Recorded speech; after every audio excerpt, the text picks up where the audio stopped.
All right. We have reached that time in the show. I am very excited to hit this drop. Bloody ass. Can I get a little sympathy? Because I got a bloody ass. I'm bleeding generously. Because I got a bloody ass. Breaking news. I forgot who sent this to me, so I apologize in advance for that. But do you remember when we were watching Stuttering John on with Nick from Primal Scream podcast, this most recent episode, he talked about his band Stiff Minister. And he said our band had a motto. Do you remember that, Adam? Oh God. If it ain't stiff, No, if it ain't stiff, it ain't worth a fuck. Right. Is what he said. Turns out he stole that from Stiff Records, who sells the t-shirt right here. You could purchase the if it ain't stiff, it ain't worth a fuck t-shirt. So even his dumb band slogan or tagline or motto, whatever it was, he ripped off from someone else. Which is weird because he didn't have to. I remember as a kid growing up in Long Island, just seeing that Stiff Minister logo on the desks and on the lockers and just everywhere you went, it was Stiff Minister. Did you go to school with John? Just on Long Island. They were the whole tri-state area was we called ourselves the ministers. We were fans, you know. Now, where I left off with the interview, and I got about 20 minutes into the interview the last time we covered this, it was where Nick, the host of the show, made the mistake of calling John a whackpacker. And it was very clear he didn't understand what the term whackpacker meant in the lore of the Howard Stern show. He thought it meant you're an OG. When you think of the Howard Stern show and when they came to be, it was Howard, Fred, Jackie, Robin, Gary, Stuttering John. That's how he was like, yeah, you're like one of the guys. And John was very upset. Very upset that he would call him a whackpacker. Even when the guy explained himself, he said, no, I don't mean it to take offense. I mean, you're like one of the guys. And John would not let it go. He got very butthurt. You were because he brought a guy on that stutters, you were the catalyst for the whack. No, I was in the OG. There was only 6 of us. Right. There was me, Jackie, Fred, Robin, Gary, and Scott. That was it. There was the 6 of us that worked there. And we worked there. We worked hard. And, when I started, we were only on in New York and Philly. And I was doing those interviews.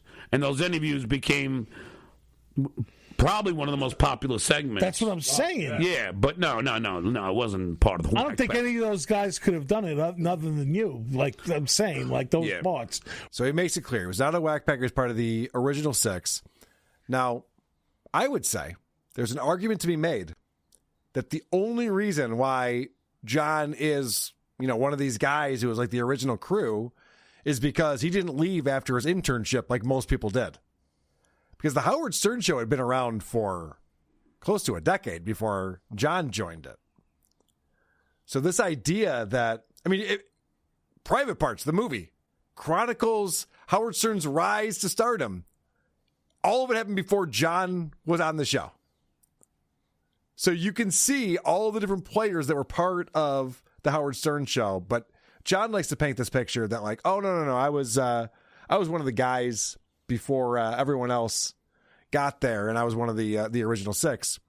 Well, it's funny because EL sent this to me, and it's when Mitch Fatel, who was the intern before John was the intern, he became a pretty famous stand-up comedian, very successful stand-up, and he came back to the Howard Stern show to be like, hey, look at me. I made something of myself. I was an intern here all those years ago, and now no one knows me from the Howard Stern show. They know me as Mitch Fatel. He had Comedy Central specials, I believe. I remember seeing him all over TV at the time.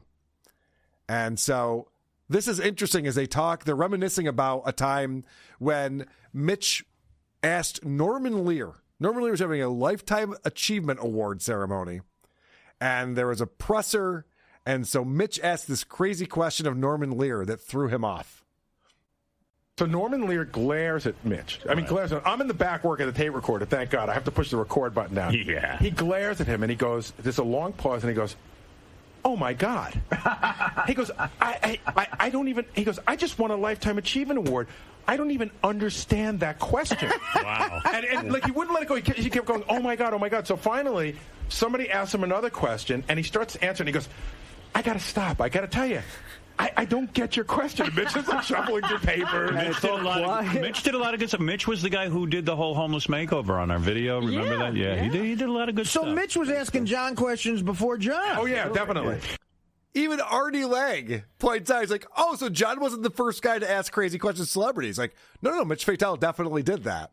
And I love that Artie Lang, who was a huge fan of the Howard Stern show, it meant so much to him to get onto the show the first time as a guest when Norm brought him along as his buddy, and then to actually get hired for the Jackie chair. He would talk about it all the time. Like, me and my dad bonded over the Howard Stern show. I grew up listening to the show. And even Artie is sitting there going, but John always takes credit for being the guy who asks all the crazy questions, but you and your other interns do that before him. Mitch Fatel is right here talking about that. And I mean this as a dick to take this away from John, because John brags about it so goddamn much that he thinks that Triumph the Insult Comic Dog ripped him off, and Ollie G, and he goes through the list. He ripped off Mitch Fatel. He wasn't even the first guy to Howard to do this. Well, I think you're being a little disingenuous, because even though Mitch predates John, John's fourth grade report card predates Mitch. And on his report card, it said that John asks penetrating questions. So he's the OG. Now, Adam, people always say that on this show, everyone agrees with each other. It's the agree with each other show. But you're fucking wrong. It was fifth grade. It was the fifth grade report card. You're right. And I'm disappointed in your knowledge of the Dabbleverse. And it was interesting and penetrating questions. I thought you were studying this shit. I know. In John's mind, he was hired because of this thing that he does where he asks these crazy questions of people. And it turns out that was not the case at all. This was just a bit that they did on the Howard Stern show. And I we'll get to that in a second, but I love that Mitch actually set up John to fail. It turns out this is a very funny tidbit. I think that's what it was. And you were upset that you had to leave, and you even went and called your friend at NYU named Stuttering John. Well, there was a guy at the... and I actually had to apologize to Stuttering John, because I think I did something bad to him when he first started. Because he first started, and he said to me, and I don't know if you remember, I wrote this funny song for Howard, and it calls him a Jew boy. Right. And I said, well, Howard will love that. This guy will be hysterical. He always laughs. And he played it, and I remember listening that day, and you going, what the hell do you think? The line was, poor little Jew boy thought he was a coon. Right. That's the actual line after that song. I love that. Because we've played on this show, maybe it was a bonus show, I can't remember, when Howard first reacted to John's song that he thought would be the theme song to the Howard Stern show. And Howard's going, what the hell is this? Why would you think I'd like this? This is racist. This is not funny. And I love that John passed Mitch Fatel and went, yeah, he'll like that. Mm-hmm. That's going to be good. It's hilarious. He hooked up John with the internship and then screwed him over with his advice. Very funny story. Now, Adam, going back to what you were saying about the report card and the penetrating questions, and John taking credit for this act that he had, even though he had nothing to do with it. This is the thing that John hates to hear the most. Remember, we're going to get back to this interview. But remember, John's like, I was one of the OGs. I am the guy. When you think about the Howard Stern show, my name has to be involved in that. Because Mitch felt so bad about leaving us so quickly, and he wanted to help us, get a replacement. And Mitch was all weird about the stuttering part. He was like, listen, the guy stutters, but it really won't affect his job at all. He's a good guy. I walk by and I go, my ears perked up. I go, you said there's a guy who stutters? I go, no need to interview him. He's hired. That's it. Right. John's still offended by that, by the way. That you said hire him before I ever met him. Just absolutely. Based on the stutter. That's the truth. I love that. How funny is that right there? John's still offended that you say you hired him sight unseen just because he stutters. Howard's like, yeah, well, that's why. That's why we hired him. And for John to take all this credit for being part of the core of the Howard Stern show when literally he was just an intern who overstayed his welcome. And it shows you how backwards wired his mind is, instead of being grateful, going, my God, my stutter actually caused something positive, he's resentful for it. Right. He thinks he deserved more and better. Yeah. What did he think of your writing sample, John? Did you give him one? No, you didn't. So what the fuck is he supposed to go on? Yeah, you were not hired because you were talented or funny or interesting or anything. You just had a speech impediment. And if you wanted to actually inspire stutterers at that convention that you were the keynote speaker of, you would tell that story. Like, at my worst, when I was feeling the worst, I managed to channel it into work, acting, and make good of this horrible situation. I turned my stutter into a positive by being proud of it and not hiding with it, but just sharing it. You motherfucker. Yep. Instead, all you feel is the negative for not being accepted as a writer when you haven't even written anything yet.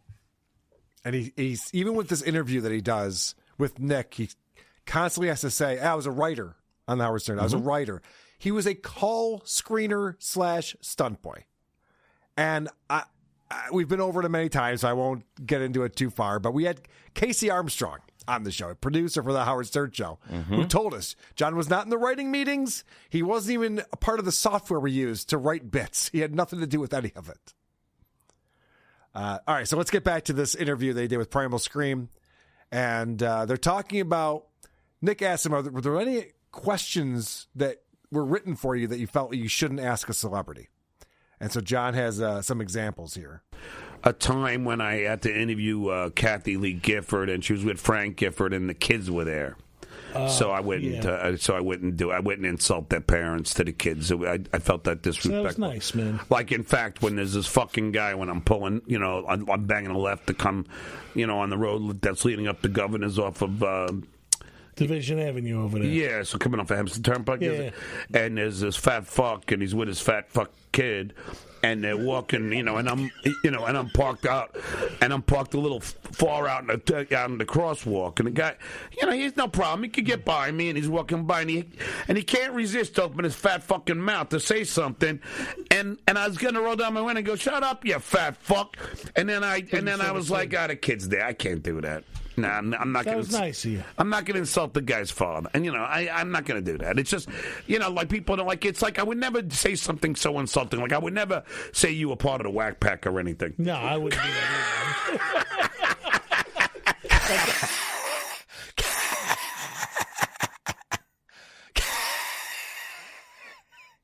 He had to bring it back to that again. He nonstop teases Nick about this whack pack comment. He will not let it go. Just in case anybody thought for a second that he had learned anything from the Chrissy Mayer interview, which he claims he learned. Yep. And if he would have done it again, he wouldn't have overreacted. Yep. Here he is doing the exact same thing again. How interesting is that clip, though? So he goes, if you ever do, I give you questions you didn't want to ask. He's like, yeah, one time, Kathy Lee Gifford had the kids there. And that reminds me, just on my way over here, there was a fat fuck who said something to me, and I wanted to tell him off, but his kid was there, or else I would have really given him the business. There's a lot of hostility in this man. Yep. That's a weird anecdote to throw out there, where some guy's just like, hey, buddy, you're parked right in the crosswalk, and John wanted to roll down his window and tell him what for. He doesn't know who he is, so he doesn't know if he's supposed to be the nice guy or the tough guy while he's telling a story, so he decides to be both. Yeah, I was ready to murder this asshole, but his kid was there, so I decided not to.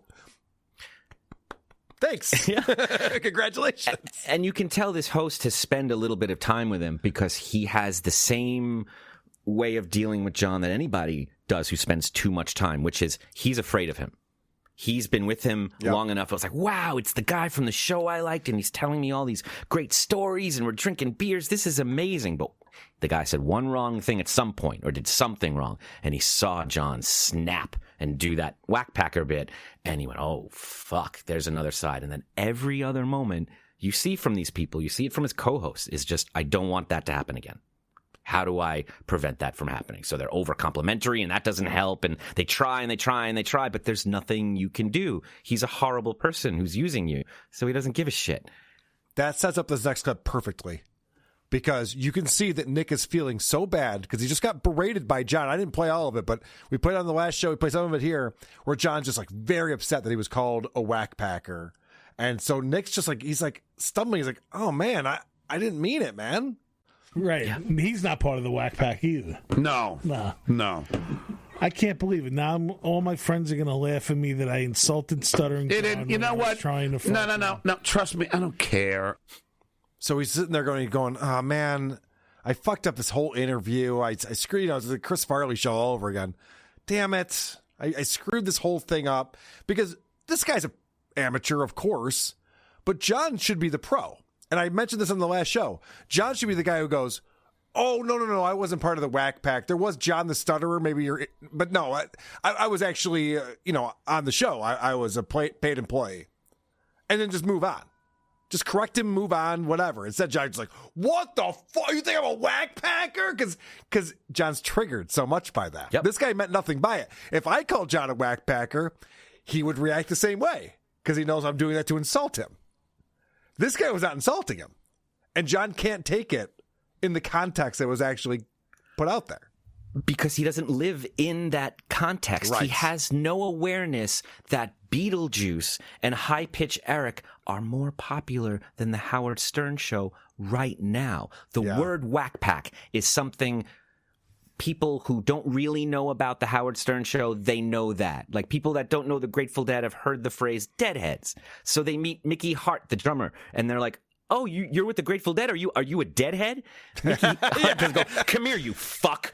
Like, he's not, he goes, no, those are there's just an awareness. And it's fascinating because this happened to John when they were making Private Parts. He expected Hollywood to know the specific details of all the relationships involved in the Howard Stern show. They were like, you're Howard or you're in a whack pack. You go in that room or you go in that room. Right. And John lost his mind. He's like, I can't go in the whack pack room. I'm not one of them. They're like, well, we're making a movie about Howard and his friends. Are you one of his friends or not? And he doesn't know what to do or say or how to be. You have no speaking lines, so I assume you're not part of this production. He's like, Well, Nick is so thrown by this that he cannot get over it, and he continues to unravel during this interview. But don't worry, I don't care. You can say whatever. But no, I was never in the whack pack. But I'm gonna give you a fucking whack after this thing. Right? I don't give a shit at this point. See, man, I was trying to be nice, but I fucked it up, man. I can't believe it. Don't worry about it. It's But all I cannot get past it now. Nicky fucked up. You didn't fuck up. It's all good. So, what else did I want to ask you? Oh, he's so flustered. And I feel bad for Nick right here because, as I said, if John would have handled this with some grace, this would not have happened. But John reacted so poorly, this guy's just like, oh my God, I've ruined the entire interview. I fucked this. You're doing me a favor. I fucked this whole thing up. My friends are going to berate me. Shuli's going to reach out, want me on Point Dabble Point and Uncle Rico show. This is a disaster. What's going on? And too little, too late. John goes, nah, I don't care. It's not a big deal. Oh, that's way too little, way too late. You've already let him know it's a big deal and you're pissed. How many times did you just bring it up? It's the guy's big interview, And because John is impossible to work with, he refuses to riff. You talking to him throws him off. So he resents you even making a sound. He can't turn it into a bit. The guy's trying to do a little bit. He's trying to make it cool again, and you can't even help him with that. Right. You're the worst person to interview or improv with. This is not your medium, John. He's not a professional. He doesn't know how to do this. And he's big timing this guy who's probably done more podcasts. And why are they sitting on high chairs? Why are they sitting like someone's about to give them a meal on a tray? I was going to say, I don't think this guy could get up out of a regular chair. Nick's a big boy. Wow. Yeah. Why is John's arms? They look like marionettes from that Christmas thing they play. That old. Yes. What are they doing? John's arms have gotten longer as he's been shrinking, right? He's been shrinking down and his arms are staying the same size, and it's disproportionate. It's fun to watch. All right, so now let's get into John's glory days, because the last episode we talked all about the Battle of the Bands in high school. And I was amazed by those stories because I had never heard them before. He was making up brand new stories about guillotines and pig's blood and coffins and bikini seniors in high school girls and all of these crazy things no one's ever heard before. In fact, when I went on Drew Lane's show yesterday, Drew insisted I bring those clips again. He's like, you've got to play these clips on the show. It's incredible. And it is. I can talk about it all day. And I couldn't believe he spent 20 minutes of the show talking about high school, considering he did get a record deal and he did go on tour. So finally we get to, he's always trying to impress this podcaster.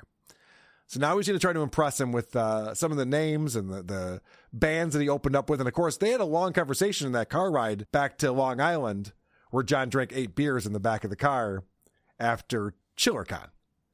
And so they've already had the pre-interview here. Nick knows a lot about this. I didn't realize you opened up for Crew when Karabi was the lead singer, right? Yes. Dude, I fucking love that album. Well, it's weird because Typo Negative also opened up. Yes. Great band. Yeah, and I hung out with Pete Steele. Drop! What a weird way to react to that. Yep. First off, Nick is being so generous. Oh, I didn't realize you opened for Mötley Crüe when John Corabi was the singer.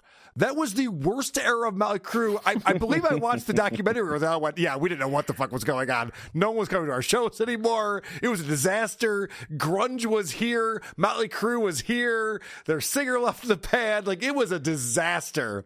And Nick is so nice. He's like, oh my gosh, John Corabi Crew? Are you kidding me? I would have loved to have seen that. Nobody wanted to see that. That was garbage. You got to see Van Halen with David Lee Roth? No. With Sammy Hagar? No. The guy from Extreme? Yeah. Gary Cherone. Wow. My first Van Halen concert was Gary Cherone Van Halen. There it is. I'll never forget it. Oh, God, so bad. And the idea that John would sit there and just be like, well, you know, the weird thing about that is that Typo Negative was also opening. What? So you just wanted to name drop a few more things, I guess? That was the reason for... Because, yeah, there's other bands. And by the way, it also shows you that John's band was before anyone got to the venue. Because I've been to these arena shows, and this might have been theaters at this point for Mötley Crüe, but there's a band that plays before the bands that you've heard of, and everyone goes, doors at 7? I'll get there at 9. Yeah. That sounds about right. Yep. Seems and right. very much like our friend Carmix, John has these tells. He always says, you know what's weird or you know what's funny when he wants to name drop. And the name drop is neither weird or funny. Yep. It's just a name drop. There's nothing weird about Typo Negative also being on the bill. You know what's cool? Do you know what makes me look cool? These cool people were also there. Yep. It never goes anywhere. And this happens over and over again. Let's talk about Ozzy. I got to say, I mean, I opened up for everybody. I opened up for Ozzy at Jones Beach. Which is not... Was that the Dysfunctional Picnic? Yeah, which is not too shabby for a whackpacker. I opened up for... I gotta say, that's a career highlight. Yeah. He has to get another dig in at Nick. He's not letting this go. Isn't that amazing for Ozzy as a whackpacker? John, he didn't know what whackpacker meant. He wasn't trying to insult you. He told you that multiple times. Carl, he doesn't care. He doesn't care. He wants to big time this guy and make him feel bad. And it's working. This guy feels very bad about it. He's said that out loud. He feels like he's ruined the interview, and John won't let him off the hook. You know, going back to the Chris Farley show reference, do you remember how Paul McCartney handled that? I mean, it's a skit. But still, Paul McCartney's like, you're doing great, man. Don't worry about it. Come on. You're fine. Like, that's how a professional would handle something like that. Like, they've signed up for this interview. They're going to try to make it as good as it can be. John's just like, fuck you. I'm going to bury you now. Yeah. I'm going to make sure you feel terrible about this. This guy's a musician. He has a band. He plays bass, I think. You can talk to him like an equal or like a fellow musician. You don't have to talk to him like someone who's never heard of Ozzy Osbourne or doesn't know the song Paranoid, so you have to sing it to him. Blam, blam, blam. That was my favorite part when he starts singing the riff. You know the song Paranoid? Like, yeah. Yeah. I do. Yeah. And what is he supposed to do while he's singing the riff? What are you supposed to do as a host while they're doing that? I don't know. And he's also like putting his hand over and touching the guy. Like, dude, remember this? And be like, play. And he's like, yeah, man, it's fucking uncomfortable. Stop doing that. I named this next clip, John's a name dropping son of a bitch. I opened up for White Zombie and Green Day and Ted Nugent across the country. And, you know, I mean, in my MTV video, I'll talk my way out of it. I had Sting and Gene Simmons and Betancourt We were in just it. watching it. Yeah, I mean, video, man. Grandpa Al and Barry Williams, Greg Brady, and Gilbert Gottfried, the late great Gilbert Gottfried. So I mean, it's like it's weird because you don't like it's. What I love about that is that John is just bragging and name dropping, and then he realizes there's no way to end this brag session eloquently. So he goes to his go-to, and it's weird because, God damn, why did I just drop all those names just now? And it was everyone he could muster. It was every name he could think of came out of him just now. It's funny. It's funny. It's weird. It's funny. It's weird and funny. Because he's trying to impress this guy. And it's weird that John would feel the need to show this guy that he's a get. He should realize that and act like he's been there before. If I can sum up Stuttering John Melendez, he never acts like he's been there before. He's constantly doing a touchdown dance. Sometimes he got tackled at the 4, but he's still doing a touchdown dance. Like, John, act like you've been there before, buddy. Even in this video at the very start, while the guy's doing his introduction and John has to wait, the guy's doing his bit and John has this look on his face like, what are you doing? Like, this is so weird. Why are you calling your audience names and having a set intro while I sit here? Like, he can't do anything correctly. Yeah. The other thing that's bizarre about this interview, and I did watch Blind Mike talk about this, so it's not because I saw him talk about this. We just both picked up on the same thing. John's not answering questions. The interviewer didn't say, who have you opened for on the road? Who have you met? What's like, give me some names. Like, that's amazing. You've had such a career. John's offering all of this stuff up out of nowhere. For not even being asked about it. He's just like, yeah, I mean, it's weird, Ozzy and Stone Temple Pilots, and just throwing out all this shit, just like, And then he gets into this bragging loop that he can't get himself out of. It's odd because even at Chilicon, like, people come up with albums, they come up with books, they come up with all different things for me to sign, and it's just like you go and then you think, well, wow, Jesus, wow, I mean, I'll talk my way out of it was a single for my album, but Airheads also wanted it to be their single. So, and it ended up going to Motorhead because Atlantic wanted it as my single. Yeah. But I hung out with Lemmy and Chris Farley and Adam How was Sandler. hanging with Farley? This is just, John's just doing his own show. This guy's not asking any questions. He's just, this is my life, Stuttering John. Oh, and it's weird because I hung out with Lemmy and I did this thing and that thing and everyone wanted my song and we didn't know where to put out the single and everything was so great. So finally, you just heard right there a question. How was hanging with Farley? Great question. The guy hears a name and he goes, I love Chris Farley. What was that like? What was the experience hanging out with Chris Farley? And I can't wait to hear John's answer because I've never heard him ask this question before. And I would also like to know, what was it like hanging out with Chris Farley? Steve Buscemi? What's that? How was hanging with Farley? Great. I mean, it was just like I was one of the gang. Yeah. That's one of the things that you don't, like... And on the Tonight Show, with those cold opens, I got to direct Adam Sandler and Jack Black and David Spade and Charlie Sheen. Charlie Sheen invited me to a Super Bowl party. Whoa, what just happened? How was hanging with Chris Farley? I got invited to Charlie Sheen's Super Bowl party. That was the answer. It's even worse than that. The guy's saying, what was Chris Farley like? Yes. And he's saying, I was just like one of the guys. He liked me. Yep. You know what's great about Chris Farley is that he liked me. And that defines him. Yeah, that's not the question at all. And I want to point something out here that does not go unnoticed. John's stories about high school are so elaborate. He talks about going to the butcher to get the pig's blood and then setting up the trap door to get the guillotine and the head chopped off and then spraying the audience and then what song they played and how the riff went and then the songs after that, and he knows the set list and he remembers the tunes and how people reacted to it and how much money he made. Everything is detailed and specific. what was it like hanging out with Chris Farley? I also know Adam Sandler, and I also saw Charlie Sheen. I was on The Tonight Show. Like, there's no stories there. And I have a theory, Adam. If it's not integrity verification, you're full of shit. Because that's the only. I think the high school stories are all made up.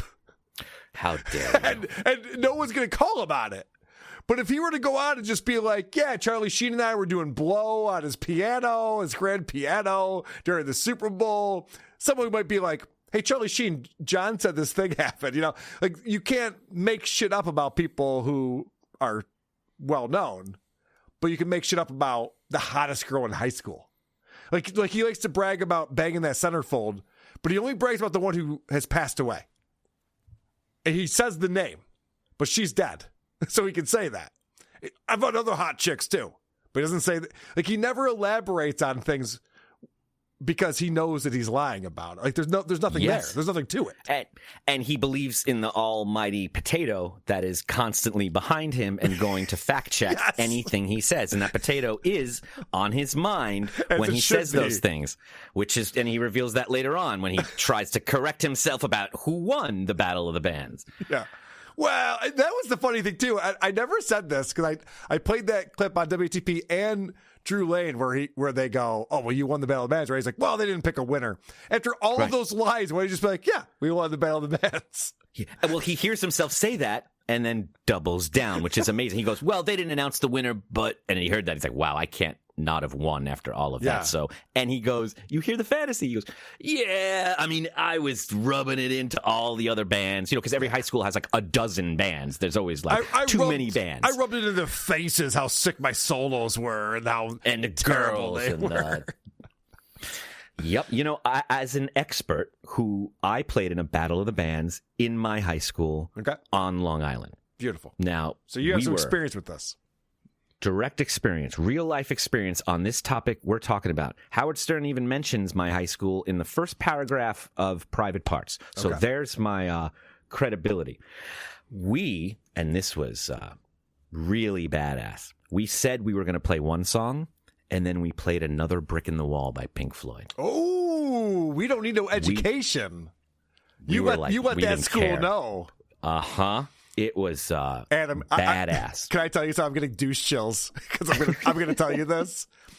I did almost the same thing, motherfucker, in high school. And there's video of this. I'm teasing that I might put it out at some point. I was in a talent show where my high school band played, and we said we were gonna play Porch by Pearl Jam, and we did.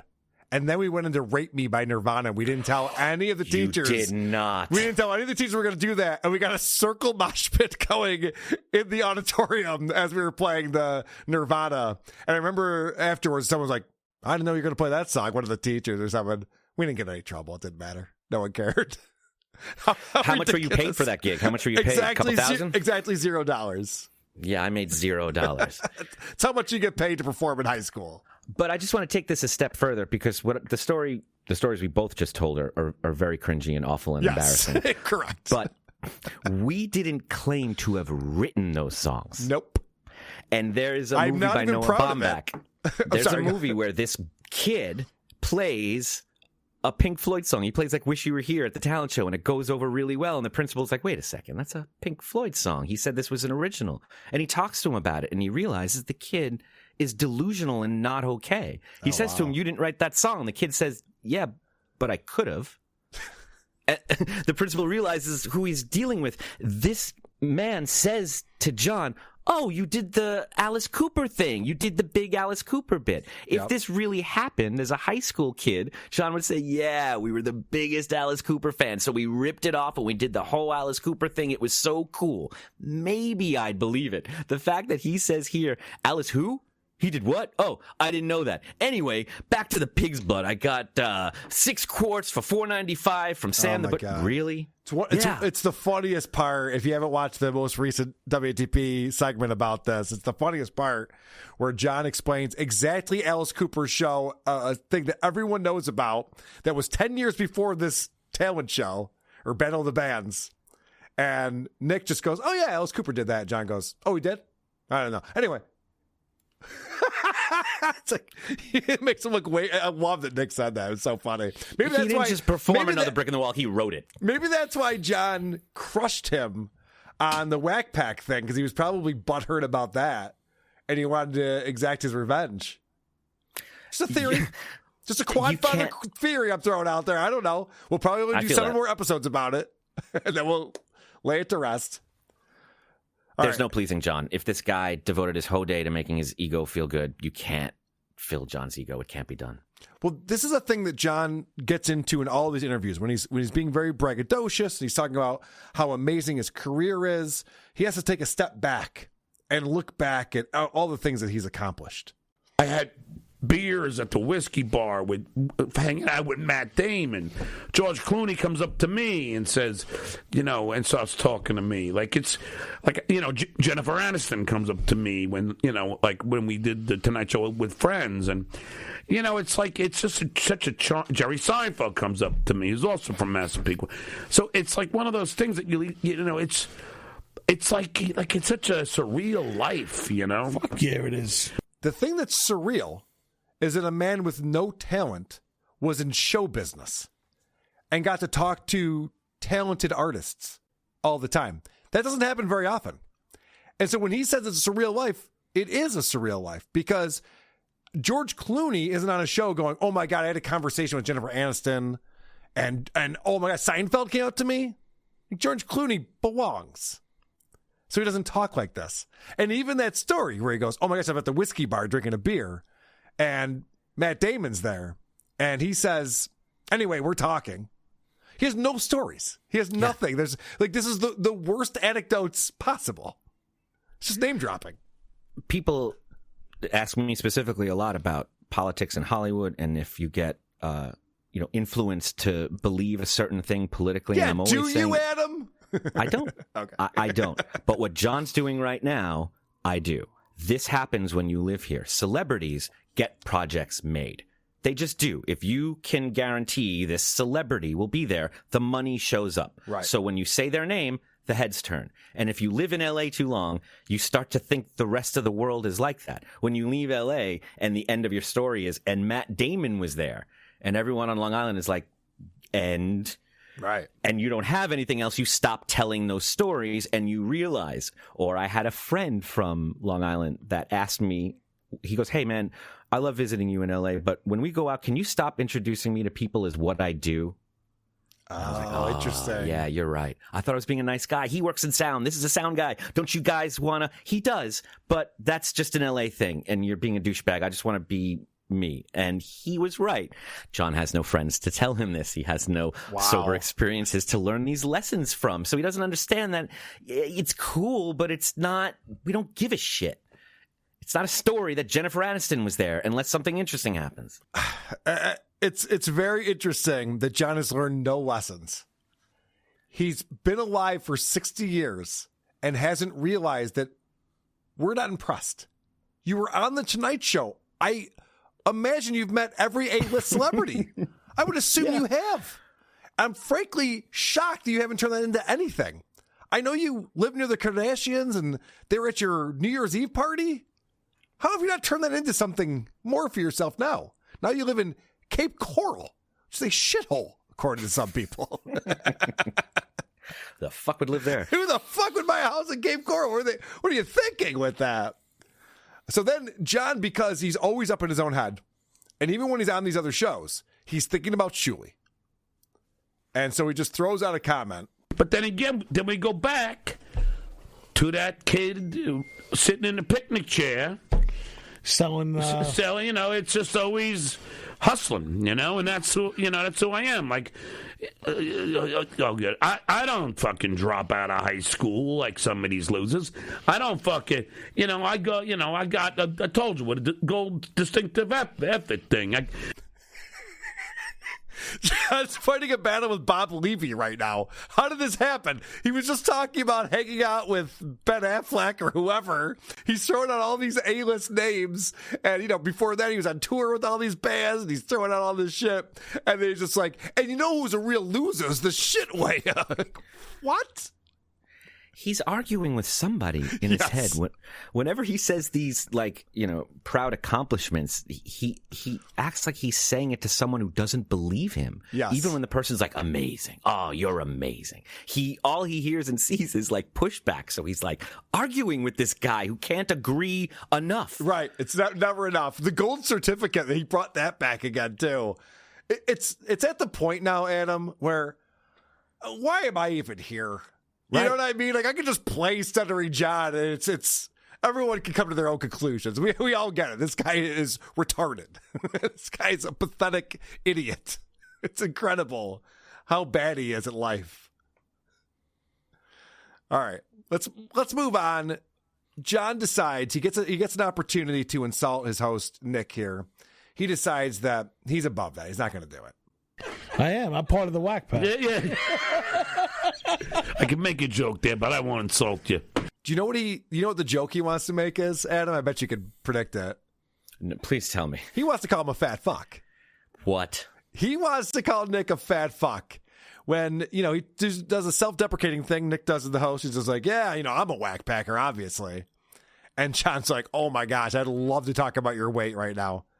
But you gave me a ride home from ChillerCon, and you've been nice to me, so I guess I won't.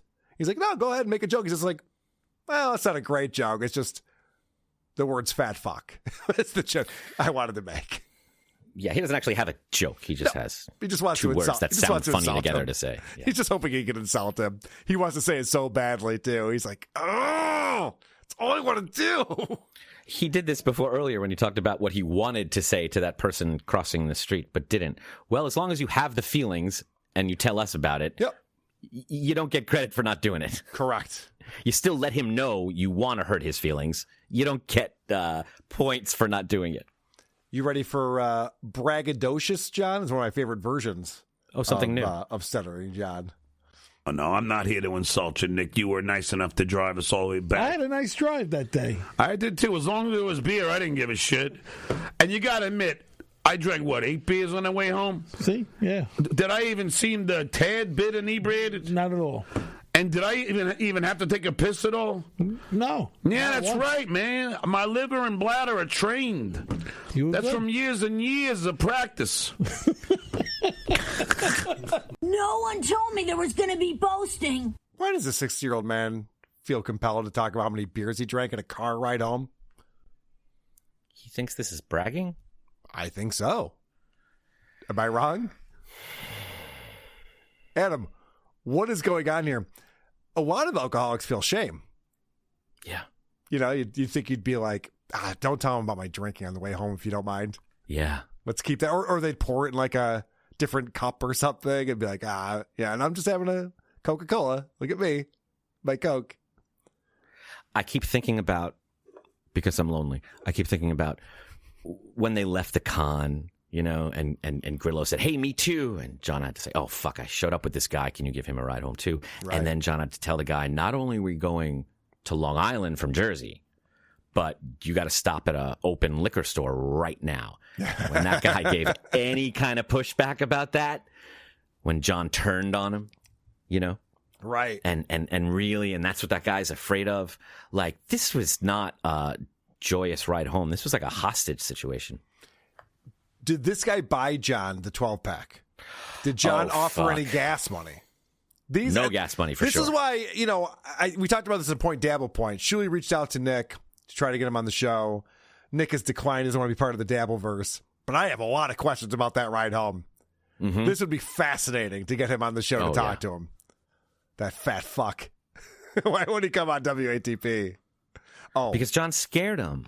Yeah, for sure. Because John scared him, and he met a guy, and now that's going to go away. He got a big... By the way, this is going to be the biggest numbers on Demon Roar, whatever this is, Demon Scar, that he's ever had. And on it, John berates him for calling him a whack packer. The guy tries to turn it around and make it cool. John refuses to make it cool, and now this is what's happening. He wants to keep his Hollywood connection. He doesn't know. Adam, I have one more clip for us today. And again, we have not gotten through all of this episode. You know how I am. I have to clip everything. I find everything fascinating. So I have already pulled out 40 clips. We're going to have 40 more probably. Continuing on at Hackamania this weekend, Hackamania.com. Promo code WATP to stream it. But I wanted to leave us on an up note. I wanted to leave us with something that would maybe give us a big belly laugh. I think that's a good way to end a Stuttering John segment. It's a crazy story. In fact, the guy that came with me to get the butcher blood, to get the butcher blood for the guillotine bit, his name was Mac Taru. He was my buddy from Nassau Community College. Now, I didn't know this, but 2 or 3 days after 9/11, I get an email, and of course I had AOL, which is embarrassing in its own. This guy was goofing on me about having AOL. I said, dude, you goof on me one more time, I'm going to delete you from my MySpace account. But anyway. Adam, I don't see you laughing. Is the audio coming through? Could you hear the clip? I don't feel good anymore. I want to go home. Was having an AOL email embarrassing in 2001? It wasn't. I'll answer for you. It was not. AOL was a very big company. They had just merged with Time Warner. It was a big internet company in 2001. So, all right, moving on. But this poor. So I get this email from this woman. She goes, John, I just want you to know. And she shows me a little girl, a little cute blonde girl. And she says, Mac was a flight attendant on one of the planes that went in. Jesus Christ. And I had tears in my eyes because Mac, his real name was Michael Taru. And he was the sweetest guy in the world. And we would smoke pot and just hang out at Nassau Community. And he was such a sweet soul. And it just, to leave behind his daughter was so sad. Yeah, man. Good stuff. I hope his daughter got to hear that loving tribute for him. I hope she got to, get to know her father a little bit through John there. That was beautiful. Thank you, I have some questions about this, Adam. First off, why would the widow send a photo of the daughter to John 3 days after 9/11 when her husband had just gone into the World Trade Center? That's a weird thing to do, right? I don't believe that. It doesn't make sense. It doesn't make any sense. There's just no way to be like, hey, John, you want to feel as sad as I am? Check this out. This is our daughter. No longer has a dad. Cool. And she's cute. It wouldn't have been as heart-wrenching if she was, she's a Mongoloid. Who cares? Yeah. But also, the other part about that, I want to back this up because John references the pig's blood, which we talked about the last segment, because John got the pig's blood for the Battle of the Bands in high school. Right? Listen to this. The guy that came with me to get the butcher blood, to get the butcher blood for the guillotine bit, his name was Mac Taru. He was my buddy from Nassau Community College. Why would his buddy from community college oh my God, yeah, go with John to get the high school Battle of the Bands prop? I'm seeing some holes in this story, Adam. He saw this from a movie called Once Bitten, Twice Shy with Jim Carrey. Okay. And was a big Alice Cooper fan growing up and created this whole story. And that's fine. What's embarrassing is that he doesn't think we'll realize that. That's hilarious. I couldn't believe that entire story. None of that made sense because I guess they were driving, past New York City, past Manhattan, and looking at the skyline, and he's like, dude, you were there for 9/11. And John told these stories to him in the car. And then he got to go on and retell these stories, these lies on the podcast. He didn't ask the guy if he's seen Swordfish? That actually did not come up. I want to welcome up to the stage a couple of longtime collaborators of Who Are These Podcasts. I'm hoping that one Trucker Andy and one Vinny Paulino are here because we need to discuss Stuttering John Melendez.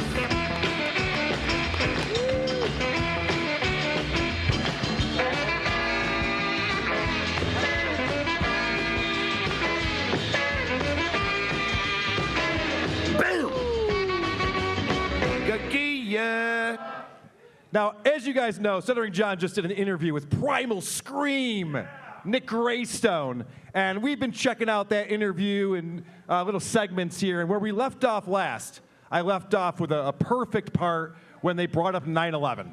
I was like, that's probably a good place to take a pause. And hilarious. Yeah, then we'll come back to it.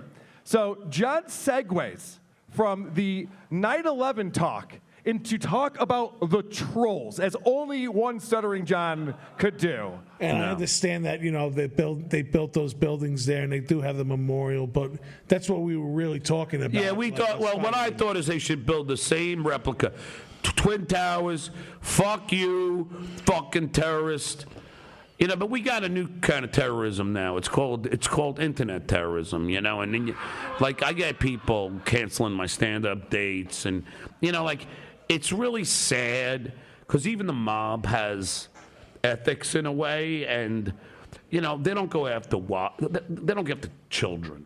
No. But these fucking little fucking armchair warriors sitting behind their fucking computers in their mom's basements, like the fucking beat up on children, and it's terrible. Yeah, and if I knew any, it's one of those things that I would you don't do.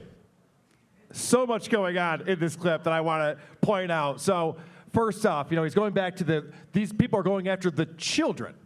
John doesn't have children. There's adults that he procreated, but he doesn't have any children, so I don't know what he's talking about there. But no follow-up questions from Nick, of course. He just goes, yeah, it's crazy. This fucking guy is going after children. Nick is waiting for this to be over at this point. I think you're right. This guy, he's going, Bin Laden and John Gotti never called my mom on Christmas. That's true. That's a good What's point. happening? So you might have noticed there, John slipped up for a second. He wanted to say wives. Oh my gosh, you don't go after, and then he remembered that he goes after Shuli's wife and my wife all the time, nonstop. So Why go after kids? Let's talk about kids instead. Then he goes, they're canceling my stand-up dates. John is canceling his stand-up dates. He was supposed to be at the Stress Factory on Friday and decided to cancel that for some reason. He also did the sitting in their mom's basement. The only person in the Dabbleverse that I've seen podcast from their mom's house is Stuttering John Melendez. It wasn't in the basement. It wasn't in the basement, that's true. Although I bet she wanted him down there. She was annoying. And then he said, something at the end there, he goes, and if I knew any, it's one of those things that you don't do. I don't know what he was saying. I think he was going to make a threat or something. Let me play that again. Why I oughta. Like the fucking, beat up on children. And it's terrible. Yeah, and if I knew any, it's one of those things that I would, you don't do. What was he going to say? If I knew any, I'm about to threaten someone. Probably shouldn't do that either. And furthermore, he's out of practice, this guy. He's got to get back to podcasting more regularly, I think. Dude, those arms look like something out of Jim Henson's workshop. You think there's a second person working his arms? Yes. Under the table? There's just little sticks on the ends of them. Well, John is a real tough guy, as we know. Yeah, they're big armchair warriors. Come to my face, you see what the fuck happens to you. Because that's one thing. I'm not a fake tough guy. I'm a real tough guy. You are. All right, I just want to remind everybody, I'm being a little bit critical of John in this, and I apologize to John's friends who are here. But I just want to remind everyone, John, the real tough guy, left Stevie Tomatoes 13 minutes before we were all going to be there. I was out of beer. I didn't want to order another beer, get a DUI, so I had to leave 13 minutes before. He also called security in Atlantic City when Patrick Melton was looming over a 5'6" Stuttering John. That's true, yes. Big tough guy. He did make sure to get security involved. He's talking about my kids! They're like, what? I don't know what to do about that, sir. All right, but listen. I can't understand this Nick guy who's just agreed with this. Yeah, he at this point, he's had to drive him around while the guy pounded 8 beers in the front seat of his car, and now just to get him on this podcast, and he's just changing every subject into his own agenda, and he's sitting there quietly agreeing with the body language of a slug. Yeah, think about that. They were driving through New York and looking at the skyline and talking about 9/11, and Nick's like, oh, you were there that day? I mean, John was famously on the Stern Show in studio when the first and second planes went into the towers, and John goes, yeah, 9/11. Anyway, these fucking trolls. Have you seen Swordfish? So John is going to make a proclamation here. You don't fuck with the stuttering one. I've made a career of it. It's literally become my career, is fucking with the stuttering one. Seems like it's all we ever do. Yes. So You might have remembered, if you saw the last segment we did on Stuttering John, this guy, Nick, not that familiar with the Howard Stern show. He knows of it. He knew the term whack packer. And he said, John, you were in the whack pack, right? And John got very offended by this. He's just like, what? You think I'm Fred the Elephant Boy? And he's just like, no, I just thought you were like one of the original guys. I thought that they was called the whack pack. You know, you were there with Fred and Jackie. And John would not let this go. And this continues on painfully for the rest of the interview. As the great Army Major Richard Ojeda said, when you grow up as a stutterer, you learn how to fight at a very early age. You better. You're going to take a lot of shit. Yeah, especially from people who call you a whack packer. Right? Fucking prick you. Tony, I'm going to keep with this callback. I'm really not offended, but I think it's funny if it's a callback. Callbacks always work. Yeah, you know, it's a great way to call you back. See it?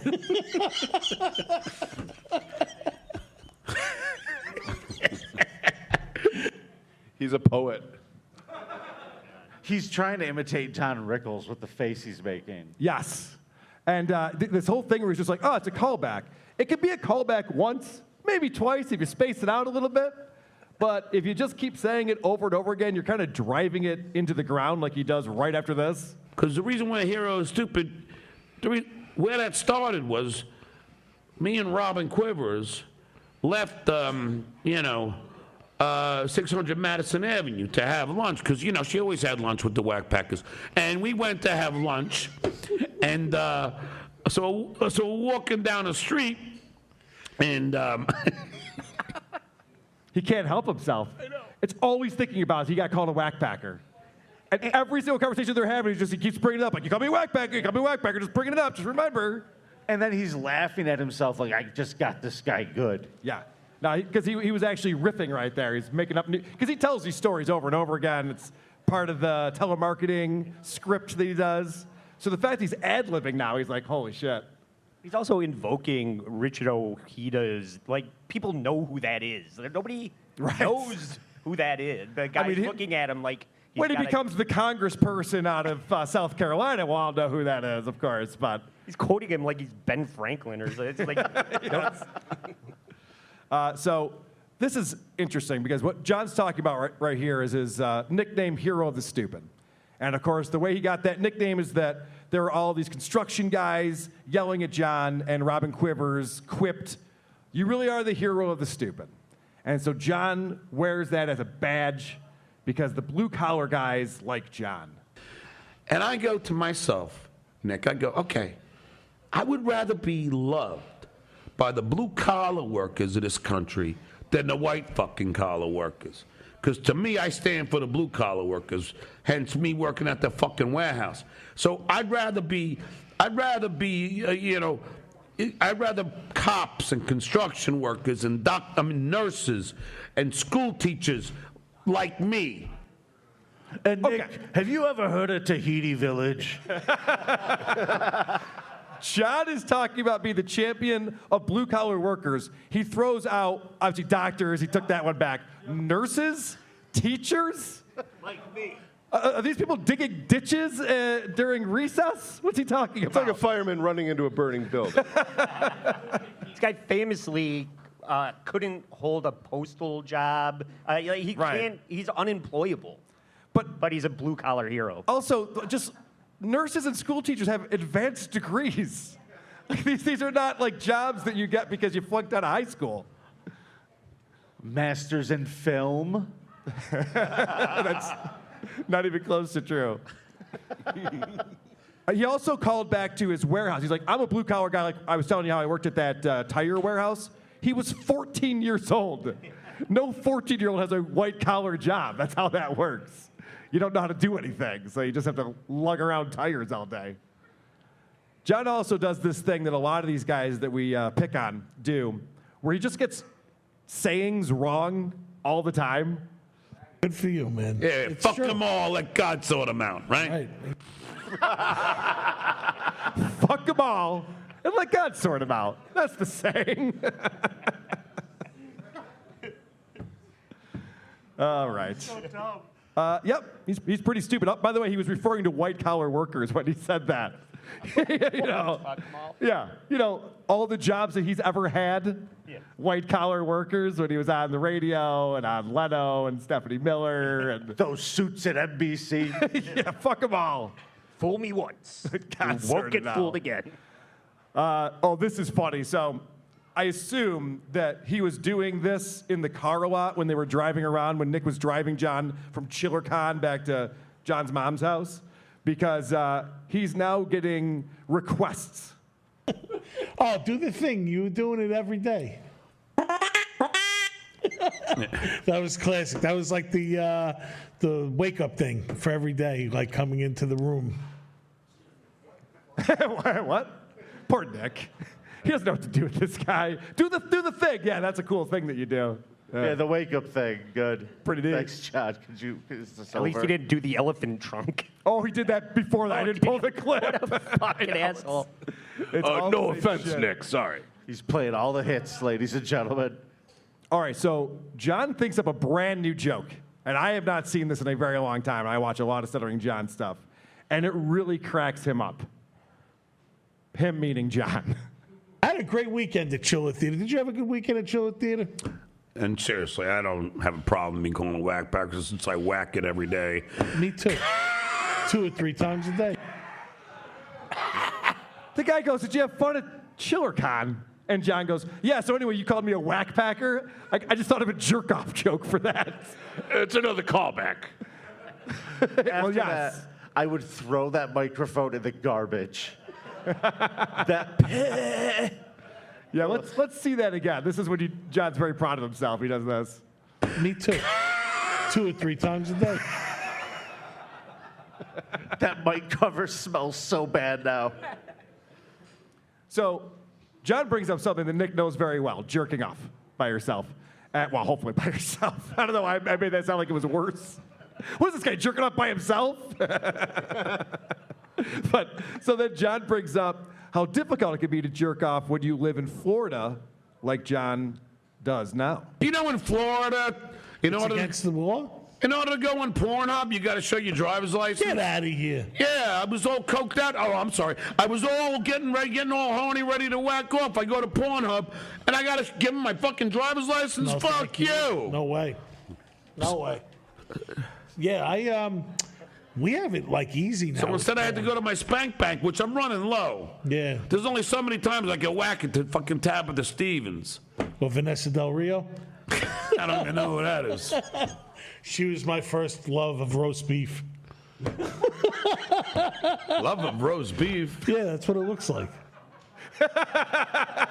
John forgot what vagina looks like. He's like, "What are you talking about?" "Oh, sex with girls." "No, I know that." No. I do know that thing. Yes, I'm very aware of that. There we go, face off about not getting each other's jokes. Neither one of these guys know what the other one is talking about. I just like the idea that John's all upset. Well, first off, he doesn't realize there's other porn sites. He thinks Pornhub is the only place where you can watch a X-rated video on the internet. Well, you know, if I got to put in my driver's license, I guess I have to jerk out to my spank bank.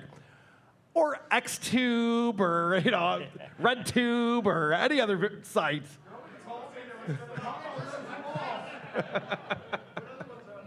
Well, there's XXNX. There's, what are your favorites, guys? Go around the room. One at a time. Tell me what you guys, where you enjoy going What's your to. search history? After hearing this is such a big problem for him in his life, I feel so much worse for that cop who pulled him over, who had to touch that license. Oh, God. Ugh. The other thing about this hack complaint about putting in your driver's license, it's to stop children from watching porn. And they're just like, "This is ridiculous. Why would they do something like this?" Because they don't want children watching. Are you pro children watching porn? I don't understand. I'm pro me watching porn. What your stance is on that. All right, so at this point, Nick, very unprofessional. And you can't be unprofessional around a guy like John Melendez. Great to leave your phone on during an interview. This is a total professional fucking interview. Imagine. Holy shit. I didn't do my homework. I leave my phone on. Holy shit. Total disgraziata. Fucking The Tonight Show with Jay Leno, Howard Stern show, and now I'm here in the fucking basement of Governors doing a fucking show with a guy who thinks I'm a whack packer. This whack pack comment, holy shit. He will not let him live it down. The balls on this guy to call somebody else unprofessional. For a phone? Distracting him? He sat on his show in the bathroom shitting and screaming. He gets up and berates Grubhub drivers during his show. He's like, did your phone just go off? What the fuck? He's wearing a green shirt in front of a green screen, and he's like, I'm disappearing. What's happening? Yeah, but your phone is ringing, so what an amateur. The other thing that John does, which, by the way, is quite amateur, is John loves to go ahead and dip into his stand-up routine and make it seem like it's just natural conversation that he's having because he's such a great guest. To give you an idea how bad my career is going, the other day I was in an Uber and I was driving. Oh, my God. Hey, is this on? Holy shit. I didn't hear the uproarious laughter on that. He was in an Uber, but he was because his career's not good. Hi, Dr. Steve. Hey. Welcome to Vegas. Hey. Dr. Steve is in the building. Hi, Stevesy. John looks like he just saw the Ark of the Covenant. Oh, yeah. His face is melting. It's like Bud Abbott seeing Frankenstein. Like, the only time that joke has ever gotten a laugh was when Jim Florentine did it at the Carlson. That is correct. Oh, God. You got to love John when he's proud of himself. It's one of my favorite versions of him. Proud of himself, John. Well, at this point, because he is going into a stand-up routine, he decides to go ahead and plug the show that he has coming up. You have an upcoming gig this week, right? Yeah, I'm at the Stress Factory. It's Saturday night. Nope. Turns out he was not at the Stress Factory. He did cancel on that show, which some people would call unprofessional. So that's what I have for our Stuttering John segment. I'm continuing to milk this interview because I loved this interview so much. It was great to see Vegas, you better come back. Kind. See you later. All right. Without further ado. Bloody ass. Can I get a little sympathy? Because I got a bloody ass. I'm bleeding generously. Because I got a bloody ass. All right. So we have a guest that's coming on. This gentleman, King B, it looks like is his name, messaged me and told me a story about playing a gig with Stuttering John back in the 90s after John was the big shot, the Stuttering John band, after they got signed. So I want to welcome to the program. What's up, King B? Hey, how are you? So I see you're from the Mike Jolitz show? Yeah, Mike Jolitz show. We do a little, between 5 and 10 minute little quick hitter, funny news stories. Awesome. And people can find that on YouTube? YouTube / at MTR_networks. Very good. So you played in bands in the tri-state area in the 90s. Yeah. So I was watching your episode from, I guess it was last week, when he was on with the dude that drove him home. Nick Greystone of Primal Scream. There you go. And he's talking about playing in the band, and he's dropping all these names. And as I was watching this, I was getting physically ill. I was angry and mad because of my experience with him. Okay. And that's why when I read your email, I said, I want you to tell this story, because I could read that email, but it'd be much more interesting. I'm sure Adam will have some questions. All of us have played in bands and played good gigs and shitty gigs, so we know how all this works.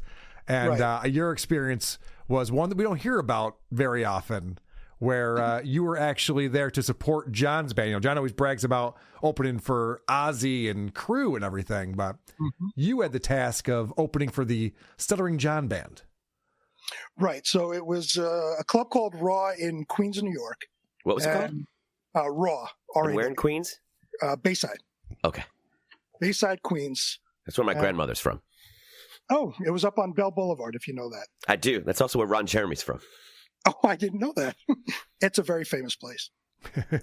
So as a up-and-coming band, we were presented with, hey, you could be direct support for Stuttering John. And he had just released his album, so not being Stuttering John fans, or like even I wasn't a fan of Howard Stern, but you kind of look at it as, hey, there should be a lot of people there. Yep. Maybe Howard Stern crew could be there. Maybe we get some recognition. We're definitely it, right? So we're all excited. We go there. We in the promotion, it's going to be Stuttering John. There's going to be a lot of people there. So were they allowed to use Howard Stern's name in the promotion, like on the flyers and stuff? No, it was strictly Stuttering John. Yeah, that's what I figured. But still, at that time, we're talking about like 1994, 1995. Yeah, 95-ish, something like that. Yeah, at that time, I mean, Howard Stern is the king of New York, and everyone knows the whole cast and Stuttering John and stuff. So yeah, you would think that they're going to pack a club pretty easily. And we figured, an off chance maybe Howard makes an appearance, maybe Baba Booey makes an appearance, somebody, right? Right. Did somebody give you that impression that might happen? Well, the promoter was the promoter's a dick as well, but he was kind of alluding. What? A dick promoter? Never heard of such a thing. Right. That never happens in clubs. Right. And have you played this club before a bunch? Have you played it Raw before? You know the deal? That was kind of one of our home bases. So that's another reason why we drew so well there. Not only was it because, Stuttering John was going to be there, but, we were kind of home base, so we drew well there anyway, which is why we were put on as direct support. Yep. Not like, 8 p.m. we go on. We were direct support for Stuttering John's band.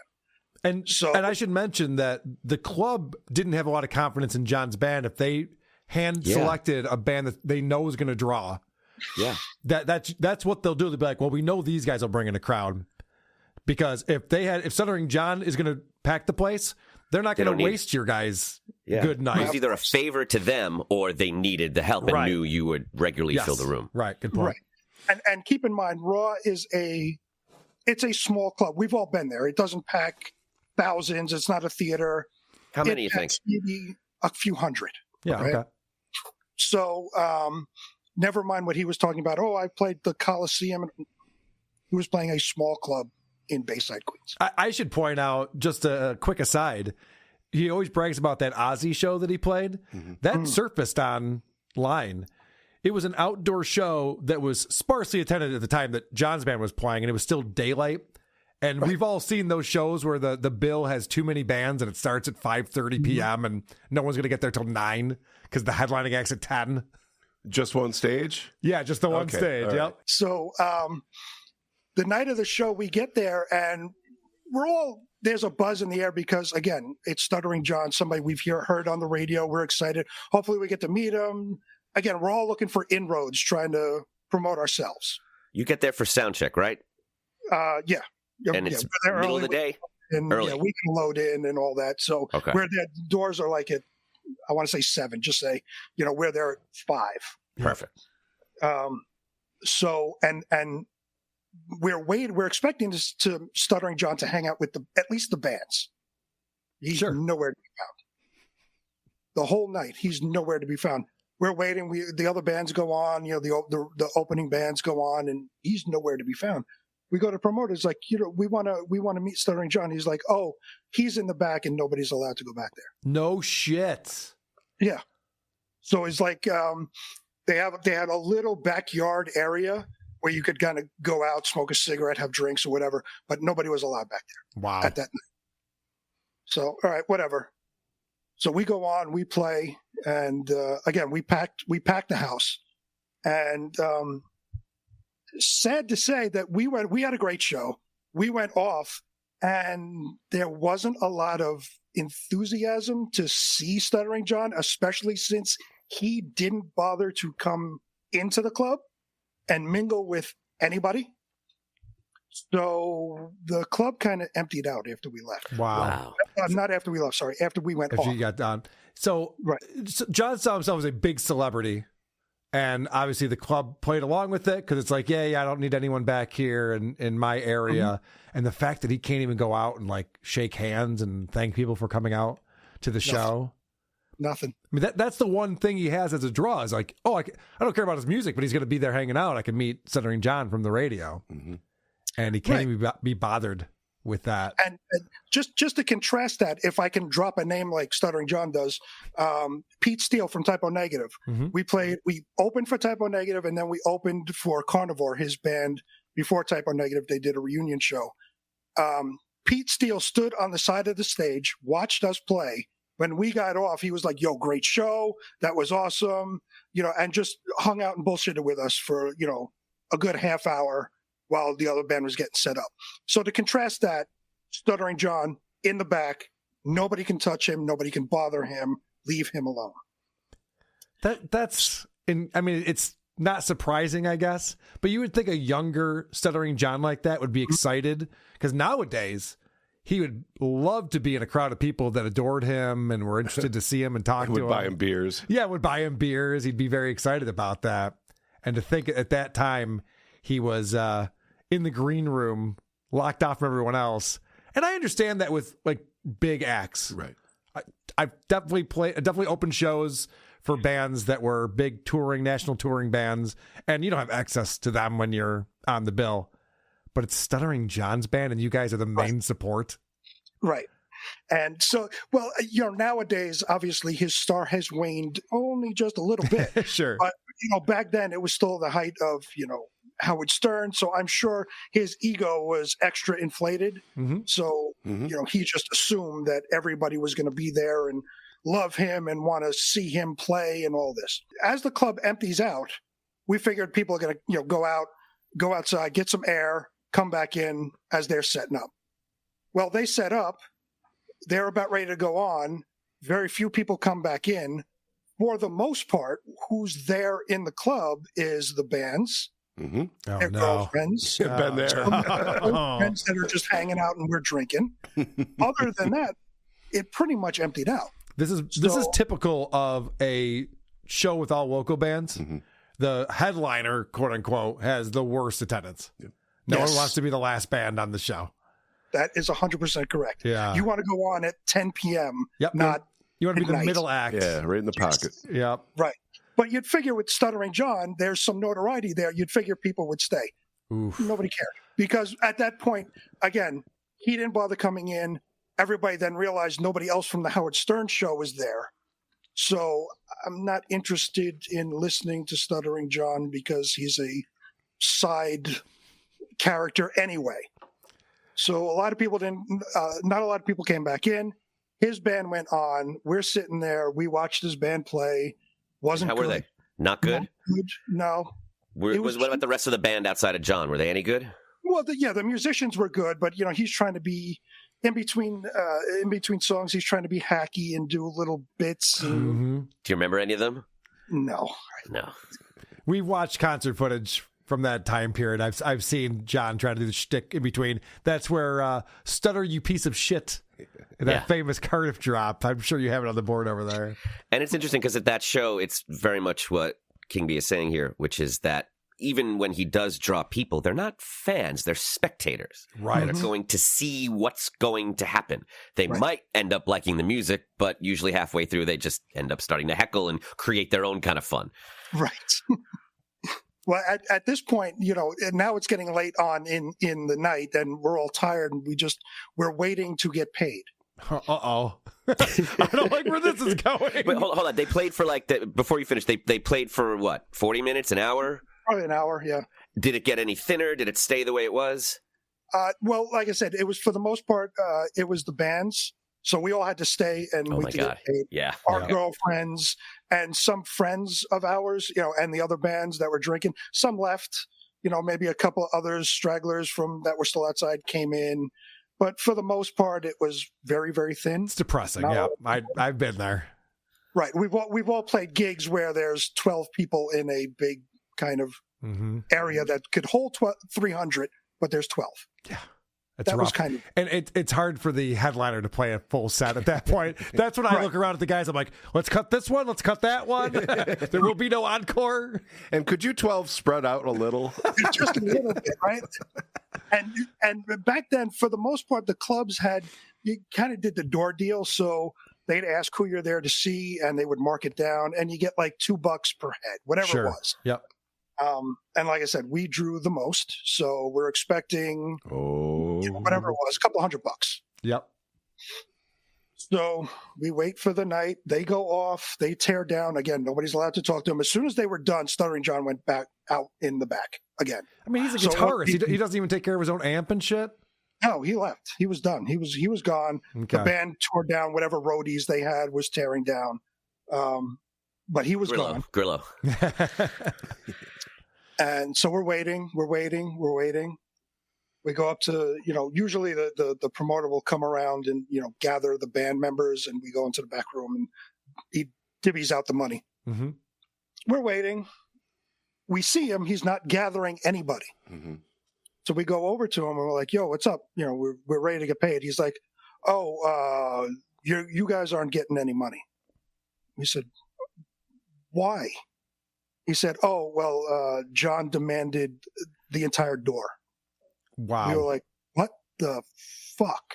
Yeah, that's... we were pissed. Of course, because first off, he doesn't deserve it, obviously. But secondly, like, that's not that much money that's going to make or break John's life. That's just a dick move at that point. Right. But he demanded, and even like the very first band that maybe drew 4 people, whatever it is, get their couple of bucks, got nothing.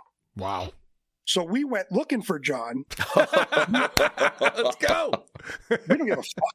We went looking for John, and he was gone. No By that shit. time, and we forced our way kind of into the back, and he was gone. He hightailed it out of there. So that's actual audio. That's actual audio of him leaving the smoke, the dust behind. The stink lines. Right. He didn't even open the door. It's just a soliloquy of John. It was gone. So as I'm watching that episode that you guys did last week, I'm just sitting there getting angrier and angrier, and I had to reach out, and it was like, how do I message Carl? I go on the website. I was like, I have to tell him this story just as a cathartic episode for me. Not even expecting to come on and tell the story, just to get it out and be like, fuck him. Good. Here, I'll have fun with the story. Do you feel better? We need to find one of the things I got so excited about you when you reached out. We want to find more people like you, because when we heard about this high school battle of the bands, I'm like, who else graduated with John that could talk about this high school battle of the bands? I want to know what actually happened here. You bring up a good point. King B, tell us about the pyrotechnics and the guillotine and all the pig's blood. Can you just tell us what that was like? Was it as amazing as it sounds? Let me tell you, it was non-existent. Okay. Fair enough. Well, at that point, grunge had taken over, Adam. You can't be a tryhard in a grunge band. Right. Put on your flannel. And, it's funny. I've been to enough back in the day. We played and we hung out about all the bands. Nobody did coffins and pig's blood. You played in a high school gym. No shit. Nobody did that. You weren't allowed to do any of that stuff. You didn't have stage lights. It was just like the regular lighting in the gym. Earlier in the day, they had a play of like The Wizard of Oz. Yeah. And then, at night, a couple of metal bands go on, and whatever stage lights they have, that's it. Nobody's doing pyrotechnics in a school. Can we use this tree? Everything I think I ended up the email with calling him a garbage human being. Mm-hmm. And that's exactly what he is in my mind. I'm surprised the promoter went along with that, because now he's the one who has to tell you guys, and he's going to reach out to you again for other shows. And he's the one who has to tell you, yeah, John's taking all the money. Sorry. Well, it sounds like that night he wasn't even going to approach you at all. Well, right. I was trying to just avoid you. Right. So there's a history with that promoter as well. Yeah. I don't know if you want me to tell a real quick story, and aside from that. If you can make it quick, let's go. Very quick. But we played a show in the city at Bond Street Cafe, and again, he stiffed us on money, so we found... Wait, what street cafe? I'm sorry. Bond Street Cafe, B-O-N-D. Oh, yeah. In the city. Fucking New Yorkers. So we played Bond Street annoying. Cafe. For whatever reason, he didn't want to pay us, so we found where they stored the liquor. And loaded up the back of our amps, our bags, and our jackets because it was winter, and we got paid in Bond Street liquor. Yeah, I'm sure you got more than you would have gotten in cash then. I'm sure. Excellent. We would have gotten like $50 at that show. We easily bought a couple $100 and liquor out of that place. That's fantastic. You see, if this wasn't John, I would be blaming the promoter. Right. I've been John in this situation. I've been a guy with a band who's done some television, and I show up and they're like, here's your green room. We've keeping you sequestered. And you're like, I don't, this is stupid. I feel silly. Like, please don't do this. And they want to please and make a big deal. And it's completely on the promoter to decide who's getting paid what in advance. I can't imagine he would just say to you, oh, the headliner, unless... Two things. One, this story checks out to the dozen other stories that we've heard just like it. And he probably did enough to piss off the promoter that he was just like, fuck it, I don't care what people think of this guy. Yeah, it's very possible. But like you said, Adam, he wasn't really looking to tell us in the first place. We had to go seek him out. Interesting. And try to get paid. And that's when he told us John demanded all the door. Anyone else who's had experiences with John, if you were in the Stuttering John band, perhaps, or if you went to his high school, went to the Battle of the Bands, please reach out. We want to hear these stories. Paul Dooley, please give us a call. Yes, we want to hear these stories. Well, I have big news I want to announce right now. Speaking of John's interview on Primal Scream, Christian Blatt has reached out to him. Now, of course, we know Shuley reached out to him, and we wanted to get him on Point Dabble Point, and Nick said... Nah, I don't need to be a part of that. But Christian Blatt interviewed Nick Greystone. Wow. And that is premiering tonight on the Blattcast. So check that out at 9 p.m. Eastern, 6 p.m. Pacific. Blattcast YouTube channel. And I have a few clips here to wet our whistles for this interview. Now, Christian asked him about his knowledge of Howard Stern. Because, of course, the famous Whack Packer question. Oh, yeah. Which really threw John off. How dare you ask a question like that? So Christian's like, well, what do you know about Howard Stern? The other person I wanted to meet was Stuttering John. Okay. Now, the first question about that, were you a big Stern fan? Obviously, you grew up in New York. I grew up in New York. So long before the rest of the country started to get turned on to this guy, we all knew who he was, going back to when he was on afternoons on WNBC. WNBC. So you saw this yeah, dude, definitely, man. Like, I listened to the original show. I was a fan of, when he made the transition and everything, and like, not a diehard fan, but definitely respect the guy for what he's done with radio, and he's just a great interviewer. So I think that answers your question. I don't think he knew a lot about Howard Stern, but he's very excited to hang out with Stuttering John because his buddy, so Nick's buddy, is the one who put on the ChillerCon event, and so we find out that he got to hang out in the same room as John for the whole weekend. And the way that the ride worked out was ChillerCon had to pay for John's transportation and accommodations. And so John said, well, I need a ride back to Long Island. And Nick's buddy who set up the whole thing goes, hey, you got to go back to Long Island when you give John a ride. So that's why, and I'll give John credit for this, when he says Grillo bummed a ride, Grillo wasn't deserving of any transportation. He wasn't part of the event. So it actually kind of makes sense that... John, we owe you an apology. Yes. Sorry about that. Yes, we do.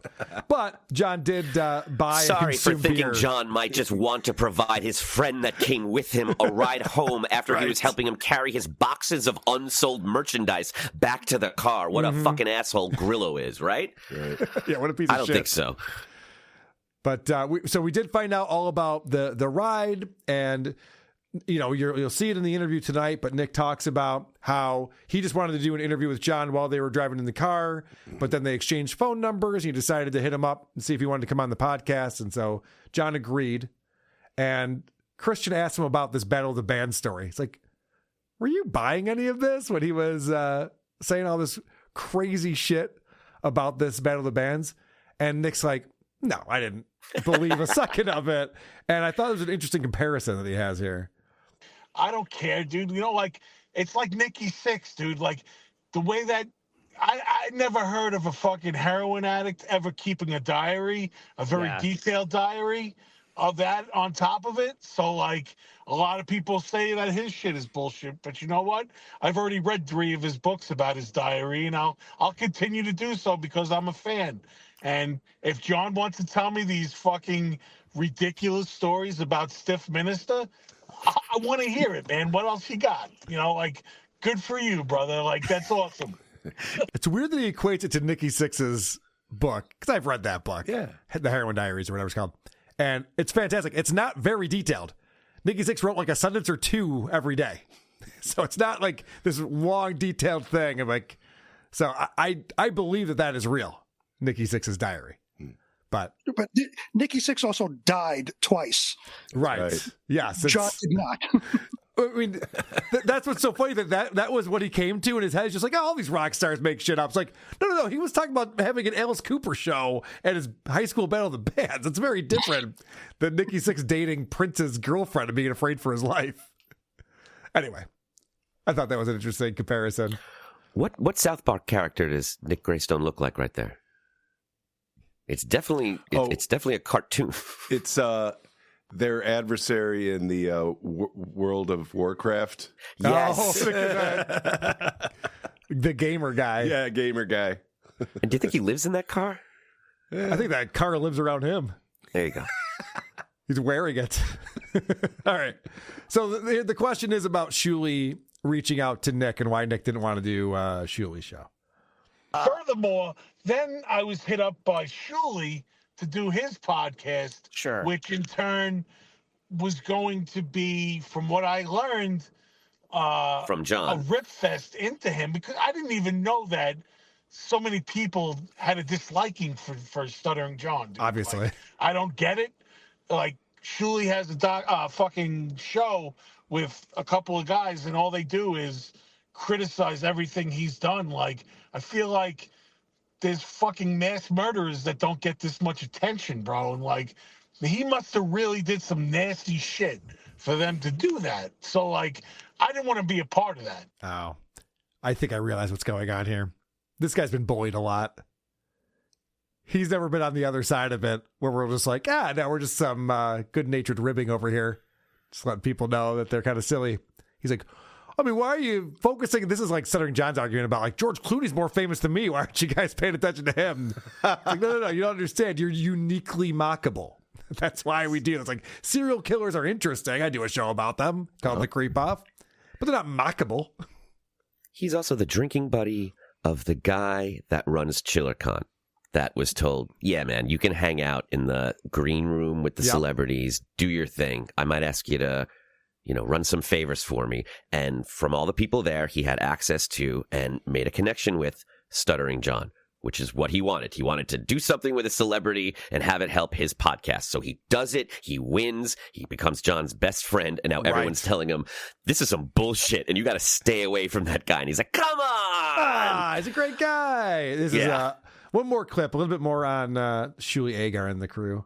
Yeah, I just, you know what, man, like, I felt like he came at me like it was nice and everything, but I felt like I was also putting myself up on the chopping block because it was buddy, but then I go on there and I started seeing some of the comments people were saying about me. So then I'm like, all right, now I'm going to go on there, and these people are going to fucking massacre me as well as John if I go on to the show, and it's just a no-win situation at that point. And I know my guitarist always says this, there's trolls on the internet, don't engage with them, but I fucking can't help it. Like, I have to. You know what that means, guys? We got to bully this guy. Everybody bully him. I'm kidding, of course. Nick seems like a very nice guy. He doesn't want to get involved in the Dabbleverse. I understand. But that's kind of heartbreaking because he has no self-respect, and he has no idea that what John did to him in that interview was a great example of the things people don't like about him. Right. And if he looked back and watched it, I think he might see that and understand where everyone's coming from. I mean, you do have to ease in. It takes a minute. You might have to watch the Sheet Shitterson documentary first. But yes, I think he would. I think he would get it eventually. Joe Corson Roy says, "Looks like King B turned on me." Very fun super chat there. All right, King B, I'll let you go. Thank you so much for coming on the show. I know you jumped out of work early to be on here with us. I appreciate that. One more time, tell us about the show you do and where people can find that. It's the Mike Jolich Show. We record every Friday. You can get it on YouTube, youtube.com/@MTR_networks. Again, it's like a 5 to 10 minute, really quick hitter, funny news, tidbits, do a little Twitter stuff. So check it out. And if you like, subscribe to the channel, please. And Carl, again, thanks for having me on. I really appreciate it. This was a lot of fun. Thanks for reaching out, King B. Great talk to you. I hope more people follow in your footsteps and reach out to us about this. Yes. That would be great. Awesome. Thanks, man. Thanks. The great King B, everybody. All right. Let's talk about my friend and yours. Bloody ass. Can I get a little sympathy? Because I got a bloody ass. I'm bleeding generously. Because I got a bloody ass. All right, Stuttering John Melendez. We played a little bit of this on Point Dabble Point on Monday. Adam joined me along with Ava Riza and, of course, Shuli, who's our co-host. And we talked about Stutter Talk, a podcast. They're still around. They're like a 501c3 nonprofit organization. They also have a podcast for people who have stutters. And so John agreed, well, he was still on the Tonight Show at this time. He agreed to be on their show because he likes to help out the stuttering community, of course, as you know. And the hosts, Peter and Eric, were very excited to talk to John. And I loved the credits they gave John before the show started. Mr. Melendez has acted in off-Broadway plays and several movies, including Airheads and Dude, Where's My Car? Acted in off-Broadway plays. Mm-hmm. I got to stop them right there. Now, I know he was in Tony and Tina's Wedding. Would that be considered an off-Broadway play? I would have to look it up. If it had an equity contract, it would be. If it didn't, it's not. It's hard to say. That was a dinner theater thing. It's a dinner theater thing. It's like a bunch of people like improving and talking to the guests like they're at a wedding, but they're actually not. It might have been. I was more struck by the compromise of the phrase acted in. Right. Like, definitely starred in was replaced. Because Yes. they're like, you can't say that, buddy. You just can't. Yeah, Hey, are you going to finish that? yeah, because Dude, Where's My Car? And Airheads, all he said in that movie was, I masturbate a lot. That was his only line in that. And Dude, Where's My Car? I don't even know if he had a speaking role. He pisses in a plant. Yeah, Yeah. that's what I remember. So He does it really well, though. off-Broadway plays. Now, first off, just the term off-Broadway, that struck me a little funny because I'm like, well, that's every play that's not on Broadway. It's like literally everything. Show off. Yeah, I mean, I'm sorry. I'm sorry. okay, please explain I'll this say to this me. and then I'll No, go. please because do. I No, will please have explain lost this to me. It's a delineation. There's Broadway, there's off-Broadway, and then there's other theater. Off-Broadway is like that minor league baseball team. It's still okay. baseball. They get a contract. And saying that in your resume would say, I'm an equity actor and I have the ability to do those shows. That's not what he's saying.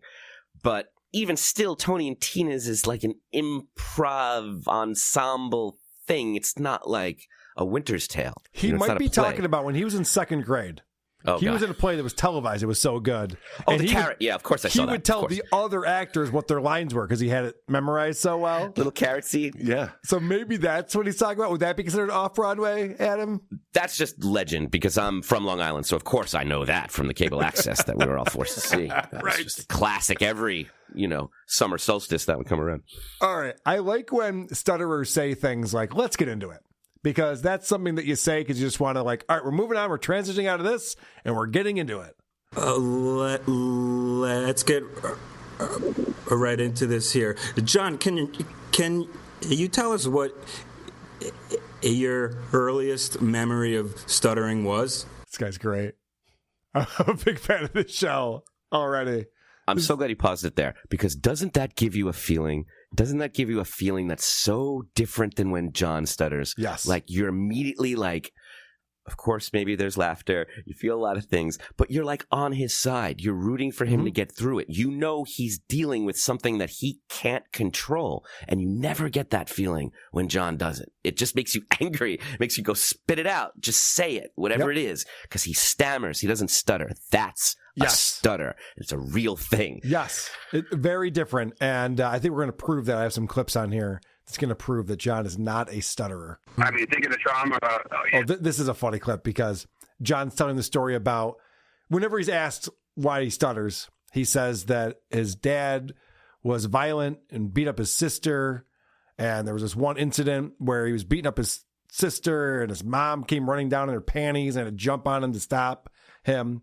And this is how I know that these hosts genuinely think this is a funny story. I mean, think of the trauma, of seeing your dad beat up your sister, but more importantly, the trauma of seeing your mom only in her panties. Yeah. That was a joke, but I'm just making.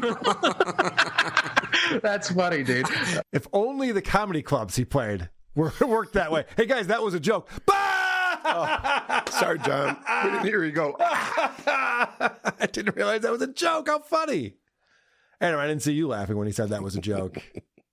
There's such a great audience. He said this thing, and what they heard was, and then I saw this thing, and it was really traumatic. And they went, yeah, that's really traumatic. No, I was kidding. Oh, yeah, that's really funny, actually. It's very, very funny. They're like, whatever you say, boss, they're just enamored with him. No, they're excited to have a big celebrity on the show, obviously. And this is a great question. We just played Chelsea, Haley Welch's friend, asking the terrible question. This is a great question. Do you still consider yourself a person who stutters, or do you consider yourself a person who's recovered from stuttering? Where do you stand on that? Now, that's a great question. Are you still a stutterer? Because we're listening to you, and like you said, Adam, he stammers a lot. He has a lot of crutch words and things, but he doesn't stutter. We hear what stutterers sound like. But he even paused to answer that question. Did you think he'd be like, yeah, I'm a stutterer? Because that is his brand. He has to be a stutterer, or else he's not Stuttering John anymore. You ask an alcoholic 50 years after they've had their last drink, are you an alcoholic? And they go, yes. They don't miss a beat. Right. They're not like, let me I guess. Yeah, that's a good point. Oof. So this is his answer to that. I consider myself a person who still stutters.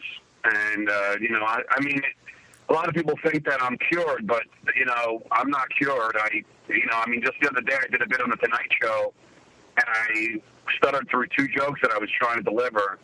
So it's still there. I don't think it ever goes away 100%. Okay. So this is my theory on this. So John goes, no, I still am a stutterer. I just stuttered on the Tonight Show the other day. And this is true if you go back and check out the Howard Stern Show. John stutters when he's nervous. And I think a lot of people do.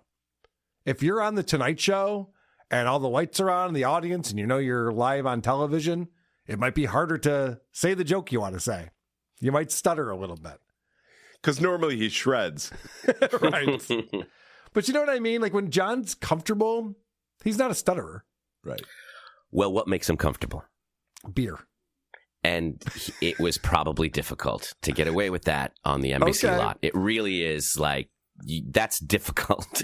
So I bet he had to be mostly sober. And he can't tell them all flat out, or at least in those words, that's his relationship with stuttering. It's his relationship with alcohol. How much he drinks, he doesn't stutter. He actually does. We're going to get to that in just a second. Oh, yeah.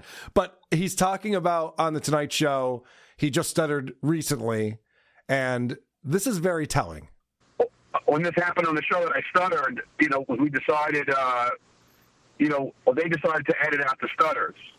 Okay. And that was to protect me, and I guess it didn't work, but I told them that I don't have a problem with them airing me stuttering because, it's something that I do.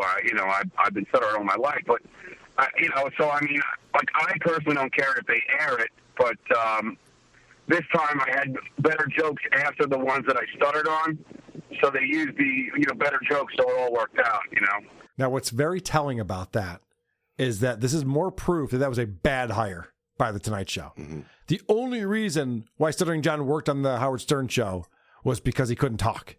And Howard's like, that's amazing. Let's put him on the radio. A guy who can't talk. Sight unseen. And Jay Leno and the team over there hires him to be the announcer. You'd think he'd be like, oh, yeah, he's going to stammer and screw things up and say the N-word when he's talking about Nicolas Cage. It's going to be great. Everyone's going to love it. Instead, they're just like, oh, that sucked. Edit it out. They're not even taking advantage of the reason why John's interesting in the first place. I love it so much because he does exactly what he did to the last question. He gave them all of the answers, and that's his stutter. He doesn't know how he feels about things. Mm-hmm. He even said, he goes, they decided to cut it out, but then I agreed with them because I also thought it was a good... Because I had other jokes that were funny, yeah, right. Because I'm a really good writer. It was like something happened there that you're not being clear on, and that's very telling. He said it before. They're like, so you're not really much of a stutterer anymore. And he's like, well, yeah, I am, but I don't. But lots of people tell me that I don't, but I still do because I did the other day, but then I didn't afterwards, and then they use that. But that's still not why I got the job. Whew. Yeah, and I got to say, if John would only take his own advice, remember, this is from 2009. I mean, the more serious that you take yourself, the harder it is going to be to recover and to ever, be happy with yourself. Wow, you shouldn't take yourself too seriously because that might make things more difficult in your life? Huh. Don't overreact to things. Yeah. I love that he was saying this in 2009. He understood all of this. He's never understood this. No. He just repeats things he's heard. Okay, so now the question comes in you're a stutterer, but we don't hear you stuttering. How does that work? You have a very unique and cool interview style and speaking style. How are you able to do this and earn this with such a prominent stutter?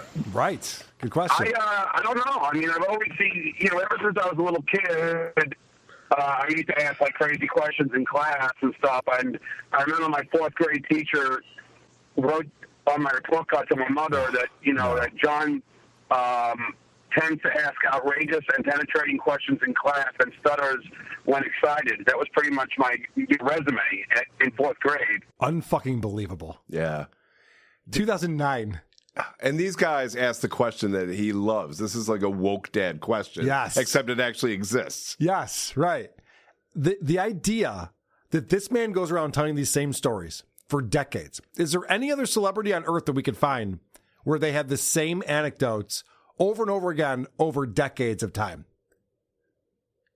No. Right. No. Honestly, that would be crazy if you just had these people on every time they told you the story about fourth grade and the report card. Well, most celebrities keep doing things. Right. That's the thing. That's the thing that John can't figure out, why he has to keep bringing up the fourth grade report card. I wish he just had the balls to stop trying to prove himself and say exactly what he wants to say. As they ask him that thoughtful, intelligent question, and he wants to put a cigarette out in their face and say, I was born that way. Right. I'm better than you. I figured it out. So he has to hustle and prove and jive and say all this shit. Well, he also takes credit for being on the show because he's like, wait, I like to give back to the stuttering community. That's why I'm doing your guys' show, which is kind of insulting, I think. Mm-hmm. Here's another fun question from the host. So did you always have this attitude about Stuttering John? Ever since you can remember, you were okay with it. And if you stuttered, and it was no big deal. I like that question. I like the way it was delivered. What John could have done, which would have had some fun with this, is just be like, that's a good question. I'm glad you asked me that. But no fun to be had on this show. Instead, John, he's got these things that he likes to say that he thinks are funny. And I always say to people, I don't know what God was thinking. God got he makes me and then he makes me outspoken, a guy who loves to talk and who wants to get out there and deliver lines and everything else. But then he gives me a stutter, so he must just laughing at me in heaven. What a fucking idiot this guy is. And it's so I don't know what God's thinking. Because how is that possible to be that dumb? It's the tone. The audacity to actually talk to these guys with the attitude of, you'd never understand what I'm trying to say to you. Right. How could you possibly get it? Meanwhile, these guys are hosting a podcast about stuttering. They're doing exactly what John's talking about. And he's going, it's crazy, man. He's running in the room. You're never going to guess what happened to me. You're never going to guess it. I have a stutter, and yet I want to be a broadcaster. Is that crazy or what? They're both with their microphones going, we know. Asshole. Well, they opened the door by telling him he was cool a couple questions ago. Oh, yeah. So big mistake, guys. All right. So what are the tricks to not stutter? Adam alluded to this earlier. Can you talk a little bit about some of the tricks that you do use to help you with speaking, some of the other tricks you use? I mean, I think, and I always say, if you're of age, a few beers doesn't hurt. Of course. Isn't that amazing? His advice to all those stutters. This is a community just for people who have a stuttering problem. And they come to this show and they want to hear how other people are coping with this or dealing with it or helping. And he goes, you ever think about having a drinking problem? People won't focus on your stutters so much when they're trying to get you into AA. Your family won't be annoyed about that part of you anymore. What an asshole. You can lose the stutter and your family in one move. Yes. In one meeting. Yeah. All right. I call this next clip, two people talking, a stutterer and a moron. It's really so great that that he did give you this opportunity because you were a person that stutters, especially because it was a radio gig, where millions of people are going to hear you stutter. Yeah, no, I know. But listen, I'm like I said, I'm happy that I got the gig. I mean, it actually was. It's obviously how I got my start. He just said nothing. I should have transcribed that. I did. Yeah, no, I know. It's my favorite thing he ever says. Yeah, all of it in one. I know. I know.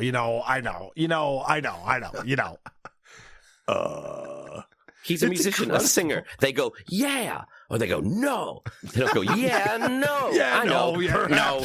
Yeah. I go He Freddie doesn't know? Mercury to go up there and go, yeah, no.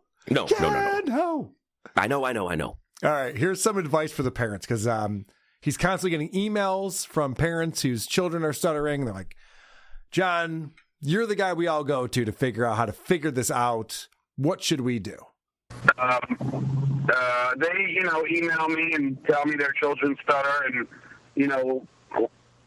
what should they do? And I always say, well, how bad is it? And they say, that's not too bad. I said, don't do anything.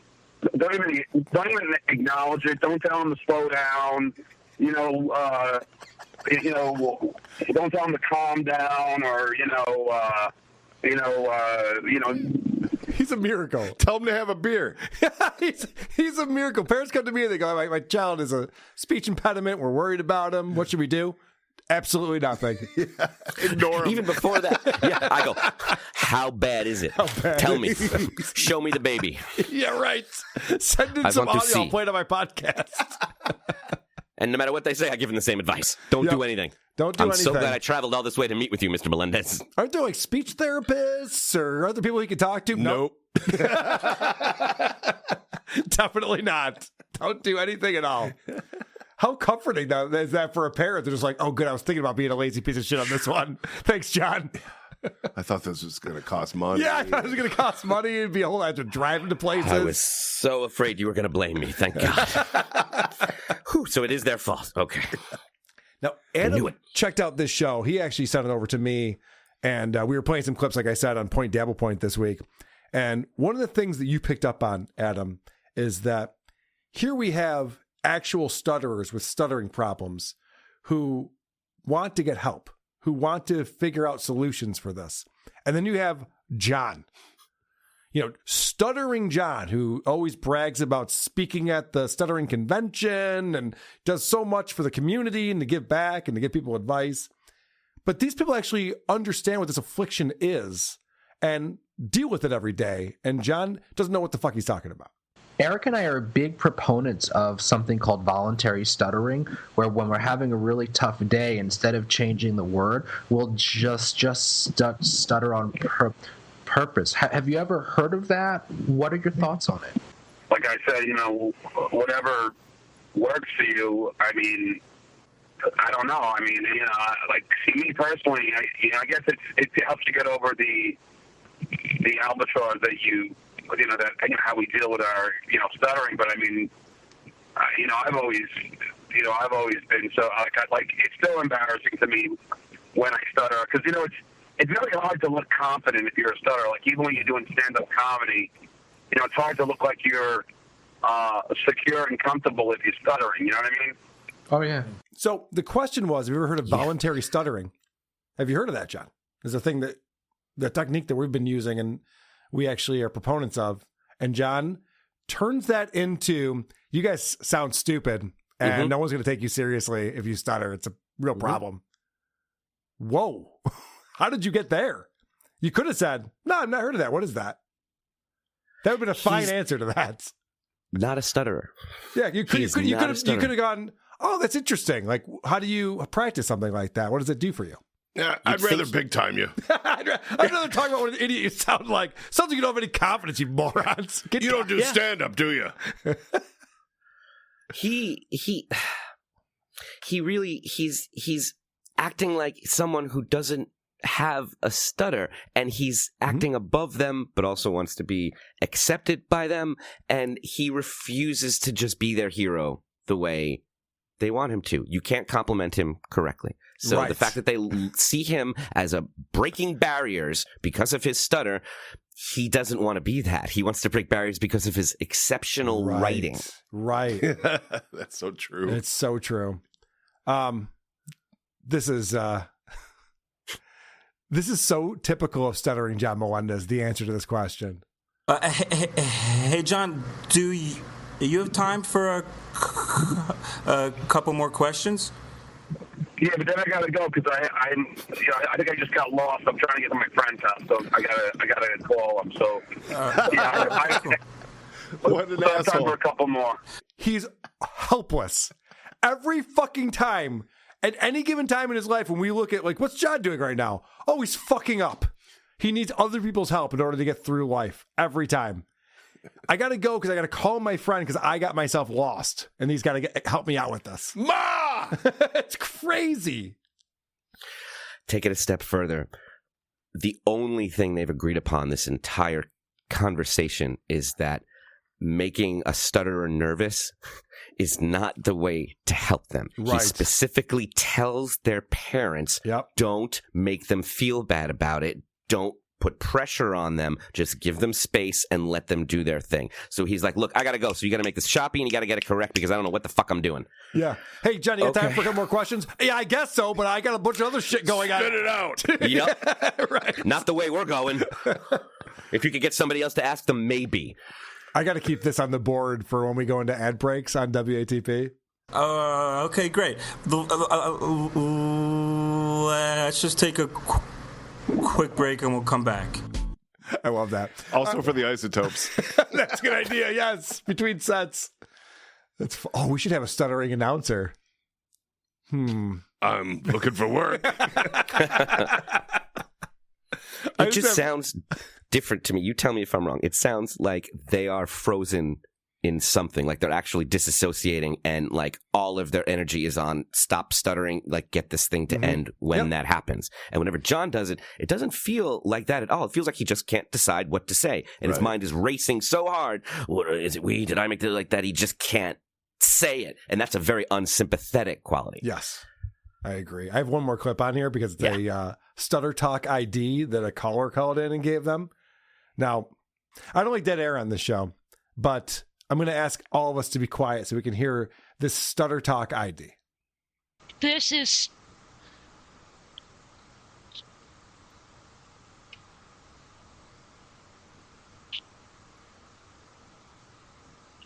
Jamie Rocchio, and you're listening to Stutter Talk, where they keep it real and love their listeners. That's amazing. Oh, I love that. I love the call-ins that they pull in to give them IDs. It's great. Still better than NPR. I've never heard John do anything like that at all. No. That was a whole other thing. No, it's a very different thing. I'm telling you, John is not a stutterer. I thought he was. I remember live in Chicago, our first live show, and Dick Masterson's up there with us, and we're listening to John clips, and Dick goes, John's not a stutterer. And I'm like, no, he is. And I think back, I'm like, I wish I was looking at it from the fresh perspective of Dick Masterson, listening to this going, that's not what a stutterer sounds like. It's not. No. Well, I want to get some information from a person who met John in the flesh, had an interaction with him recently. Dalton is here to chat with us. I'm going to add him in here. Dalton, can you hear us, buddy? Yeah. Can you guys hear me okay? You sound great, actually. How you doing, man? I'm doing well. Yeah, I'm traveling right now, so I apologize. I couldn't, do the whole camera setup and all that. But it's an honor, by the way. Carl, I'm a huge fan of this sweet. show. Yeah. Oh, well, thank you for that. So let me I'll just tell you the background from my perspective real quick, and then I'll let you tell the story. Please. So it was the Thursday night that we were in Vegas, and I'm standing at the Carousel Bar outside of the Plaza. I'm talking to Vegas Beer Sales Jerry, and we're talking about Stuttering John and their friendship. And he goes, yeah, I still talk to John all the time. He calls me, he messages me. In fact, right now he's out on a date. And I said, oh, that's funny. I just got a text from Missy B saying that her friend ran into John while he was out on a date. Yeah, dude. I'm like, this is so weird that I'm talking to two people who are communicating with people who are with Stuttering John right now on this date. I'm sitting at this table, right? Okay, and I go up, I go smoke a cigarette or something, and I brush past John, and it's like a movie moment. It's like slow motion. I'm 25. I didn't grow up with the Stern Show. Got into it later. And genuinely, this is not a joke. I'm not, messing around. I'm a fan. Okay. When I saw John, I'm thinking and by the way, I'm hammered. Okay. Let's just be honest. But I'm walking by him and I see him and I go, wow, this is crazy. I got to say hello. Immediately engage in conversation. Are you Stuttering John? Now, would you have done this if you were sober? Yeah. Oh, yeah. Okay. But I'll tell you what I wouldn't have done here in a second because it falls apart very quickly. I'm thinking this is going to be great. You got some beer balls going. Yeah. And by the way, John's at this restaurant, and I don't know the whole story with him, but I spent $1,000-something plus on this meal. I was with this girl. Okay. John had like a Michelob Ultra, and like I don't even know. Set the scene for us. So this is a high-end steakhouse? High-end steakhouse. Okay. It's actually, I can tell you, it's called the Meat Market. John was in a place called the Meat Market? You didn't lead with that? Yes. Yeah. So Meat Market in Tampa. It's a beautiful place. Great dinner. And he shows up with this girl. And they're sitting, no joke, right across from me. What's the girl like? Older. And I'm not going to disparage her or whatever, but she's older. She's clearly got some work done. Jewish. I noticed the Hebrew necklace. Oh, okay. Yeah. Okay. I didn't realize it was that kind of show. No. Adam gets very upset with our anti-Semitism out here. He keeps us in check. I'm seething. No, but she nice enough girl, but she's clearly wasted as well. I don't know where they were leaving from, but they're both inebriated. What time of night is this? 7, 8 o'clock. Okay, so it's prime dinner time. It's prime dinner time. They're plastered yes. at their table. Okay. Yes. He's wearing a coat that doesn't fit right. His pants are down below his feet. Oh, that's amazing. Yes. It was provided for him. And you're going to show us the video? Hey, listen, it would have been very cool if it wasn't him. If this was like, running into Mick Jagger or something, you could expect, something like that. But anyway, so I'm sitting there and I get up to go smoke the cigarette. I brush by him. I say, no way. Are you Stuttering John? He looks at me and he doesn't say anything. We lock eyes. And like I said, I had been drinking. So this felt like an eternity. I'm looking at fucking Stuttering John, wondering what to do next. What are we going to do? Are we going to fuck? We have girls for that. That's why they're here. But it's still an option. I like that it's still on the table. Listen, Tampa. I told you I'm a fan. I'm trying to get whatever Lino money's left or something. I don't know. But he looks and this is where I fuck up. I go, I'm not a troll. And that's like, dude, I think that's where it goes wrong. Yeah. So his date's at the table. Because the word not doesn't mean anything in that sentence. The word troll means everything. No, he immediately says, yes, I'm Stuttering John. No stutter, by the way. So I think you guys are right. He's sort of like a woman that says she's been raped.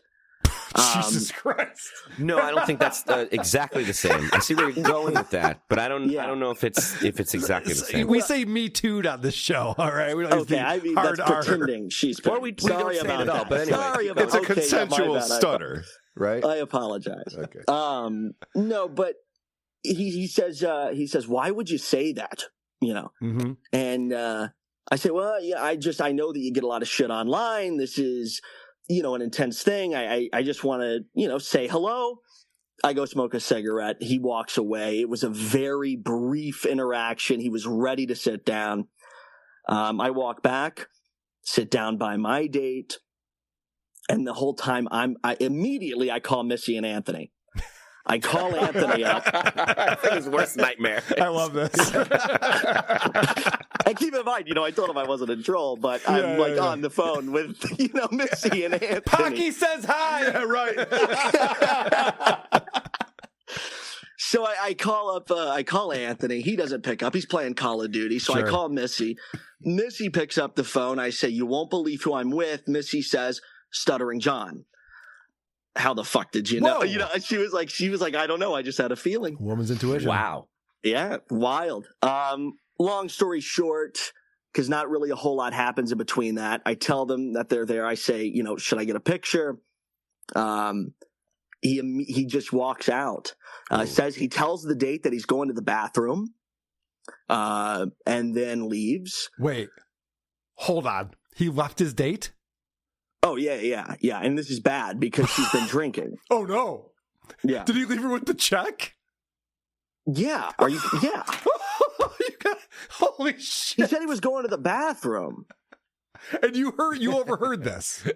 Yes. No, I didn't just overhear it. I had about an hour-long conversation with his date. Oh my God. All right, when is she coming on the show? Send her the link. You know what? I got her name. Okay. I think I sent it to Missy. She did look familiar. I don't know who she was. Something about her, though. Like I said, older. She definitely had some was it work Tan done. Mom? No, Maybe it was Tan Mom. Florida. Yep. Underdog lady? It was Stern. Hold on. Okay, this is incredible. I'm sorry. I'll let you spit it out. Please. I don't want to drag this out. Go. But you ran into John. I'm not a troll. He gets upset. You go back down. You sit down. You're having dinner. He's across from you having dinner. And you see him get up and say, I got to use the bathroom. And he never comes back again and just leaves his date there. And then you go over, after some time has passed, I assume, you go over and talk to his date who's sitting there holding the bag.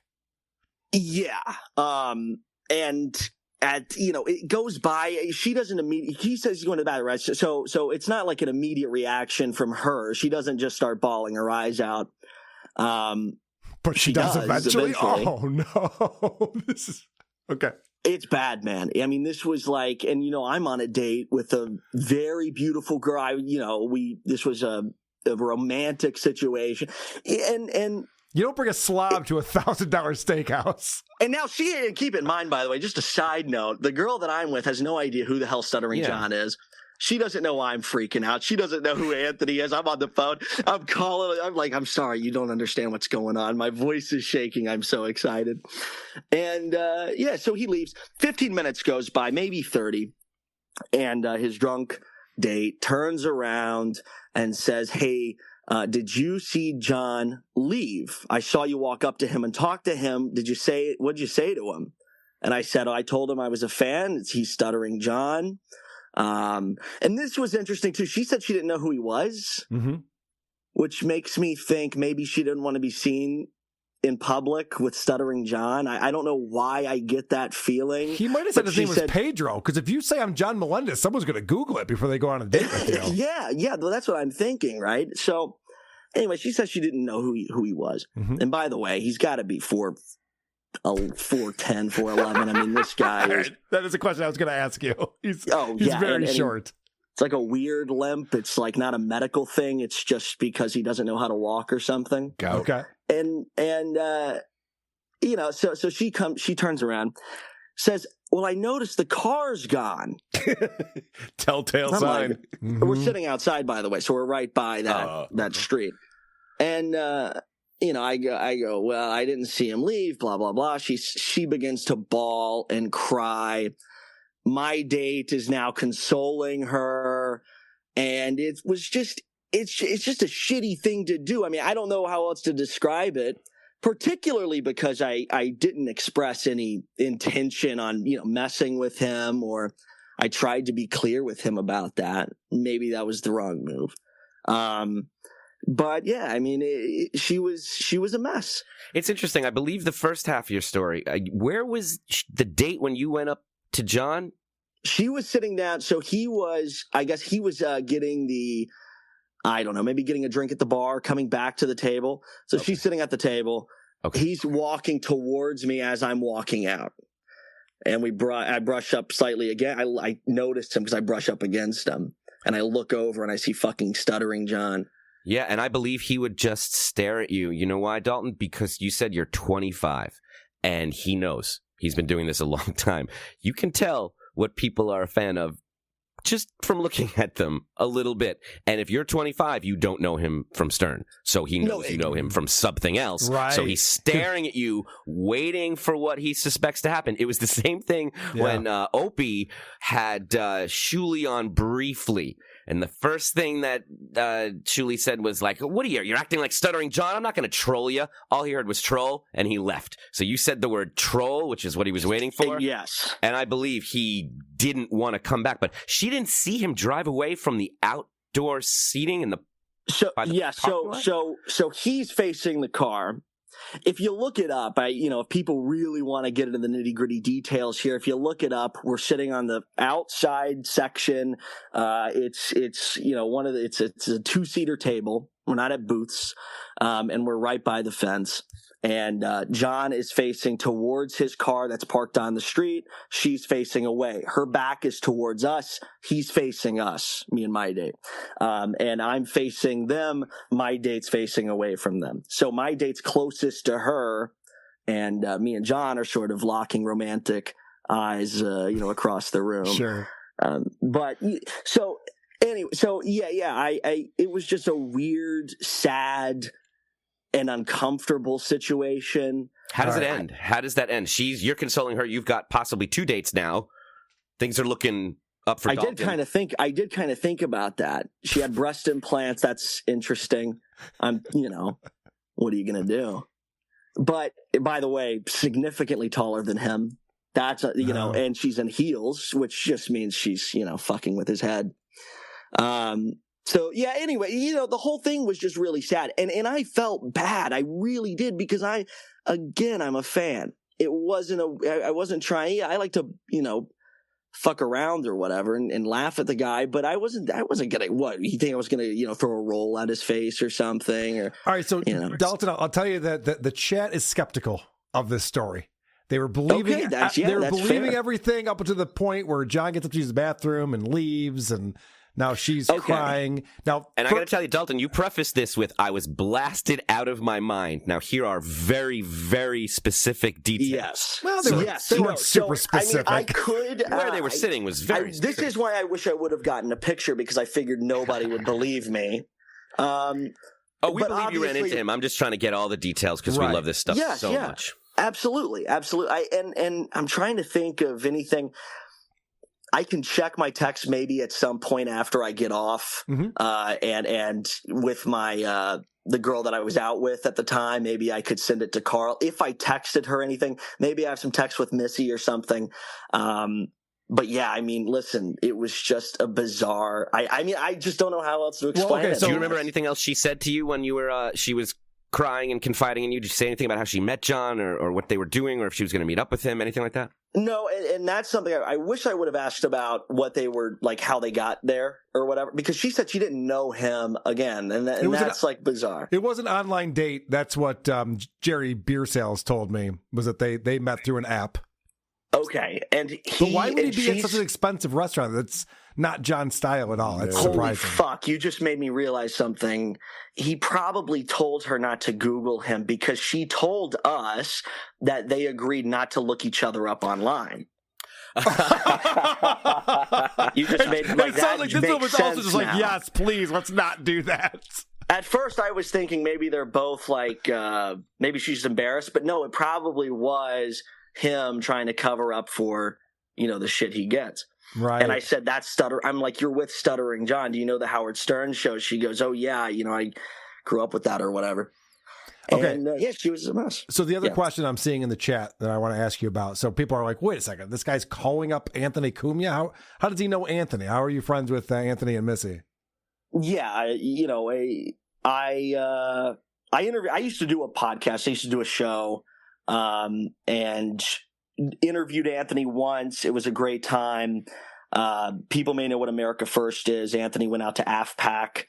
I bought Anthony dinner, and my co-host, and we ended up having a ball. We, just fucking ran up the town, and it was just a great time. So me and Missy and Anthony, we you guys are all along. in the KKK together. Okay, now this makes perfect sense now. Yeah. Nazis, yes, absolutely. Okay. Now I believe everything you just said.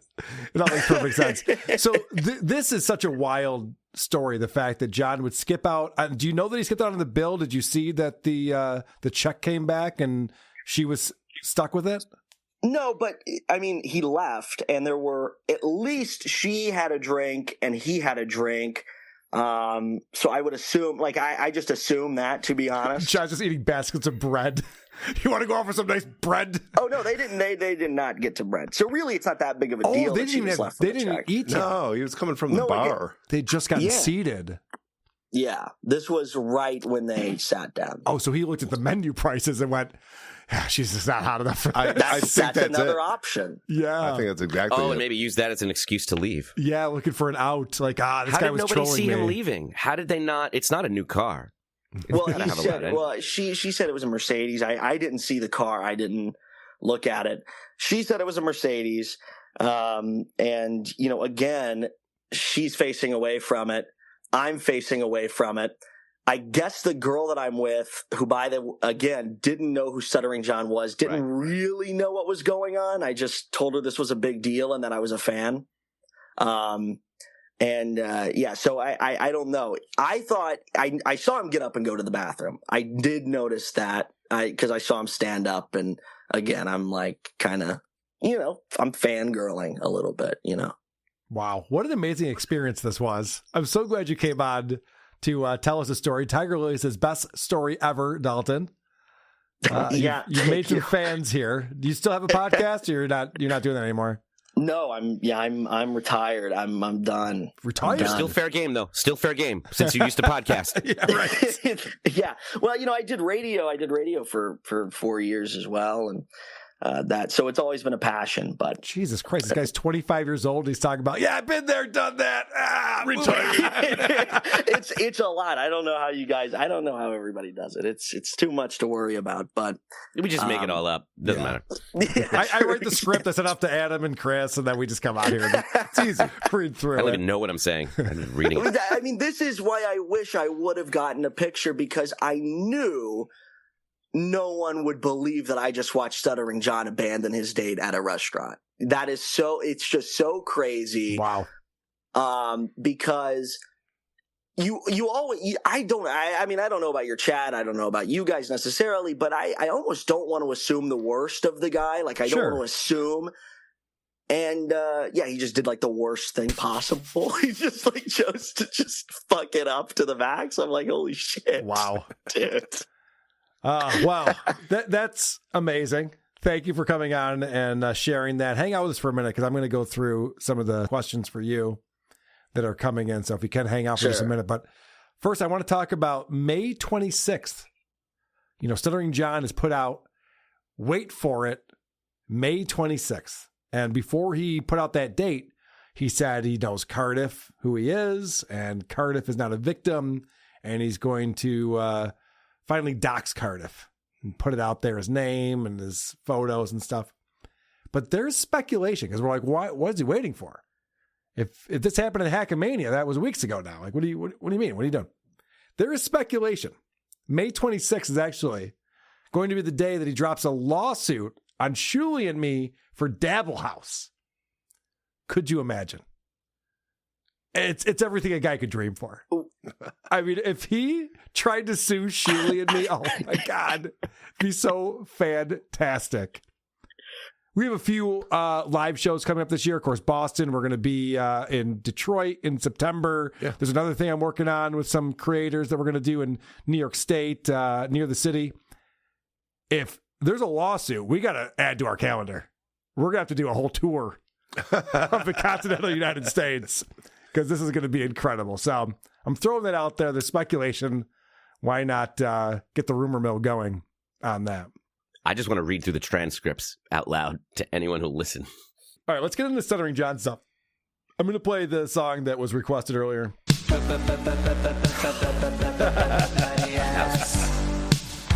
I get a little sympathy? Because I got a bloody ass. I'm bleeding generously. Because I got a bloody ass. All right. This just came up on Dabblers Anonymous. I just wanted to play it because it's very funny. This is the Howard Stern Show from March of 2011.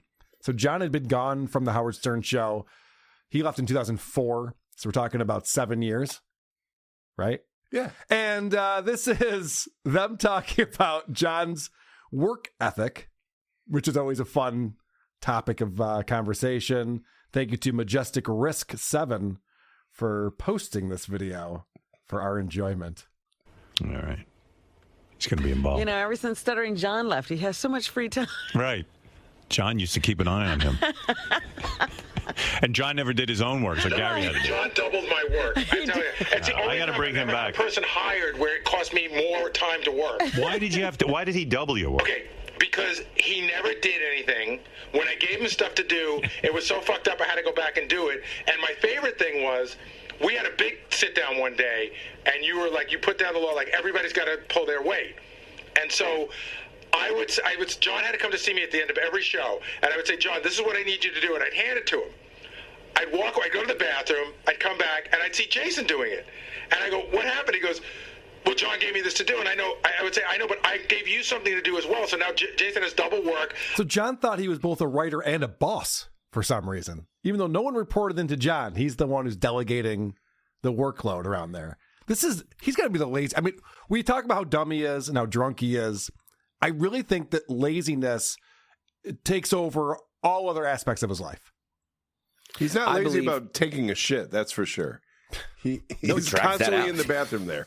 Well, that's also lazy, taking a long shit. I know.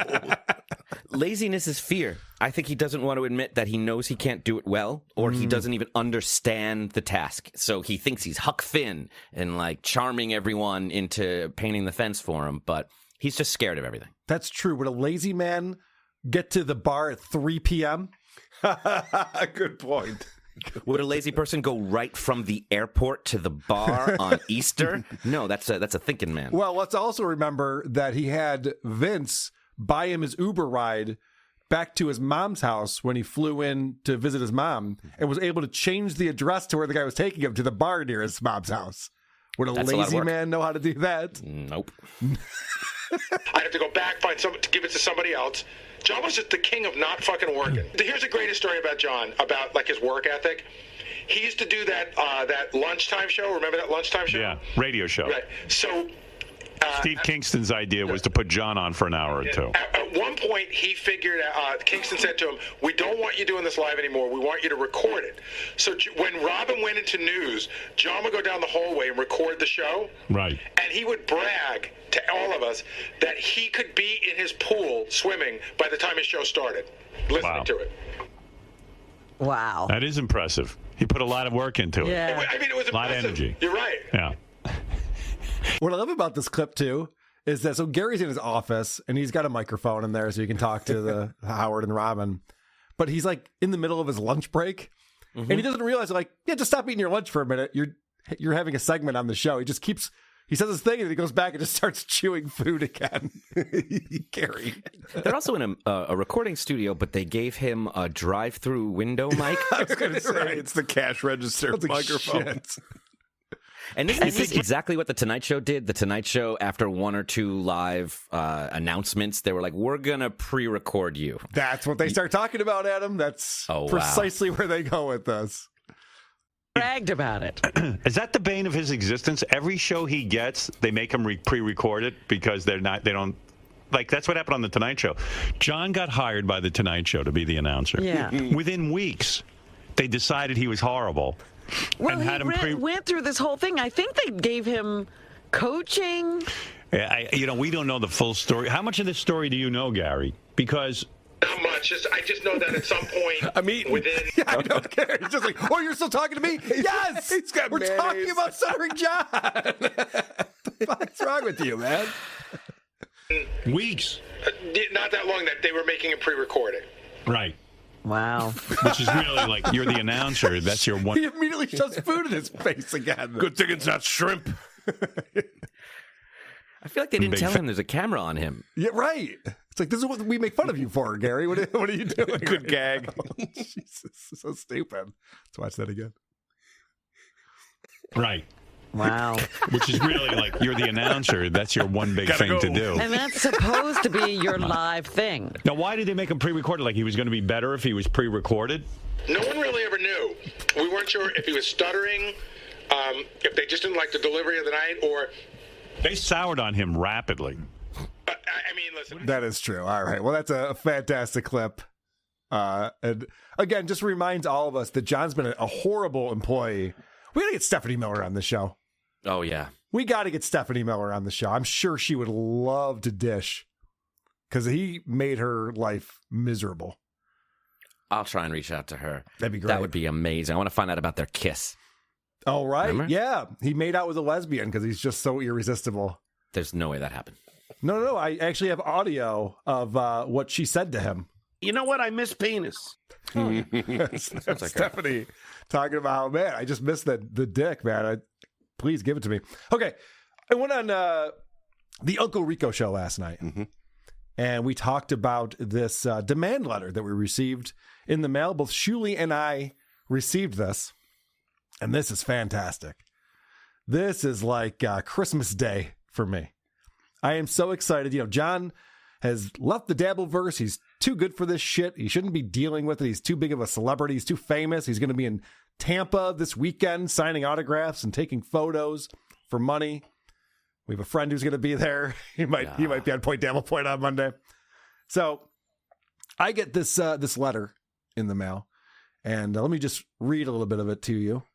It says, Mr. Heberger and Mr. Agar, our firm represents John Melendez. It has come to our attention that you have knowingly and repeatedly used our client's name, likeness, image, voice, video clips, and related icons/logos to promote your recent commercial event in Rochester, New York, the Rochester event, generating revenue from podcasts, promoting the event, and later rehashing the same or related content both regularly and at a follow-on event in April of 2025. Now, what's very interesting about this first sentence is that there's been two events in Rochester. Why wouldn't you list both DabbleCon and DabbleCon 2 if you want to maximize the payout for this? Did we promote DabbleCon 2 differently than we promoted DabbleCon 1? I'm confused. But either way, we had DabbleCon at Comedy at the Carlson. Don't know why they're not in this lawsuit. Anyway, so... Yeah. What are you suggesting? I'm kidding, Mark. I'm kidding. He's going to kill me. He really will kill me next time he sees me. He gets very upset. Well, now I have a name. Great. Okay, I got a name. He gets very upset about this sort of thing. So it's great that they've tied together DabbleCon with Dabble House. And the reason why they've done this, and they're sneaky, but I've figured it out, is because this is a violation of New York State publicity law, according to this letter. So us traveling to Florida and doing a live stream behind a paywall on the internet, I don't know that New York State would have a lot to do with that, or a New York State law. But because we did do some live shows in Rochester, now they're saying, and we'll also sue you for everything else you guys did too. And the rest. We did Stuttering John segments in Nashville, Chicago. Should I be telling him this? No. Detroit. Fucking Largo. Philadelphia. Largo. Oh, Largo. Yeah, that's another Florida one. That must be what a follow-on event means. Follow-on event. What is that? I don't know. It's supposed to be follow-up, right? I honestly don't know because it wasn't a follow-up or a follow-on. Oh. It was a separate Yeah, that doesn't event. make sense either. A whole other thing that we did. Your advertisement, social media posts, podcasts, and video productions prominently feature our client's identity without his consent. You have even publicly acknowledged that this use was unauthorized and legally risky. Now that's you got to understand our sense of humor and our sarcasm if you're going to be paying attention to this shit. And a lawyer has to understand that something's not legally risky. It's guys, legally it's a little... it's a gray area when it comes to this. If anyone should know, it would be a lawyer. Yeah. Seemingly flouting your own knowing violations of New York state law. That's what I do all the time. I'm just always bragging about how I'm breaking the law over here. Flouting motherfucker. Seemingly. So anyway, it says that we are writing to resolve this matter before our client decides to take legal action. Oh, that's so good. Please, he's going to hurt you. Help us help you have him not hurt you. This is bad. We're holding him back. We're holding him back. Yeah, like he really wants to do some horrible things, but we're telling him like, nah, cool your jets. Yeah, please, Hammer. These guys might be cool. Yeah, let's find out they're cool first. The unauthorized exploitation of our client's identity has been substantial and sustained. Your promotions. Then why are we just getting this now? This is the same thing with the SiriusXM lawsuit, where John's voice was on the Howard channels for 15 years, and then all of a sudden John's out of a job, and it's like, hey, I don't want my voice on your channel. We're suing you. And that was one of the things that even the judge said. They were just like, why now? What has changed? It suddenly occurred to me I'm broke. Precisely. Oh, this is great. Your promotions have likely generated over $300,000 in revenue, all derived from misappropriating our client's fame for your profit. It's likely generated over $300,000. And Adam, again, I'm not an attorney. I know you're not either. Is likely a good word to use in a legal document? No, neither is risky. These are not how legal documents you're coming forth with the facts, so you can't have generalities in there. Even the misappropriating our client's fame. What does that mean? Placing your client's fame in another box. Like, what does that mean? You can hear John arguing with the lawyer in this letter. You can hear that the lawyer's like, we got to do this one thing, surgical. And John's like, but my feelings, and they hurt me, and there was all this, you got to make it bigger and more and more. And they're just like compromising with these. All right, I guess I'll say risky. I guess I'll say just to like appease him because there's no case here. Well, Adam, at the very end, it says, and you trashed his kids. Well, that's what I was just going to say. The cease and desist that I got that we read on the show, and it was very funny, was also all over the place because we were colluding to get him fired, but we also did a thing to him online that wasn't cool. I mean, he listed like 5 different things I'd never done. I got to say, this is slightly more polished than that one. A little bit, yeah. A little bit, yeah. But it still comes down to his confidence that the judge is going to say, not cool. Not cool, guys. So we've likely generated over $300,000 in revenue. And this is funny because the SiriusXM lawsuit from the great Michael Popek was ridiculous because they didn't ask for a dollar amount in damages. I remember the judge goes, so what are you suing them for? And he goes, well, that's why we need discovery to find out how much money they made off of our client. That's not how that works. How much do you want? How much do you have? Your Honor, can we go home? I'm hoping to discover a lot. So it says, under New York civil rights law, our client is entitled to injunctive relief and damages for these unlawful acts. Section 51 expressly authorizes an injunction against continued use and compensatory damages for any injury sustained by the unconsented use, as well as punitive damages where the defendant knowingly used the person's identity in an unlawful manner. This is great. It cites the Second Circuit's recent Electra decision. The court reaffirmed these elements and remedies under that case. Now, I didn't know about this, but they reference right down here a 2021 case, Electra versus 59 Murray Enterprises. And apparently, this is what Frog said yesterday on Uncle Rico's show. This is Carmen Electra. There was a strip club that had billboards with Carmen Electra's face on it promoting their strip club. And it's just like, yeah, but 1998's Carmen Electra is not going to be there, right? It's like, so that would be very different if we were promoting that John was going to be at Dabble House. There are independent marijuana strains sold in dispensaries all over that have Grateful Dead logos on them. That the Dead have nothing to do with, that they go around suing and shutting down because you can't just do that. Not the same here. Very different. What we advertised, we actually gave. We said we were going to be laughing at a moron who drools on himself, and lo and behold, there it was on the screen for everyone to enjoy. Abundance. The April event, and businesses openly and knowingly, in effect, daring our client to assert his rights under New York state law. See, again, John's just like, oh my God, I'm not even a litigious guy, but they're daring me to do this. And also, this is supposed to be the Rochester event. You said clearly that's what we're referring to this as, not the April event. They're trying to work in some other things that are going on. Wow. So accordingly, we demand the following by no later than Friday, June 13th, 2025, 5 p.m. Eastern Standard Time. Are we in daylight time right now? Everyone gets that fucking wrong. Why even put the S? I do a thing where I just write ET, PT. Yeah. Because it's usually daylight time. Neither here nor there. It doesn't matter. Anyway, so it says, immediate cessation. Cease all use of our client's name, likeliness, image, voice, video, and icons/logos in any advertising, promotion, or content. Well, good news. Today I played a video that was just Gary Dell'Abate and Howard Stern making fun of you. So I guess that's okay, right? It still hurts my feelings. Monetary damages. Compensatory damages of $300,000 and exemplary damages, I think that's punitive damages, of $300,000 to compensate our client for your knowing infringement and to punish your willful misconduct. Wow. Because they can't prove damages, so it's to punish you. Amazing. $600,000 from these podcasts that are failing, that no one cares about, no one's ever heard of. Accounting of profits, a full written accounting of all revenues and profits you obtained from the unauthorized use of our client's identity to verify and ensure proper restitution. You sound like my accountant. Can I get it to you in a few weeks, man? Jesus Christ. It's going to take a while. Written certification, written confirmation under oath that you have fully complied with the above demands and have ceased any further infringing use of our client's identity. If you fail to comply by the deadline, our client will likely initiate litigation. This is another Most funny likely. one. Yeah, there's a really good chance. Like, we're kind of testing the waters with him, and he's feeling pretty strongly that he might actually do this thing.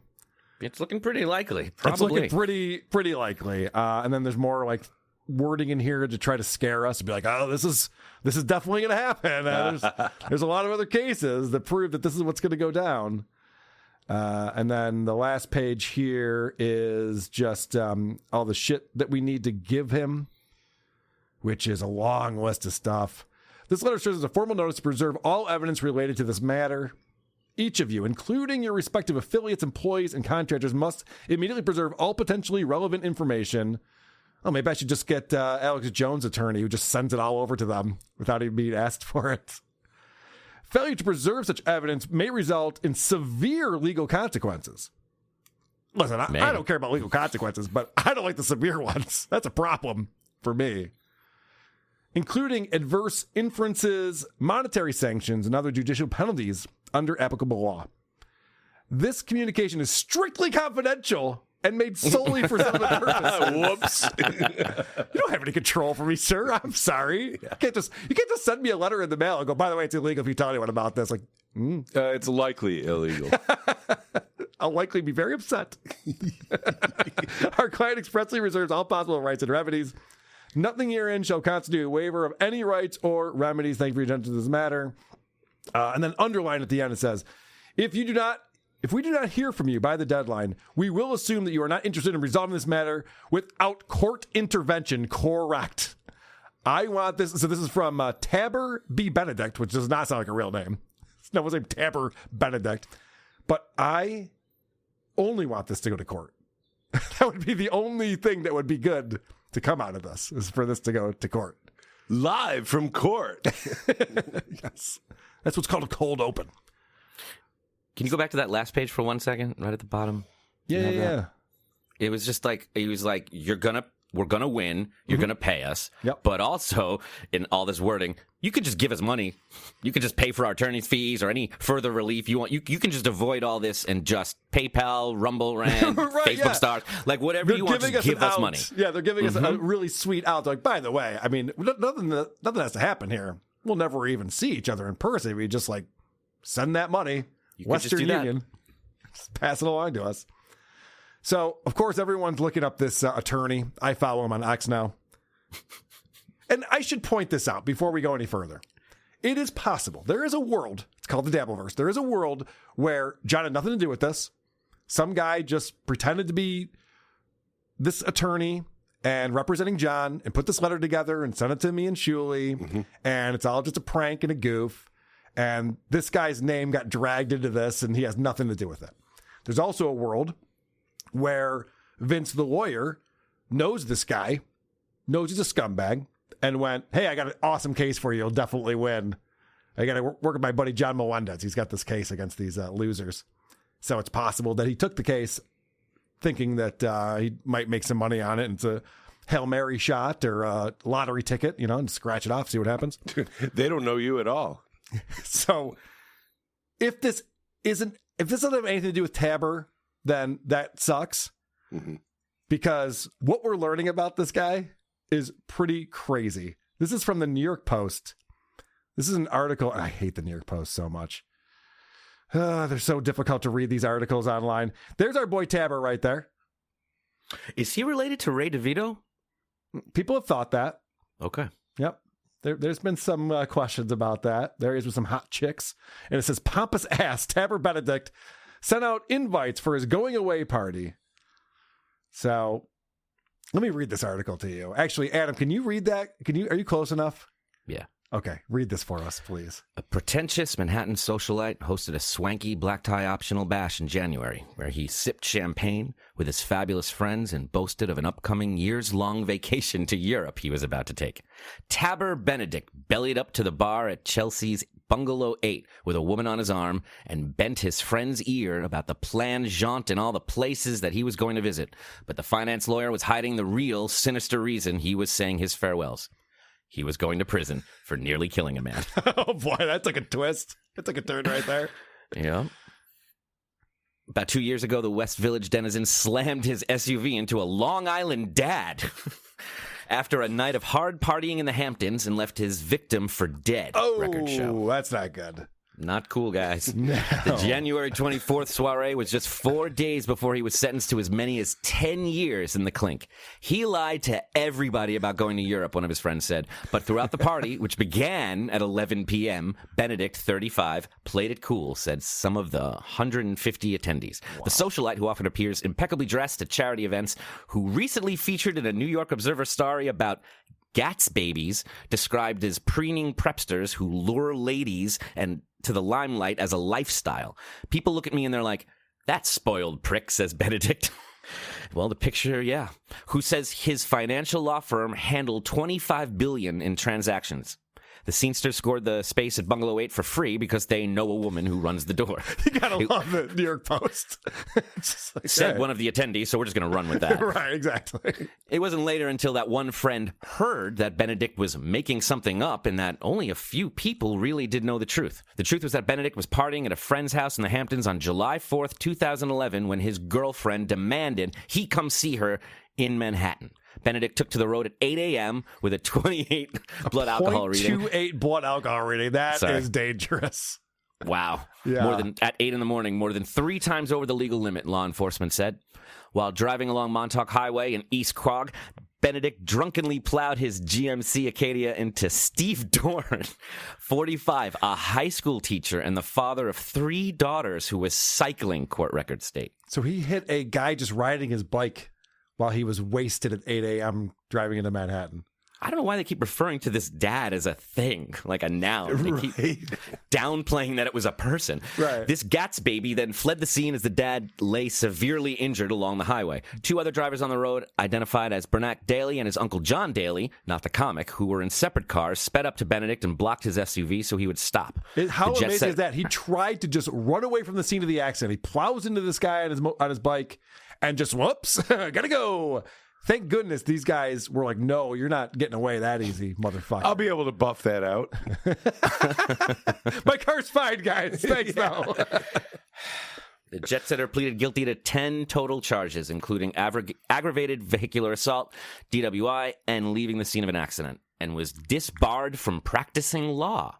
Well, that's interesting. Mm-hmm. Dorn, a father of 3, who was also a local lifeguard in the summer, endured a grueling recovery and only recently returned to work in the William Floyd School District as a phys ed teacher. Ooh. Shaping hearts and minds. He was totaled. Benedict finally faced his victim at this emotionally charged January 20th sentencing. I have a 9-inch laceration from my back that goes to my stomach, which we have as a lifelong reminder that I was almost killed that day. He left me on the side of the road to die, and then he fled to save himself. Dorn also pointed out that Benedict never apologized. Yep. I fled to do more coke, I just want to point out. Yes. Well, I was wasted. My girlfriend's vagina was going to dry up, sir. I hope you can understand. There's a small window here that I can get this done. Have you ever driven in Manhattan at 8 a.m.? Come on. Yeah, right. You got to get there right before the rush hour. This traffic experience has been very difficult because of the fact that Mr. Benedict has shown no remorse. He's never apologized. He's never reached out to me and my family. And to this day, I cannot do things with my children without constant pain in my back or hip. Dorn's wife, Deanna, told the judge that Benedict has changed our lives. Your Honor, ironically, it was on Independence Day, 2011, that Steve and I lost our independence. Wow, he's destroyed Mr. Dorn's life and destroyed his own in the same breath. Unfortunately, we cannot go back. There is no time to change it. Tabor is not a wicked man, nor does he come from money, but he's worked hard all of his life and contributes much of his time and money for free to helping others. That's what his mother came to his aid to say. Benedict's social cachet stems from high-profile parties, such as the Walk for Breast Cancer. His mother noted that he had to overcome limited mobility on the left side of his body due to a congenital nerve defect. Well, whatever. Yeah. Eventually, at some point, he apologizes and says, not a day goes on that I don't feel awful. Well, so does your victim. Yes, correct. Maybe even worse. And I bet the amount of money that the victim is looking for is not $600,000. So that's unfortunate that that's what this guy was up to. But apparently he's out of prison. He's practicing law again. And he's got this fancy website, Benedict Advisors, Complex Matters, Tenacious Advocates, Strategic Solutions. Advisors aren't lawyers. That's not a legal... Is it a legal firm? Well, here's what's interesting about it. So they say it's a boutique corporate law firm specializing in mergers and acquisitions, early stage companies, and complex transactions. None of this is about litigation or lawsuits and civil suits. It sounds like the kind of stuff like retired politicians do when they just want to be on a board and take money. They just advise. And there's our buddy right there. This is the silliest photo I've ever seen of an attorney on a website. And my company used to build a lot of websites for attorneys. This would not have been approved at our agency. You want to see a fun Twitter post he put up recently? I do. All right. So he's getting trolled a little bit on X. And he posted this. AI was used, and he's got himself as one of these action figures that you see all the time. And it says, New York City lawyer and CEO. And it's him dressed up really nice, got a briefcase, got a cell phone, got a really expensive Rolex on there. And the comments are great fudgical. It's quick in there with the Stuttering John face. Alien Melenders says, just remember what Stuttering John's last lawyer said to him. And this is a great video clip for Tabor to be aware of as he enters into the Dabbleverse. Bet. All right? Let's just leave it at that. But I don't think I deserved a lot of things that you text me. And I don't think I deserve to have them attack my family and tape you and then them play it and it looks like you're siding with Bob. I don't think I deserve that. So if you think that that's not going to bother me, it is. So you can call me a moron all you want. But that is going to bother me. Because it made it worse. These guys doubled down and just made it worse. Yeah, so just a reminder that this was an era when, it was last summer. I remember because I was in New York to go see NoFX. And that's when I got the message from John's attorney saying, hey, can you call me at your earliest convenience? And I talked to Bob and Shuli on the phone. And we all talked to this attorney. And every single one of us told the attorney what was actually going on, and he went, "Wait, what? He's doing what? Okay, all right. I'm sorry. I'm sorry to waste your time. I'll talk to John." And he called John a moron, and then John came back with that. The Duke of Roscoe Boulevard says, "At Stuttering John, M is a great client, one with honesty and integrity. You done fucked up, brah." Liquor bottles and crashed BMW sold separately. It's one of the comments. "Welcome to the Dabbleverse. I'm just here for the popcorn. Looks like Christian Bale in American Psycho." More images of John getting pulled over. There's someone posting the New York Post article. So, again, it's possible this guy has nothing to do with any of this, and this is just happening to him. But it's unfortunate. They have to find an attorney who's almost killed someone when driving drunk. I wonder if Vince told this guy that if he writes this letter for this Stuttering John cat, I'll promise you a 20% bump in all your social media. He could have said something like that. It's like, this is going to be high profile. Yeah. It's one of those, magic curses where it's not, but not like this. I didn't know it would be this kind of posting and these kind of followers, hate followers. You didn't specify. And that's the Vince magic. That's how attorneys do it. Mm-hmm. I'm still hung up on the baller move of throwing yourself a high roller party to say you're going on a years long vacation. Yeah, I'll be in Europe. How long are you going to be for? I don't know, like 3 to 10 years. Yeah, right. Depends how much fun I'm having, I guess. Less with good behavior. Oh, I've said too much.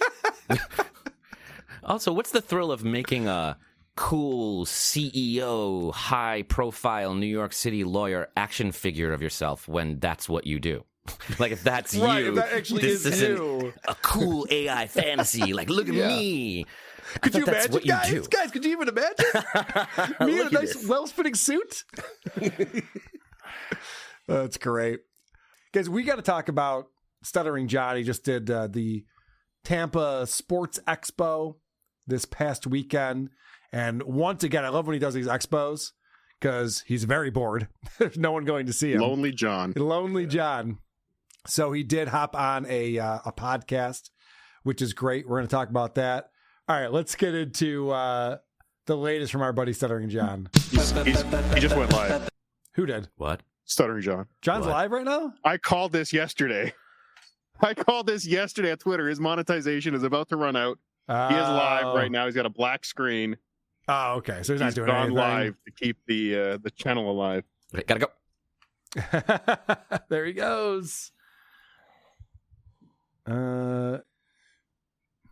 I'll share this with everybody. Sleep stream? Oh, he's got his Venmo up there. Oh, yeah. Nasty meal. Remember for 15 months? Why he's continuing his membership. Oh, good. That's hilarious. Neil. Oh, I sorry, love you John's all. in the chat. I love you all, he says. Oh, John. I could not have been better. My call couldn't have been closer. Congrats. Just yesterday, Carl, I called this. You are the Stut Joe Whisperer, Cardiff. God damn it. You've got him figured out for sure. But he really is offering everyone nothing. Fuck you, pay me. Literally at this point, nothing. Nothing. Just a blank screen. That's what you get. Christian Black's over there. He goes, I'll even Lady K. Wait, Christian, are you no longer on our show? What's going on? You were my ride home, Christian. What the fuck? There's the super chats rolling in. All right. Yeah, and look at Rev Fugly. Welcome back, shithead. He's going to let this go for hours, probably. Fuck you, pay me.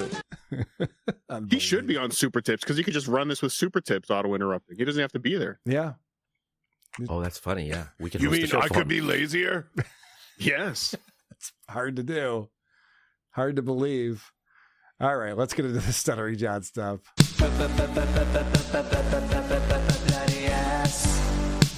Can I get a little sympathy? Because I got a bloody ass. I'm bleeding generously.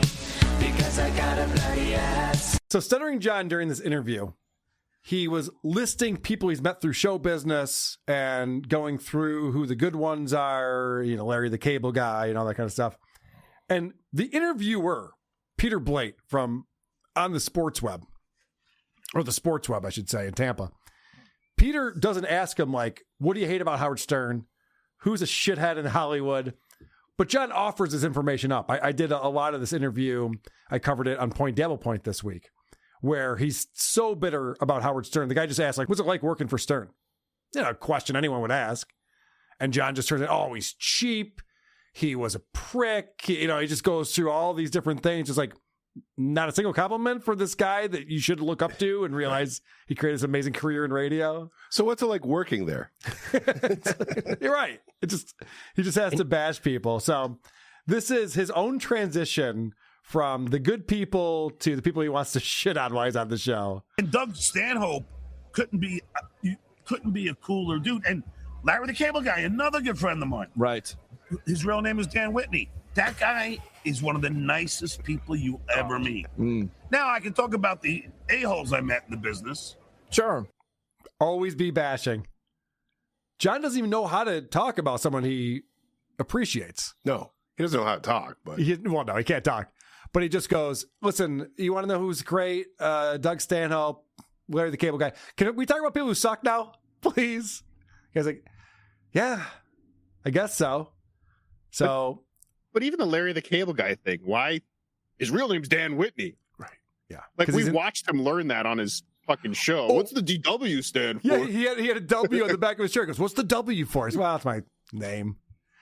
But John is an insider, though, Cardiff. He has to prove he knows more than this guy does about show business by knowing Larry the Cable Guy's name. You know what kills me is that he doesn't realize, like, anyone that says to him, oh, I know you from Howard Stern. What was he like? And then he talks about what an asshole he was. Like, no one wants to hear that. No. You're breaking their heart. Like, it's disappointing. Every time he does that, the person who asked or the host is like, oh, fuck. Like, as a fan, you don't want to hear it. As a listener, you don't want to hear it. We want to hear the good stuff. You're just upsetting people. You're just, that hero of yours, total dick, asshole, don't like him. Also, he was there for 15 years, 14 years. It'd be one thing if it's Stephanie Miller and you're like, oh, God, I could not work for that bitch. She was terrible. Okay, how long did you work there? A month. Like, okay, I get it. You worked for Howard Stern. What was that like? Oh, miserable, awful. You're there for 15 years. That's anyway, right. Would you want me to sign this picture of me giving Howard a Christmas present for the greatest day of my life? Oh, dude, somebody sent me that, and I should have had it ready for this show. Someone sent me what John was offering to sign because he got a couple autographs when he was at the Tampa Expo. Damn it, I should have had that prepared. Anyway. I think I have that somewhere. Do you? His chat's all L's, by the way, in case you're wondering. He just missed a huge opportunity to play his copyrighted music and strike me because I never snipe shows. I don't do that over here, and we were just sniping him. Missed opportunity for Johnny. Wasn't quick enough. But yeah, he was. It's crazy. There's a really old photo of him with Howard and Jackie. No one looks good in the photo. It's not well lit. It definitely was never meant to be like a press pic. And he's signing that for people. Howard famously did not let anyone put his face or likeness on any merchandise ever and was upset with anyone who wanted to do that who was a part of his show. He thought it cheapened the show, and he didn't want to take advantage of his listeners by just putting his face on a shirt or an image or something. And look at what John's up to now. This asshole boss that he worked for. Yep. But he's so controlling of his image. You know, there's those pictures of every guest that had been on the Sirius show of them. They get to take their picture with Howard. And if you remove the guest, it looks like the same photo. Howard wants to be photographed in this pose, with his hand like that, doing this thing. And John's just throwing out this candid picture. I'm guessing because he loves to tell every single person the story of how he didn't get a good Christmas gift from Howard. He got the thing of popcorn. He looked for the check. There was no check. So what's the picture he wants to sign? It's John holding this oversized novelty Christmas gift box that he's giving to Howard. I feel like he thinks that's the end of that story. And see how generous I was. You're right. And he did tell that story on this guy's show, by the way, with Peter Blake. We played that on Point Devil Point on Monday. But first, John wanted to transition conversation about celebrities to people he wants to bash. So let's see what he's got here. No, the top two people that I met were, because I helped Chelsea Handler in the beginning. Okay. I put her on my tour, and then she became a real biatch. She's been horrible. She's been known to be a horrible person. Right. The other one that I found really odd was Ryan Seacrest. And I'm going to get back to radio here because now I'm on the Tonight Show. Right. I'm the announcer. Right. And I go backstage with Ryan, who's next. He's a radio guy. Sure. I'm a radio guy. Yeah. And I just said, hey, it's a fraternity, by the way. I Because have I a worked in radio. radio too, and I Yeah. feel like He has to remind we're him. competing against Yeah. each other. Shut up, Peter. Peter jumps in for some reason. He jumps in because did you see the look he was giving him? He's Yeah. like, okay, so you don't want a career in radio, and you don't want me to have a career in radio. Okay, we're just going to sit here and talk shit about radio Ryan broadcasts, the Casey Kasem of our day, and Right. local comics that might come through. Like he's just looking at him like, what the fuck is wrong with you? Yeah, why he why tries did to you do change this? the subject. Correct. I love this idea that John goes, Chelsea Handler, well known to be a bitch. It's not just me saying this. And all I ever do is try to help the woman. Anyone who was on Stuttering John and Friends tour was helping John. Yes. John needed someone to fill that time so that people would go and laugh and get their money's worth. And then John took half the money. But he actually was giving people their start by being on the Stuttering John and Friends tour, which is insane. Everyone knows John. But yeah, he goes into Ryan Seacrest. He's like, I'm a radio guy. He's a radio guy. Ryan Seacrest is a radio guy. Like if I said Joe Rogan's a podcaster, I'm a podcaster. Yeah. You know, it's like we're not even in the same leagues here. What are you talking about? Yeah, so I go up to Joe and I'm like, hey, Joe, you know, I do a show on YouTube too. And he wasn't as impressed with that. I couldn't believe it. Guys like you and me, Joe, did you get the hamburger pants? When did you wear them? Right. So this is an attempt at a dick joke that fails miserably, and I don't know what John thought was going to happen here. So I went backstage. God, I'm the one announcing his freaking name, and he wasn't as big yet. Like, Right. He only had, I think, one show as opposed to the 2,000 he has now. Good for him, by the way. He's the next Dick Clark, and I use the let me put some focus on Dick. Anyway, so Dick Clark. Yes, of course. Yes, of course. yes. They're still doing that, by the way, even though he's dead. Let me put some focus on Dick. Anyways, was that And supposed then to he get touches him. Was that supposed to get a Touches joke? him. Yeah. Get it? Because his first name is Dick. Yeah, sure is. Good stuff. We have some focus on Dick. And now the guy's leaning away from him immediately because you were touching me and being weird. Can I ask a question? Did John design the set? Because this is his normal cardboard box background. Like, this is his brand. It's terrible. I don't know if he leaned his greasy head on that Riddell box. I think so. Stain there. Yeah, that's the stain.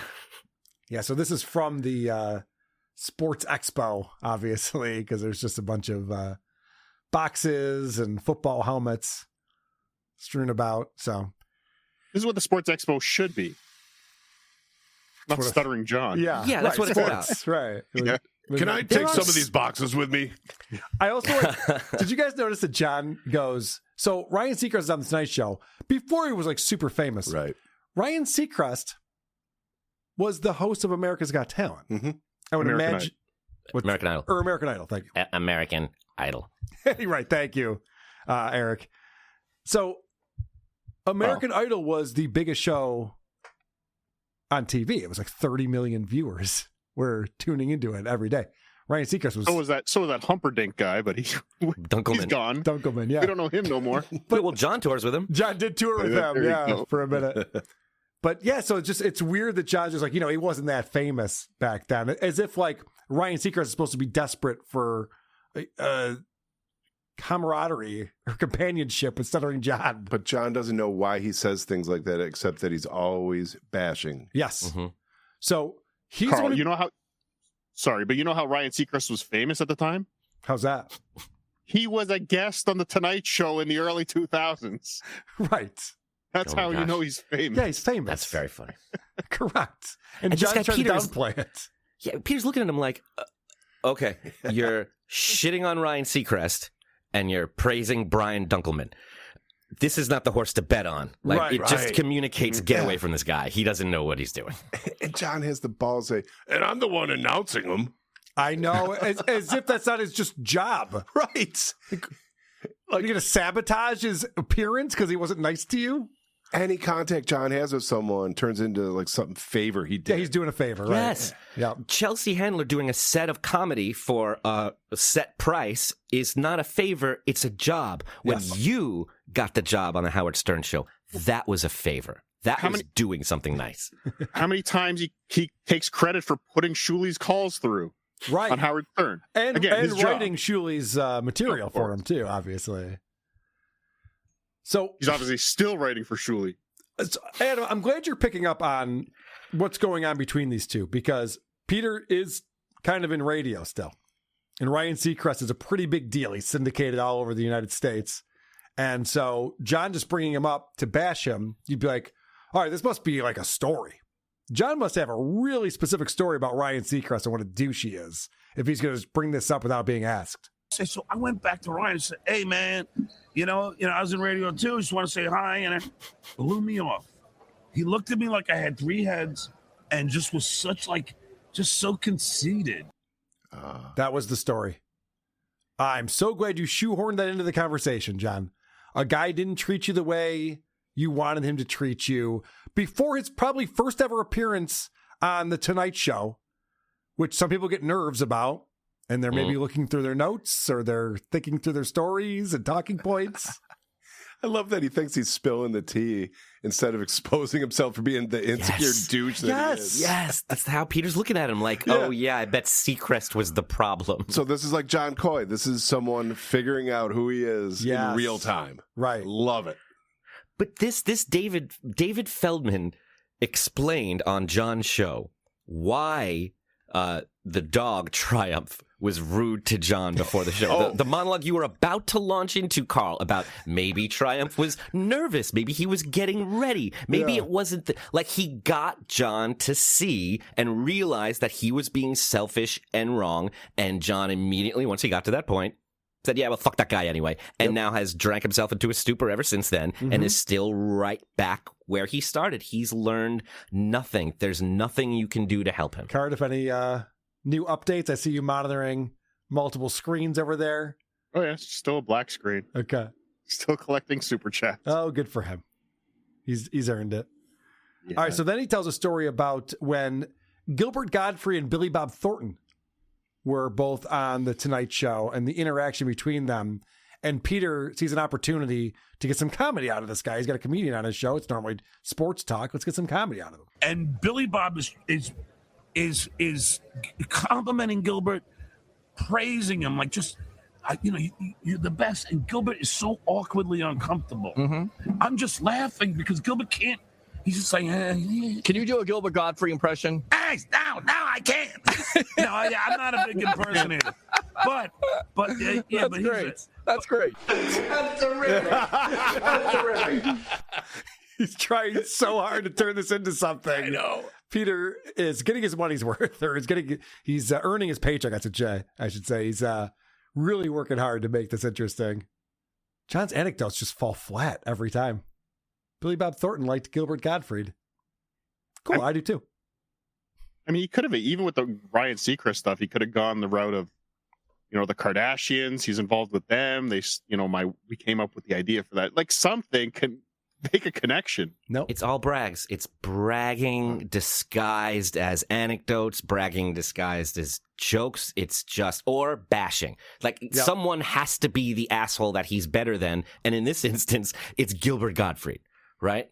Yeah, he has this tell. It's a transition. He goes, oh, funny thing about that.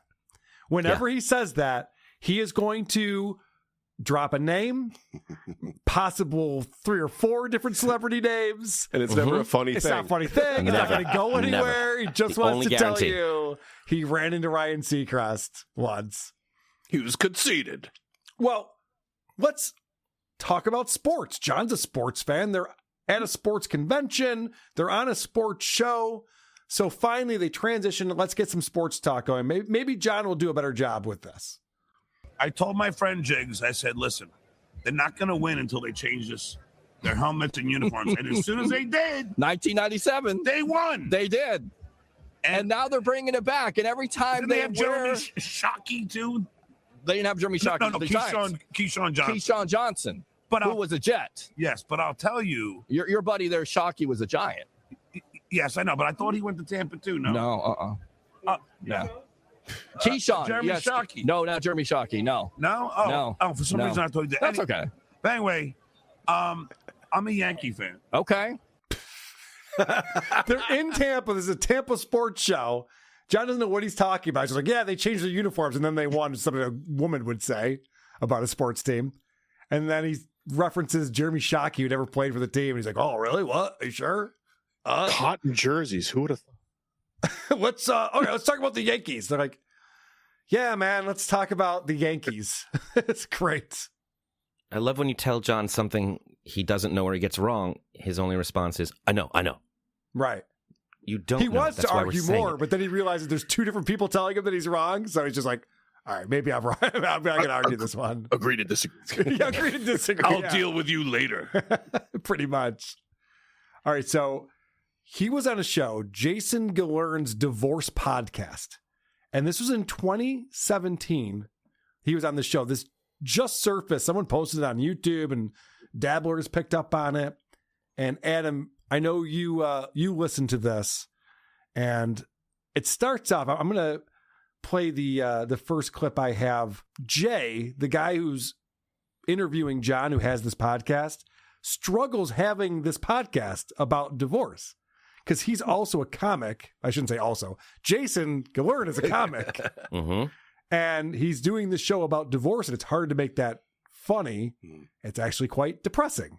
When that goes away and you can't be with your kids every day. Okay, hold on. This is already too fucking depressing for me. But I want to. I know. But listen, That's hold why on. I said this is the worst premise. But listen, this will also fucking help people. Thanks, John. Thanks for your support of this. Hey, you want to be a guest on my show? Only if I can call it out. Well, if I can tell your format sucks and it's not a good show.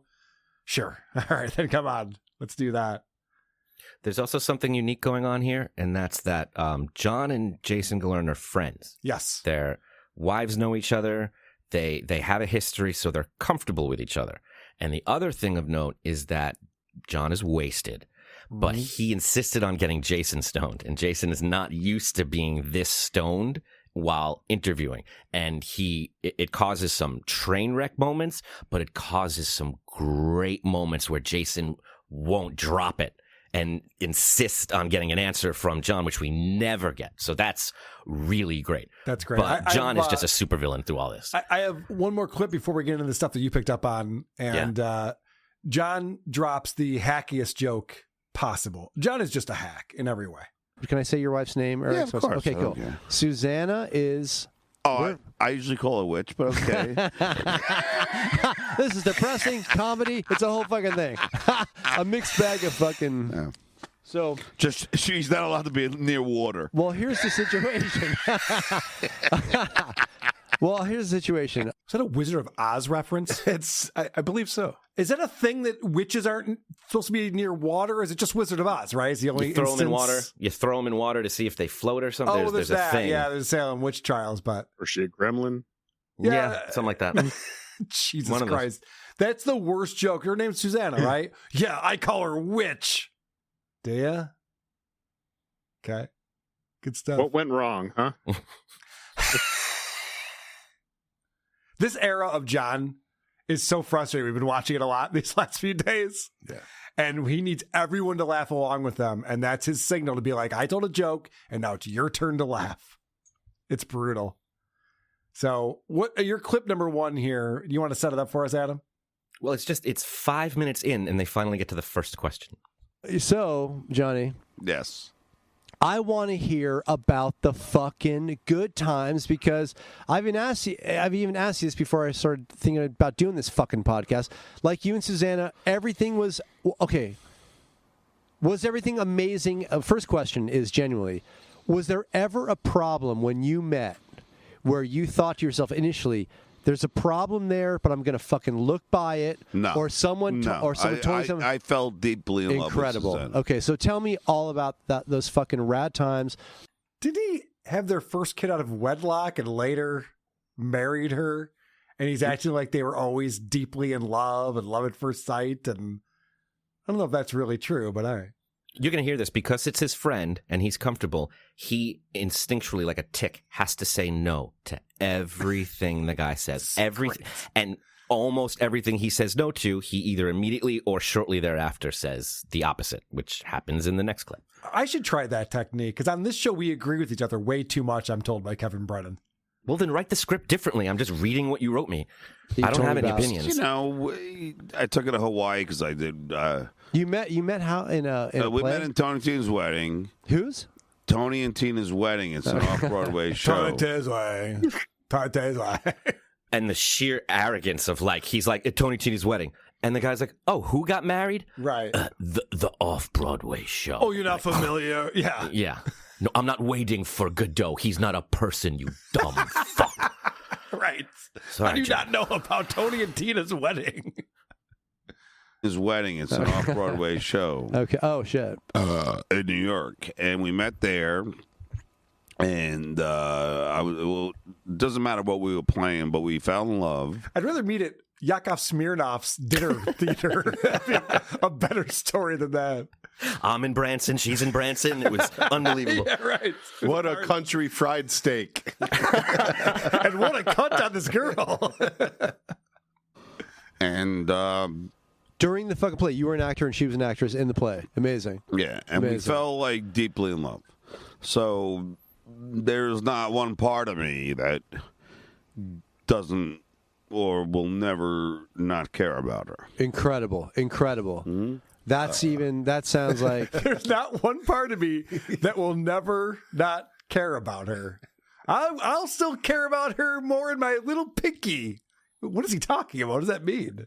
I thought she was a witch. Right. Yes. It's back and forth. Yeah. So even though that she turned out to be we're not there yet. Something different, I still love that fucking bitch. Okay. Well, let me ask you this. I'm thinking of all these fucking questions now as I'm. Oh, yeah, but I'm going to forget them. You are the worst Barbara Walters ever. Let me fucking write this down, these questions, while I do this. What you're supposed to do, Jason, is actually prepare I don't know. questions. I don't want to know what I'm supposed to do. I don't know what I'm supposed to do. I don't give a fuck. That's rich. Yeah. John telling someone how to interview someone on his show? I don't know if he has the authority on that one. Did you hear that laugh? Yeah. I could picture it. Mm-hmm. Yeah. You see that in a script and it says evil maniacal laugh. You're like, people don't do that. That's not a thing.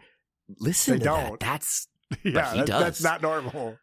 No, it's dark. It's a real darkness. And once again, he just keeps going and saying the opposite of whatever he just said. Now he has to explain, oh yeah, well, I did know early on that there were signs that a divorce might be coming. When did shit start initially to go, I don't know if I'm digging this. Sour. Sour is a great word. I'm writing that down. Go ahead. When? Earliest.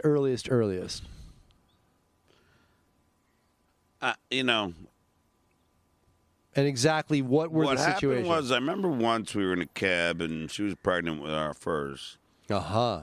So that's early, bro. And I was, we were together for a year. But, I don't know. I remember we argued over something so stupid, over a doctor or something. Okay, but that's a fucking... For an abortion. That's a fight. Yeah. A fight is fucking normal. Why was that fight? Why was that fight different? And how did you? No, that was the first time that we ever had a fight. That's why. Oh, that's okay. What I'm saying. And then you see another side, and you go, "Uh-oh." Interesting.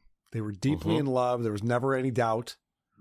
It was meant to be, and then they got into a fight once. He's like, "Oh, look at this bitch. I don't know about this one." And Probably he revealed because that she was pregnant with a girl, and John wanted a boy. Little did he know that was going to happen 20 years down the road. Fully he goes, it was a fight about something insignificant. I don't know, something about a doctor. Probably the only insignificant topic there could be would be something involving a doctor. I think I have a suspicion as to what that doctor might have advised the Melendez family that John didn't like, but I'll let him reveal it himself later on. Okay. Fair enough. And this next one is he explains how it's a delicate transition between moving on from your ex to your future wife and how you have to handle it delicately so all the parties involved are happy. Right. I've had 3 loves in my life. And, Susanna being the third. Uh-huh. So the girl before Susanna was cocaine. That's what the doctor said. That was working on the Channel 9 show with Howard. Oh, wow. Are you going to text? No. I'm writing down what you're saying for a future question because that's a fucking great question. Past love. Again, the fact that John would actually call someone out for looking at their phone during an interview. He's unbelievable, this one. So what I'm saying is, but we just weren't right at that time, and I met Susanna, and I loved Susanna more. Holy shit. And that's, and you left her for Susanna? Yeah. Holy shit. Yeah. Wow, that's fucking crazy. In fact, she found. Why is that crazy? You know that they he's got stoned. married. Okay. He's stoned out of his mind. He is. He's looking at his hand. Wait, so you were dating a girl named Karen, and then eventually you guys broke up, and you married the woman that I've met that you used to hang out you with? became a Karen. Yeah, well, there's that. So he was shocked that he was able to fool more than one woman. That is He was like, "You guys met as actors in the same play? Oh, that's amazing! That's Yeah, right. Never heard of that. Never Never happened happens. before. Who would want to put their penis inside of a coworker? In fact, she found Susanna's she had these silk white pajama pants. Oh my and, god! in the end, she found them there. She said, "Whose are these?" Oh, so John was cheating on Karen with Susanna. Yeah. Okay. Yep. And I said, "My mom's." What'd she say to that? Your mom's obese. How's she fitting this? So John jokes about his mom's panties, and it's funny, but Mike Morris puts a photo of them behind him, and it's cause for litigation. I didn't realize. He's called his mom fat on a podcast. So I guess that's on the table now, He too. did just do that, yes. He called her obese, but he thinks it's grounds for litigation that somebody called his sister Danny DeVito-like. And he's repeated that. Yes. Shit. Did she ever want to get married when you were together, or did you didn't, or how'd that go? Was it ever mentioned? I once did when we played at this club in Queens. Oh, this is a great story.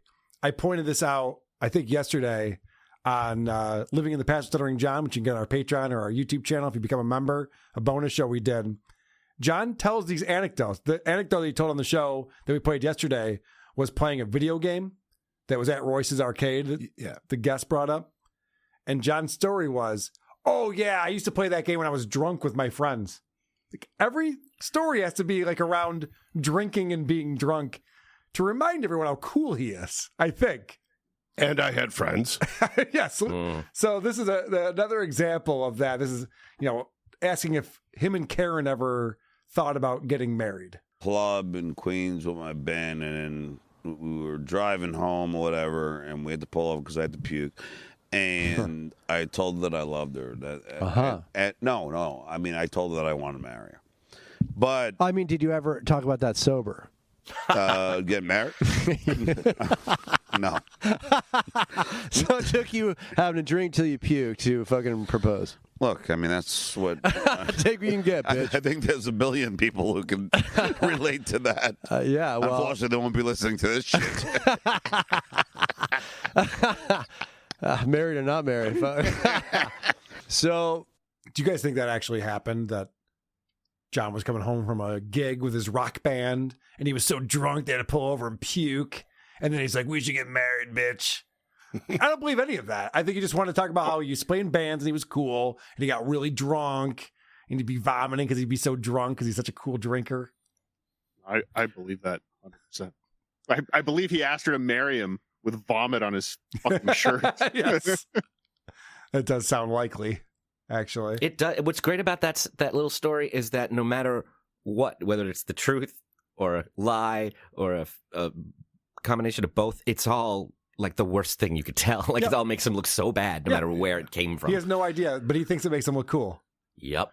Yeah, it's amazing. And that's the alcohol and this immaturity are a theme. It keeps coming up. You press a little bit and there's always alcohol right below the surface of any of this. So now the guy really, he's like, tell me what the nail in the coffin was. And I leave in the guy's rambling question for a reason. See if you can pick up on it.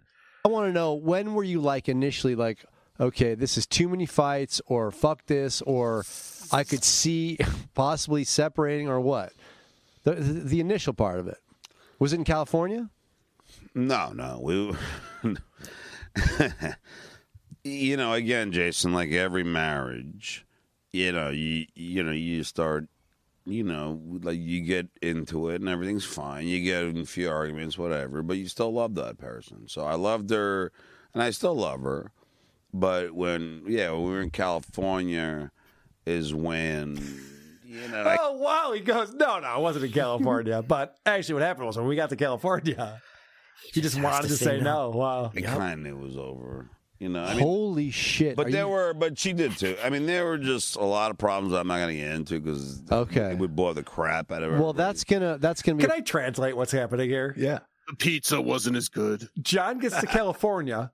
He's making way more money. He's on television, and he has connections, and that's where all the beautiful people move to. Is California? And he went, oh, I could be fucking all of these girls instead of just my wife every night. Again, the pizza. Same pizza every night. Yeah, it's literally what he's saying right here. Problem for my podcast. You think so or not really? No. I'm telling you, like the whole Denise thing where her best friend started living with me. And yeah, I remember all that. Yeah. This is fascinating right here. Yeah.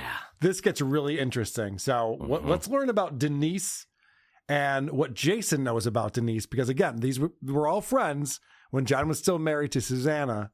And apparently Denise moved in with them. Started living with me. And yeah, I remember all that. Yeah. But that wasn't... No, Jay. What the problem is that when I knew we were having problems with our relationship, and I said Denise has got to go because Suzanne was spending all her time with her best friend. I didn't fucking know that. You never told me that, and I completely understand that. And I said, you got to ask Denise to leave, else this ain't gonna work. Oh, you never told me that. That's crazy. Yeah, I totally understand it, dude. And then she said no. Are you fucking kidding me? No. And I asked Denise to leave, and she said no. Oh my god. So that's when. Fucking. I never knew that. I'm being so disrespected here. I never knew I had that. a therapist, No. And, that's not cool. And it was like, no, you're being, so disrespected. That's not cool. Even the therapist agreed with John. How convenient. When we went to marriage counseling in the last, few weeks of our marriage, whatever, even the marriage counselor said that's wrong. Was Denise sitting there too? No, I know. But she said no. I mean, that's fucking crazy. Wrong. I never knew that. Did you ever know that, Cardiff? You know everything about Stuttering John, that he had a Denise move in with them before they got a divorce? No, that's a new story.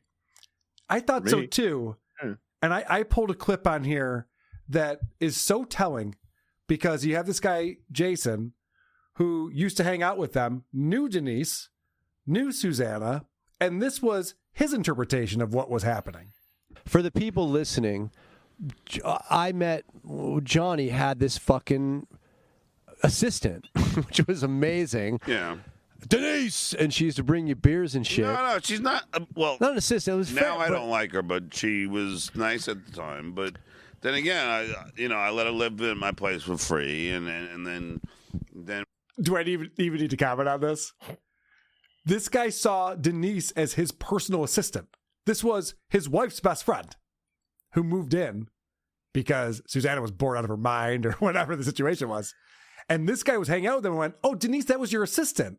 And he's like, oh, no, I mean, I would make her grab me beers and stuff like that. But she was living rent-free, what am I supposed to do? Got to take advantage of the situation. Sounds like Susanna. Yeah, she was the new Susanna until she wasn't, until she stopped getting his beers. Well, what's interesting is that he used to always brag on the Stern Show about how Susanna brought him those beers. Yep. So now he's like, I don't need you, Susanna. Denise is going to do it for me. And then we get to learn how John feels when that situation gets reversed. It's grounds for divorce. Here's the worst part, Jason. That's fucked I'm up. going to be completely candid here. Right. We would be on my bed. No, you and Susanna only? No. I would be on my bed in Calabasas, and this is in the last place we lived. And I would hear my kids hanging out with Denise and Susanna like all night while I was working, right? Like watching all the clips I had to do for the Tonight Show. Right, but that's normal. That's cool. All right, fine. So, like, Denise became Susanna's emotional surrogate. Like, so, like, I was out of the picture. I mean, she didn't care anymore. God damn it. Being a workaholic is so difficult when you're trying to keep a relationship together. John just needed to work all the time. Oh. I picture him there with a tear rolling down his cheek as he hears the children playing with Denise. Susanna. It was all about her friend Denise. And when I asked her to leave, like I said. And why did you ask her to leave initially? Why? Why did I ask Denise to leave? Yes. Because I knew our marriage was falling apart. Okay. And I was like, if she's still here, then we're not going to be able to work on this. From a man's perspective, hearing your situation, putting myself in that situation, 1,000%. I mean, maybe, do you blame yourself for letting it get that far in the first place instead of 80? Oh. What will John say next? A, yes, I do blame myself. B, it probably is partly my fault. C, you got me. Next. Lastly. Well, you know, it's so funny. I talked. Oh, sorry. I thought Cardiff was talking for some reason. Do you blame yourself for letting it get that far in the first place instead of 86? Well, you know, it's so funny. I talked to my friend in New York, and he said as soon as like Denise was like moving in, he goes, "The biggest mistake ever." Like he knew. He didn't tell you that though? No, he did. He said, biggest mistake ever, because now that's Did he know Denise or just as a girl? No, he knew her. But not because of her personality. It's just you have a fucking marriage. It was just like, yeah, I get it. You know, then she's going to hang out, and I'm like I'm the odd man out. I would have told you the same thing before, I think, but when you had Denise to me, it just seemed fucking cool. It seemed like she was your assistant. Yeah, but she wouldn't leave because... Wow. And you know, it's still... I just didn't put two and two together It still like that. goes on to this day because... Is it possible that John's just blaming Denise for all of this? Because this guy was like, no, she seemed awesome. And she's just like helping out around the house and doing whatever you wanted. You know, what you asked her to do. He's like, no. It was actually terrible. It was so bad. He's like, okay. I didn't see that at all. Why do you think that John couldn't go hang out with them? Why did he have to stay in his room? Because of working? workahol. Right. He just can't live without it. But we know that's not him. You know, he's not driven by that burning desire to not. achieve. We played So a what is story on. So was it on? I'm getting my things mixed up. I did Point Dabble Point, and then we did Living in the Past. The Coke story he did, missing work. Oh, right. The Tonight Show that was on Living in the Past. Living in the Past. The only time he ever called in. The bonus show we did yesterday. So just to give you an idea of workaholic John, he tells this story about on a weekday night, picks up this 26-year-old hot chick from the bar, brings her back to his place. They're doing blow. He's banging her. Then he can't get it up because of the blow. And he's got to take Viagra. And then they're up till 5 a.m. He's supposed to get to work at 7. And he has to call in. I'm so sick. Meanwhile, we're supposed to think that this guy wants to be hanging out with his family and his kids, but he's just sitting there watching NFL games, waiting for someone to say like penetration 3 or 4 more times so we can pull the clip for Jay and they can play it on the show. I'm so glad you said NFL games. What does John like to do when he watches sports? Drink beer. Yeah. What does he like to do when he podcasts? Drink beer. What does he like to do when he's teaching children in elementary school? Zoom court. I forget what engagement was when my daughter just like won all these overall achievement awards in junior high, and you know, we all had a dinner or something, and Denise was there, and we were talking like we used to, like we were friends. Can I get you to pause it? His daughter won all these overall achievement awards. Right. Wouldn't an overall achievement award be one award? No, it's tons of them. There's tons of different overall achievement awards. And she said, you know, I'll talk to you tomorrow. And I said, yeah, if you want to come over, you know, next night, whatever. Fucking wait, that's when you first met her and said come over or what? No. I'm stoned. Tell me, Jay. This is like way after your divorce. Yeah. Oh shit! You didn't tell me this either. Yeah. And so what happened? Yeah, and then you ran into Denise. Yeah, we were hanging out at one of my kids' successes, which, as you know, are fucking amazing. Multitude. One of my kids' successes. And have them put tonight. And where do they get all this brain power from? Which one of you? Of course, me. Okay, Jason. got it. But so Susanna's there too. Yeah. Oh, okay. I just thought you ran into. No, but Denise and I talked, and she said she would hang out. She wanted to talk to me, and then the next day she, you know, would respond to my text. I'm like, "Are you gonna hang out?" And then so he tried to fuck Denise. Oh yeah. He tried to fuck his ex-wife's best friend, and he's complaining about getting cock-blocked right here. And she just blocked me. Like, wow. Because well, she's with Suzanne. She's friends with Suzanne. I know. Right. But it's kind of weird. Maybe do you think that she was lying to you initially, or she was cool and was like, "I will," and then she had a second thought where like she can't do that? Well, yeah. Because I like Denise. She was fucking. Yeah, but exactly. But Jason, guess what? I mean, so yeah, I'm gonna think that she's a friend. Yeah. No. Yeah. What is the real story here? Denise moves in, and he says she's got to go, and Suzanne and Denise say, nope, she's not leaving. And then they get divorced, and then he's trying to fuck Denise the next time he sees her at his kid's thing with Susanna there. He's like, come back to my place. We'll do some blow. I'll almost get it up. I think he was in love with Denise. I wouldn't be surprised if the reason why the marriage ended is because John was caught trying to fuck Denise. He confesses to jerking off to her and thinking about her in this episode. He says he would do that when Susanna wasn't having sex with him. He would sit there and do that. So there's a lot more going on. So then they get a divorce, and Susanna tells her family not to talk to John anymore. We're shutting John out of our lives. Don't talk to him. But as we know, one of John's best friends, because he listed him, one of the first people he listed when he talked about all of his friends that he has, is his brother-in-law. And this is interesting insight in the way John thinks. Susanna's brother did the same thing to him. Like, you can't speak to John, and the whole family. You can't hang out with John. And my brother-in-law, much to his, fucking credit, or benefit, whatever. Much to his credit, whatever. He can't said be right. no. How funny is that? My brother-in-law, much to his credit. No. Much to his benefit, decided to still be my friend, even though Susanna told him not to. He sees that as a benefit for his brother-in-law, being his friend. Or he just doesn't want the guy talking to him to be right ever, so he's got to be wrong just to correct the guy. Because and he doesn't have positive words at the ready. He's asshole and loser is ready. But when it's to describe something positive, credit, there's a block. Yeah, he doesn't have those on the tip of the tongue. Positive something. That's a good point. Yeah. And it looks like Denise was his booking agent in 2008. Oh, so she did work for him, because he kept saying assistant, and he's like, no, my wife's best friend. So I think she did work for him. An old friend from back home that was Susanna's friend that needed to come out to L.A. for some reason, needed some help, and John did one of those, she'll be my assistant, I could use some help. Okay. And I bet she helped him for a while, and then as she got personally entangled in their mess and John was on his, downward descent, I think Susanna was like, stay. And I really think she was like, stay because I don't feel safe.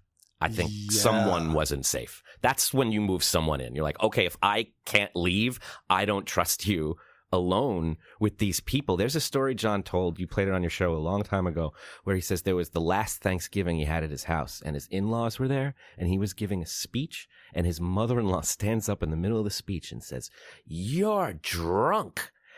And he says this story to be like, what a bitch my mother-in-law is. But anyone who hears that story is like, he must have been wasted. Yeah. And she's like, what are you doing? It's Thanksgiving. The doctor, all of these things. He wouldn't stop drinking. He's alone in his room drinking. You can be around the kids if you're not drinking. Well, fuck it, I have work to do.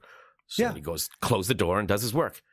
Unfortunately, we had to go through all of the legal proceedings when John wasn't paying child support. And you see in there Susanna talking to the court and saying, John drinks beer every single day and he's smoking weed. And, I'm concerned about him being around the kids and he wants 50-50 custody. And I don't want him to have 50-50 custody of the kids. I don't think he's trustworthy as a parent at this point. It's like, this was an ongoing issue. You're right, Adam. For once. Yeah. I'm not going to give it to you every time, but this time you might be onto something. It's just a theory. Jason asked some great questions of John in this next clip. But my question to you, Johnny, is... You should probably call it like the Jesus... This is a very confused podcast, I will grant you that. But I'm like, let me ask you. So what percentage do you blame yourself? Why do you blame yourself if you do it all? Look, if Hitler didn't force me into those showers... Great question. What percentage do you blame yourself if you do it all? And I don't know. where John's going with this. He was just taking orders, I guess. I don't know what he means by that. So what do you? I'm saying, do you blame? You have to have some. You must. Yes, if you go through that, you must, as a human, must have some. I took her for granted. You took her for granted. Okay, that's pretty fucking broad in many different ways. How specifically? And I think a lot of women hearing this, or not just fucking women, men get taken for granted too. Would like to hear a person say that, because I think a lot of people do. Well, how did you take her for granted specifically? Because I stopped having sex with her, but it wasn't. Stopped having sex with her. That must have been a sad day for Susanna. I can only imagine. Oh, rats. More this for you, Susanna. Oh, no. Darn it all. That's a horrible answer to how did you take her for granted. Let's see if he corrects it. Again. How is that? That's not really taking someone for granted. Well, it's just, I don't know, with Jay. I mean, I took it for granted. Well, at least this is what I keep saying, so it makes her feel better. But I took it for granted because she would do everything for me. She's an amazing woman. I mean, I didn't have a little. Maybe I should appreciate him. Interesting. That's fucking very well said. Yeah. A very drunk John just finally actually came out with the truth that he needs a mom wife, dare I say it, to take care of him. Whether it's Denise or Susanna or his actual mom, he needs that in his life because he cannot control himself at all. Yeah, he said she did everything for everything. Me, and I should have appreciated her. Yeah. Everything.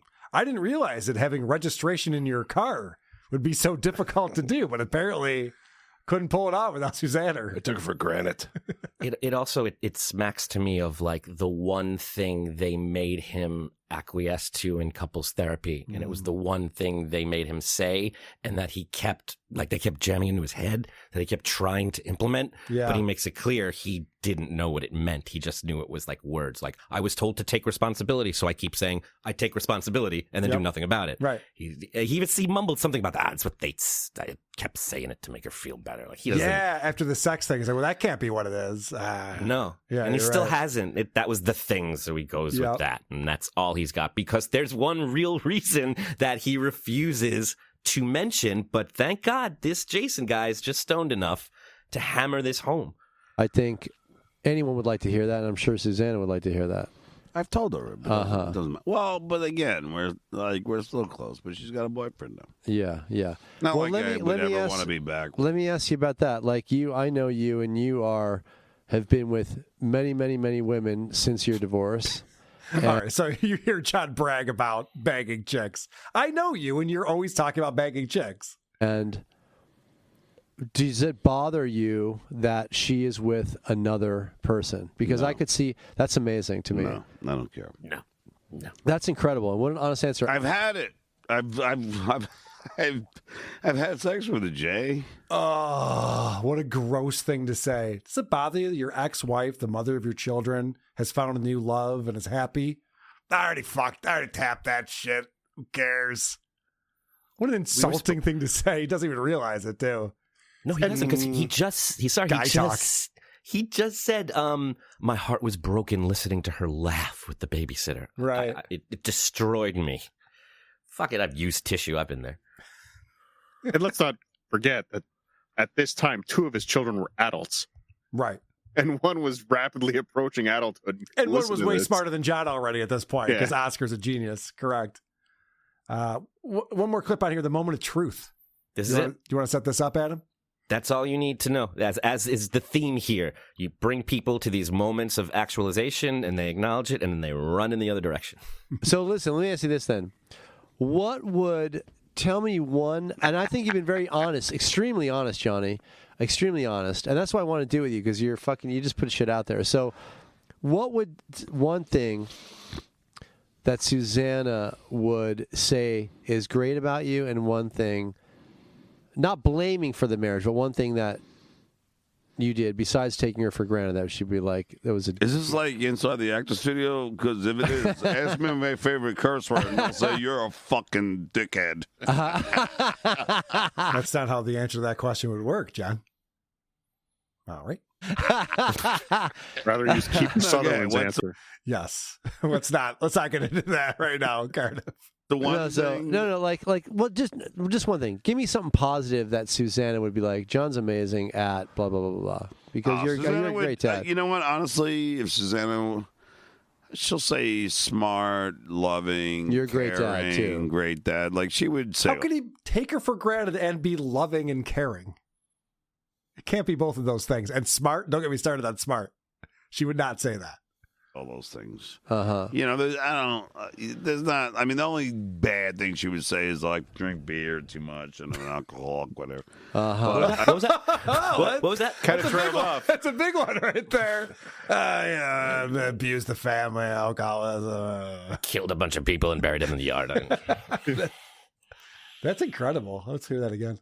I mean, the only bad thing she would say is like drink beer too much and I'm an alcoholic, whatever. Uh-huh. But I mean, that's probably that's just one of the things. I mean, she's very nitpicky though when it comes to my parenting. So I guess that's the thing. You think maybe that's what the doctor was talking about that many years ago? Do you think that's the theme? I'm sorry. I'm not gonna let it play out. No, I think the doctor. They were having that argument in the cab about the doctor.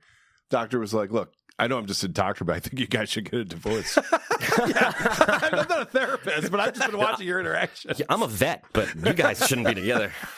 And I'll keep the dog. I actually pulled one more clip that I want to play on here. Great. Because you know what? Who wants to go through life having people mad at you? And I don't want to go through life that way. It's not who I am, man. I'm not wired that way. I'd rather everyone love each other. Have a good fucking time. You know, I know it sounds so cliche and everything, but that's how I don't know. I don't want to hate anybody. I don't want anyone to hate me. Listen to this. Then why does that consistently happen? Fucking with you, Johnny. Boom. The look that John must have given him because he's just like, "Hi, man, I'm just fucking with you." John did not laugh at all. Yeah, I didn't hear the fake laugh. I didn't hear the fake laugh at like, you want everyone to love everyone, then how come everyone hates you? And that was back then. And silence. And this is a guy who knows John and knows his friends and hung out with him and his family. I've never seen this guy on any of his shows. It's crazy. He just said his favorite curse word was "you're a fucking dick." Yeah, I'm just all about peace, love, and understanding. I don't know if you know that about me. I got 3 words for you. Go fuck yourself. We got to find Denise. We gotta find her. Denise. I don't want to fuck with Susanna, but Denise would be an interesting person to talk to. I've already reached out. Hey. Really? She does, Carl. I'm listening. I wish she wrote a book, but she does a one-woman show.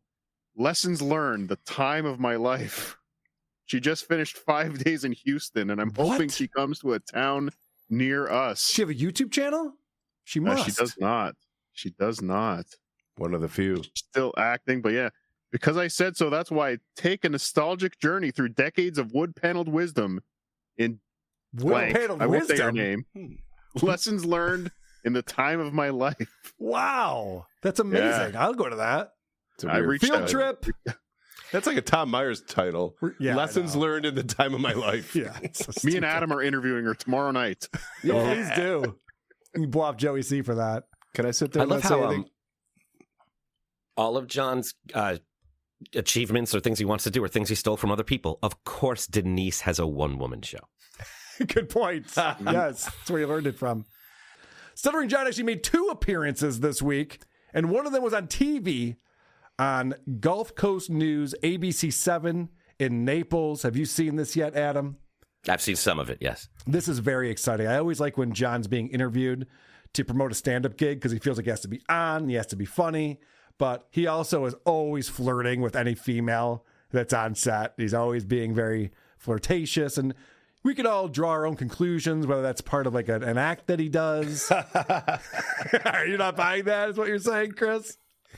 He just sprays it anywhere and wants to see what happens, you know? Okay. Well, the way that this appearance starts, it's a 5-minute appearance on a morning news, local morning news show where they're just filling time. They're talking about weather and traffic and what schools are open, whatever it is, who knows. So they bring him on in their What to Do segment, and he is already cracking up We're already laughing. If you're Don't worry about that. You're all good. That's extremely unprofessional. This is a man who went to NYU, didn't graduate, but went to NYU, talks about TV and film, and should have media training at this point. And the segment starts, and he's dying laughing. He's so far behind the times, he doesn't realize that this is a meme. This is a joke that's already been played to death, the fake laughing as we come back from commercial break. It's so known that the hosts are not joining him. Right. He looks like a salamander, just with his mouth open, cracking up by himself. The male host is very professional because he's hearing the countdown in 5, 4, 3, and it's just like, what are we doing? We're still cracking up over here, you idiot. Yeah. What an amazing anecdote. Now you tell one. Have you ever come back on the Tonight Show and Jay Leno's just cracking up over something that we don't know about? Hey, just a minute, guys. I'm sorry. Someone just told me this really funny anecdote. I'll be right with you. I think it's the movie Anchorman where they're like, we're having fun. We're having a good time. We're good friends. We like each other. Yeah. And then they go back. That's what he thinks this is. No, they're actually just doing their job, John. What did you say he looked like, Adam? I don't know, some kind of like lizard thing. Okay. Like his mouth is frozen open. I'm glad you brought that up because yes, I did zoom in and slow it down. Let's see what this looks like. Thank God. Very good.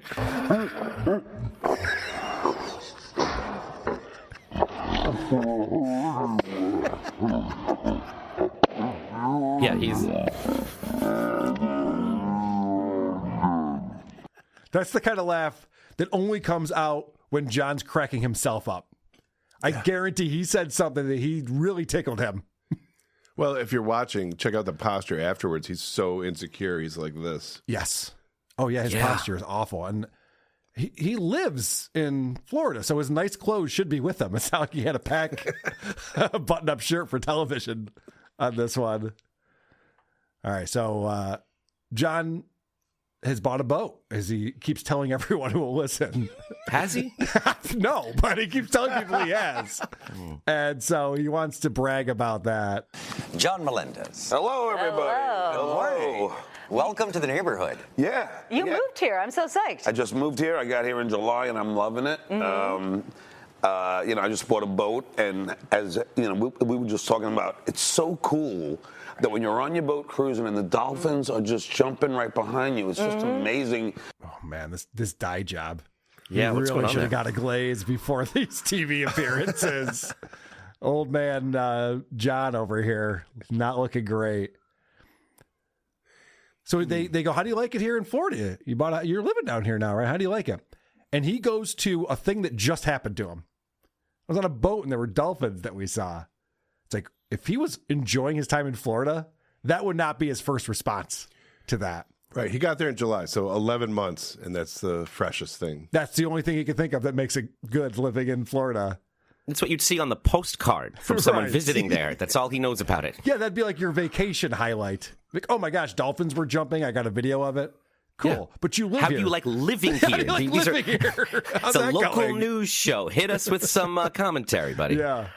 All right. So then they're talking about his career, and they're going through all the highlights. Man, you were on the Howard Stern show. You were on the Tonight Show.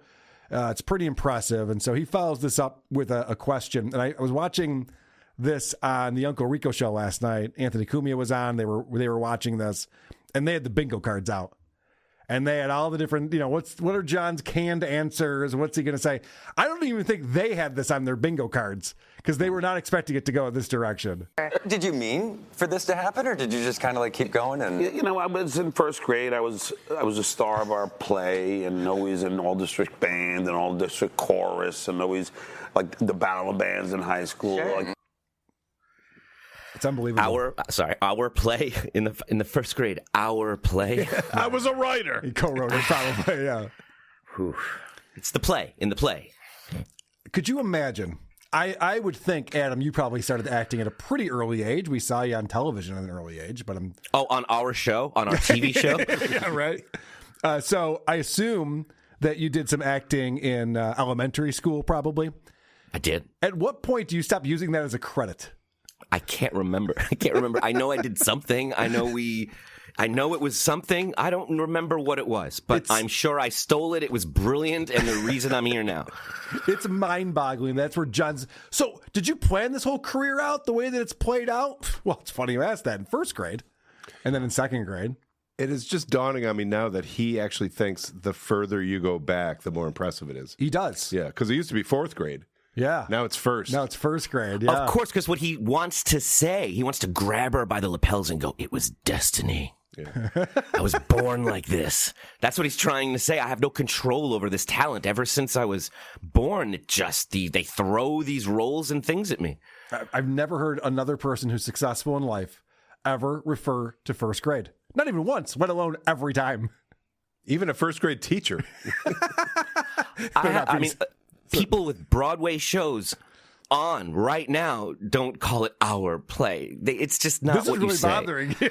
Yeah, it's just so obnoxious that I would even, you'd say in the high school play, in our high school. It's been a long time, John, that most of those we are dead. Hold on. Adam, would they have sold as many tickets if it didn't say starring John Melendez on the playbill? Well, they heard about his performance as the little seed carrot a year earlier, and he developed a following. That's not his fault. All right, so this guy, the anchor on the show, likes Howard Stern. And so he's like, oh, it's so cool that you got to work for Howard Stern.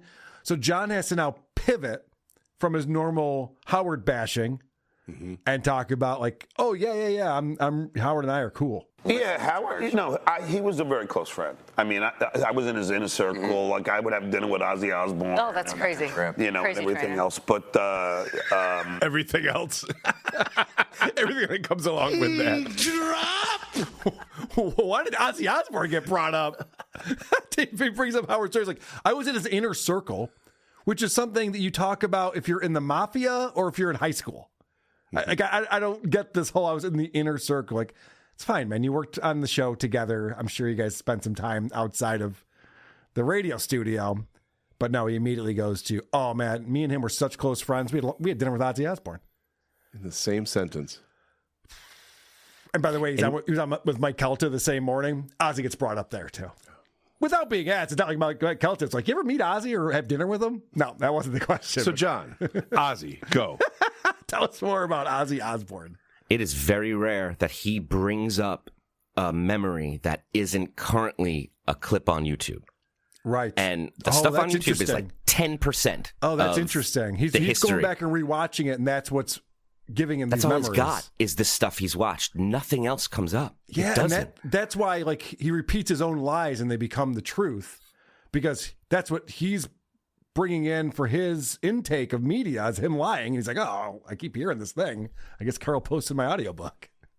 It happens when you're in entertainment that you get like a really cool night out with someone. You get to spend the day with Bill Murray, or you spend it doesn't mean you're in their inner circle. It doesn't mean you're best friends. It means you had an incredible night with them. You got to know them a little bit. Please tell Skinny Chad that.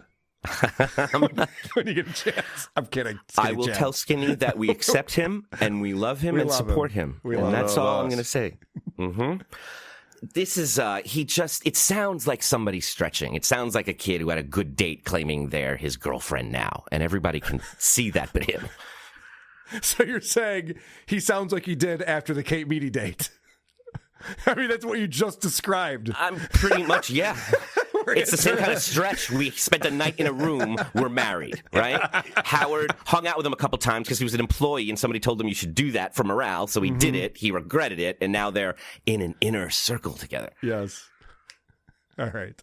And, well, whatever. Doesn't matter. Okay. So the anchor then brings up, I'm a Celebrity, Get Me Out of Here. Or maybe it was just talking more about like, what was the thing that broke your career or got you over the hump? And so John's talking about, I'm a Celebrity, Get Me Out of Here. And I just realized this while I was prepping for the show today. This is the greatest thing in the world for John because it has the word celebrity in it. He brings it up all the time. Well, I was on I'm a Celebrity, Get Me Out of Here. It's like, well, there's proof. He's a celebrity. He was on a show called I'm a Celebrity.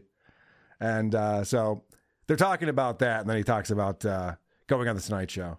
The Tonight Show saw that and they said, let's have him as a guest. That was my dream. Oh, yeah. In life, to be a guest on The Tonight Show, the Johnny Carson Tonight Show. Yeah, sure. I mean, it was my dream. So that was unbelievable. And I wrote the jokes on the plane coming back from Australia and in the town car, and then it's that Eminem song. I just lost myself in the moment, and I had Jay laughing, and in the commercial break.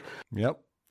He wrote the jokes on the plane from Australia, but that wasn't enough time. He also had to write a few more jokes in the town car. Wait, what kind of car? Oh, a town car. Okay, cool. Thanks. Oh, yeah, good point.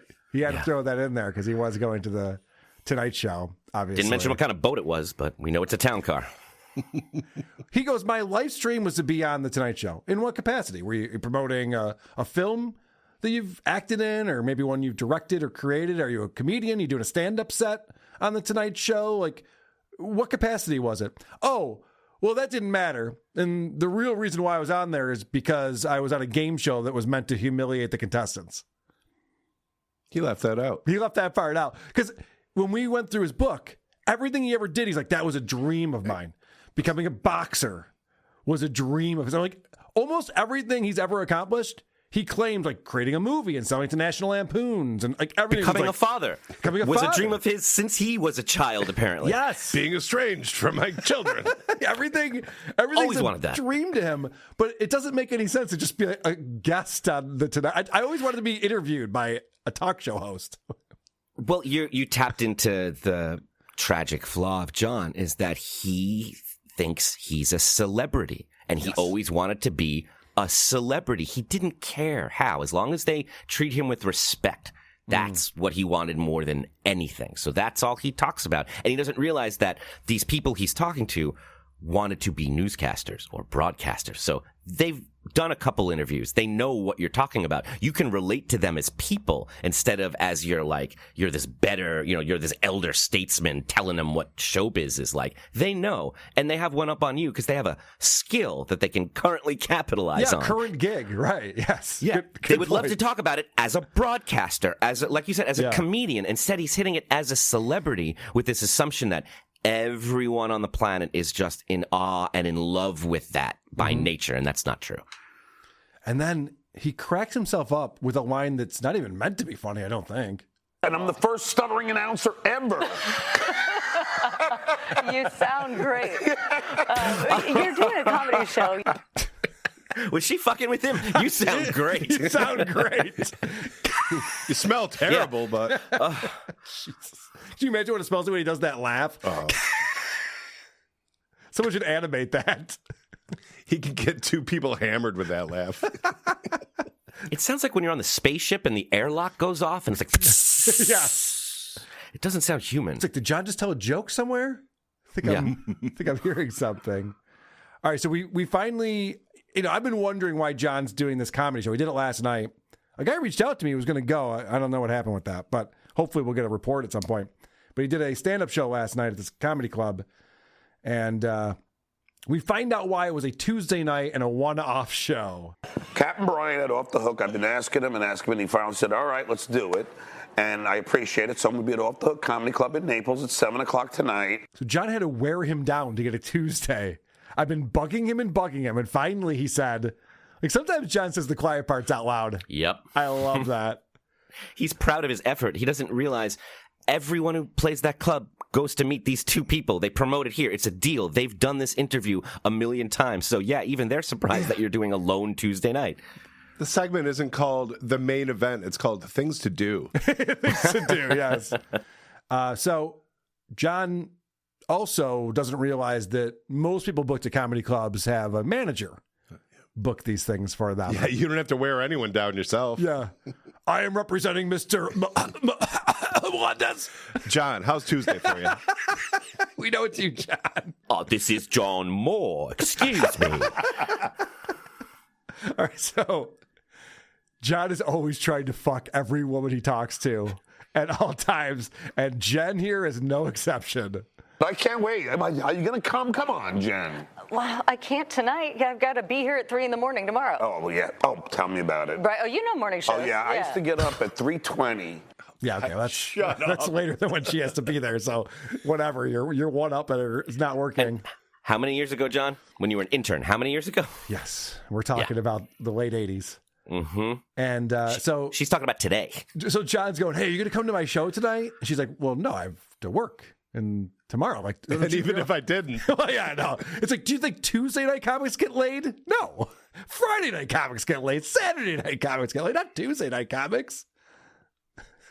John is always so desperate. Like, you got to come out to my show. He thinks he's going to be like on his best performing on stage, and she won't have any choice. God, this guy won me over. I thought he was a disgusting drunk, but this is a perfect example of why you can't be nice to certain people. Yeah. Yep. Doing what you think is a favor for them never helps in the long run. I remember him breaking down that guy at the Potato Bar, the radio show. Yep. The man with one leg. He was a fascinating character, and John just bombed. He couldn't stop bombing, and he wouldn't let it go. Come to my show. Come to my show. Come to my show. The guy went to his show. He did. He did. And he did like 5 minutes of stand-up beforehand. Like, he wore him down. He guilted him. He got him to go. So because of that, he's never going to stop. Yep. He's going to ask everyone in every interview and never stop because it worked once. I wonder how many people were in attendance at that show last night. I'd be very curious to know. I'm sure someone out there knows. There's no potatoes there. It's just comedy. I didn't get to go to Dabbler's Anonymous today. I was very busy with everything that's going on. One more clip from this, and you can see that Jen is done with this interview and done with John. She was trying to play along and be fun, and he got creepy. And so she's like, all right. I was an intern. Yeah, there you go. Well, we are running out of time, but there are tickets available. You're there tonight? Yeah. Just tonight? Just tonight. Okay. Off the Hook Comedy Club in Naples. It'll be the first of many, I have a feeling. Yes, I hope so. She's like, okay, we're out of time. But you got a show or something we're promoting, right? Can we get to the next segment now? Because I have work to do. She's fucking with him. Yeah. And it's on her, it says right there, 1 gig Tuesday. They didn't forget another gig. Like, she knows. She's and there's twisting that just a tickets, little bit. Yeah, right? she goes, there's tickets available, right? Oh, yeah. There's tickets available, yeah. That is funny. Let's get into our John segment. Bloody ass. Can I get a little sympathy? Because I got a bloody ass. I'm bleeding generously. Because I got a bloody ass. Right now, Indiana's up 79 to 57 on Oklahoma City. So that game is not going well. There's no reason to watch it. You should be watching us. There's a lot of competition tonight. But it doesn't matter, Adam. All eyes are on us because they all want to know the breaking news. What happened with Stuttering John on the Mike Kelta show? No one's talking about it. How did this go under the radar? It seems like a big deal. Mike Kelta has a big show in Tampa. Stuttering John was a guest. He was promoting a show in Naples, which is nowhere near Tampa. It's not even close to the radio market that is Tampa. That'd be like me going to Albany to promote my show in Rochester, which is only relevant to me because I live in New York State. No one else knows what I'm talking about. My point is, this is a ridiculous appearance that John had.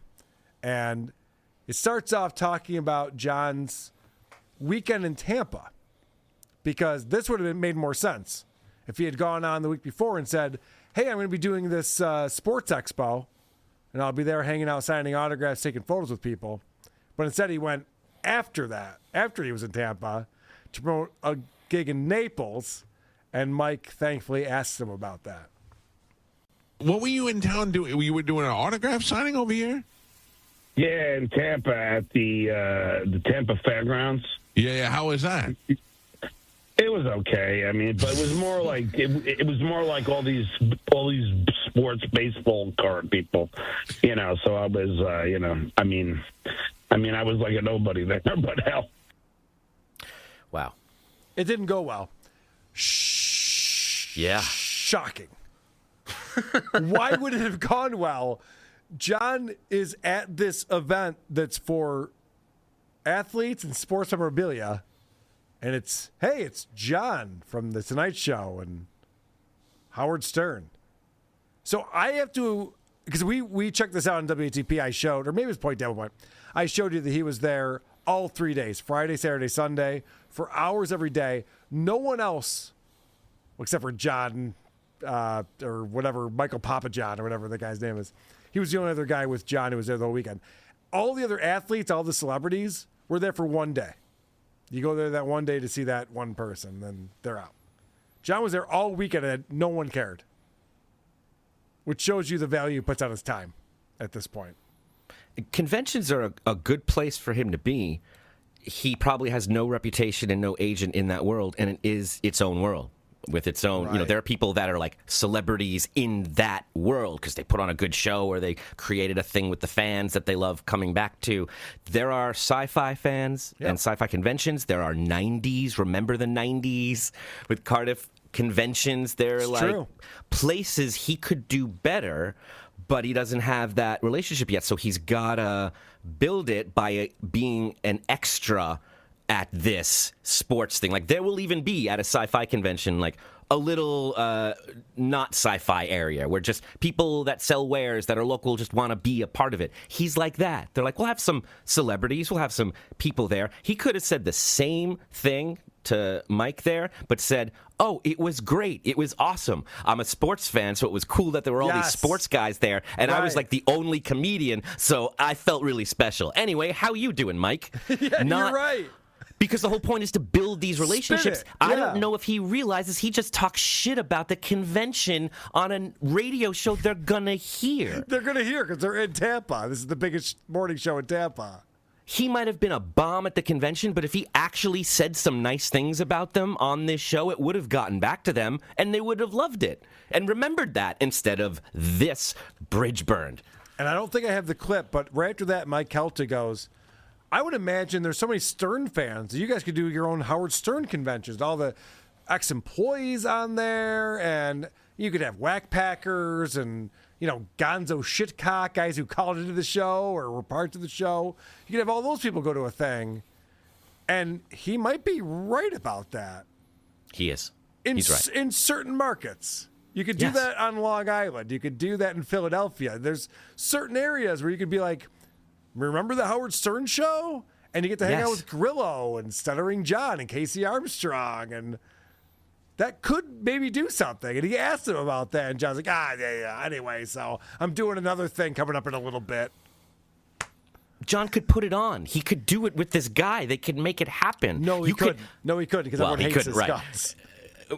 But someone else could. Someone else could. Yes. It's a good idea. And you can combine it with dabble stuff. You can combine all of those worlds with the younger people and the older people. There's all this.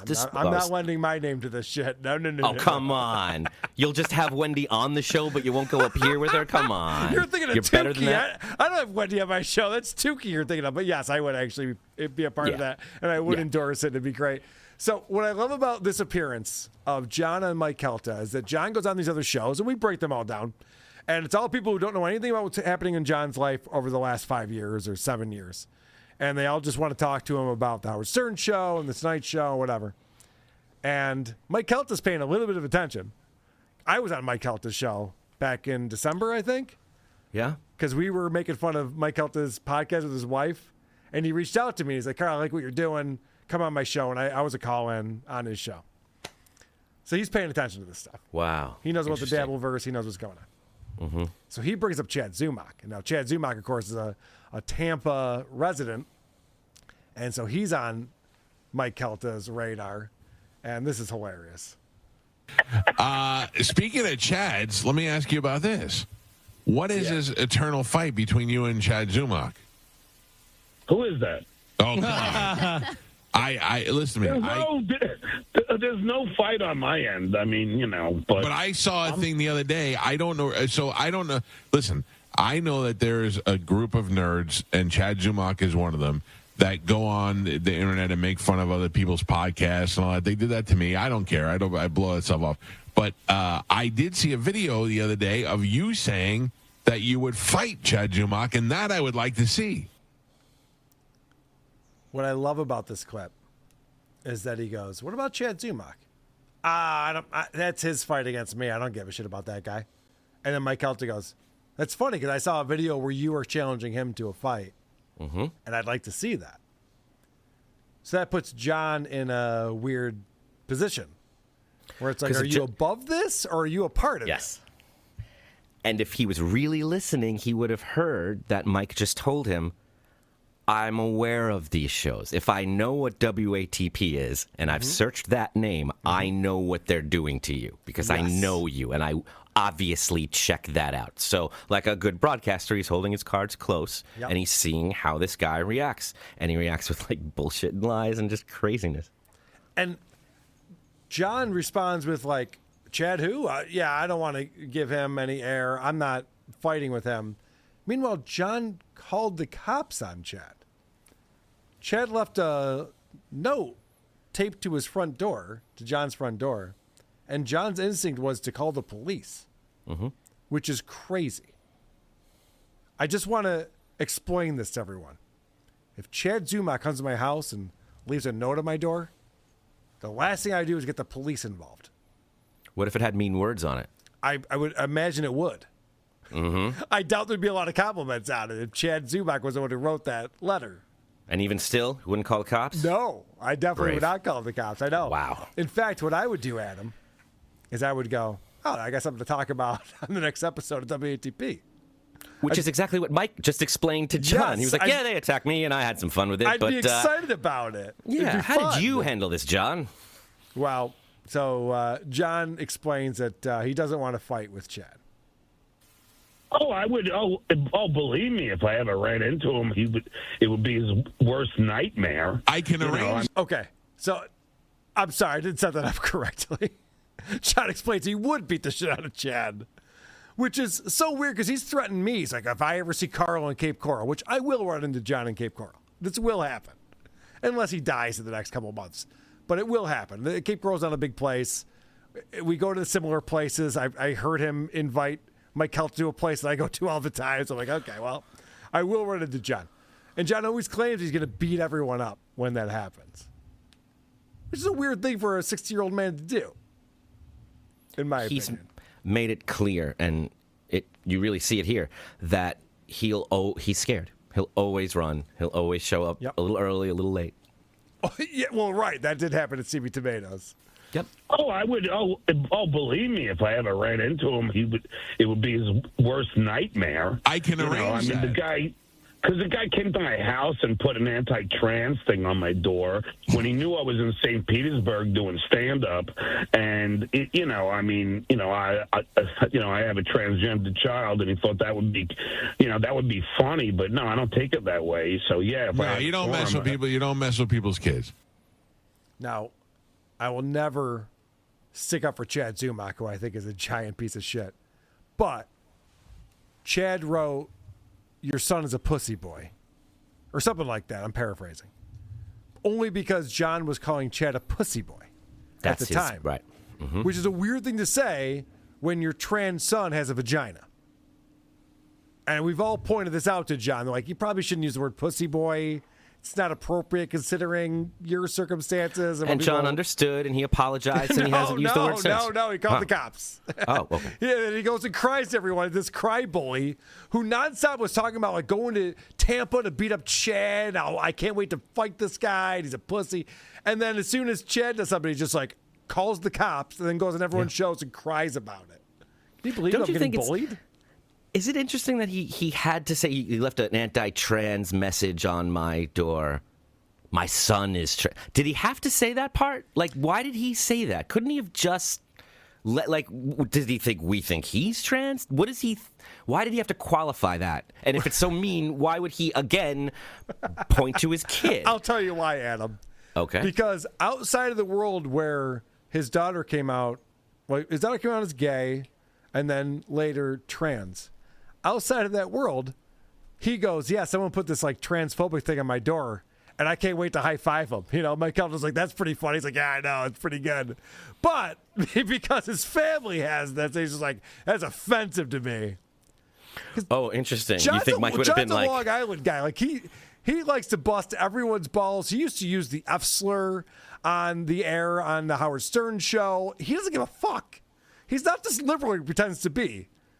He throws all those slurs out there.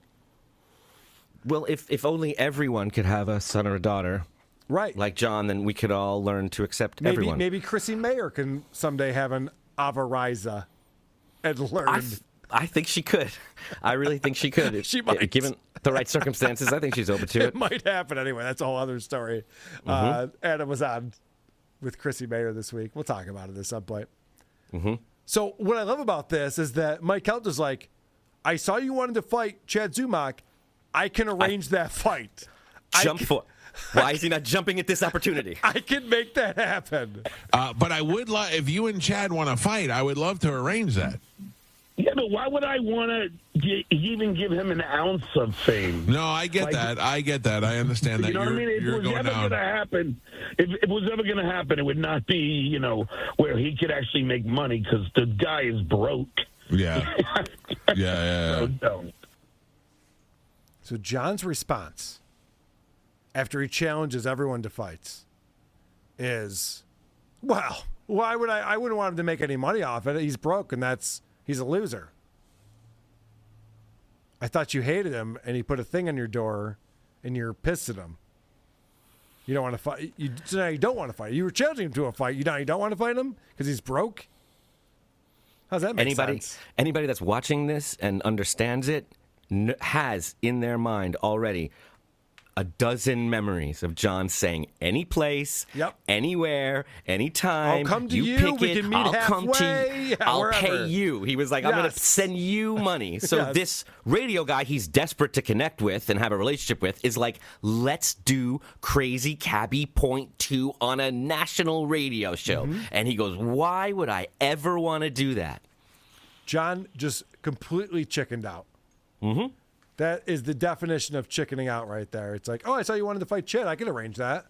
That's beneath me. Yeah. Well, that's interesting because John challenges all of us to fights. No, it's like all these guys are challenging. They all want to, to fight me because if they fight me, then they'll get, oh, look, this is the guy who fought Stuttering John. Mike, it is an absurd world. That's why I stopped podcasting, because it's just like, any time, any minute, there's about 2 shows going on, just watching clips from me from 10 years ago and commenting on, on how many nose hairs I have hanging out of my. So what John's conflating here is people goofing on him like he used to do to Baba Booey and everyone else on the Stern Show, and people wanting to fight him. I have never once challenged John to a fight. He's challenged me to a fight multiple times. He has even recently been on just Instagram. It's not even a show. Just going, if I ever see Carl in Cape Coral, like he's like constantly challenging me to fisticuffs. And he also challenges everyone else. He wants to beat up Tukey. He wants to beat up Melton. He went to Melton's house. He went to Kevin Brennan's house. He wants to fight everyone. And then he goes, Mike, you can't believe it. All these guys want to fight me. Just because, they get the notoriety out of it, having fought Stuttering John. It's like, it's the exact opposite of that. The rest of us have challenged you to roast battles. I've invited John to a roast battle. Like, come, let's do a live show in Philly. I'll set it up. We'll get a theater. We'll do DabbleCon 3. It'll be Stuttering John will be there. We could do a roast battle, or we could do the roast of Shuley. Whatever you want. If you're there, we're doing it. And John goes, "I just want to fight me for some reason. I don't get it." Roast battles are not how comics settle debates. That's not how that's done it actually with comedians. Is. It actually it's done in a ring with weapons. Yes. We need an octagon. Mm-hmm. We need 6-ounce gloves, and let's go. Mm-hmm. This is how we figure it out. Mm-hmm. And Brendan Schaub turns out to be the greatest comedian of all time when that's all said and done. Turns out he was right. Yep. Yeah, you're right, Brendan. You're the funniest. Fuck, Fighter of the Kids, greatest podcast ever. I didn't realize. Joe Rogan feels so awful right now. Just keep checking your phone. He says no to everything. He says no to intelligence tests. He says no to roast battles. He says no to his own stand-up shows. He says no to one-man shows. He says no to anything that might help him. And scared. He's scared of everything. He knows he can't cut it. The IQ test thing against Blind Mike, that is like come and gone. That's years ago now. But that was amazing because Blind Mike was like reluctant. He's like, I don't know how smart I am, but I'll do an IQ test against John. And then immediately Drew Lane's like, I'll put up $2,000. I'll give $2,000 if we'll do this. And I'm like messaging. I think John and I were maybe friendly at the time or something. And I'm like, John, if you want to do an IQ test against Blind Mike, I got money coming your way. We can make this all happen. And he just runs from everything. He's such a pussy. He ran from the Dabbleverse. Yeah, there was something with producer Joe. They were going to fly him out to fight. By the way, all of this stuff only comes up because John puts it out there. He says, I want to fight you. Yep. So when the person says yes, he blocks them. Producer Joe would get beat up by the wind. He is the smallest guy I've ever seen. I love Freezer Joe. But he literally was just like, I will fight John. $10,000. We have the money. Let's go. I will pay John $10,000 to fight me. And John just dropped it. People would super chat. I'm like, hey, you're going to fight Joe? He's like, I don't know who that is. He blocked the guy who sent him the message with the offer. Of course he did. All right, so let's move off of that. Let's get into John playing his greatest hits. If you have your bingo board out, let's remember that John's going to tell you the highlights of his career, like this one. I asked OJ if he would sign my knife. I mean, come on. I asked OJ if he would sign my knife. Did he? I saw the video of it. OJ was in his limo, door closed. And John went, OJ, we signed my knife? OJ didn't hear it. Didn't get a laugh. Still doesn't to this day. A lot of courtesy laughter on the Mike Elta show with their guests. I appreciate it. I got courtesy laughter too when I was out there. So I get it. It's a radio show. That's what they do. It's a radio show. You got to act like your guy. This is the best guest. So John goes through his usual examples of questions for celebrities. Of course, he brings up Joan Rivers. Always does that. It's part of his act. What I like about this is that Mike Kelton was a fan of the Howard Stern show and Stuttering John. So he brings up stuff that John doesn't talk about regularly. John's used to just telling people his story. Oh, yeah, and then this happened, and then I said this, and then this got a reaction. So he gets John off script, which throws him off, and all of a sudden the stuttering and stammering happens. I'll tell you one that sticks out in my head. I remember you asking John Goodman a question, and he turned and looked at you with the death eye, and then he looks at you and he goes, are you Stuttering John? He was so excited when he saw you. Yeah, that's what the great Norm Macdonald, when I started it, everyone would finally, get into it, and they all would, I'm stuttering, they would recognize me. Yeah. And so Howard would send other people, and he sent somebody to Norm Macdonald, he goes, how do I want Stuttering John. So it was fun, man. This I love. And Mike Kelta, props to you. You got John off script. You got him to tell a story he doesn't normally tell, and he's terrible at it. Mm-hmm. Oh, yeah, Norm Macdonald and again, I don't think John's a stutterer. I think he's a moron. Like what you just heard with a lot of you-knows and uhs, that's not a stuttering thing. We've heard stutterers. Yes. Adam, you and I, we broke down when he was on a show with stutterers. And stutterers go, John, you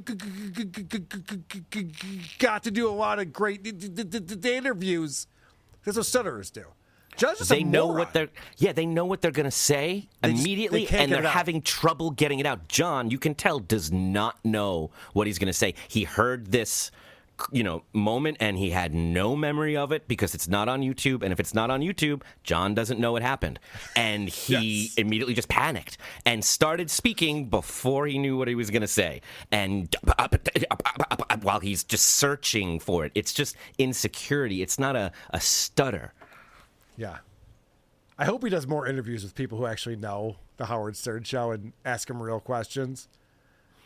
And I know that Shuli revisited it not that long ago, my interview with John. We're coming up on 2 years now, I think, later this summer. I might have to revisit that because there were so many instances when I asked him questions and he just didn't know how to respond to it. He's terrible at this. He's gotten very comfortable doing his act and telling the stories that he tells over and over again on these shows. And you see him steer the conversation into the direction he wants to be in. We just broke down that television interview that he did earlier in the week. Wow. He looked like a Venus flytrap. He just looked like. Yeah. He just cracks himself up. But when shit like this happens, so John starts bragging about his boat that he owns in Cape Coral. And Mike, brilliant question. Again, I've made fun of Mike Kelta, made fun of him and his wife. Their podcast is garbage. I haven't listened in a while. Maybe it's better now. But this was a brilliant question. Where are you getting all your money from? You got Tonight Show money left over, or where are you getting most of your money from? Yeah, Yeah, I got I have two pensions from the Writers Guild. I was a staff writer, and also, I was in I am in SAG-AFTRA, and I get two pensions. So now I'm just kind of really enjoying life. I mean, my kids are all older. I got, two of my youngest are in college, and. All right. What are we talking about? So he brought up, I have two pensions twice. He's 59 years old. What do you got, like a bunch of money left over from the Tonight Show? Like, how are you able to retire and just do your thing? Well, I got, I got pensions. He took both pensions early. If he's taking pensions, he's taking both of them early, which means he's losing thousands and thousands of dollars if there's even that much in them to begin with. And I saw Cardiff react to this, and he goes, he's promoting a stand-up gig. He could just be like, yeah, I'm doing stand-up now. I'm touring, doing stand-up. I'm doing conventions. John doesn't even think of that. That's how far from the truth that could possibly be. Where it's like, what are you doing for money these days? I'm promoting a stand-up gig tonight. Mike, I told you that. I'm doing Off the Hook tonight. I got shows coming up. We're traveling all over the country. That's he could say he's doing cameos. I'm killing it on Cameo. I'm on we Cameo. don't know. Promote your thing. Signing autographs. He could have said anything. Yeah. Instead, he goes, my kids are in college. I have pensions coming up. And then I don't know if you caught this or not, but he goes, I'm a member of SAG-AFTRA. I am. He goes, I was. I mean, I am. He's not. He's not. No. Is he still paying dues? No, that's why he's not in it. He hasn't been in SAG-AFTRA in years. He hasn't done anything. Yeah. At the best case scenario, he's Station 12, which means you're eligible, you have the credits, but you haven't paid your dues. And if you get offered a job, they won't sign your contract until you clear that up with SAG. And you can do it the night before, but you have to pay. And if you look at his resume, there's no SAG pension. There's no credits. The credits aren't enough to warrant really much of a pension outside of the Jay Leno stuff, and I don't know if that falls just under when it was after, because it was television before they merged, but that's based on residuals. Yes. Like, who's watching The Tonight Show with Jay Leno? We can't find it, and we want it, and we can't find it. It's not airing anywhere. There's no residuals for it. It's not CSI that's played all over the world. There's nothing paying into that pension. And even his credits, when he puts out his poster, so we looked at the promotion for this show he was doing at Off the Hook in Naples, it showed Dude, Where's My Car? What kind of money could be coming in for him in this cameo role for Dude, Where's My Car? We've all heard the jokes about people who are like, yeah, I got a check in the mail for 2 cents. And he made that joke. He showed some of his residuals once, and one of them might have been for that film, and that would make sense. That would be his residual, would be a couple bucks from his role in that film from that long ago. It was great the year after the film came out, and maybe even that next year, but by now it's not. It's even being in the Writers Guild, which is a thing, he's just like, oh, no, I'm set for life. I got a pension. Like, having a pension, you pay into it. Right. He was a writer for... He claims 10 years. I don't think that's true. Whatever, even if it is, that's not enough time to, like, I'm able to coast for the rest of my life now. You didn't make enough money. That wasn't your career. That was just like a little gig you had. He's very vague about it, but there's that time there was the writer's strike while he was at The Tonight Show, and he didn't strike. So he wasn't in the Writers Guild at that moment. Interesting, because Jay kept doing his shows.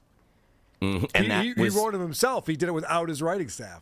Yeah, and remember Drew Barrymore did that recently when the actors went on strike, and it was a big deal. Yes. You're being a scab, you're saying. And sometimes you just don't understand, and you need some time. Jay Leno had his reasons. They're not great for writers. I understand the rest of the crew, but if you were a writer or an actor, you would just strike with solidarity. That's what you do. And he wrote that blog post and even that letter to his lawyer or something about it feeling weird going back to work with Jay while all the writers are on strike. I wish I was there with you. Well, then you're not in the Writers Guild. Wow.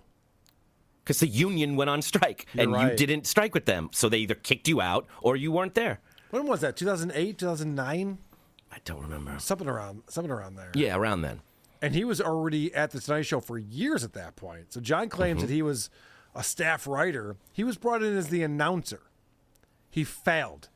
He was given demotions. He made less and less money. And this is all documented. every time he says, which he did in every interview we've been watching, I was the first stuttering announcer. Yep. You know, in television history. First of all, you weren't. That was James Earl Jones, who was the announcer for CNN. Mm-hmm. And number two, I just want someone to ask him, how long were you the announcer for? Right. Because he would say 6 months. If that. If that, yeah. It's like, it didn't work out. And you're still toasting to it. That's tough. All right, so the question comes up about John's kids, and I love this. Again, Mike Alta asking the question that no one else asks when John's on these shows. And Mike's got a son and a daughter. We've talked about it when we covered his show with his wife. And so Mike has a great question about John's kids. I asked this about a lot of celebrities because I have teenage kids. Do your kids, did they think you were cool at any point, or you just, or how does that work out? Like, I'm always trying to make myself seem cool to my kids. You seem like you might have had even a tougher job doing that too. No, I mean they thought it was cool that they were, like going all these like great events and everything, and they thought that was pretty cool. But then it all turns because then they go back and and then watch us at doing butt bongo fiesta, and suddenly I ain't that cool anymore. So that's interesting.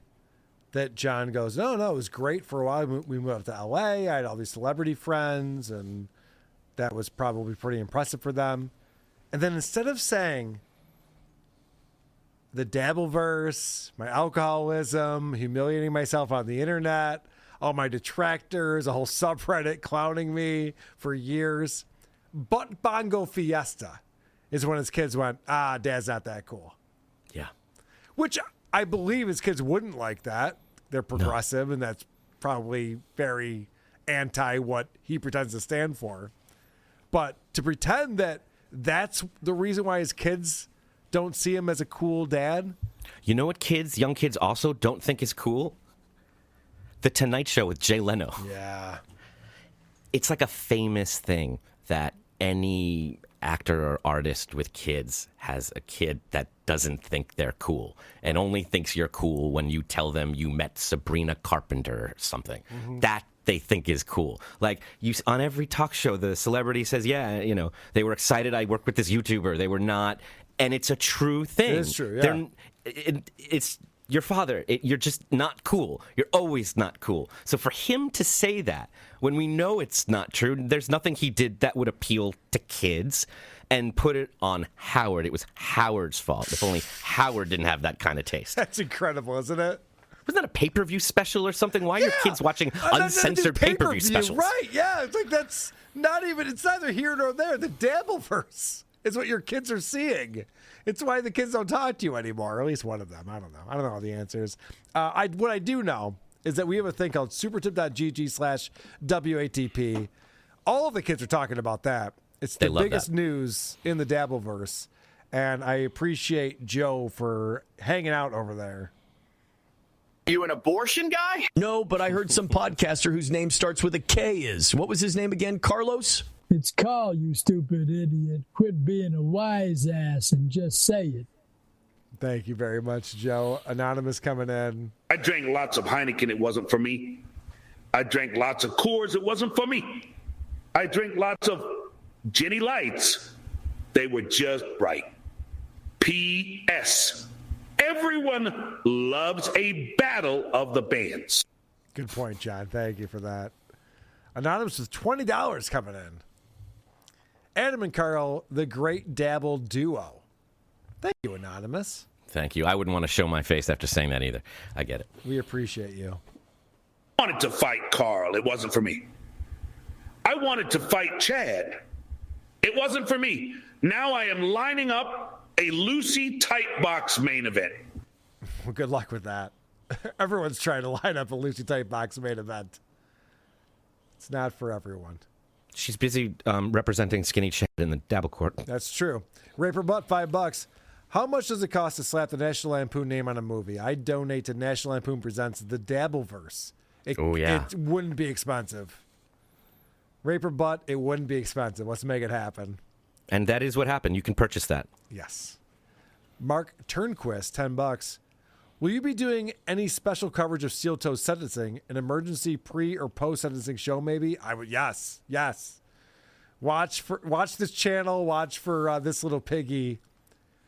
That's getting very interesting. The Aaron Imholt story. Yeah. I don't know what's going to happen with that. I'm sure nothing. It'll be like everything else. Nothing will happen. But that letter his mom had to write to the judge. That's a weird relationship. He's becoming a mature young man. Yeah. He's made some disappointing decisions, but don't we all when we're younger? He's 37 years old. He's a father. He's a father of 3. OG Mumble and Nick, $5. Great show, guys. If you need recommendations as far as the best places in Boston to go for the after party, just let me know. Good luck on Saturday. Yes. Is Nick going to be there? I hope so. I hope so, too. And yes, let us know. Where should we go? We'll definitely have an after party.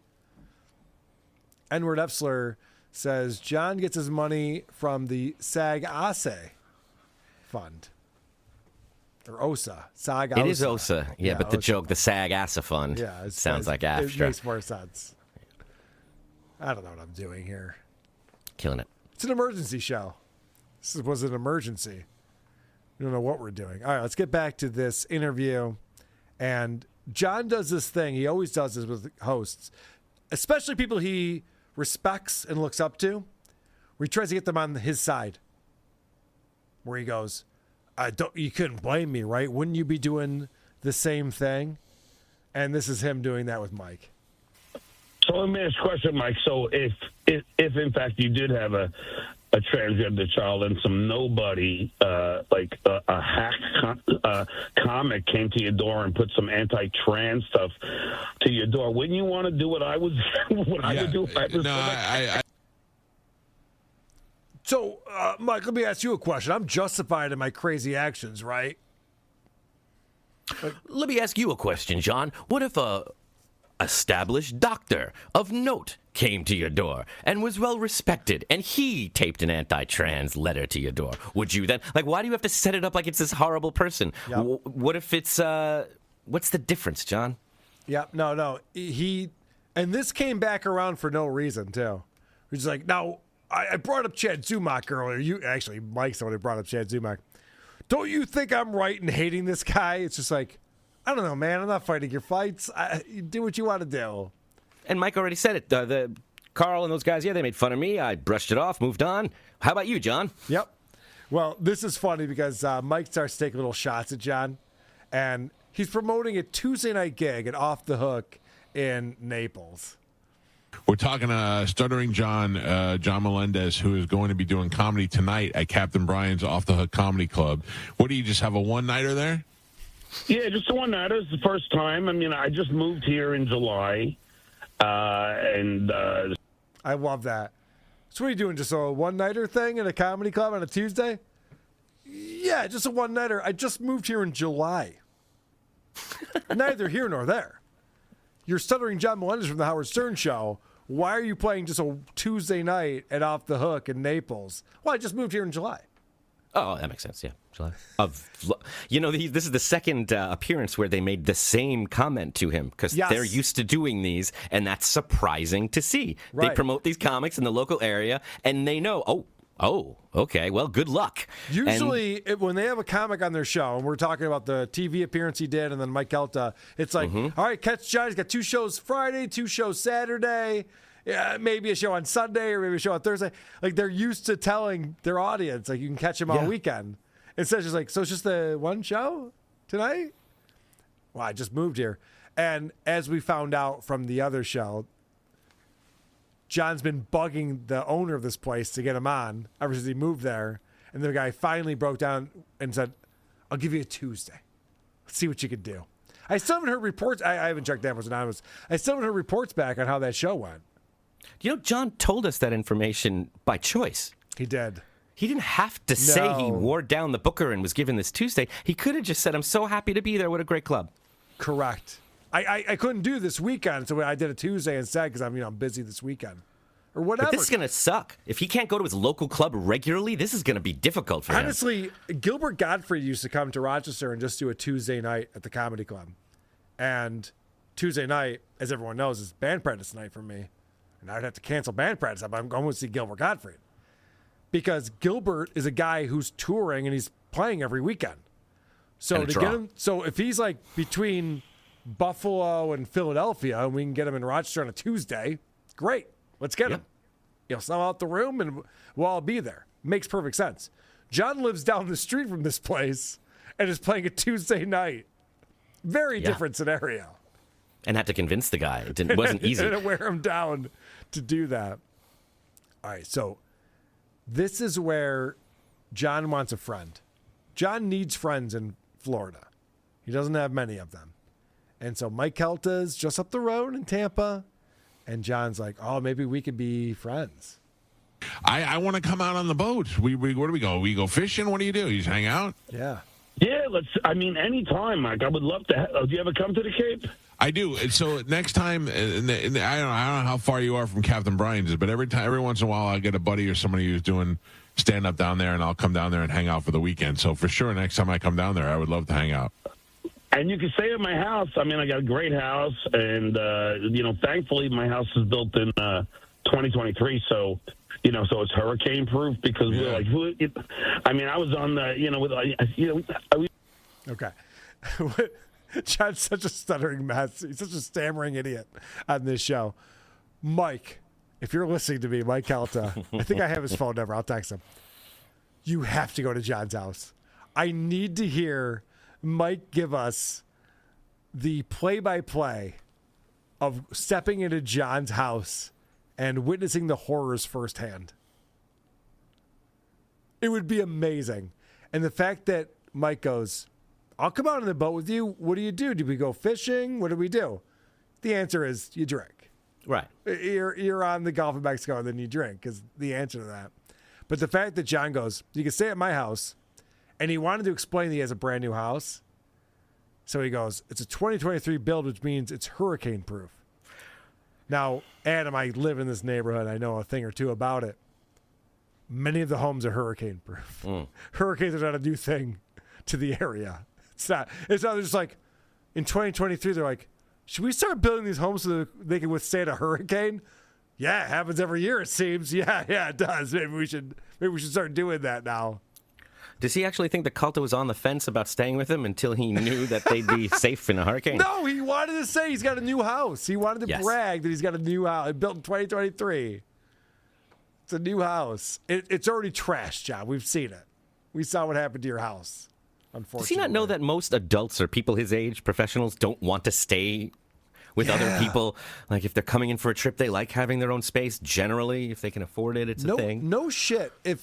If someone offers me a place to crash, like I went to L.A. not that long ago, and I have friends in L.A.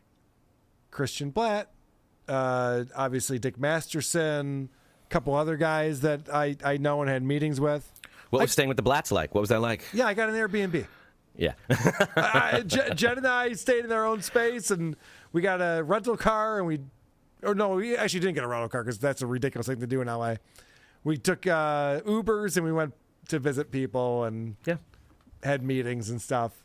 Mm-hmm. I never thought for a second that I'd be staying at someone's house. It'd actually be weird. Yeah. I'd rather spend the money. If you're on tour, you're a comic, you're saving money, I get it. Yeah. But especially in Naples, like I'm sure it's not the biggest inconvenience to get a cheap hotel somewhere rather than stay with John's cats next to the shitter room. Oof. There's not a lot to do in Cape Coral either. There's not a ton of reasons. Unless John was like, I got a pool. There's a canal in the backyard. That's like, all right, that sounds cool. That's my house. Oh, right. That's what I'm explaining. All right, so this is what bummed me out right here, is that John is inviting Mike down to Cape Coral and explaining what they would do together if he were to come down and visit him. Yeah, I would love for you to come out and I'll take you to Lobster Lady. Wow. Hey, you. That bumps me out. I love Lobster Lady. Jen and I always go there every time we go down to the house. And I was like, oh, fuck, John likes Lobster Lady? Am I going to run into John at Lobster Lady? Is that what's going to happen? Probably, yeah. Son of a bitch. Listen to how I'm going to play that again. Listen to how Mike listen to how Mike blows this off. Because that's such a weird thing. You're talking to a very affluent guy who can go out to eat any night he wants to. He's not looking for a handout. And for John to be like, oh, you got to come down. I'll take you to Lobster Lady, which is in a strip mall. It's fine. Oh. It's like I said, I go there. It's fine. It's not the state of the art. Whatever. They actually have a claw game. You know those claw games where you can go in and you can try to grab a stuffy or a prize? They have one of those with live lobsters. Oh, that's funny because it's cruel. Yeah. Yeah, because you can go and just grab a live lobster, and then if you're able to grab it, they'll cook it for you and bring it out to your table. I like to name it and develop a relationship with it before I eat it. That way I can really enjoy I like it. a contest where I murder animals. I'm not against it. My point is that it's not like an upscale. Right? They have very good food there. It's very nice. But they also have a claw game with lobsters. Not the point. Moving on. This is Mike Kelder's reaction to John inviting him to Lobster Lady. Yeah, I would love for you to come out and I'll take you to Lobster Lady. Wow. Hey, you talk to Jay Leno often or no? Not probably the last time I saw him when I was in LA. He was at Flappers and he crushed it. And he was with his wife. And then we were backstage, and then suddenly, a week later, we heard that she's in a conservatorship now. Yeah, not and I had no idea. But do you have to Jay Leno at all? No. The answer is no. I don't. I don't have a relationship with Jay Leno. Jay Leno was just in Naples. Yeah. February for a charity event at Hertz Arena. Mm-hmm. John could have reached out to him. Jay could have reached out to John. Could have been there. Could have been a part of it. He wasn't. No. So the answer is no. But at least he gave out some medical information about the family. Wow.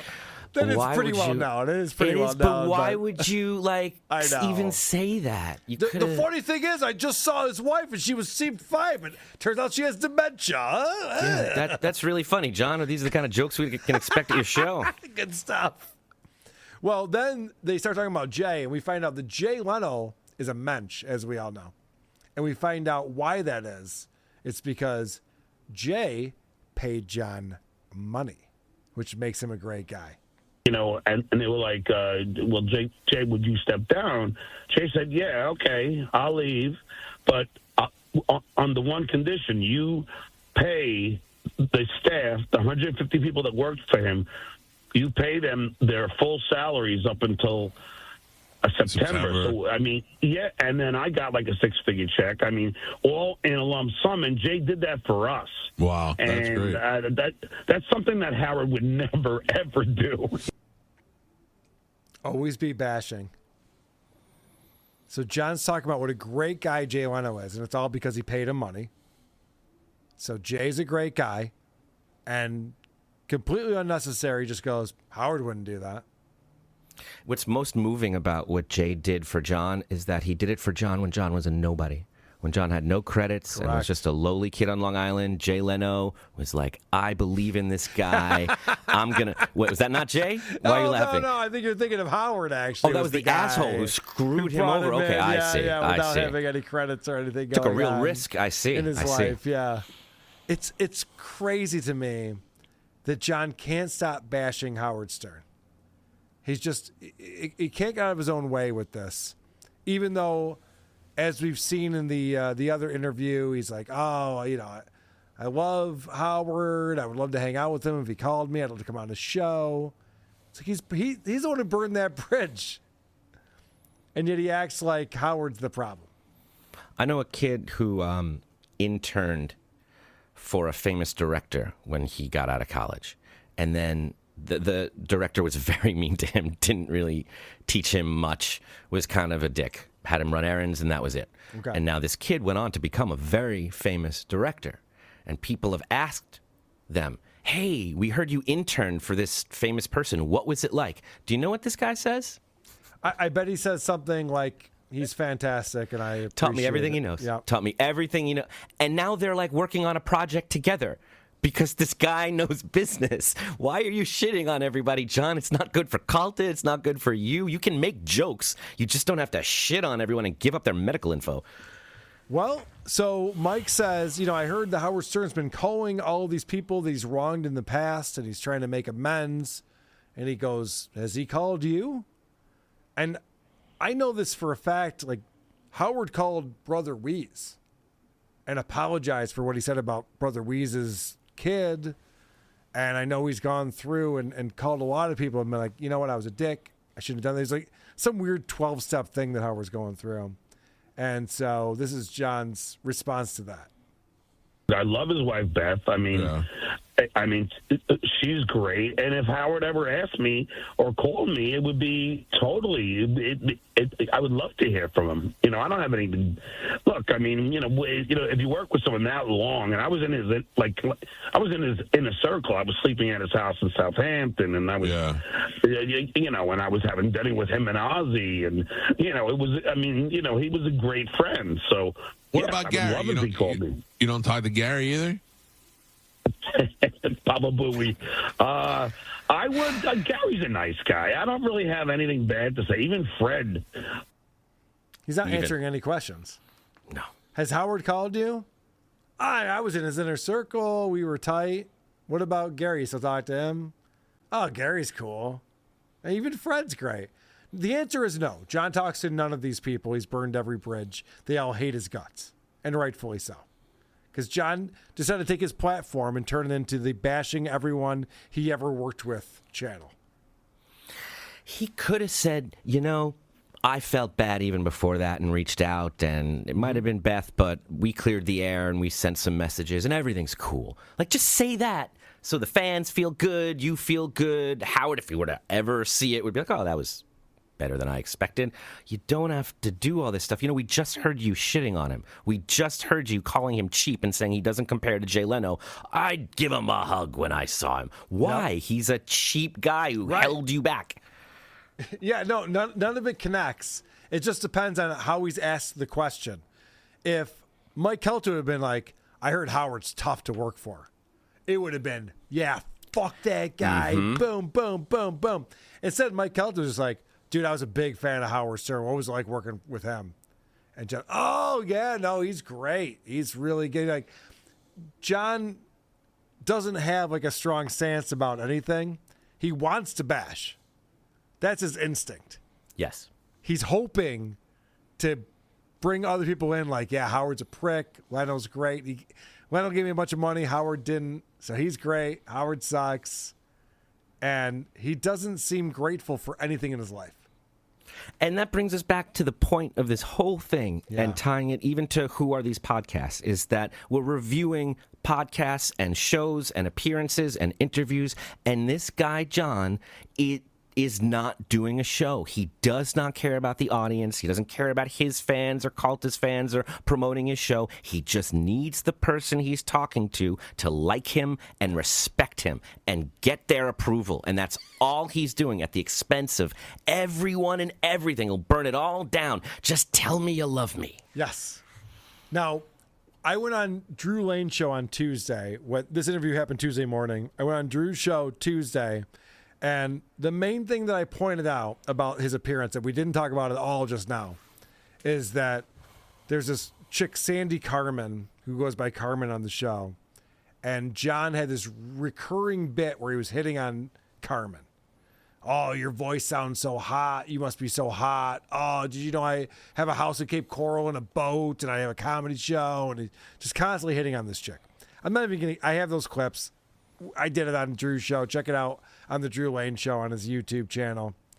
But I do have this one clip that I want to play because this is amazing. And thank God for Mike Kelta, because as we heard, he's bringing up Chad Zumock. He's bringing up the fact that, I go on the internet, I see people are like making fun of you and stuff. And so the Dabbleverse does get brought up. Like this whole thing they call the Dabbleverse, Mike, is just everybody focused on me. You would think I was George Clooney. You would think I was Chad. I saw Carmen's Chad. Not yeah. I love the fact that when John first started tackling this Dabbleverse, this idea of the WATP and the Uncle Rico show, and whether it's Baloney Factory or Cardiff Electric or any of these other shows were starting to talk about him. He was just like, these are nobodies. No one knows who they are. I'm bigger than all of them.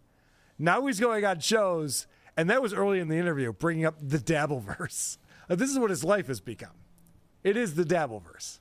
He really believed he could keep them separate. Yeah, he did. And it's not possible. Opie tried it for years. Opie was successful at doing it for years, and now Opie's all in on talking about the Dabbleverse and mentioning us and everyone who makes fun of them. It gets to a point in these guys' careers where they realize there is more noise than there is fanfare. And it's got to be a weird transition for them, where you go from, all right, there's some detractors, whatever. I don't care about that. I'm not even going to give them air, not going to give them the light of day, to the point where now you're defending yourself against this huge group of people that outweighs your fan base. He used to get by because if it would come up, he could say whatever he wanted. Nobody had seen these clips. Yes. But now he's talking to someone who chances are, when you say they started it, they drew first blood, they might be able to tell. Well, then why are you threatening to burn down his house here? Why are you threatening to beat up his or lose his job? Like, all that stuff, we can see it. Yeah, John literally was, he put out this video back in like February. So I was just like, if I ever see Carl in Cape Coral, it's just like, I don't make videos like that. I'm not looking to fight John. I literally went to Stevie Tomatoes to talk to him, and he ran away. Mm-hmm. So it's a very different dynamic that I have. By the way, there are over 1,100 people watching us on this emergency episode, impromptu, Who Are These Podcasts, with my buddy Adam Bush. Adam, thanks for being here. I'm going to play for you in just a moment Mike Kelta's segment from the next day addressing the Stuttering John interview. Fantastic. Which is great. But first, I want to thank people who are supporting the show, like Midnight Mike Show, Bill Suck, WTP of the Dabbleverse are terrific. I was going to say terrified. Are terrific. John continues to amaze me. No self-awareness for decades. Midnight Mike Show, thank you. The Bills are actually pretty good. They've been pretty good for a while. I believe they won the division 5 years in a row. But good luck to the Jets or whoever you're rooting for. Rumpled Trench Coat, a Global Podcast, $5. So, Mike, if someone put anti-trans stuff on your door, wouldn't you say you want to fight them, but then turn them down every offer to actually do it? That's a good point. He's like, wouldn't you want to fight that guy? And he's like, yeah, I'm trying to coordinate that right now. Yeah. And Mike even, like, it might be in the clip we're about to play, explains that he has the means to set up a fight between these two and how that would work. Mike V, $5. Will you be having Clearwater chat on again? No. He's a great guest and has an inside scoop on some interesting news. Oh, I see what you're doing here, Mike V. I see what you're trying to sabotage my show. I see what you're up to. I'm not falling. I think he's just a Clearwater Chat fan. I don't understand. I think he's trying to sabotage my show, if I'm not mistaken. Supertip.gg/WATP is still open. We still have that available for people if they want to participate in the show. So thank you to Cardiff, the great Cardiff Electric, for sending me this clip before we started the show today. Because this is Mike Kelta. I guess he got some backlash for having John on his show on Tuesday, and this is on Wednesday addressing that. Really? Also, Stuttering John was on the show yesterday. Mm-hmm. I have to tell you, I like John. I like him because I grew up listening to him when he was on Howard's show. I don't really know him outside of the times that we've spent on this show together, and he seems like a fine guy.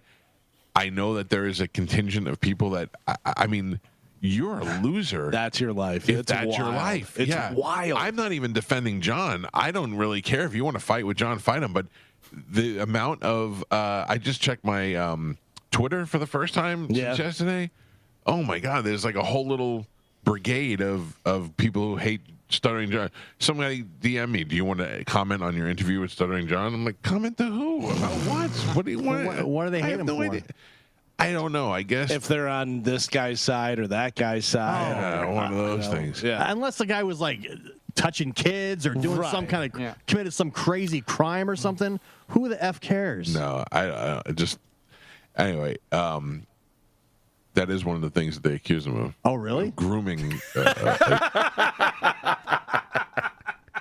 I'm not saying that. I don't think John's grooming children or doing anything like that. And it specifically says on the banner of his show that no PDF files have ever or will ever be employed here. And he made it clear when his students come up to him, he goes like this. Yeah, so there's no I hugging. think No hugging students. Yeah, that co-host has a lawsuit coming down the pike. We're not accusing him of that, but I like that he goes, like, what is he, like a child touches him? And Mike's like, I did hear something. Well, yeah, they did, yeah. That's not the case. No.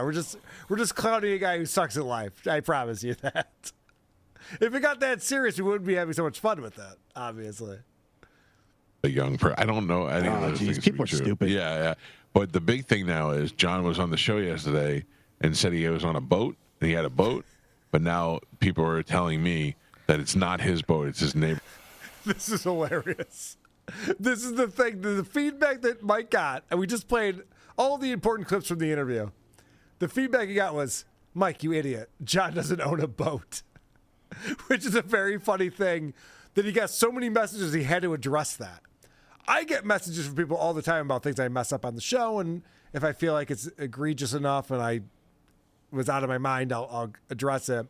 But for the most part, I just ignore it. I'm like, all right, maybe I'll respond to someone individually. But Mike must have gotten so many notes about John bragging about his boat that's not his that he felt the need to address that here.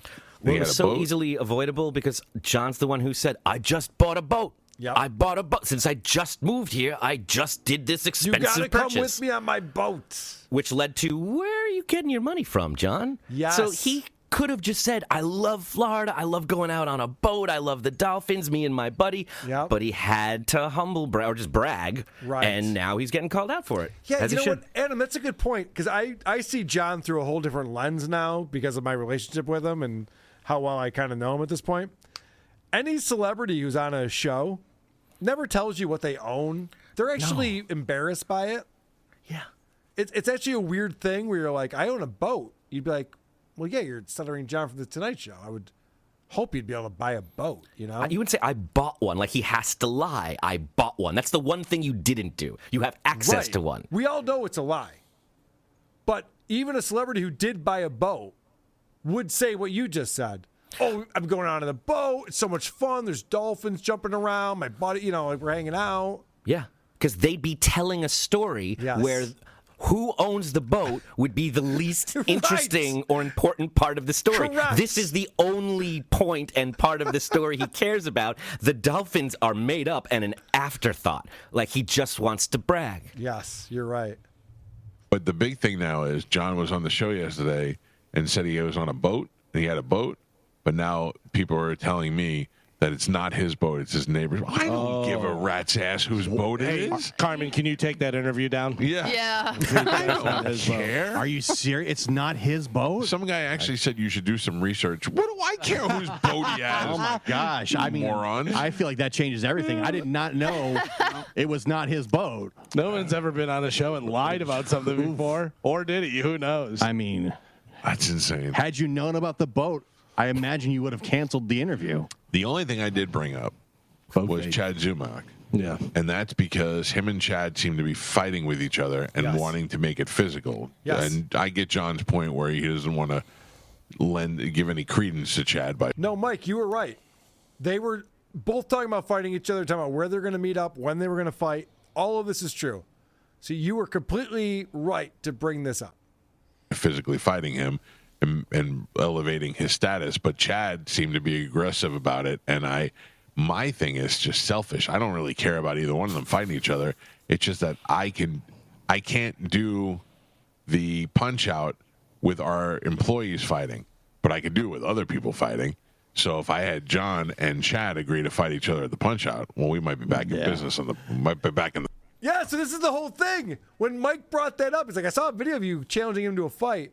Mike's got an event coming up. He's just like, I can have these two fight each other. This would be great. Like you mentioned before, Aaron, you didn't even see this yet. But you're like, this is going to be the crazy cabbie thing all over again. Yeah. It's a radio event. You have promotion. There's going to be a built-in audience for it. Like, this is it. This is what you want. It was the best moment in John's life. I promise you, he spent days of his life rewatching that. He knows every word. He brings it up all the time. I believe it's part of the thing that broke him. It was such a Detroit Rock City impossible fantasy that nothing else could compare because he thought it was real. And this guy is willing to give you your comeback, your 2.0 against your actual enemies, and you won't even entertain it. John and Chad agree to fight each other at the Punch-Out. Well, we might be back in business, might be back in the fight business. Can we see if they want to do it on John's neighbor's boat? I don't know. I don't know if the people will go for that. John Melendez's neighbor's boat. John Melendez's neighbor's boat. John Melendez's neighbor's boat. It's hard. It's hard, but not easy. We can get there. What were you saying during the break that Okay, so it changes the subject, but I just love how much shit he got from people for not calling John out on who owns the boats and the fact that he wouldn't fight Chad even though he was screaming about fighting Chad and how tough he is. I suspect he heard a lot of things about what John has been up to, and the boat was the only one he could comfortably say on the radio. That's a very good point. The fact that he even had to address all the nonsense he got after that, he's probably just like, oh, here's the stuff that I can say. Yep. Ask him about the student teaching, ask him about court. I think it's worth noting that for some reason, after all of this, Mike Calta blocked Cardiff. What? On X or Twitter, he blocked him. Why? Cardiff went to go, I think Cardiff posted about it. And then he went to go post something, and he realized he was blocked. And he's like, I don't think it happened before this. So something happened. Maybe John said something, or I don't know, but he's blocked. I thought that was very interesting. That's odd. Mm-hmm. Cardiff is a troll. So part of me gets it. Like, I've never blocked Cardiff, but he was trolling me for a long time. And I didn't really understand what he was up to. But that's weird. I assume that Mike Calta's got a team or something, right? Not necessarily. I don't know what his relationship with social media is. Yeah, me neither. However, I do think if that co-host of his was lying for about a year and bragging about owning something, and then it was revealed at the radio Christmas party that he didn't own it at all, it might come up on the show and be a thing. Right. It wouldn't be just like, whatever. It's someone's boat. Yeah, you're right. That's a good point. I know a little thing about morning radio. And yeah, they would hold them more accountable for these things. I think they might be looking for a little in-house drama and run with it. All right. I was on the airplane yesterday flying to Florida. And I was checking out the Adam Carolla show. He had this guy, Larry Charles, on. And Larry Charles wrote on Borat and Bruno, two of the movies by Sacha Baron Cohen. So he knows him very well. And the only reason why this piqued my interest is because of Stuttering John, to this day, repeating that Sacha Baron Cohen ripped him off and that he owes him an apology, and he's just being Stuttering John. And so I thought this was very interesting to hear from a guy who worked with Sacha very closely, the differences between Stuttering John and Sacha Baron Cohen. Whatever, but what they don't really realize is what he's doing is a much taller order than what a serious actor is doing with a serious script. Well, people talk about Laurence Olivier being a breakthrough actor or Marlon Brando being a breakthrough actor, and maybe that's true. But what Sacha did was act 16 hours a day sometimes as Borat, not breaking character, having to be this close to a real person who has to believe, no matter how broad or crazy things got, that Borat was a real person. That is a performance. Right. That is an amazing, one-of-a-kind, bravura, tour de force performance that nobody had ever done. And it was one of a kind. It really kind of broke through what acting was. It was a new form of acting, and I don't think he ever got the credit for that. Well said.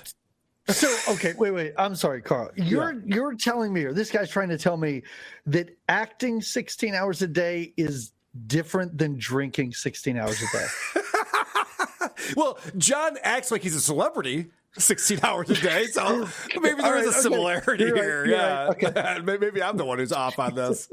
I just thought that was so brilliant because I've always been offended when John's compared himself to Robert Smigel and Sacha, and it's just like, dude, do you understand how brilliant these people are and how you're the opposite of that? And that was the fun of... Say it again. Why isn't there a lawsuit coming down the pike for Sasha? I know, right? For stealing his act. Yeah, he's sued for less. That's true. But I just don't know why. Of course I do, but like Stuttering John he should acknowledge what he did. Like, just the fact that you put him in these situations where he was clearly uncomfortable and he's sweating and he's stuttering, like, that's what made that great. Don't pretend that you were trying to, like, hone some craft or that it was an act or anything like that. Just be like, yeah, it was great. I was uncomfortable, like, but I was around all these celebrities and it was kind of fun, but I could get punched at any moment. Lean into it. I don't know why he has to feel like, or why he has to act like this was professional in any way whatsoever. That's why we love Stuttering John. He was a stunt boy and a call screener who acts like it was Howard and then Robin and then him. That's the Howard Stern show. That's what everyone knows. Stuttering John worked for Stephanie Miller, but before he worked there, he was a guest, just like The Tonight Show. This is almost exactly 10 years ago. On July 17th, 2015, John appeared on Stephanie Miller's Happy Hour show. And this is just for Stephanie Miller subscribers. They were drinking during the show. And so John is in his element. He loves it. And Stephanie introduces him and does not know who the fuck he is. Well, it's an extra fuck happy hour fucking podcast because our guest is Stuttering John Melendez from the Howard Stern Show. Melendez, I didn't kill my parents. So I think we were talking about this when we were playing some clips. And I just want to say, this is amazing. Andre got me all of these episodes of Stuttering John on Stephanie Miller's Happy Hour. We have the entire vault has been opened up to us, which I believe is never before seen in the Dabbleverse. Yes. This content. So we'll be going through it. This is very exciting. But we were asking the question on Point Table Point because we were playing some clips from this. Is Stephanie Miller a Howard Stern fan? And I would say the answer is no, because she thought his name was John Menendez. Anyone who's a Stern fan would know it's Stuttering John Melendez. I would think. And John couldn't get that joke out fast enough. I know. That's his go-to. Yeah. He's got a bunch of go-tos. It's in the chamber. A period of time, the Menendez name was much more popular than the Melendez one. They were probably covering it. They're just used to saying it. That's true. John loves this because he gets to have that opening joke, which he wouldn't have. I would say that period of time is right now. The Menendez brothers are much more in the news than Melendez is. Yes. Well, then we find out that Stephanie is just a huge Stern fan. Okay. I'm so thrilled to have you in. Because I obviously, all of us radio geeks, listened to Howard from, the time we were in the womb. Sure you did. I'm not buying it. I've been listening to the Stern since when I was in the womb. She might be about the same age as Stern. I don't know. Look it up. Her father's like a famous politician. Yeah. I don't remember what his deal is. Didn't seem like a Stern listener to me, but probably not. But whatever. I understand you're on the radio. You have to give homage to Howard Stern, pretend that you liked that and that you're a fan of John. And we find out that when John first met Stephanie Miller, now John was a fan of Stephanie Miller's show because he stopped listening to Howard. He wouldn't pay for Sirius. And so he was listening to Stephanie on AM station out in LA, 1150. And he'd be listening when he'd be commuting to his job. And so when Stephanie showed up at The Tonight Show, John met Stephanie for the first time. And you won't believe what his icebreaker was. And I'm backstage. And first John comes back and says, "Oh my God, my daughter's gay and you're her hero." And I was like, "Oh, you're fucking Stuttering John. Holy fuck." And then Jay walks in and goes, "Hey, how you doing? How you doing? I have everything with you. What are you doing?" And he was jumping up. And, "Hey, you make it through security."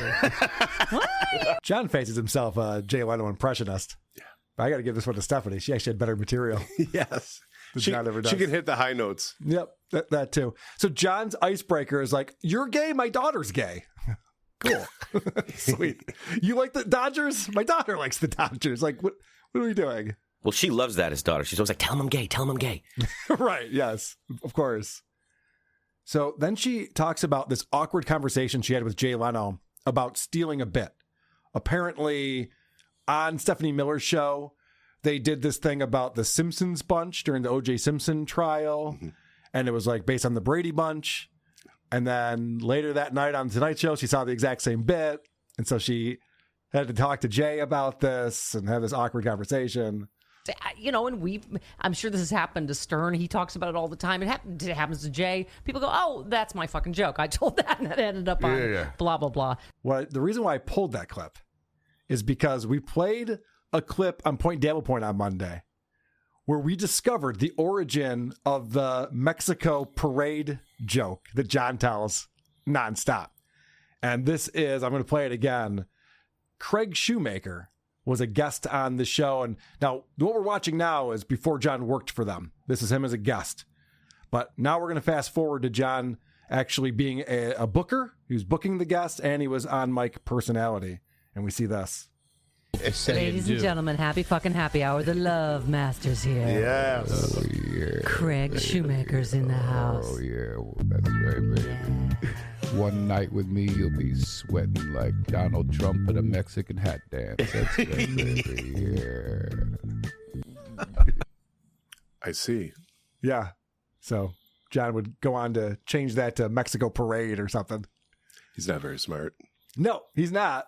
Or funny. But he loves that joke. He tells it all the time, and now we find out that it was ripped off from Craig Shoemaker. In defense of Shoemaker, I bet for that week there was something going on in the news where that might have just gotten a little chuckle. Because even he looked over like, yeah, that wasn't that funny. He gave that little sheepish grin. He's doing a voice. He's just doing shtick. He's not like, this I'm going to put in my act and say for the next 30 years every night. It seemed off the cuff.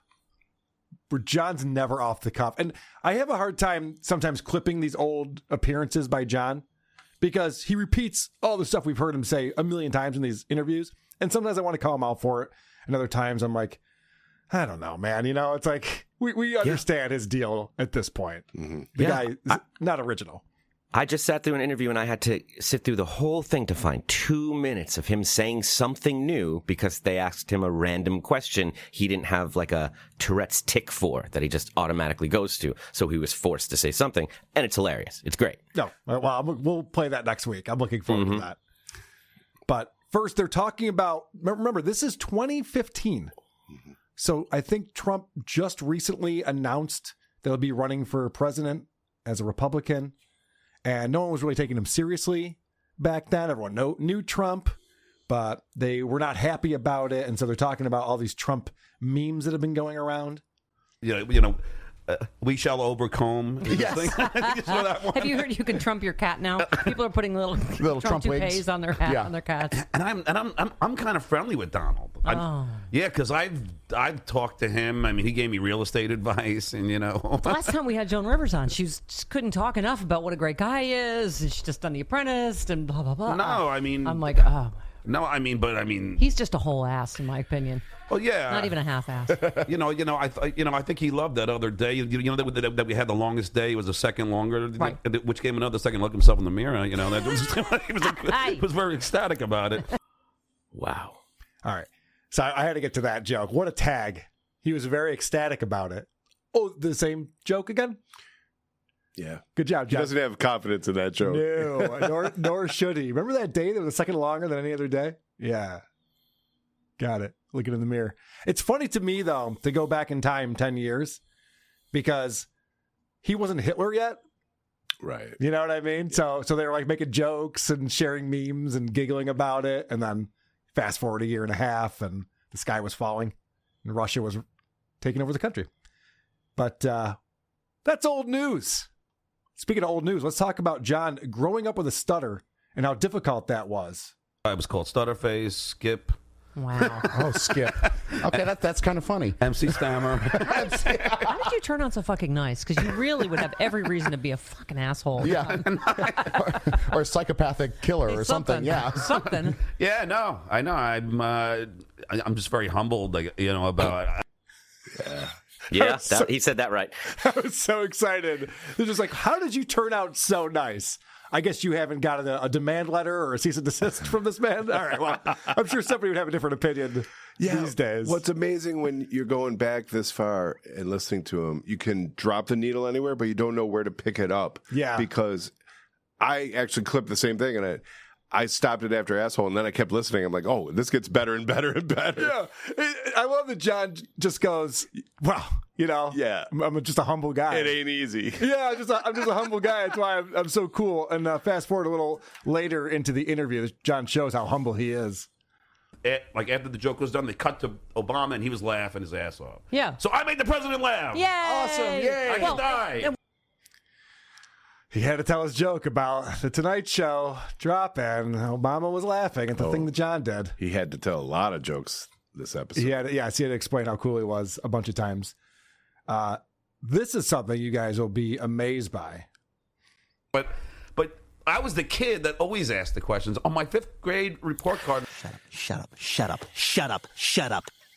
I can't take it anymore. I can't take the 5th grade report card story anymore. I don't care how many times it's out there. It's out there a million times. It's enough. You ever see John Travolta now? Yeah. He looks like John Travolta now, but like being blown up as a balloon, and he's like just about to pop. That's what he looks like here. And don't you think how many times do you think they told him to stop banging on the desk that the microphone's on? Because every time he does it, it lets this big boof, boof. Like, doesn't he know anything about radio? How would he know that, though? How would he know that's a bad right, thing of course. to do when you're recording a radio show? So, the producer on here, his name is Chris, different producer Chris, is a gay man. And John didn't realize that, and he asked the dumbest question possible. He thought there was a hole in the clit. That's how fucking gay he is. Whatever. Oh, are you gay? Yeah. Oh, have you come out? Really? Is that even more shocking than are you on steroids? Oh my God, really? No. Are you gay? Have you come out? No, Stephanie just outed him just now with that clit joke. Can you believe it, John? And you were here for it. Have you come out? Well, we're openly talking about it. What if the answer was no? What if he was like, no? Yeah, right. Fuck you. Proceeds to kick his ass. It seems weird. John loves when people call him that. He's always like, oh, no problem. That's cool. All right. Well, then we get into the question about, because I guess Chris just broke up with his boyfriend. You actually sent me over a clip. Yeah. It's so weird. It's like, are you with someone right now? He's like, no, not for like 3.5 months. John's like, oh, okay, great. Yeah. Are you hitting on him? What do you mean great? And then follows it up with, I'm recently divorced. Like, yes. So are we getting dinner or? Right. So this is that. Yeah. No, I got divorced. That was, I was married. How many years? 13 years, 3 great years. And check that box. You heard that movie, 12 I Years lost a Slave? 150 ugly pounds. I got divorced. All right. I like the way Stephanie handled that. Because she even recognized how hack that was. Yes. Said something just as hacky, and then hit the drum. You're one of the biggest hacks I know. Yeah. This is how you can tell she's a Stern fan. This is how you could tell even from the clips on Point Double Point, because she's excited about him. She respects him. Mm-hmm. I think we've all, especially me, fallen into this thing where it's like, you're that lovable fuck up from that thing I love. But once that thing you love is gone and it's just the fuck up, it takes a while for that love to go away. And then you realize, he's not like telling bad jokes as a bit. He's just telling bad jokes. He's not the lovable fuck up. He just fucks everything up. Right. And I gotta get him away from me as far as possible. It's very much a Donkey Lips kind of vibe to it. They're like, that kid was funny when he was 18. Yeah. I'm going to devote my life to helping him. Oh, wow. Never mind. I don't think I'm going to do that anymore. Never mind. John's got a airline joke here that Stephanie does not like at all. Well, 8 months ago, she called me. Her name is Greta. At least 8 months ago it was. Uh-huh. And then and she told me that she's transgender. Now I'm so stupid. I know what it was. I was like, so you're in an airline now? I don't go. No. Oh, come on. That's not true. Don't make those kind of jokes. You could tell Stephanie is just like, really? Is it what we're doing? They're pretty progressive on this show, I should mention. It's a progressive liberal show. Progressive show. Even though it's a happy hour, it's not like... Yeah, John talking about his kid coming out as trans, and then he has to make a quip about it. They could have had a moment there, I imagine. But John is going to brag about how liberal he is, because he felt that. He felt that like maybe he crossed the line a little bit, and he wants to reassure Stephanie, no, we're all on the same team here. I'm totally on your side. I'm liberal. I mean, I've been pro same-sex marriage, pro gay for all my life. Right. So, I mean, I had a painting because I paint sometimes. I had a painting Prop 8 I made like 6 years ago for Prop 8. Wow. And, like, I mean, like Very with nice. with a heart with a black thing and it said Prop 8. But anyway, and all equals around. Yeah. And all. John explaining his artwork. It totally reminds me of Homer Simpson in the Frank Grimes episode, where he doesn't realize everything he's doing is childish, and adults shouldn't be bragging about these things, and yet he doesn't understand. He's getting rooted on by his buddies, so it's just like and wins a contest. All right. In that episode, that is what happens. But him explaining this piece of art is so funny to me, because this is when John still took himself very, very seriously. And he's explaining, like, I'll explain how liberal I am. I created this piece of art that said Prop 8 instead of Prop 8. And they go, wow, okay. Yeah. Amazing. Now, you guys are probably wondering, Carl, you going to show us what this art looks like? I sure am. Because not that long ago on Compound Media on the Anthony Cumia show, he had Shuli, Zen, and Chrissy Mayer on. And they were looking at John's art. So I thought I would share that. Any more art? Please. Wait, he did all this himself? Yeah. So, This is the painting that he was just bragging to Stephanie Miller about. And do you want to maybe describe this for the audio listeners? It's like when your kid makes like a Mother's Day card, but she accidentally burned it because it's a big red heart, but the prop hate is like a black fungus, and it's written very childish, and there's equal signs, a bunch of flair around it. Like, it's the kind of thing your kid would hand you and you'd go, that's very good. It's terrible. And the equal, so it has the equal sign and then apostrophe S. Like, equals already means equals. Yeah. You don't have to put apostrophe S after an equal sign. Well, because he's inclusive. It's everybody. It's not just, The wow, one it above doesn't even make sense. It looks like a cartoon fart. Yeah.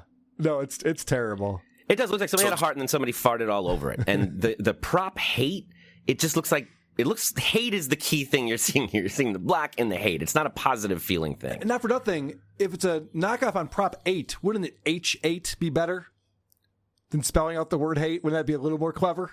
Totally. Yeah, it would be not clearer. polishing this turd, but just to give you an idea of where I was, like already of where my head was at.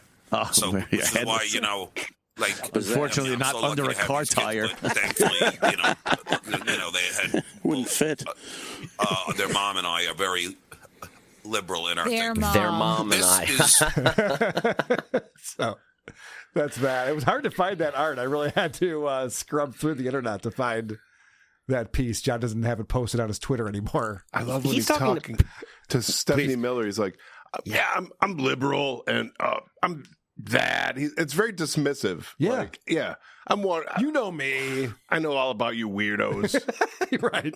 My These are kids people. won. Yeah. They consider themselves on the front lines of this, civil rights movement. They've donated their life and their time and their money and their career to these causes. And when he's like, "Hold my beer. You want Right. to know how much I support them? Look at this." He thinks they're all going to be like, wow. Yeah, okay. He's one of us now. You made a painting. Cool. Would you like to make a donation, John? I did in art. In the form of art. Yeah. Well, then he talks about how his trans son, Knight, wanted him to take down some of the tweets that John had posted.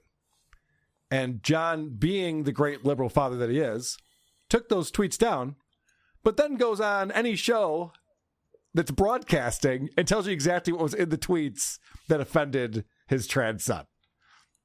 But you tell me. So the first one was, Caitlyn Jenner looks hotter than half the girls I had sex with in high school, only with less chest hair. I thought that wasn't bad. And then That's not bad. I think that's funny. No, I think this is the one that got her, man. I think your daughter's calling right now. No. Okay. All right.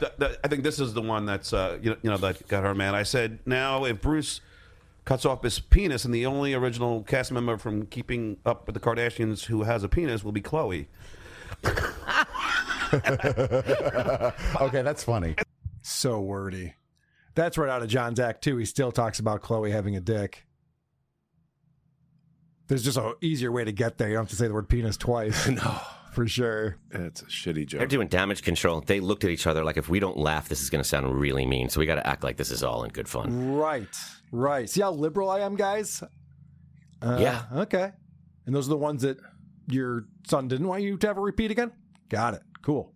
Thanks. Maybe you can take your cues from what those people, as you said, are offended by what they say. Maybe just don't ask these people. Yeah. Maybe just go by what your can you kid believe said. My dumb trans son was upset with these two tweets? They're not even what that do you bad, think? am I right? Yeah, an idiot. Right? I was right. I'm going to tell them. I'm going to tell them you said that. All right, we're 17 minutes into the show at this point, and John needs another beer. And so he's going to let one of the producers know he needs one. That's my Hardy Lang impression. It's always the smoke. How you doing, John? How you doing? How you doing? That's a... Hey, Travis. Yeah. Oh, he needs another beer. Travis, beer. please. Yeah, I need some anti-stuttering medication. I told you, it is true. I do stutter. Some anti-stuttering medication. That's healthy. That's a healthy relationship with alcohol right there, I would say. So, yeah, John's chugging down the beers, and it's not helping him during the interview as he's opening up the next one. Yeah, and the other one that I didn't know was I asked, damn it. I just blanked, Steph. I'm getting old. That's all right, baby. Oh, we all are. Me too. Getting old or getting drunk? Yeah. Because I think it's both. I'm not used to these blue moons.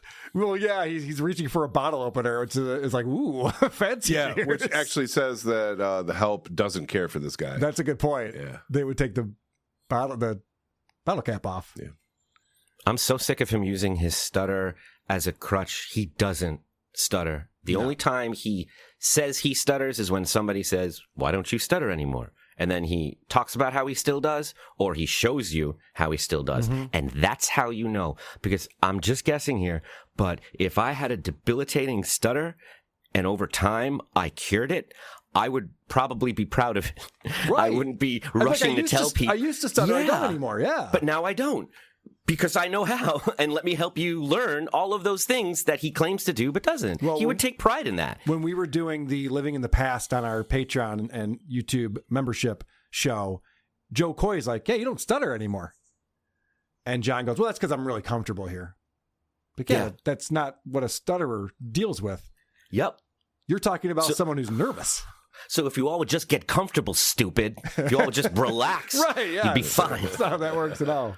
No. This was a funny thing that John said. It was ignorant was bliss for me. Sure. Ignorant was bliss for me. It's funny. He is a poet. So now he starts hitting on Stephanie out of nowhere. Yes, this is insane. John is so horned up all the time. He's always ready. Howard 7 in the morning, everybody. And then you are so cute, by the way. Oh, thank you. I'm sorry. Is that a weird compliment when he goes, "Oh, you're so pretty in person"? I was like, "Oh, thanks." No, I said prettier in person. Oh, well, okay, thanks. Anyway. Well, I mean, on the morning, you have the hat on. Well, it was a bad way to say that you're beautiful. How's that? Thank you. How's that? Jesus, get it together, John. I was still convinced I can turn you. Yeah, most men are. Jeez, turn her off of men. Yeah, well, yeah. This whole thing, these are not good compliments. Nope. Wow, you're so much prettier in person. Oh, so I look like shit on my show. Cool. Yeah, on her show. Yeah, that's a good point. On air while she's on the show. People are watching this right now on the stream. Don't realize you're actually not as grotesque as you come off. I just want you to know that. Thanks, John. Appreciate it. She's a lesbian, by the way. She wants nothing to do with John, and John's got this weird fantasy about turning lesbians. He talks about it quite a bit. The guy, too, he tried whatever he could to his right. That didn't work, so he turned to his left, and now he's just working on this. John thinks that Stephanie's going to be like, you know what? I miss penis. Yeah. It's just not what's going to happen. You'll never believe this thing that John brings up, because Stephanie's like, I'm a Howard Stern fan. We loved you on Howard Stern. Everyone who's in the radio loves Howard Stern. And so John brings this up out of nowhere, just talking about what a piece of shit Howard was. I mean, because he told me, and then this is in the worst days of my memory of Stern, was he told me to abort my first kid because I wasn't fit to be a father. Oh. And then he told my wife that while she was 8 months pregnant, when she was at his birthday show, whatever, and he said the same thing to her. Wow. You should abort the kid because John's not ready to be father. But I mean, that's kind of harsh. That is harsh. But yeah, it was a joke. about you being an immature asshole. From the one and only Howard Stern. Yeah. Yeah. I mean, the fact that he can't get over this thing or understand the context of it when he goes, and he said it to my wife too. Oh, shit, like at a dinner party? No, it was on the show. Well, she was 8 months pregnant. Oh, so again, it was the joke that probably tied into some reality because you were an immature loser, and him and Susanna weren't even married at the time. So. And you're talking about the show that even if you never watched it or heard it, you know is famous for saying outrageous and graphic things. The only thing you know about it. He sounds like, and then Don Rickles looked me in the eye and he called me a hockey puck. Can you believe that? Yeah. Me? And no one's laughing harder when Howard's ripping someone else apart. If Howard's going after Gary or Fred, John's in there, feet up in the air, he's laughing, he's having the best time of his life. Howard said something to John, and he will never forget it. Can you believe he said this thing? I would give anything in the world for John's kid to do a tour. And when people ask them about their life and what was it like growing up with a famous dad, I hope they say, well, I remember when I came out to my dad, it was the hardest thing I ever had to do. And he turned and he looked at me, he put his hand on my shoulder, and he said, what are you, some kind of airline? And I just cried and cried and cried. And, you know, it was very difficult after that. And everyone's like, oh, we're so sorry. That's so rough. That's so rough. Like, that's what he's doing. That's what he's doing. I thought for sure you were going to say, Howard was right. We should have avoided you. All right, now we get into, so at this stage in John's career, he's looking for a job. And we're going to find out he's auditioning for Stephanie at this time. He thinks he might be getting an offer from Anthony Cumia because this is before Artie joined the show. Anthony did not have a co-host at this time, and John was on that show a lot. And then we find out more ties to Opie and Anthony. I'd like to get back into it. I mean, it's something that I was telling you that I've been doing, like Anthony Cumia's show a lot. Yeah, and we have so much fun, and you know, it's just so loose and hilarious. We were also wondering. How do you think Stephanie feels about Anthony Cumia? If you had to guess, the opposite of what she did on air, because she's a professional. Right. You know, Correct. To think that John is above his politics or above Cumia, but she is like, yeah, okay, we're broadcasting. Cool. Yep. Unbelievable. Much fun, and you know, it's just so loose and hilarious. We were also talking 1 degree of radio separation. So Opie and Anthony. Yeah. He used to get me coffee. He was an intern at Brother Weeze's show in Rochester, my first big radio sister, Brother Weeze and Sister Sleaze and WCMF. He was, I was like, Opie the intern that got me. And that anyway, is hysterical. Yeah. Did you know that? I did not. Did you know Stephanie Miller was Sister Sleaze with Brother Weeze? I had no idea that Opie was an. How old is Stephanie Miller? Opie was an intern and she was the co-host of the Brother Weeze show? Because Opie's looking rough. I mean, this is 10 years ago, but still. Yeah. That's shocking to me. Bonafides check out. She's a fan. She appreciated it. That is shocking to me, which, by the way, that's another connection now we have. We have to reach out to Stephanie Miller and get her on this show. I'm trying to get on that. Sleaze. I'm trying to get. If everybody here, if we can all just be quiet about it, I'm trying to get on happy hour.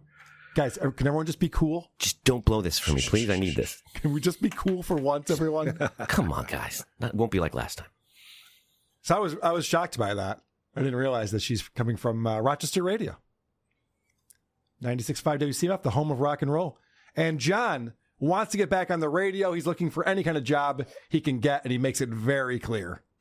So, yeah, I mean, listen, like I said, I don't know if I just said this, but yeah, I've always wanted to do this show. Yeah, you know, I listen to you all the time. We knew that. We would have had you on a long time ago. I think I. Oh well, I did see you at that party. After the sexy liberal. Yes. Yeah. Yes. In LA. I did see you there too, and I was hanging out, and I asked Jim. I said, "Hey, I'd love to do the show." I guess Jim never told you that. Jim is a drunk feral cat. Yeah. He's supposed to be here today, but he thought it was tomorrow because we normally tape tomorrow. Yeah. It's the whole thing. Anyway, I used to pitch you as a guest on the Tonight Show all the time. All the time. Let's take a moment to say, okay. And Jay never bit. No, never bit. Again, that's not a nice thing to say. Nope. John thinks it's a nice thing to say, but to be like, I pitched you all the time, and every time they said, Stephanie Miller, are you fucking high? No. It might have been nice if he just left it at that. If he just said, I pitched you once. Oh, yeah. Not all the time. Every time. Yep. Every time. He said I no. tried so and then hard. again, no. And then again, no. Just would not budge. Never even got to Jay, to be honest with you. I was the segment producer, shut it down immediately. So John has stuck his foot in his mouth so many times on this show, and I only got through the first 29 minutes. We'll pick up from where we left off on the next episode. You guys have probably watched more of this already. It's very good. There's more gold in them there hills. Is that what you're telling me? There always is. Yeah. Okay. Well, I'm excited about that. You found something, Adam, a news article from 2004. Yes. And I was hoping you could read that to us because I read the first couple paragraphs. And I was like, okay, this is funny. I want to wait. I hope it hasn't been surprised. Read before. It just shows you how nothing really changes. It's the same bit. He's doing the same things and getting the same reaction and has learned nothing. So it doesn't help to compliment him. It doesn't help to criticize. He doesn't hear any of it. He doesn't care. This is after his first couple weeks in the New York Post, which is like the New York paper that is loves scandals and would always cover Howard Stern. It starts with, is this guy lucky or what? Stuttering John Melendez was once the shaggy-haired freak who made his bones on Howard Stern's radio and TV shows by asking celebrities the most offensive questions. In return, he was verbally abused, threatened, and occasionally assaulted. And now, suddenly, he's Ed McMahon. I have no doubt there's pressure involved in making the opening announcement each night on NBC's The Tonight Show, but from the looks of it last week, Melendez's first day as Jay Leno's new announcer, this has got to be the cushiest job in show business this side of Vanna White's. Mostly, John just sits there in a chair, off camera, watches the show. In the entire 5 days of shows, he was seen about 7 times, adding up to 6 or 7 total minutes out of 300. He has his own parking space, which means this is personal, on the NBC lot. Yeah. He's clean-shaven, short-haired, and he wears nice-looking blazers, usually over a starched button-down shirt with the top 2 buttons unbuttoned. Hey, who is this guy? With his newly developed deep bass announcer's voice and his apparent conquest of his trademark stutter, the 38-year-old Melendez is the James Earl Jones of late night. In fact, his announcements didn't sound all that different from the ones delivered by his predecessor, Ed Hall. For the benefit of future historians and Melendez biographers reading this long after I'm dead, here is John's first announcement on The Tonight Show last Monday, word for word. It's The Tonight Show with Jay Leno, featuring Kevin Eubanks and The Tonight Show Band. I'm John Melendez. Tonight, Jay welcomes Kiefer Sutherland. From Jersey Girl, 9-year-old Raquel Castro. The music of Gary Jules. And headlines. And now, Jay Leno. It took me until Wednesday to figure out that last line. For 2 days, it sounded like, here's Leno, which didn't make sense to me. In addition to his nightly announcements, John was seen Tuesday in a VH1-style behind-the-music spoof designed to introduce him to the Tonight Show audience. Among those featured on the piece, titled Behind the Stutter, were his parents, Ralph and Osa Melendez of Massapequa. He's not the way he was portrayed on Howard Stern, insisted John's mom. He's actually a really nice guy. Mm-hmm. No footage of the confrontational interviews that made Melendez famous were included. And since the footage would have had to come from Stern, their omission is a sign that Stern is still miffed at Leno for hiring this guy. But you can't blame Melendez for taking the job. I'm sure the pay is pretty good, and the actual work seems almost non-existent. It's nice when the things you suspect are happening are pretty much what's happening. Yes. I love that article. It really sums up everything that we know now and what was happening at the time. I remember listening to Stern at the time and him calling John out for how bad he was on that show and how awkward he looked on TV, holding up his mug to Jay. He didn't know what to do when Jay's like, hey, it's John London. Every single job he's ever had was because someone he knew had it, and he said, I can do that. Yep. It was like his friend was an intern at Stern, and then he's like, I can do that. And then he sees they're getting hired. Why can't I get hired? You know, whoever's Ganji or whoever's getting hired. Casey's a writer. I can do that. Jackie Chair. I can do that. Artie gets it. Oh, he's a stand-up. I can do that. Mm-hmm. Oh, Jay's a host. Remember while he was on The Tonight Show, he started his own talk show from his house where he was the host? We've seen this. Yeah, I know what you're talking about. What was the name of that channel? Yeah, his channel. Yeah. It was a Stutterface production. It was a Stutterface. Yes. But while his boss is the host of he's like, I'm doing my own You back at home. So then he gets fired. He goes to Stephanie Miller. What does he do? I can do what Gary did. I'll produce. Gets fired from there. Then I'll start my own political show. The political show turns into Beer in the Balcony, which is just Stephanie's happy hour. Yeah. And then he's like, I'll do a clip show because Carl did it. Yeah. He's got nothing. Not an original idea in his body. I'll run for senator. Pretty good summation right there. I got to give you credit for that. And while he was on Stephanie Miller as a guest, he was saying, I've been on Anthony Cumia a lot lately, and it's fun because it's loose. I read that as lazy and easy. Yeah. And he gets to drink beer on Anthony's he show, just wants too. to wander into something. Yeah. I've done Anthony's show a few times. I've always come with material. I've brought clips. I've brought song parodies. I didn't bring my own beer. I assumed they would have it there. But, I tried to bring some stuff to add to the show. You tipped the staff. I didn't even tip the Don't ask. Remember when you asked Quad if he brought anything with him and he looked at you like, are you fucking with me? I was just trying to be polite in case he wanted to talk about something. All right, let's talk about Karmic X, a guy we don't talk about a lot on here. Not sure what my opinion is on Karmic. Sometimes he's brilliant.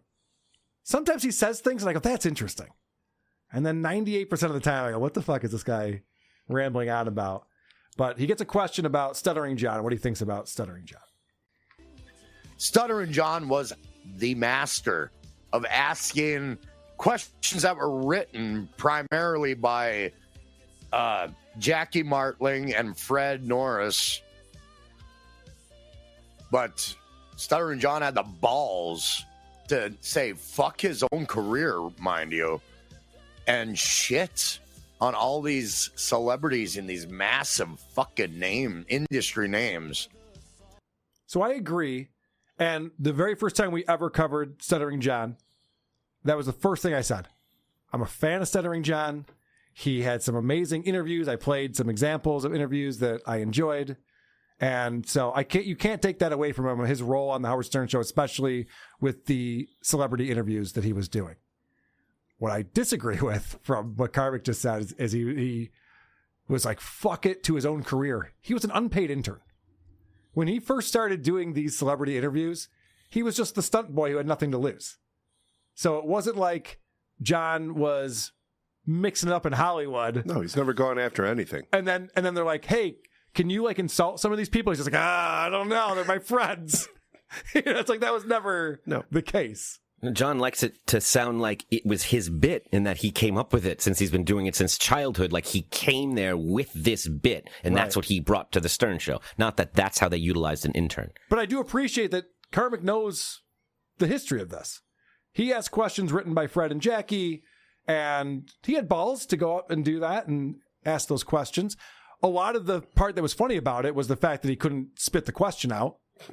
Right. It wasn't necessarily, sometimes it was the reaction by the celebrity, and other times it was just John stammering because he was so nervous. Helped get him in there. Right. Yeah. But all of these morning shows have stunt boys who do stupid shit. Howard Stern just was a much bigger show with a much bigger audience. So I don't know that there's a stunt boy on another show that isn't more talented or interesting. Some of them write their own stuff, like Triumph or Borat, or they're their own writers. I don't think those are stunt boys, but I hear what you're saying. I don't know that Karmic understands what this word means.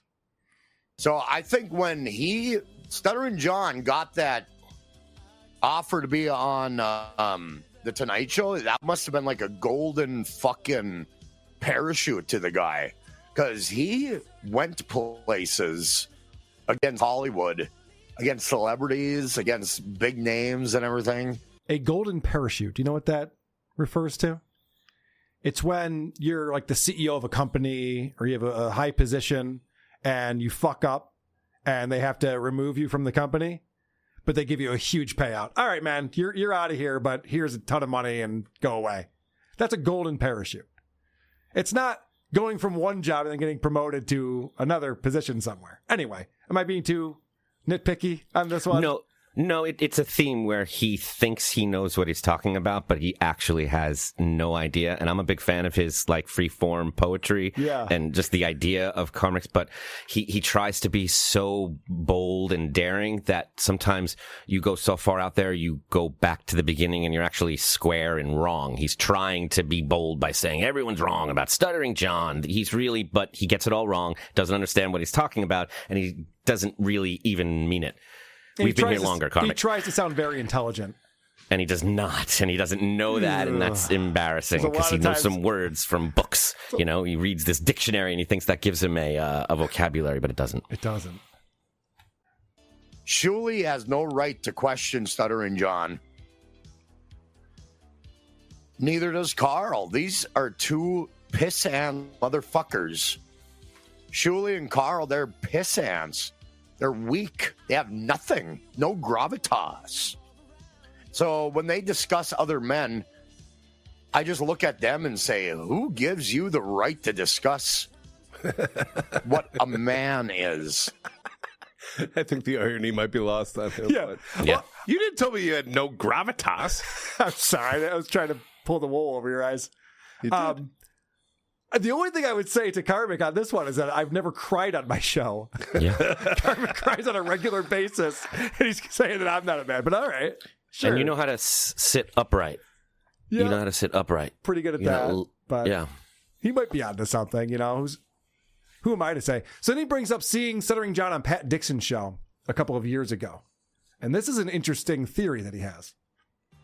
It was like actually an interview going on with a normal human being.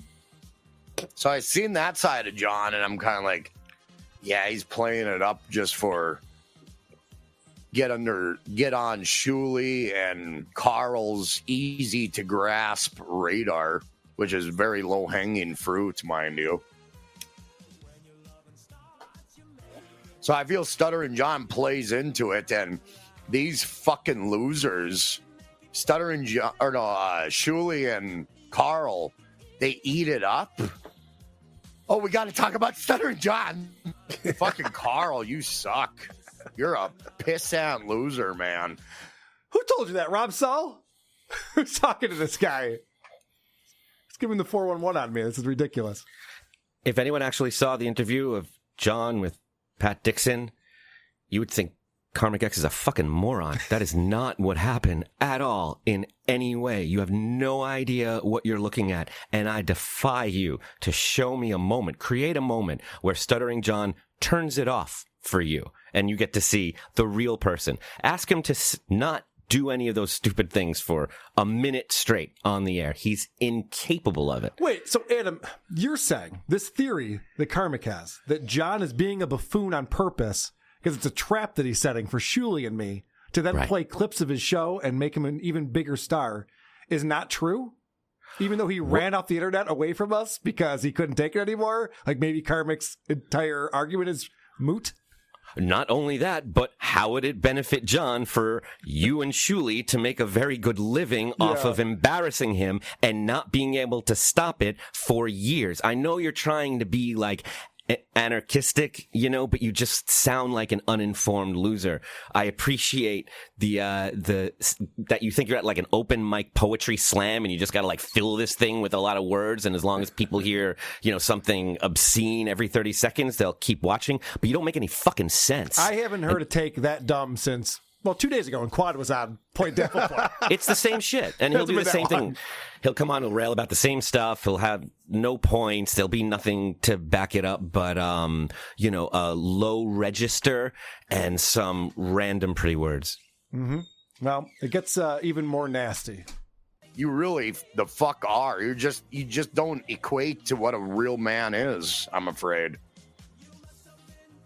As I fix my hair. But that's my opinion on Carl.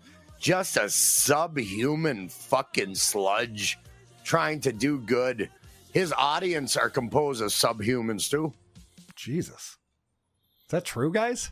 No, it's actually old ladies. You learned from the last clip. No, they're all old ladies. NLO as the old ladies. Oh, okay. I thought there was a crossover. There might be, yeah. So we have a subhuman army. That's kind of cool. That is actually kind of cool. Yeah. Start a band. Let's do something with it. Speaking of embarrassing themselves, I think we got to talk about the second half of Stuttering John with Stephanie Miller. Bloody ass. Can I get a little sympathy? Because I got a bloody ass. I'm bleeding generously. Because I got a bloody ass. Now, we were watching the first half of Stuttering John's appearance on Stephanie Miller's Happy Hour from July 17th, 2015, 10 years ago. This happened. And of course, John eventually will get hired by Stephanie Miller and be a part of this show. And you can tell he really wants that to happen because he asks about it a lot. And if you remember from our first part of this, he's also hitting on Stephanie Miller, who's a lesbian.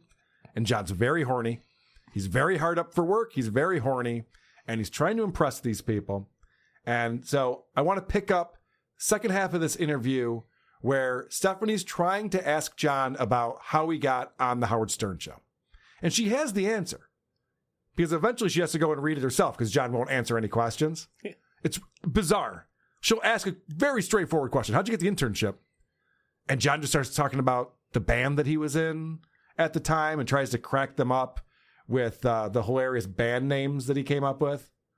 And You were in a band called the Rock Slide. oh yeah, it was Rock Slide. My drummer's dumb fucking name. I had a better name. Rubber Beaver. I thought that was way better, but Way better. Jim was in a band called the Foreskins. Yeah. Oh, really? Yeah, because there were four of them. And yeah. Did you see John hoping to get a laugh after he said Rubber Beaver? The delay on here is hysterical. He says it, waits for the big laugh, gets nothing, and then goes, watch this again. Fucking name. I had a better name. Rubber Beaver. I thought that was way better, but Way better. Oof. Stephanie is not amused. He wanted to talk about Beaver with her. Oh, he will. He will. I feel like Harlan Williams. You will. Yeah. You will. So John attempts to lean into this negative review he got for his band's second album. But, I'll never forget a review I got for my second album. I just called this a super average garage band. And that would be my next band Thank name. you. Or you could learn from that and try to be less average and garage bandy. Maybe write some songs that are good. But no, good stuff, John. Hilarious. So Stephanie, as I mentioned, was asking John about how he got on the Stern show, and he goes off on these band names. So then she pulls out the bios in front of her and starts reading about Gary hiring John as an intern. And at this time, 10 years ago, Stephanie is actively trying to get on the Howard Stern show. She's got a book out, and so she's been reaching out to Gary Delabate, who does the booking on there. I've been pestering relentlessly. And I'm sure. Hi, Gary. Why wouldn't they have you on? I don't know. I just emailed I don't Gary. get- 'cause I'm like, Howard- I got a fucking book, and I'm fucking filthy, and I'm a big fucking les, and I'll talk about all of it. I think Howard would have you on. You want me to pull a few strings? Yeah, let's do some shit for me. Yeah, Anyway, I have some ins over there. I love this. He doesn't. Hey, Stephanie, he can't help you. Get on. He's got some outs over there. Yeah. Also, at this time, this is after the Pelican brief, which was early 2013 or 2012, something like that. Howard has already made it very clear he wants A-list celebrities only, and he's no longer talking to lesbians about lesbian sex. Right? Yeah. That's not his thing anymore. And Stephanie's going, why wouldn't he have me on there? I'm a lesbian. I'm dirty. To get us at the show. You're not paying attention if that's what you think they want. Of course, John doesn't fucking know either. Right. But anyway, so this goes on, and you can tell John hates this detail being revealed about him getting hired at the Howard Stern show. He mentioned your stuttering to Howard Stern, who, without seeing you, even before he was interviewed, told the producer to hire him. Yeah. Yeah. Hire him. That's what we need. We got a Martian. We got a fat joke man. We need a freaking stutterer. Yeah. No giggles. John's constantly giggling and laughing and how funny everything is. And then, yeah, it says here that Howard said to hire you sight unseen just because you had a stutter. Yep, it does say that. Thanks, Stephanie. Really appreciate you bringing that up. But then he has to make sure to explain, well, hiring me because I had a stutter, they didn't realize the actual talent they were getting. What a happy accident that was for them. Yeah, and they didn't know that I would be this guy that would be like fearless with these questions. Right. They had no idea. So when Howard was like, oh my God, he will ask anything. Yeah. Right. They didn't realize that John was going to be the greatest stunt boy in the history of stunt boys. I didn't realize when I bought this punching bag that every time I hit it, terrible jokes would come flying out. Yeah. So Stephanie asks the question, how was Howard the first time you met him? And so that's a great opportunity to have a positive response about Howard Stern. And I'm sure you guys are both thinking, John probably was a great guy, a great boss. It was so exciting. The show was on the rise. I was a part of it. It was a small group. It was incredible. He wouldn't do something like, well, he was all right, but then he became a shithead. He wouldn't do something like that, would he? What was Howard like when you first met him? Just let's. I mean, because we just had Lily Tomlin last week on the Happy Hour. I've met Carol Burnett at the Tonight Show when I met you, and I thought, wow, when you meet your heroes, what is that moment like? Because it's huge for us, right? Well, when I first met him, it was great. I mean, it was a great experience. I mean, this was like one of my idols. Yeah. So it was great, and then the first 3 or 4 years were great, but then slowly it just This fucking guy. Yeah. She's literally set him up to say nice things. Right. And regardless with the story or something, saying he was great, 3 or 4 years it was great, is nothing. Correct. John doesn't know how to be interesting. Also, he's an intern, so things are going to go south after 3 or 4 years. Well, you're not supposed to be on a radio show for that long. You're supposed to do your internship and then get a job at another radio show in a different market and grow your career. After I wore out my welcome, Howard became a prick. Yeah. After 3 years, they started to realize that I was a useless asshole. Yeah. And then it's got worse. And Stephanie doesn't realize that. Stephanie thinks that John's a jack of all trades on the radio, and they have that conversation quite a bit. I didn't pull the clips, but it's interesting when she talks about how, these days in radio, you got to know how to work the board. You got to be able to be on air talent. You got to be able to do the prep work. You got to book all these things. And John's just like, yeah, I know. Yeah. John does none of these things, which Stephanie learns when she hires him to work for him. Well, you don't know how to do anything. Mm-hmm. The fuck? Why did I hire you? He's made a whole career out of misconceptions about his ability. Yeah. Anybody that's ever hired him overestimated what he was capable of. Then he gets hired. Then they realize that he's... Then he does Zoom court from the classroom. Yeah. He's a superfluous alcoholic loser. Yeah. And I think that's caught up to him finally. I think is what we found out. So he talks about how rough it was working at the Howard Stern show. Okay. I mean, he is a good guy, though. I'm not trashing him, but there were things that he said, like I was telling you, that have been a little, he used to beat us up pretty bad. You know what I mean? Which I'm too sensitive, so I would go home almost crying, Just fucking guys going home crying from the Howard Stern show. And Adam Bush points this out all the time. He always finds out these people who enjoy this style of entertainment, except for when it's happening to them. Then all of a sudden it's mean and mean-spirited and not funny. John says, I was a huge Howard Stern fan. I loved the show. Getting on it was a dream come true. And then he gets on it, and he's like, but now they're making fun of me. I liked it when they were making fun of Fred and Jackie and Gary, but now they're clowning me? It's very upsetting. Yeah, he also said he used to beat us up pretty bad. I don't think anyone got beat as bad as John. No, I mean, they definitely... Howard went after fucking Gary every day, just about. He really went hard at Gary, but Gary also knew how to run with it and take a joke and deal with that. John's being, again, the cry bully. John wants to be on there calling out Gary and what a piece of shit he is, and then as soon as they turn the direction on him, he's just like, "Aw, what did I do?" Such a pussy. It really is the whole reason why the Dabbleverse exists, because of how sensitive he is. He couldn't just take things in stride and move on.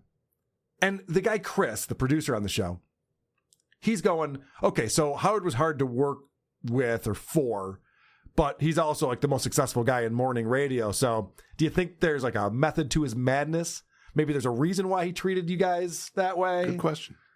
Yeah. But is it because he required excellence?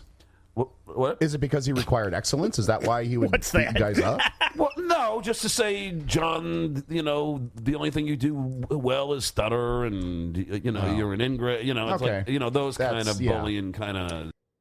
That's great. So don't you think that like Howard's brilliant? That's how he's built this show with these characters that people care about, even though they work in the back office. There's no reason why anyone should know who Grillo is. Don't you think like that's kind of like what makes him a genius? No, he's just a jerk. Okay, John has learned nothing. He really doesn't understand why the show is successful or what a good look is during an interview. Right. Because they say over and over again they're big Howard Stern fans.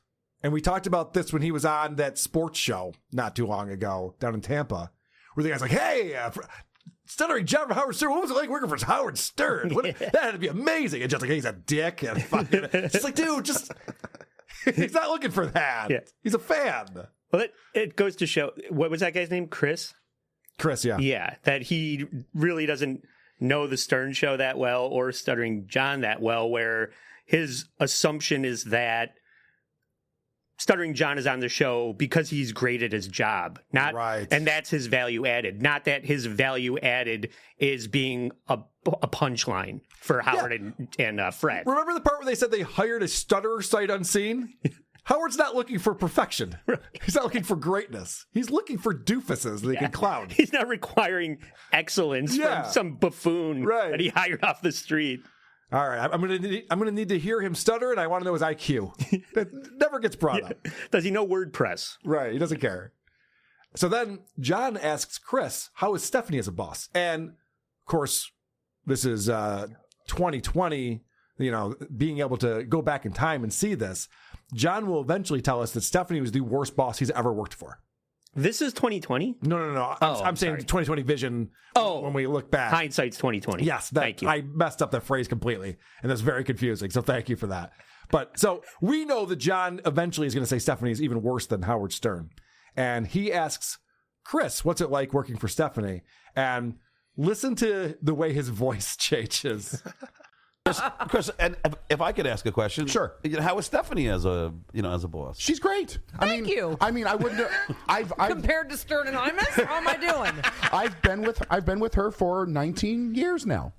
She's great. I've been with her for 19 years now. That was really great. It was really great. Yeah, it did sound a lot like the Patton.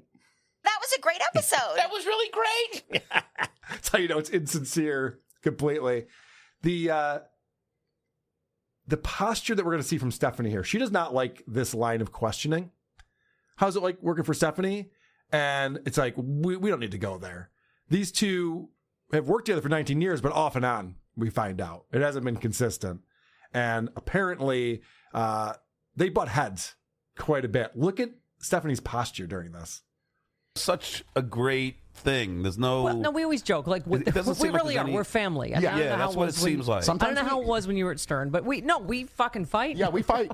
But I'm like, if someone says something about him, I will fucking cut your dick off. And vice versa. Yeah. She's very insecure talking about this. Arms are crossed. She's imholting. Yes, arms are crossed, protecting yourself. No, I mean, we're family. We fight, She's a bitch. I'm calling it right now. But I want her on the show, though. Stephanie, come on the show. Defend yourself. Maybe I'm off on this one. I just got the sense from that response. That's just great. And then it's like, we're family. You know how that goes. Yeah, family sucks. You know how that goes.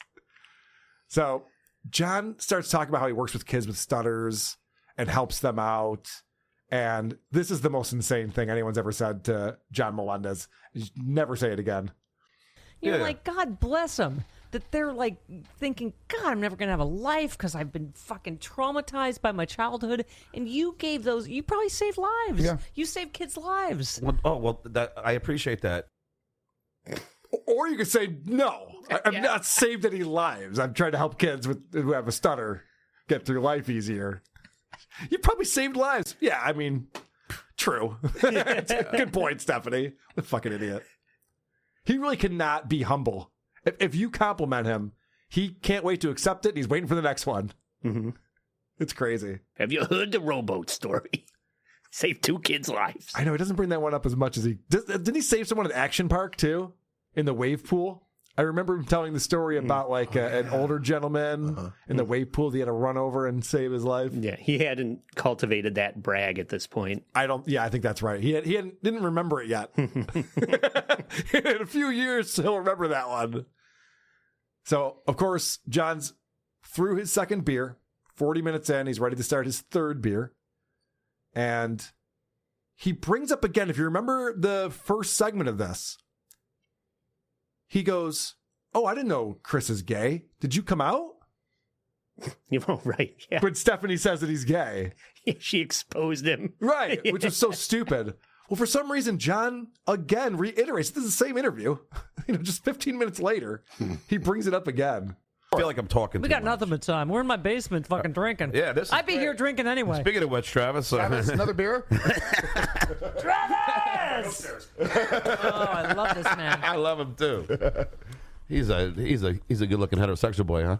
He's he's a homo guy. Nobody this good looking straight. Okay, I know. Chris, I got to be honest. Like the first 6 months I listened, I never knew Chris was gay. Yeah, you already said that. You've already made that very clear. I don't know if he thinks that's a compliment. Because why else would you say it again? Dude, you come off as not even like a flaming homo. I got to be honest with you. Yeah. I listened to you on the radio and had no idea that you had balls in your mouth, slapping against your chin. I had no idea this was going on. Yeah, I usually think that I have good gaydar, but Right. yeah, flitting around the studio like Paul Lynde. So John is terrible at getting interviewed because he can't answer questions and he thinks he's running the show all the time. And so there's a lot of this where Stephanie asks him a direct question and he just, you even heard at the beginning of that clip, he's like, am I talking too much? Just like, no, just answer the fucking question. That's why we're here, is to have a conversation. And this, what happens next is they talk about him and Susanna getting a divorce and what the reasons were for that. And this is the one reason you never, ever say out loud. Never. But, we just kind of felt that spark was lost. Yeah. Somewhere along the way, it could have been just, moving or having all the kids. We didn't have a lot of like intimate times anymore. Why are mommy and daddy getting divorced? Is it our fault? Yes! It's your fault we're getting a divorce. You've ruined our love life. You assholes. That's the one thing you can't say is that my kids are the reason why we got a divorce. This fucking idiot says it on a show. God damn, no wonder they don't talk to him. That's amazing. It's amazing. My kids kept cock blocking me. Yeah, that's what he's saying. There was on one of his defunct YouTube channels, there was a song that he wrote and he made a video of it where he goes into Oscar's room and Oscar's like in a crib, baby Oscar. And he plays this song where he sings about how he doesn't get laid anymore because of this kid. Jesus Christ. Like, you could be like, well, that's a satire. That's a joke. Yeah, but then you also reiterated it during this interview with Stephanie Miller. So I guess you're not that creative, turns out. Right, what you know. Oh, and also, he's upset that these kids have a better dad now that they live with. This is another thing you probably should keep to yourself. You and your wife are on good terms, and ex-wife. Yeah. Okay. Yeah, she's living in Sherman Oaks with her boyfriend and their kids. That kind of hurts me a little bit not because of the boyfriend as much, but because that my kids are actually, like spending time with another dude. Yeah. You know what I mean? That's like another father figure. Geez, I don't need the competition. Well, good news. He did a phenomenal job. And the kid that you were around the most for raising doesn't talk to you and has mental problems, according to John. And the kid that Aaron raised is in Harvard. So I guess it was better off that you were gone and Aaron was there to raise your children. It's not so much the boyfriend. Actually, it is. Yeah.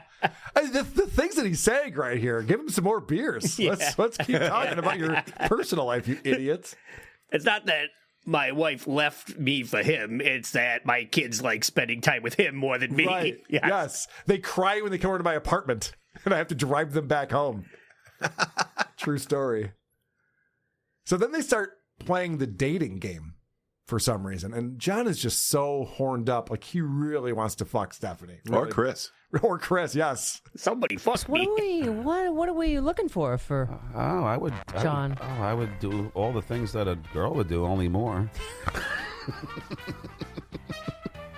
Are you looking for love, John? Yes, I am. Oh, wow. Oh, I would date you in a second. Oh, well, I wasn't necessarily talking about me, but listen. She's a lesbian, John.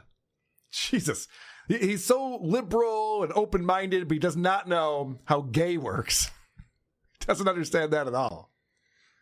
So he's continuing to try to hit on Stephanie, and then she's rolling with it. She's having fun with it. They're talking about what would our pillow talk be like?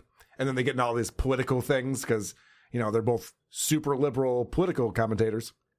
And so they're making jokes about the stuff they'd be talking about. And John thinks of a joke, thinks twice about it, and then gets egged on and releases it to the world.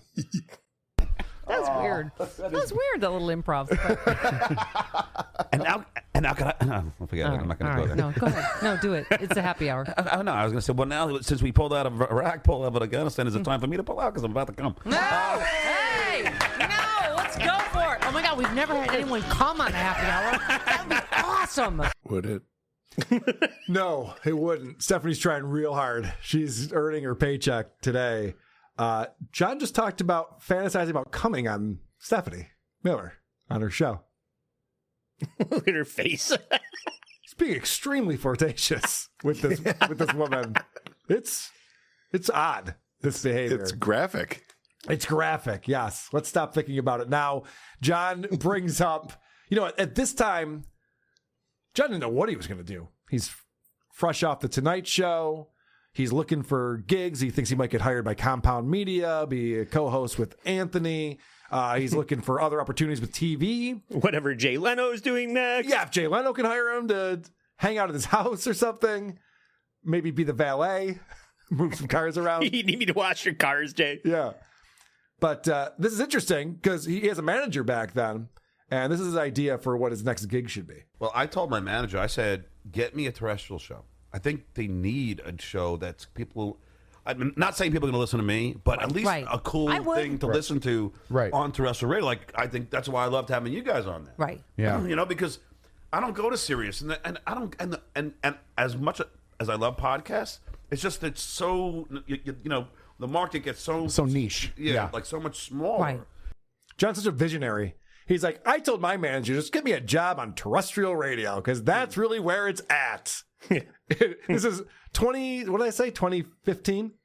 He didn't realize that everything was shifting away from terrestrial radio, and that's probably not a good place to start up your next career. Yeah.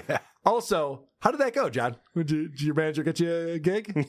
No. Did you get one of He those started jobs? a terrible podcast. Oh, right. Yeah, that is what happened. John isn't really not broadcasting anymore. He's just only releasing his episodes on vinyl now. Smart. Yeah. Smart. Get them at Walmart exclusively. So John's explaining that he finally realized that these people do a show that streams online, and he was watching it one day. And as he's watching it, he's thinking, I should be on the show. I'm so funny. So he's literally typing out jokes as he's watching it and emailing them to the producer. I was happy to discover you guys on the, on the web. I didn't know the show airs live. And I'm sorry for sending you so many jokes. No, that's okay. Because I was watching, I kept on typing jokes. I would do that for Please hours. take them. We'd like to steal anything. No, he actually liked one of them. But I just kept typing them. I'm like watching them. Mm-hmm. And just like Howard Stern's show, they didn't use any of it. Yes. Did you hear that? He's like, I liked one of them. And he's like, I just kept typing them. Like, how many jokes are we talking about? 20, 30? He's like, one of them was okay. That's embarrassing. I want to see these jokes. I know. I'd love to be a fly on the wall when he's watching the show and thinking like, oh, that's not the punchline. The punchline should be. Yeah. I'm coming on Stephanie's tits right now. Well, speaking of that, John starts hitting on Stephanie again. I just stay here the entire time. I just Well, hey, I could. and the lights come on. I'm like, oh, hello. Oh, we're on again. I could certainly spend some time with you here if you'd like. well, We'll drink some wine. What's happening with John and I? We'll have some wine, maybe smoke a little weed. Yeah. And, Well, I don't just smoke weed, but the wine thing's good. All right, we'll drink some wine. Why am I doing this with my shoulders? I think this is sexy to a man. That is not I sexy don't know at all. what's sexy to a man. I don't know what's like. Do I think? Ow! It's dislocated. Help me. Yeah, she wants to get out of this conversation.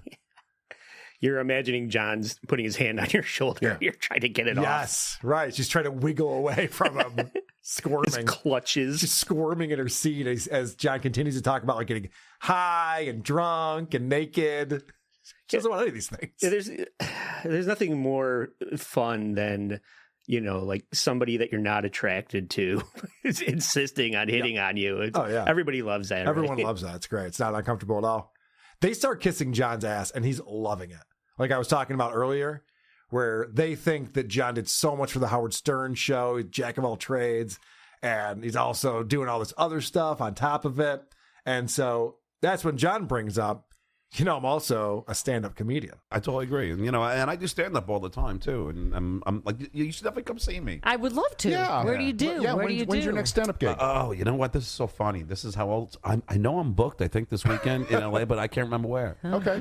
That's not really a good plug, but you're not, working with Howard Stern for many years, you're not good at plugging. Shall I check your website real And quick this to night see? show. No, Yes. I don't know. I got to find out, but I do have a show coming up. But I'm always at the Ha-Ha. I'm always at the Comedy Store. Okay. No, he's not. Jesus. So here's what happened. John has no dates, and he's embarrassed because he's like, yeah, I do stand-up. Oh, really? When can I come see you? There's a gig this weekend. Oh, well, check your website. Nah. It doesn't matter. Like, if he had a gig, they just look it up and find out where his show is. But he did not have a show.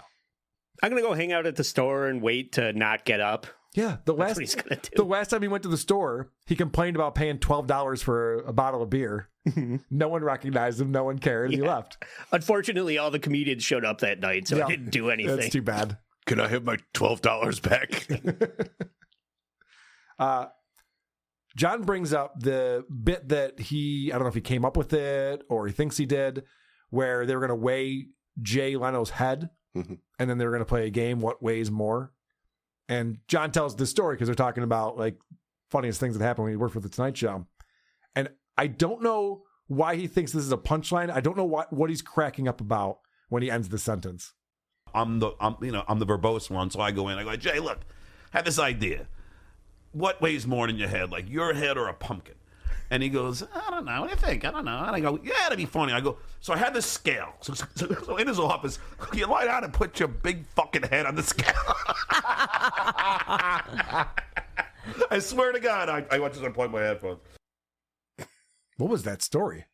So I go to Jay. I'm like, put your fucking head on the scale. Oh, you guys aren't laughing.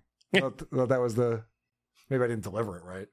Why was he cracking up about that? And then they both have to politely laugh along with, oh, yeah, that's good. And Stephanie even said something later where she goes, I don't know if you have any other stories. Probably can't beat that one. Like really so don't try. Really pumping it up. Some really good stuff. And then Stephanie asked a question. I hate this question. This is a lazy interview question. I'm not even going to bash John for this. Before we go, greatest Howard Stern story and greatest Jay Leno story. But other than that, which is hard to top. Oh, wow. Greatest Howard Stern story. There's so many. You mean my interview types, or I'm trying to think? Just what sticks out in your mind the most when you think of the Howard Stern show? Your time on the Howard Stern show. Oh, a good behind-the-scenes thing? There are so many. I don't even blame John. Give us your greatest Howard Stern. Chris, what's your greatest WATP story? So many. Yeah, right. Well, it's a horrible question, and Stephanie should know better. But this is the end of the show. Stephanie's trying to get John to just do his plugs and go away. Wow. Oh. That is spectacular. John, how can we follow you, just worship you like I do? How can we do that? Twitter, anything? I'd love to come on your other show. Yes. We will have morning you. show, Yeah, absolutely. and I get, Are you used to getting up in the morning? Oh, you are. Yeah. Okay. And I don't, have that be the focus. You just do your thing, and I'll just add in, whenever. Come on with it. Yeah. But how can we follow you? How can we find out about your fabulous new book that you're writing? Yes, at Stuttering John M. See what I mean? He can't answer a question. Hey, where do we find you, John? What are you promoting? You can find me here because I'm trying really hard to get a job. Yes, right. He's booking himself on the show. And he's even telling you the terms of it. He's like, when I listen to your show, I'm coming up with funnier quips than anyone else. So just have me on there. I'll just be the guy with the great quips on your show. I got to try that. Like when you get to the end and you throw it to me for a plug, I'll be like, I'll be on the WATP next Saturday. Yeah. Check me out there. I'll be at Point Point Monday and this little piggy on Friday. Yeah. I'm just going to insert myself into what you have going on. Yeah. That's what I have going on. What I have going on is whatever you offer me. So please, I'm begging you, offer me something. Yeah, what an asshole. Dickhead. The entire appearance, it was an hour long. He spends trying to fuck Stephanie and trying to get a job. And trying to get another beer from Travis. Well, yeah. That he's successful at. But I should mention the story he finally comes up with for tell us your best Howard Stern story is the one where he went to dinner at Nobu with Ozzy, which is more of just like I had dinner with Ozzy. That's a dinner story. Yeah, this is an Ozzy story, not a Howard Stern. The story is Ozzy story. goes to the bathroom and they have ocean sounds in there, and he tried to get up and look out the window to see the ocean. That's the coolest thing that happened on Howard Stern show. And again, not John's story. Yeah. And it didn't happen on the show. Nope. It's like great story. It's like The Simpsons when you're picturing Mad Magazine, the back office. You're like, you were the Howard Stern show? That must have been outrageous. Yeah, one time I was having a very nice dinner at Nobu, one of the fanciest restaurants in all of Manhattan. And wow, that's wild. Yeah. I was there with a rock star and Howard. Yeah. Oh, cool. This one time I was heating up the potato and it heated up so fast. That was nailed it. The best thing that happened to me. I learned to poke some holes in it with a fork. Really sped up the process. Fucking loser. So anyway, that's the end of that, but it's not the end of our new series, Stuttering John on the Stephanie Miller Happy Hour Show. We have many more shows to go through. I'm excited about that. It's cool. All right. I'll tell you what is real is John being hired by Stephanie Miller back in 2015.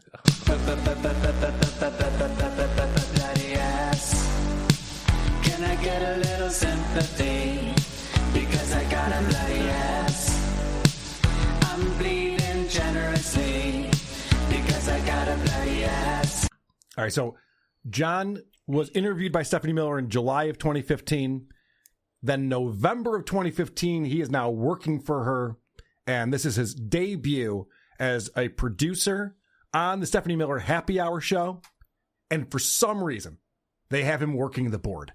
He must have told him he knows how to do this. John is a call screener and a stunt boy and a toilet shitter. And a potato heater upper. Well, he actually got kicked off of that. That time he failed that. Grillo had to take that over those duties for him. But one thing he does not do is run the board. We've seen it with technology. We've seen him try this stuff. They do have a guest on. Jessica Michelle Singleton is a comic who's on the show. And then you got this guy, Jim, who's a real cornball. He's on the show as well. And I just want to start off the very beginning of this. John doesn't know what he's doing, and he's cranking levels all over the place. This is amazing.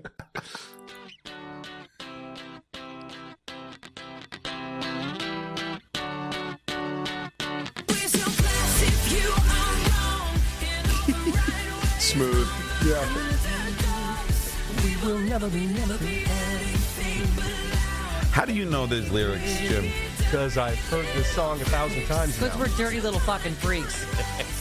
Happy fucking happy hour, everybody. Look at who our guest is. Jessica fucking Michelle Singleton. I gave you another name. This is now my second time watching a Stephanie Miller Happy Hour show. She sucks. Just the constant F-bombs. Wow, look at how filthy we are on the show. We can say F-bombs. Like, okay. You see it we did it with Dave and Chuck the Freak when they did their live show that wasn't on the radio. And they're like, fuckity, fuck. Isn't this great? Like, no, it's how everyone operates in the world. Relax. It's fine. No one else is a broadcaster. I think she really wants to be edgy and is trying hard to provide them. Maybe she got a note from someone that this is the direction they needed to go. We find out, I didn't realize that she's sober. And sometimes with sober people, they go to extremes in other areas, like they lose control in things that aren't, substance related. No. Stephanie Miller's not sober. She drinks on the Happy Hour show. She does? Yeah, that's why. That's the whole point of this thing. They're all drinking alcohol. Then she has no excuse. I thought she wasn't. Okay, then she has no excuse. Forget it. All right, I got nothing. Yeah, it's done. Trying to give her a pass. Yeah, Adam went to bat for her. I like it. The other I thing, really did, because it's embarrassing. It's not her. She's not No, that, I know. and she's trying. But it does show you why she would think maybe John knows better. Yeah. Maybe what's gross to me, the audience wants, and maybe he knows. So she's really trusting him. That's what's so great about this guest that comes in, is she will not give John an inch. She will not budge. She doesn't like him. She wants him to know that, and she's consistent with it. It's very satisfying. Yeah, it is very satisfying, the clips we have coming up. Before we move on, I just want to point out, I'm sure, Adam, you've been in some studios in your day. When you have the faders on the board, You don't want to go like all the way up and then all the way down in a very quick motion. That's the whole point of faders. You kind of ease into things. Yes. They give you plenty of room to be subtle. I was watching him the whole time. Whenever he speaks, he rides himself louder than everyone else. It's like when you give a kid, when you're going camping and you give the kid like the compass and he can't stop like showing everyone that he's using the compass and he has to gesture with it all the time. That's what John's doing here. He has no idea. He just wants to look busy. It's like Rob Saul's control board. Yeah. That's very specific. Were you the kid with the compass? Well, it was a job and I was in charge and it was very important to me. All right, so we find out why this guest was booked on the show. I would have guys call. We play sound bites on the show, and I'd have guys call and go, "Oh, Jesus, my balls just hit the back of my throat. Please don't play any more Sarah Palin." Oh, she's the worst. Steph, I don't remember you ever being this filthy. Even when we hang out in the parties, you don't. I filth it up for the happy hour. John Melendez has brought our beautiful new sacrificial virgin to the happy hour. Ooh, yay! People think I'm a virgin. I knew Jim would show up because John knows all the young, hot female straight comics. Yes, I do. And I also know the hot lesbian ones because I also tried to hook up with Dana Eagle. God. And that didn't go it went as well as me and Steph. Well, at least it wasn't Dane Cook. It went as well as you and every other straight woman you've tried to hook up with as well. Wow. Immediately, this woman's disgusted with John. Yeah. And so you find out, first off, to your point, Adam, that Stephanie's being a phony. Because even Johnson, they're going, we hang out together. What are you doing? This isn't what you do. And so Stephanie has to admit, oh, yeah, no, I'm doing a thing over here. Trying to be Howard Stern, even though I don't know what that is. And then this idea that Jessica got booked by John. John's like, hey, I can get you on this really cool show that I'm on. Maybe you could do me a favor in return. There's a lot of that vibe going on. He's like a unsuccessful Harvey Weinstein, John Melendez. He just doesn't have the game that Harvey did in order to pull it off. Yeah, or the contraptions. Yeah. So this is from 10 years ago, this interview. And I decided to Google this Jessica Michelle Singleton. And on the front page of Google, it says, JMS is a rising comedy star. It's a really slow rise. Real slow rise. No offense there. I'm sure she's doing great. So John mentioned in that clip that he's trying to fuck all the lesbians. And he brought up Dana Eagle. You guys know who Dana Eagle is? I do not. No, who's that? I didn't either. So I looked it up. And this is one of the women that John was hitting on and trying to sleep with. Thanks so much. I'm from New Jersey, exit 9. I grew up there as a latchkey kid. Do you guys know what that is? It's like a legal term for neglect. When I was growing up, I didn't have a lot of friends, and when you don't have a lot of friends growing up, the seesaw is just a really low bench. She's not really putting off the, hey, come over here and hit on me vibes. Just the demeanor that I'm looking at here, but what do I know? I'm not friends with Dana Eagle. Maybe she's very different off stage. I thought this was confident era John. It is. In fact, he decides to tell a story. And so after the guest, Jessica is just like, oh yeah, this guy's hitting on me all the time. He hits on everyone. He's trying to bang everyone. John has to then tell a story about how, no, I'm successful at it. I totally get laid. And he tells the most ridiculous story. It's hard to get out because everybody is just constantly talking on the show. You would think radio professionals would know to let someone get out their piece and then you can react to it. Yeah. None of these people do. I noticed this Jim guy sucks. He's the worst. He waits till someone's talking to talk. Or make funny voices or noises or faces. But I couldn't for the life of me figure out why John thought this was the appropriate story to tell at this time. Look, is John a bit of a dog on the comedy? That's He's what relentless. He's relentless. The last time I was in Vegas, and I don't know if I should admit this. This is not good. Nothing, trust me, would fucking shock me. Just all right. Well, the girl was stain your beautiful reputation, John. The girl was married. All right, so we're sitting down at the slots, whatever. Not the slots, not hers. The one around the bar. Not hers. He wishes. Well, and I we started talking and we started hitting off because you know how charming I am, and I need more booze. Got it right here, babe. So, but she had a great top half, but when we got up to go back to my room, He's such a pig. Oh, aren't you so judgy guy in the flip flops and Harley Davidson t-shirt? yeah, she was a little heavier than I anticipated. You know, we can't all be as fit as you, John. Yeah. But it didn't happen. better than you. She's taking a shot every chance she gets, calling out what he's dressed like, calling out judging other people when he looks like a complete slob and it's out of shape. Mm-hmm. It's fun. I'm enjoying her. I like her. Yeah, she's good. Didn't matter because we ended up having sex and everything. Wow. Of course. And then, I like that. She just goes, yeah, we know why you started telling the story, John, is to brag about getting laid. Of course, you had sex. And everything. Yeah, and everything. All right. Let's see where he's going with this, because I don't understand what this has to do with anything. Morning, and I swear to God, and you This can is the pull most feminist story I've ever heard, Jessica. This is so awesome. You can- Get out! I don't know how it is for you and the younger generation. A woman This needs is a man like a barracuda needs a trampoline. Yeah. But It's a fucking delight for us old lesbians. Steph, Oh, man. I Go swear ahead. on my life, at like 4 a.m. after we're done, after I performed, What time did you take her back to the room? 3:58. so then You were there. at 4 a.m. I swear, Steph, it was just Wait, you were her farting. she was farting for about an hour. Oh. That's fantastic. What was the point of that? I got laid. This is the first thing that happens on the Yep, show. They that haven't was it. talked about anything else. That was it. And John has to tell this story about some chick was farting in the bed after sex. Okay. There was no payoff for this at all. And so I thought this was a decent follow-up question. Did you guys do it in the butt? That's a Are good you even really question. sure? I don't remember. I love her already. Oh my God, I love her so much. But I mean, that would at least like make sense or something. You know what I mean? There'd be a point to it. And John goes, I don't know. I don't remember. Yep. You would. You would. You'd brag about it. Yeah, you would know. You would know if you had anal with this girl. I made her fart like that. Yeah, right. You should have seen all the cum that was squirting out. All right. So Stephanie now tries to transition away from this disaster that the show has started with. And she doesn't do a great job, I'm going to be honest. She makes her guests very uncomfortable, it seems.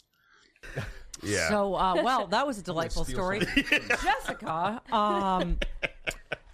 but you are a delight that John has brought us, and you are a fetal stem cell. You are literally half my age. Oh, It's all right. It's okay. Who isn't? oh, you look great. Oh, go fuck yourself in the ass till you fart. I couldn't even process that. You look amazing. Yeah, that's a weird thing to bring a guest on and be like, well, you're half my age. And she's just like, oh, sorry? Yeah. Should I leave? My bad? Yeah. And then She's trying to be outrageous. She's trying to be, yes. and going as far as she can with these words, and it's really silly. I just love how this comic looked John in the eye the whole time, even when John was doing his laugh that shuts everyone up when he does it, and she just wouldn't break eye contact. She just smiled right through it. Then he shoehorned this ridiculous story in, and then it ended with him feeling stupid and her getting the laugh, and then her getting the praise from the boss. Right. And ended with him going, I don't know, maybe it was anal, I don't know. So he's fuming in the corner right now, and his only retaliation are these levels that he's going to keep fucking with. It's my first day and it sucks. Well, so then John takes over the show again. Oh, okay. And there's not a lot of time going by here. I mean, this is mostly what happened on this show. I've clipped almost everything. So John takes over the show in the way that only he knows how to, and that is a Howard Stern impression. This is the only thing that John knows how to do. Isn't she hot? Let me ask you a question. Have you ever had a lesbian experience? I've played with boobs. I've never gone down on a woman because vaginas scare me. Wow, I'm all about the boobs, so this could work out. Yeah, and then Stephanie wants to keep that kind of thing going because she wants this to be this raunchy, naughty show that she's doing. But John is so transparent. You ever have any lesbian experiences? You're not Howard Stern from 1987. Sorry, it's not working for you. You don't have the charm, or the wit. When they do the Saturday Night Live sketch about Howard Stern, that's the line they have him say, because even if you don't know Stern, you associate that right, the most generic thing possible. And obviously, this is what they want. Somebody told her, you're going to get this guy that's going to do voices. We'll get you a comic. We'll get you a stunt boy in the corner, and we're going to go around, and this will be the Howard Stern show. And she's trying. She's trying real hard. Now, we talk about the different versions of John and how much we detest them. There's tough guy John. There's braggadocious John. There's pitiful, woe is me John. Those are all terrible Johns. But the worst John possible is horny John. It's so off-putting. Yeah, I've like made out with chicks and stuff. I find there's a woman I find attractive. Me too. I knew you've gone there. Yeah, well, I went to college. Like, what do you? It's like come on. I have to get. That's what these college drinks. is for. I knew you were dirty. Dirty. I'm human. That's why I hit on you. John, really? Oh, I was God. hoping you would, like give it to a older. But what? Like, I'm not a charity worker. Ugh. I knew you were dirty. He immediately gets into like sexy talk with this woman. And I don't think that's the reason why she's there. She's a comic. I like that Stephanie wants it to be a filthy show, but he doesn't want any of this. No, this is uncomfortable. Yeah, I like it. For everyone. But it's not like they brought in a stripper or an escort and they're talking. But this is a woman who's like in comedy. And John brought her in because they know each other from working at the Comedy Store together. And then immediately it's just like, you ever suck on a vagina? You ever make out with a chick? You ever do anal with me? Let me ask you guys, because this isn't like an impression of Howard. This is verbatim what Howard says. This is exactly what he does. He gets some actress who's, and that's the first thing. You ever done this? Tell us about it. Tell us about it. Oh, I knew it. I knew you were dirty. How come when Howard does it, it has a charm or there's something else to it? And when he does it, it really just feels like the janitor in the corner oogling you like aggressively. It's not the same. Why is that? The word charm is a big part of it. But also... That time has come and gone. Howard doesn't do that anymore. Nobody does that anymore. It's kind of not a thing. Read the room, John. Right. It's not a thing that people... It was shocking when Howard did. It was a shock jock. Can you believe he's asking these questions? Now that that's happened, we've all moved on. Yeah. And he doesn't realize that they're throwing their arms up and giving each other looks, saying that, going, wow, we've all moved on. This is so shocking. He hasn't moved on. Not, whoa, this is so shocking. John is putting us into our corner and making us feel, I don't know, a little vulnerable and attracted to him. And it's real. John explains that he was hanging out with this chick and trying to get her drunk and bang her. Oh, yeah, you're right. He opened with this married woman, right? Because that's going to win over the audience. When you tell everybody they're married, this housewife audience is going to love that. Yes. But this is him talking about spending time with Jessica, the guest, recently. Oh, I was so nice to you. I bought you drinks. I got you free drinks all night. You did not. He gets free drinks from the bartender there. That's right. That's right. And then what do you guys think? Like, oh, wow, thanks. Can I just have the $5? Like, ooh, a Bud Light. $5. Ooh. I'm going to spread my legs. I'm already wet. Get whatever you want as long as it's $5. Be still my heart, a Bud Light. And this is like John trying to show off that he's like generous. I was buying you drinks all night. It's like, yeah, you're trying to fuck her. And he wasn't buying them. And he wasn't buying. Well, that's always the kicker with John. Yeah, I love His it. generosity is always someone else's generosity. Yep. It's amazing how he's able to do that. So John goes on to tell this story. I've heard this story before, where he was calling to cancel DirecTV, and he's out in Atlanta for a gig, and the representative on the phone who works for DirecTV sounds attractive. And John's like, "Where are you?" She's like, "I'm in Alabama." And he's like, "Oh my gosh, I'm in Georgia right now. There's a 3-hour drive. You should come out to my show." So he tells the story. This DirecTV representative got in her car and drove to John's comedy show, and then they hooked up that night. She came to the show, and guess what? She, of course, I killed, as you know. And literally shut killed up. someone. And What are you, Donald Trump? As you know. As you know. Yeah, as you know, I'm always fucking great. I'm the great. best. I'm huge. That is a good observation by Stephanie on that one. John has to say, I did a great job, as you know I would. It's like, all right, John, Jesus Christ, you just need constant validation. Say you had a good set that night. People enjoyed it. It's all you have to do. So obnoxious. It's fucking great. I'm the great. best. I'm huge. Make comedy great again. But anyway, so then we went back to my place, and we had sex all night. And after we were done, she said, "You know what? I'm going to give you free DirecTV for life." Oh, that is, What? Oh my God. I One swear of on the my magic life. moments of life. I banged her again for the NFL package. Banged her again All for right. the MLB.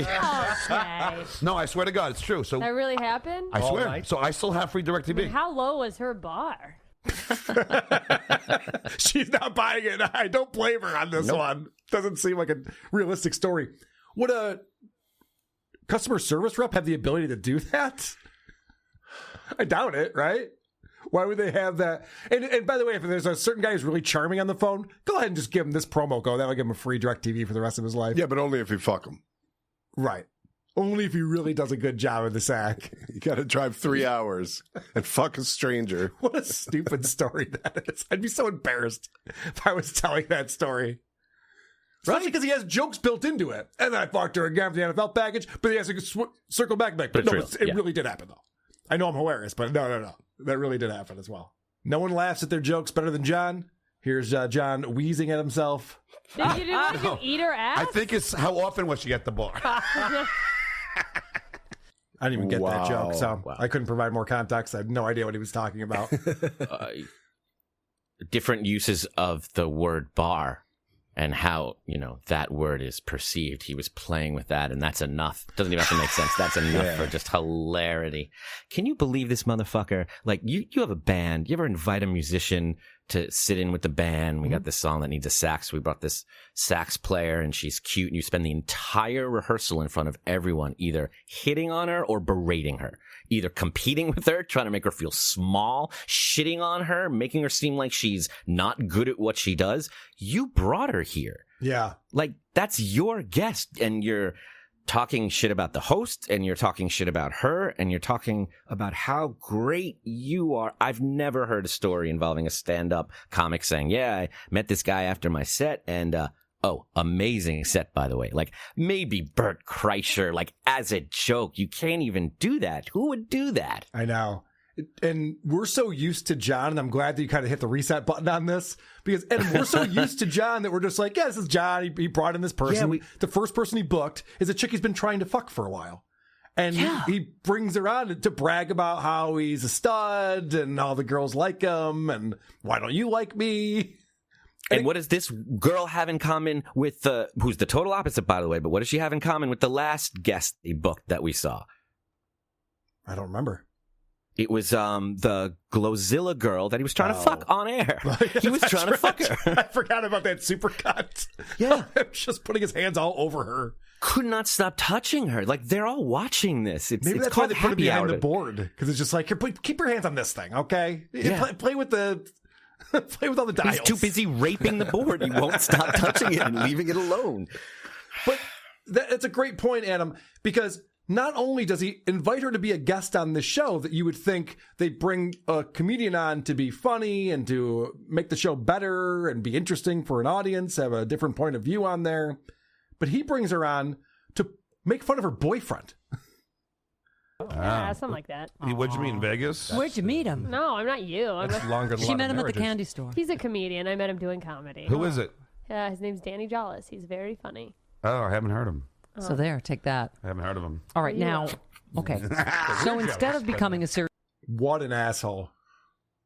What an asshole. John's like, I am a famous person. You're with a guy I've never heard of? What are you doing, dummy? We are, just a reminder, we are only minutes in to his first day. Wow. I know, it's incredible. Oh, my God. So what kind of job description was he given? Yeah. Hey, we need you to completely insert yourself into everything that's going on, and make sure you try to get laid. I do think that, and I'm excited to watch this evolve over the next 20-something episodes we have to watch with John being on the show. Because I'm waiting to see Stephanie realize, like, this is not working. Oh, she's realizing it now. She does, and I do have a clip coming up. And this is his best foot forward. I know. This is his first guest. This is what he thought the show needed to be with him on it. Fascinating. This next clip's a little bit longer, but you got to pay attention to how long it takes John to come up with the name Carlos Mencia. If you wanted to drop this, you need to do it when it's time. John lets an entire novel go by before he finally comes back to it. Another guy had stolen my act. He was doing exactly what I had done. Oh, no. And he You had won. to follow him.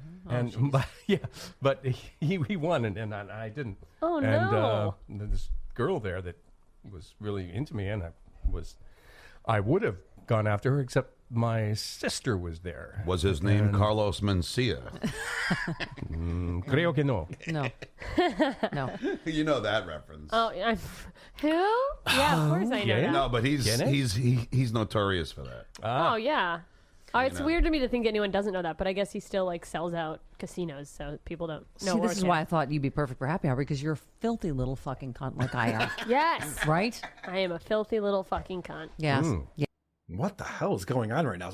Stephanie came in because this guy's telling a story about being at a comedy show and someone else stole his stuff and won the contest.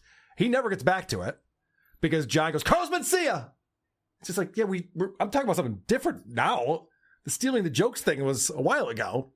And then John has to explain. He was about to meet this woman. Right. And then John has to explain, like, oh, no, you guys don't get my joke. I'll explain to you why you didn't get my joke. And this woman's a comic in LA. She's like, no, of course I know Carlos Mencia steals jokes, idiot. We all fucking know that. And then Stephanie Miller doesn't know what to do with this debacle and just starts saying C words. Just starts calling this woman a C word. Just like, isn't this cool how crazy this is? And poor Jim, he's like, oh, I was in the middle of something. Yeah, he was in the middle of a story.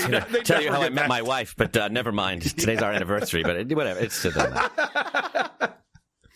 Well, then, so they talk about Margaret Cho getting her own sitcom and how, TV execs, the big wigs, they want to control this stuff. They have a vision for things, and people can be neutered when they end up on the big screen. And John really relates to this. Right. Margaret Cho and I bonded on a couple happy hours ago because they did the same thing to her with her sitcom. They gotta Disney's gotta sanitize you and make you, Geez. That's exactly what happened to me. You don't sanitize Margaret Cho. John and Margaret Cho, those are the two people you just like, man, Hollywood did not know how to use these two talents. Those are the two. God damn it.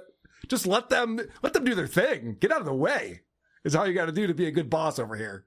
And I was complaining about Jim talking over everyone, but that was useful there. Just plows right over John. I know. Fuck you. You ruined my anecdote. And John goes on to explain what they did to sanitize his amazing performances that he would have had on The Tonight Show. The greatest. Well, when I got on The Tonight Show, suddenly they said, you can't be Stuttering John. Fix yourself. And then they put me in suits and collared shirts. What do you mean I can't be Stuttering John? That's going to make you really nervous. My whole act. You're John Melendez now. Fix What are you it. talking about? You can't be crass. You got to pretend that you're, And you can't spell crass without ass. That's right, Jim. Thank you. Jim, that's a very profound point. I love it. Oh my God, this show is so bad. The chemistry is so awful. I blame Stephanie, but Jim is the worst. John is the absolute worst. Jessica, there's nothing she can do to fix this debacle. This idea that they brought him into the Tonight Show and he had to wear a suit on television. I couldn't even make fun of people's teeth. It's crazy. They just weren't utilizing my skills the way they could have been. They weren't going to let me lead with my disability like I did on the radio. Yeah, John. And can I ask you something? As far as I know, John's only bragged about how many bits he got in, all the stuff he produced and he wrote and directed. I've never heard him talk about the tough struggle he had with his material being too edgy and them not getting it and constantly rejecting his bits. Has that been a narrative he's run with before? He's never said that before. No, never. It's only been this easy thing where if only I had 12 Stuttering Johns, then I could get the job done. Directing That's what Quentin Tarantino and making Obama laugh. And now all of a sudden he's talking about how they neutered him. They didn't get him. Facts are so inconvenient. Well, Stephanie couldn't get her point out about Margaret Cho and sanitization. Right. He's like, oh, yeah, I hate showering. Yeah. And all anybody heard was, me. Yeah. Talk about me. Because he has three modes. He's either shitting on her, hitting on her, or bragging about himself. And he doesn't know what to do if it's not one of those. And he asked a really dumb question of Stephanie, and Stephanie has a good response here. When did you know that you were lesbian? I met Armenian dudes. Steph? No. When I met you. Now, Jessica. That's a joke, John. John turned into the clapping monkey there with that joke. Yeah, good stuff. When did you know that you were a lesbian? I don't know. We have a guest. What are we doing? John loves to talk to her about being a lesbian. Any chance he gets. And we've talked about this before. He loves to do it in a way that only someone who's never listened to this show would attack it. Like, assume the audience has heard the Stephanie Miller Show before. They've gone over this maybe once or twice. Right. Like, it's old material. Act like you know what's going on. So I just want to remind everyone that John is running the audio on this show. Makes me depressed. I'm okay. I'm fine. You do RBC? Your mic isn't really on. Because I'm too loud. Okay, you're fine. You're perfect. Are you saying he's too loud? Yes, I have, that's a stretch. I have a very loud voice. It's all right. I have no control. Even when they're like, John, you turn your mic off. We're hearing John through the other people's mics. Even then, John's just like, no, I did that on purpose. Well, don't. If you're talking, he got away from his microphone and turned it off. Yeah, it's off. It was off. It's not down. He's not good at this, is my point. And I have a feeling that Stephanie's realizing this in real time because he complains about having to run the board for Jim, and this makes no sense. All right. No, I'm sorry, Jim. I just, I'm getting used to your cadence. Yes. My cadence? Yeah, Your so cadence. I'm just trying to ride you up and No, down. go ahead, Jim. You were saying something cheery about suicide? Go ahead. He goes, I'm going to use your cadence, so I have to ride this fader up and down. What does that have to do with cadence? He doesn't know what cadence is or fader. Right. He has no idea. And you're not supposed to be micromanaging the audio mix. You're supposed to set it and let it go. Don't wait for someone to like, oh, they backed up a little bit. We get this up. Oh, they're back in towards the microphone. We get back down. Yep. And it's the blame game and what all over with John Yeah. because it's Jim's fault. Right. Jim's cadence is the problem. Yes. He said exactly to him, if only you were, more of a pro and better at this, and I didn't have to fucking constantly ride your constantly changing shifts in volumes, I could, pay attention to the humor, but I'm going to ride you, and that's what fucked this all up. What an asshole. And it's been pointed out many times. John worked at a very successful radio show. He should have watched people do this and learned from that and noticed that like people aren't just like, constantly moving things on the board as everyone's talking and having a conversation. So then, for some reason, John goes back to the lady from DirecTV that he banged, and then he has to brag about that again. Oh yeah, The lady from geez. Oh, she sang me praises. Jessica, you missed out on that. Are you? I feel like you're just making this up. Yeah, I No, do too. I swear on my life, may I drop dead. I swear on Jim's life. Careful. No, don't. Yeah, they're on to him. Yeah, she sang me praises. Okay, man. Like, even Jessica's just like, okay, we're just making shit up now. Who cares? Talking about so weird. Now keep in mind, Jessica's a first-time guest on this long-running show, and she is completely comfortable shitting on what she assumes is their booker and regular employee. And she keeps, if you notice, her and Stephanie keep sharing these looks with each other that John thinks is like, get a load of this wacky guy, but it's really like, is this real? Can you believe this? And they're sharing it in a way that's making her comfortable, completely rejecting this regular cast member repeatedly. She doesn't even consider like making him look good, and he doesn't understand what's happening. He can't process this. And honestly, if I didn't know who Stuttering John was and I was just watching the show, we would still tear it apart. It's terrible. The conversation never flows. It never goes anywhere.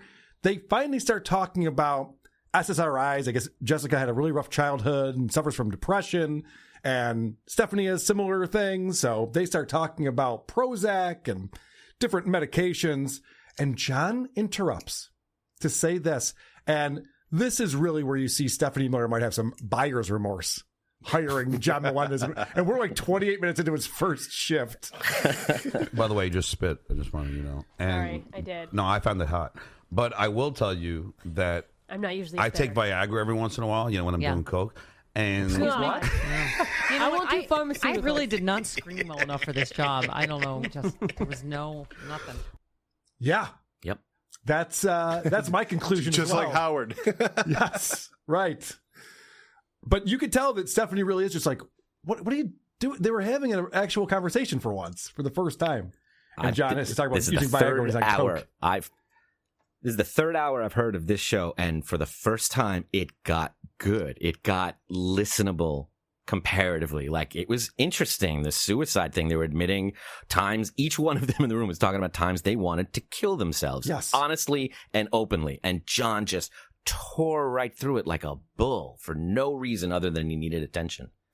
So that's part one. I couldn't get through the whole thing. There was just too much. There was just too much to clip. Am I going to have fun with the second half of this? episode?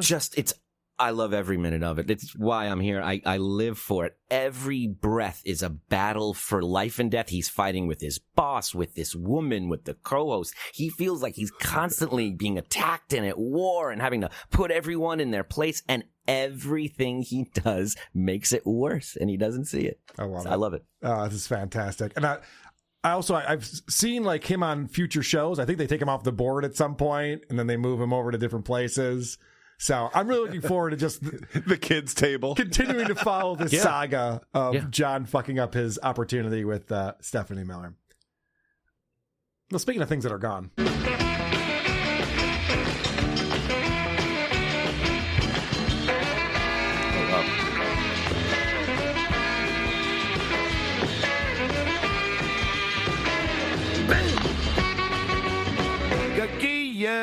Yeah, thank you, Assy. Wow, what a punishment for Vinny that would be. They have to go watch wrestling. A freestyle wrestling? Shut up. Oh, stop it. It's not as much fun. There's no fun fake stuff. There's no flippy floppy.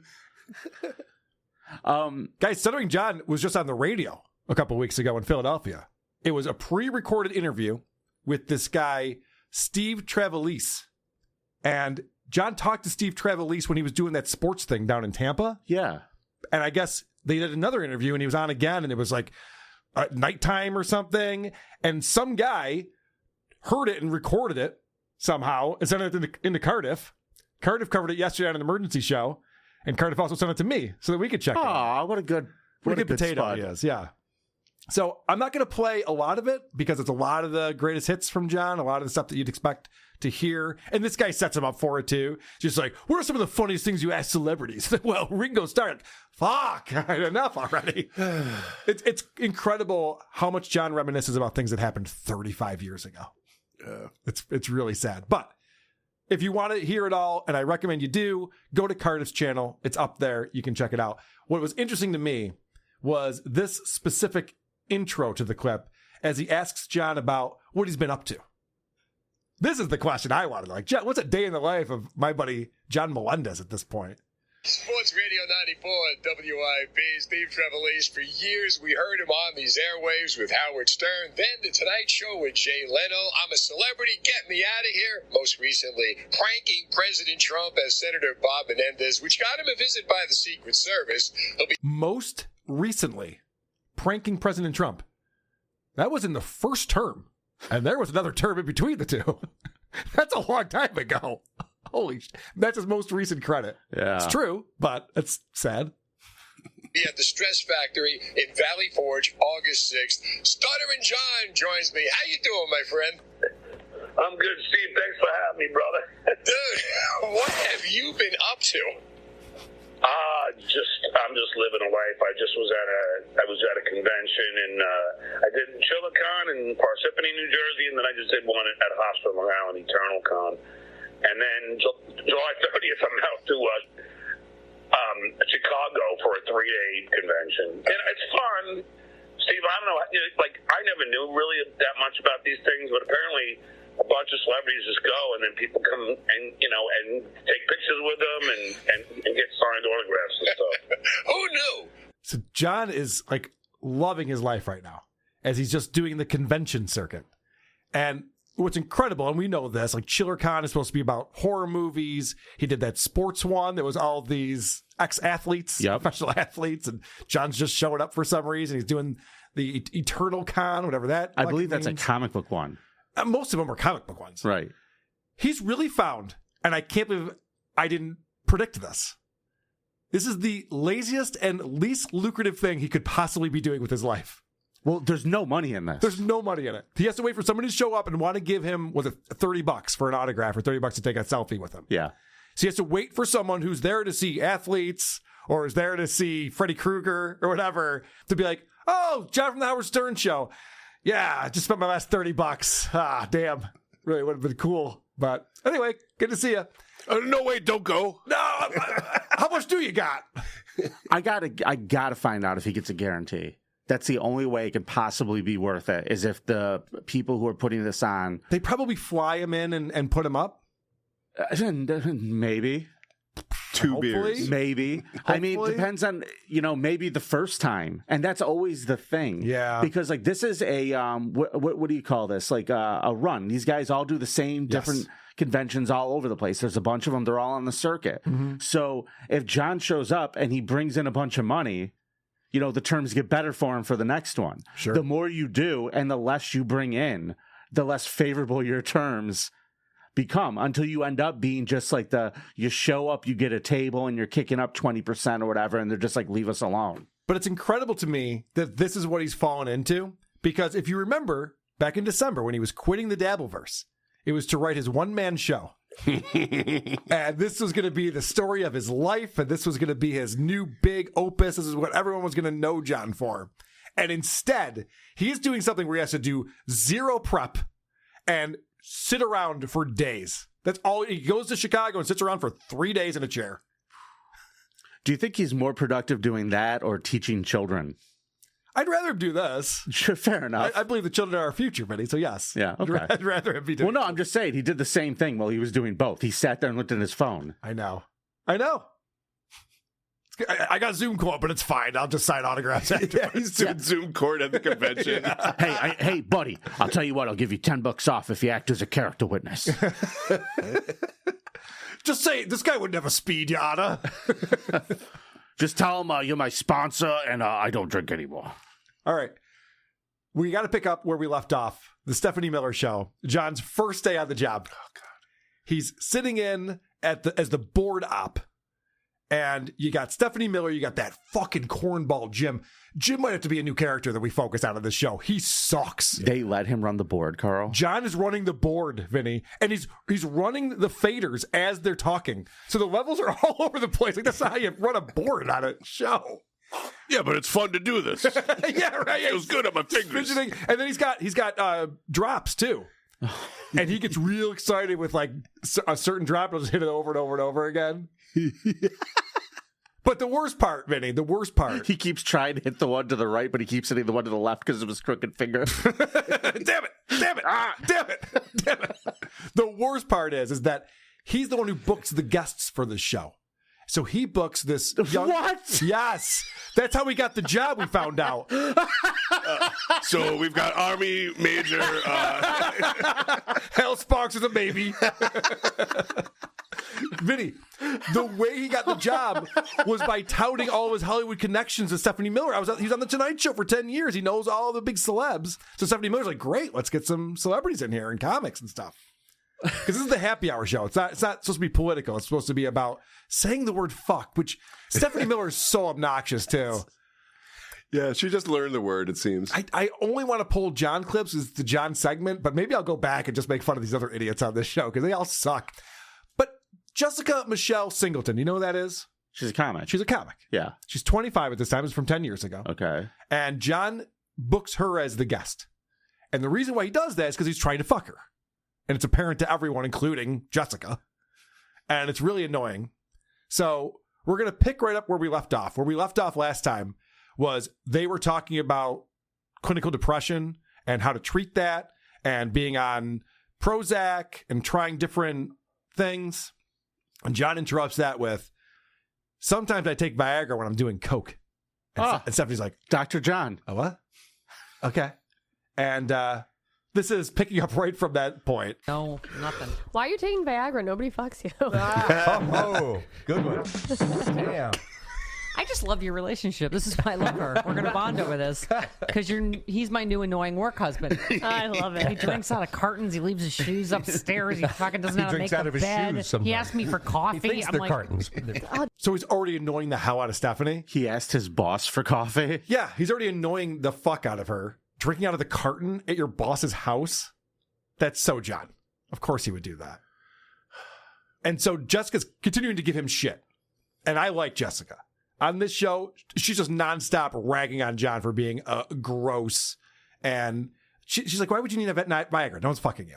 And of course, Stephanie's like, good, someone else is motherfucking this guy because I find him so annoying.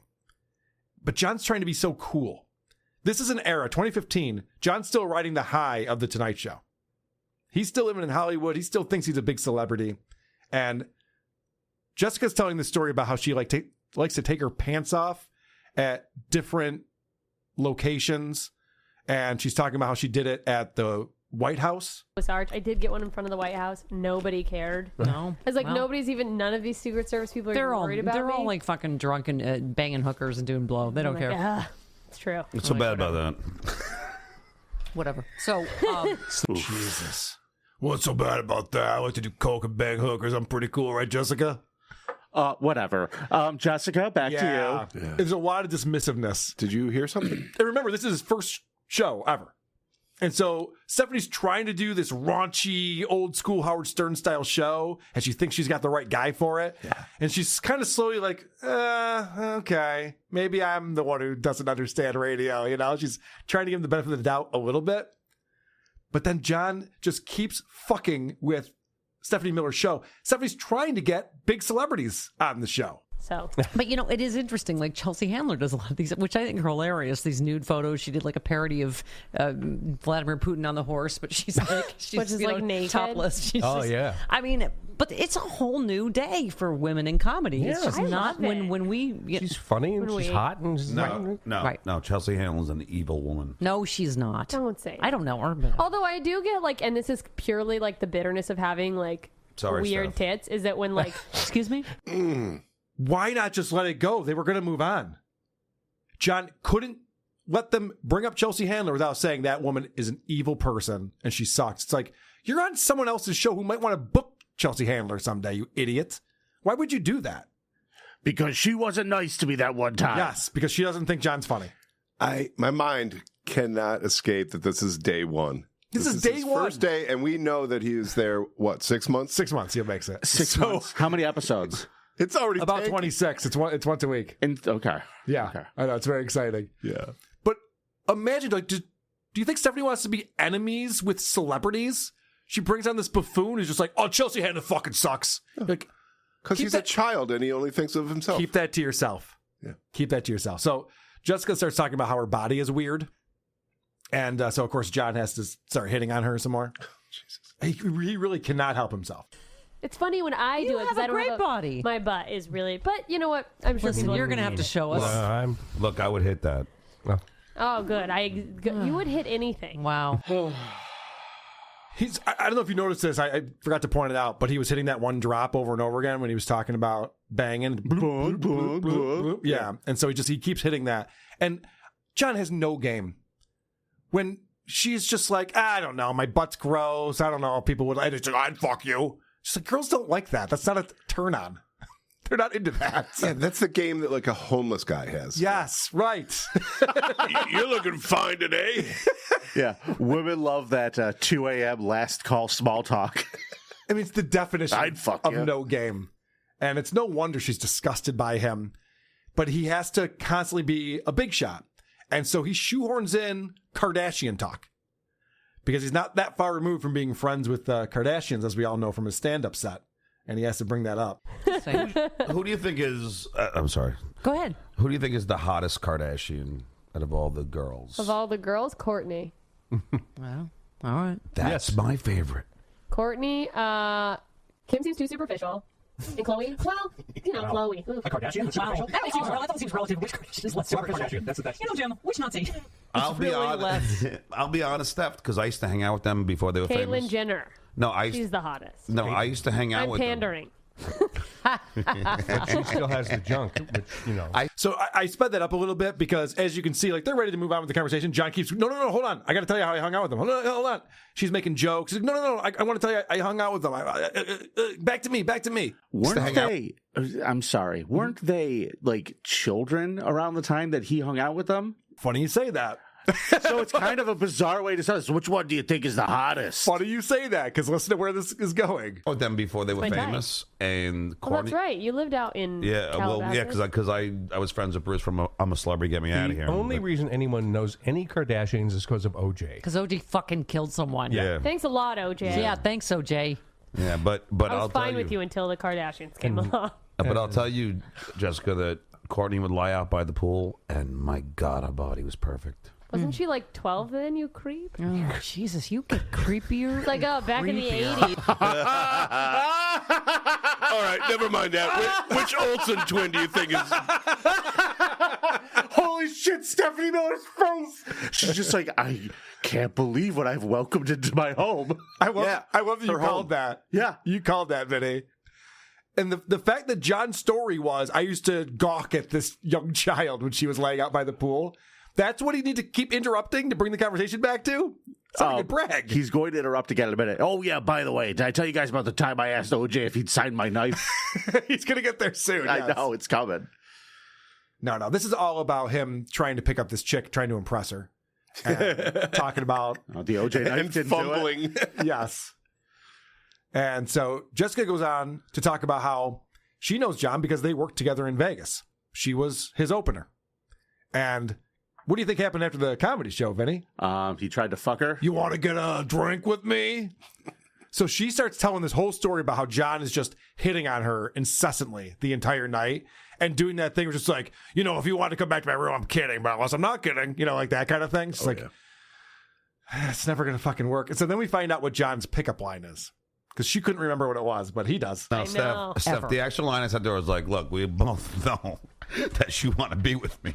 Oh, that is what you said. Obviously, I'm a good-looking guy. I'm an Adonis. That confidence. I would kill for that kind of confidence. So John's whole thing is like, obviously, we both know you want to fuck me because I'm pretty hot. And I'm the headliner. And John knows that was his pickup line because that is his pickup line. That's the move. That's his move right there. She couldn't remember it. She's blocked it out for sanity purposes. But when he's staring at you from across the table, those memories start creeping through your head. God, it seemed like she had been back from Nam. The way she was explaining this. It's over, right? I don't have to go back anymore. We're good. And then they talk about John's drinking because after she clowns him a little bit, just like, yeah, he was hitting on me and I wanted nothing to do with that. John grabs his glass of wine and takes a big old swig of it to numb the pain. And Stephanie tells us something interesting about what his habits are. He's he's drinking from this cartoonishly large glass of wine. It's ridiculous. Yeah, well, you gave me it.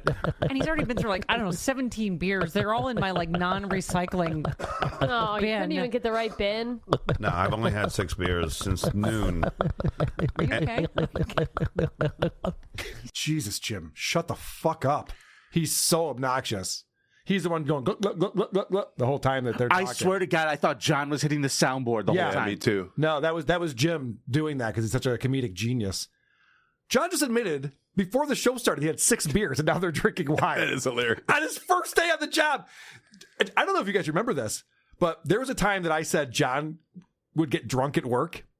And John was threatening to sue me over it. He's like, that is not true. That is slander and libel, and I will sue you. And now watching the first day of the fucking job, and she's just like, yeah, all his fucking empties are upstairs. Yes.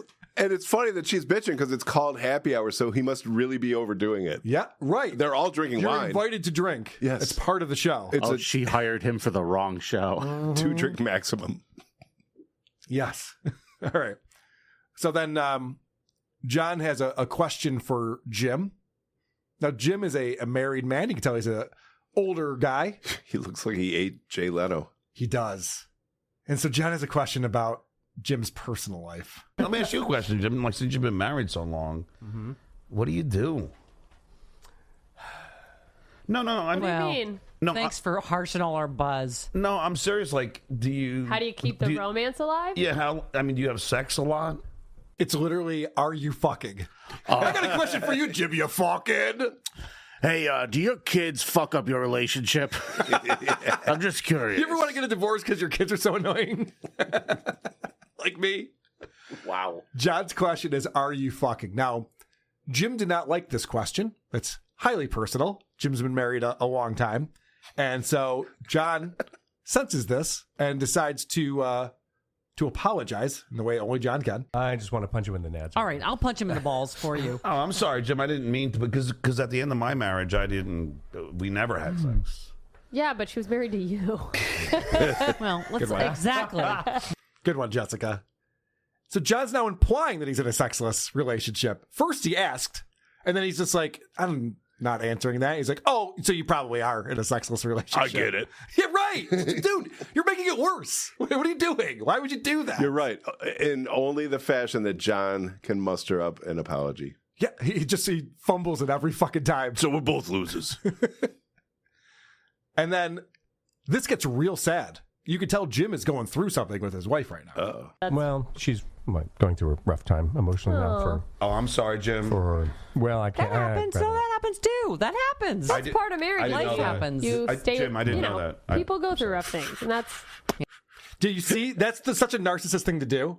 Where John goes, "It's not my fault. It's not my fault I asked that question. I didn't know that." No. Asking the question is the problem. You didn't know that, which is why you shouldn't ask your coworker if he's fucking his wife or not. Live on air. And then he acts like, that's not on me. That's not on me. I didn't know. Had I known, I probably wouldn't have asked. Probably. Maybe.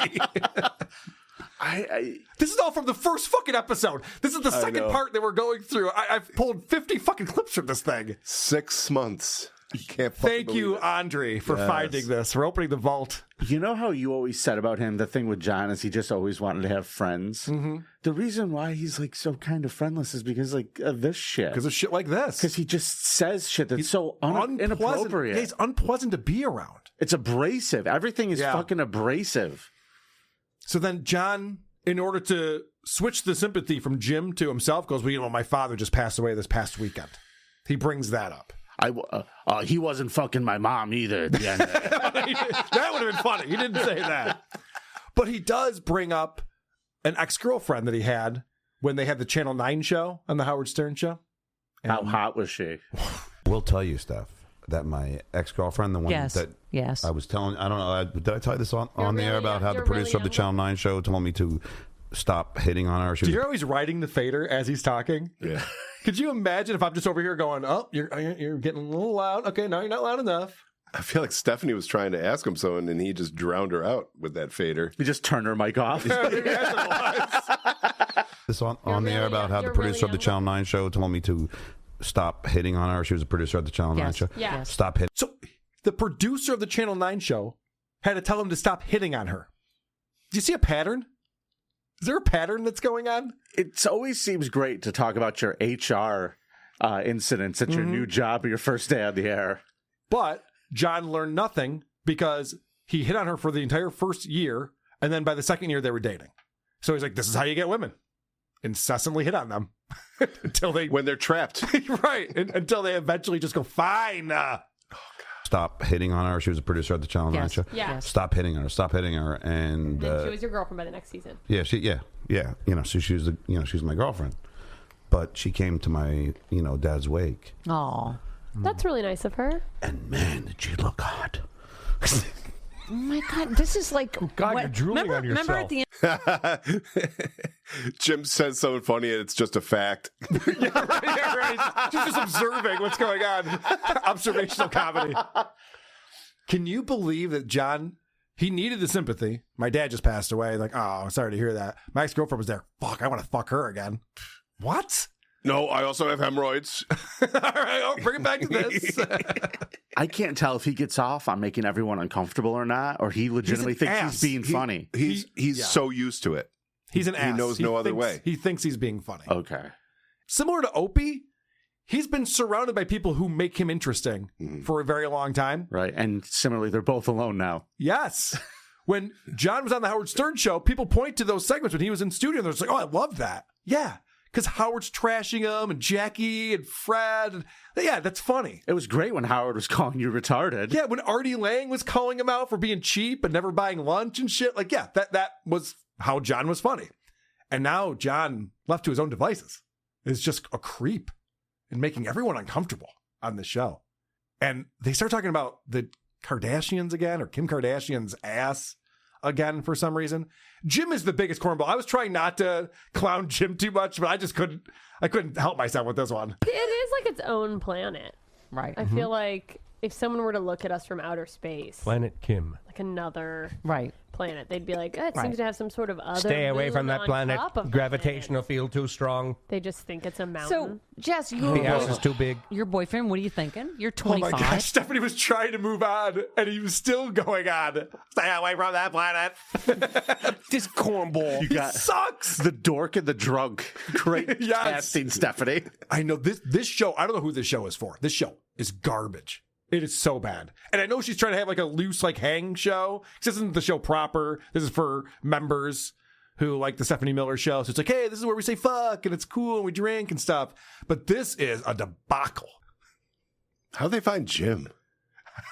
We got to look into this guy. Yeah. I want to know more about him and I want to watch him on more shows. Stephanie's fucking his wife. He reminds me, that's possible. Now that's a twist. Now that's a twist right there. He kind of reminds me of Tom Meyer's sidekick. Oh, yeah. Jeff Heisen. Heisen, yes. He kind of reminds you of that. We're just like, dude, every time he opens his mouth, he's just like, fuck, man, you're not funny. Please stop trying to be funny. All right, so John decides to start speaking ill of his father, who just passed away. Oh, perfect. I just, well, because my dad, God rest his soul, and I love him, but he made a lot of mistakes. And Your dad? Yeah. Really? No. He used to beat us up and everything. And, Oh, yeah. What's great about that is that John did not pick up on this. No. It's too subtle for John. Your dad? Yeah, mine, really. ABB, always be bashing. Yeah, even this father who just passed away. He's going to call him a piece of shit. I mean, who would do that? I mean, I know the shit you talked about your dad was just, between us, but, How dare you? How dare you, sir? He made a lot of mistakes. And Your dad? Yeah. Really? No. No, he used to beat us up and everything. And, Oh, yeah. And I made a conscious decision when I was Built a kid. character. No, I made a conscious decision. I said, I'm not going to ever hit my kids, which I never have. My dad punched me in the mouth once. Ooh. Yeah, and My stepdad did that. Happy hour, everyone. I know. My dad. This is insane. John, you're not the guest. I'm sorry. You work here. What an asshole. What an asshole. I'm sorry that he got beaten as a kid. He Or did. maybe I'm not. His sister did. We've read the book. Yeah, I know. He's so full of shit. She used to be an attractive woman. He beat her into looking like Danny DeVito. He hit her on the top of her head. She was turned her into a dwarf. She was 6'1". She played in the WNBA, for Christ's sake. I mean, Stephanie Miller's show, if I recall, like her actual show proper was all like Air America stuff, wasn't Right, it? yes. So she's got this shit on her on her her Patreon, so to speak, for the time. Correct. Awesome. This is what they're doing. We'll be back Monday with Dennis Kucinich. Yeah, great. My stepdad did that. I had a fat lip for a couple of days, but the My emotional dad- scars are forever. Yeah, my dad never hit us. My mom, Oh, a little spanky. She was a little spanky Well, she's McSpankerson. Catholic. Yeah. Oh. Oh, yeah. See, that explains everything. Wow. Jesus Christ, John.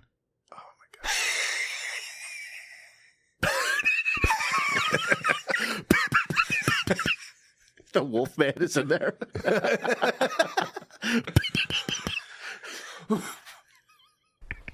Anyway, go ahead, John. Sorry. No, you're- but I made a conscious decision to never ever strike my kids, rarely scream at my kids, or because, raise them. That was so traumatic. You're just lazy. Will you discipline the kids? No, I'm going to watch the game. That's hilarious. He goes, rarely ever scream at them. Scream at them? Oh, and if you didn't make that conscious decision, you would have done it automatically. Right. At my kids because that was so traumatic for me. Yeah. And that's what brought on the stuttering. Was all that. Was you trying not to scream, or you getting?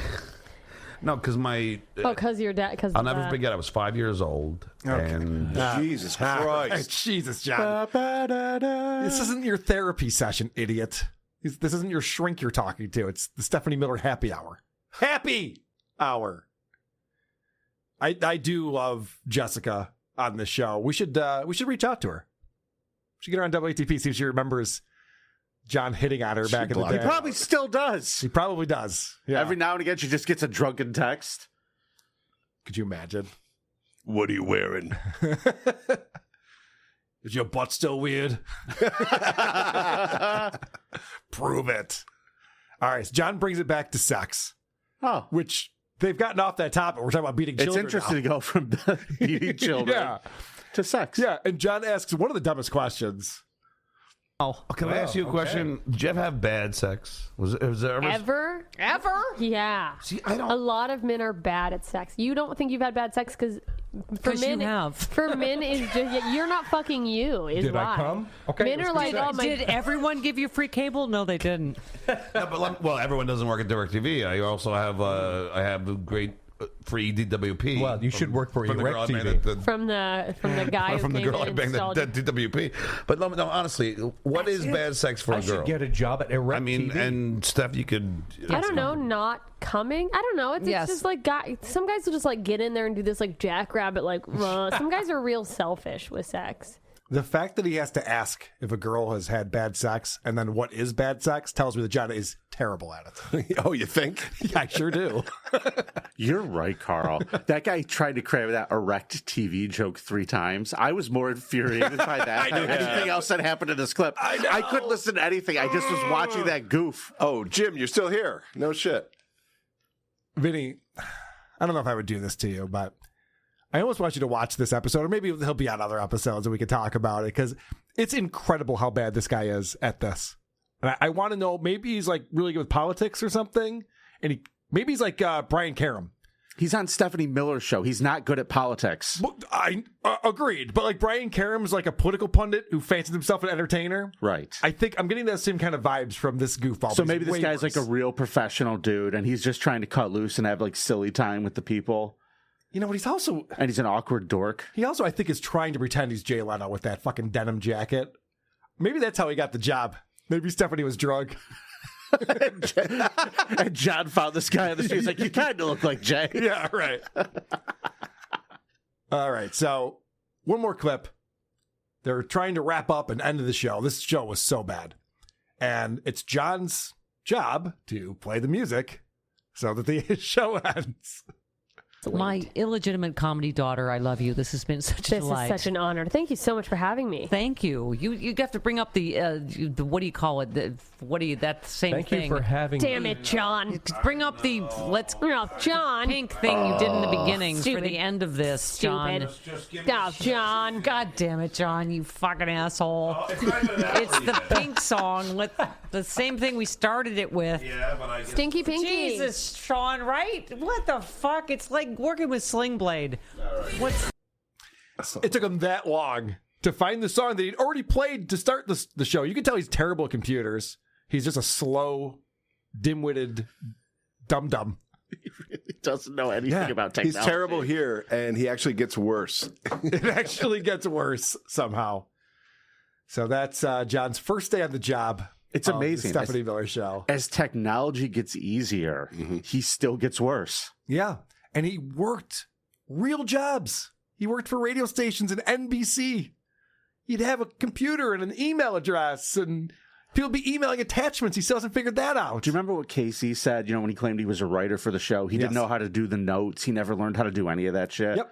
Yeah, Casey Armstrong said, yeah, all of the writers use this, I think it was Lotus Notes or something, right, whatever the software program was. And that's how they shared ideas and bits and jokes.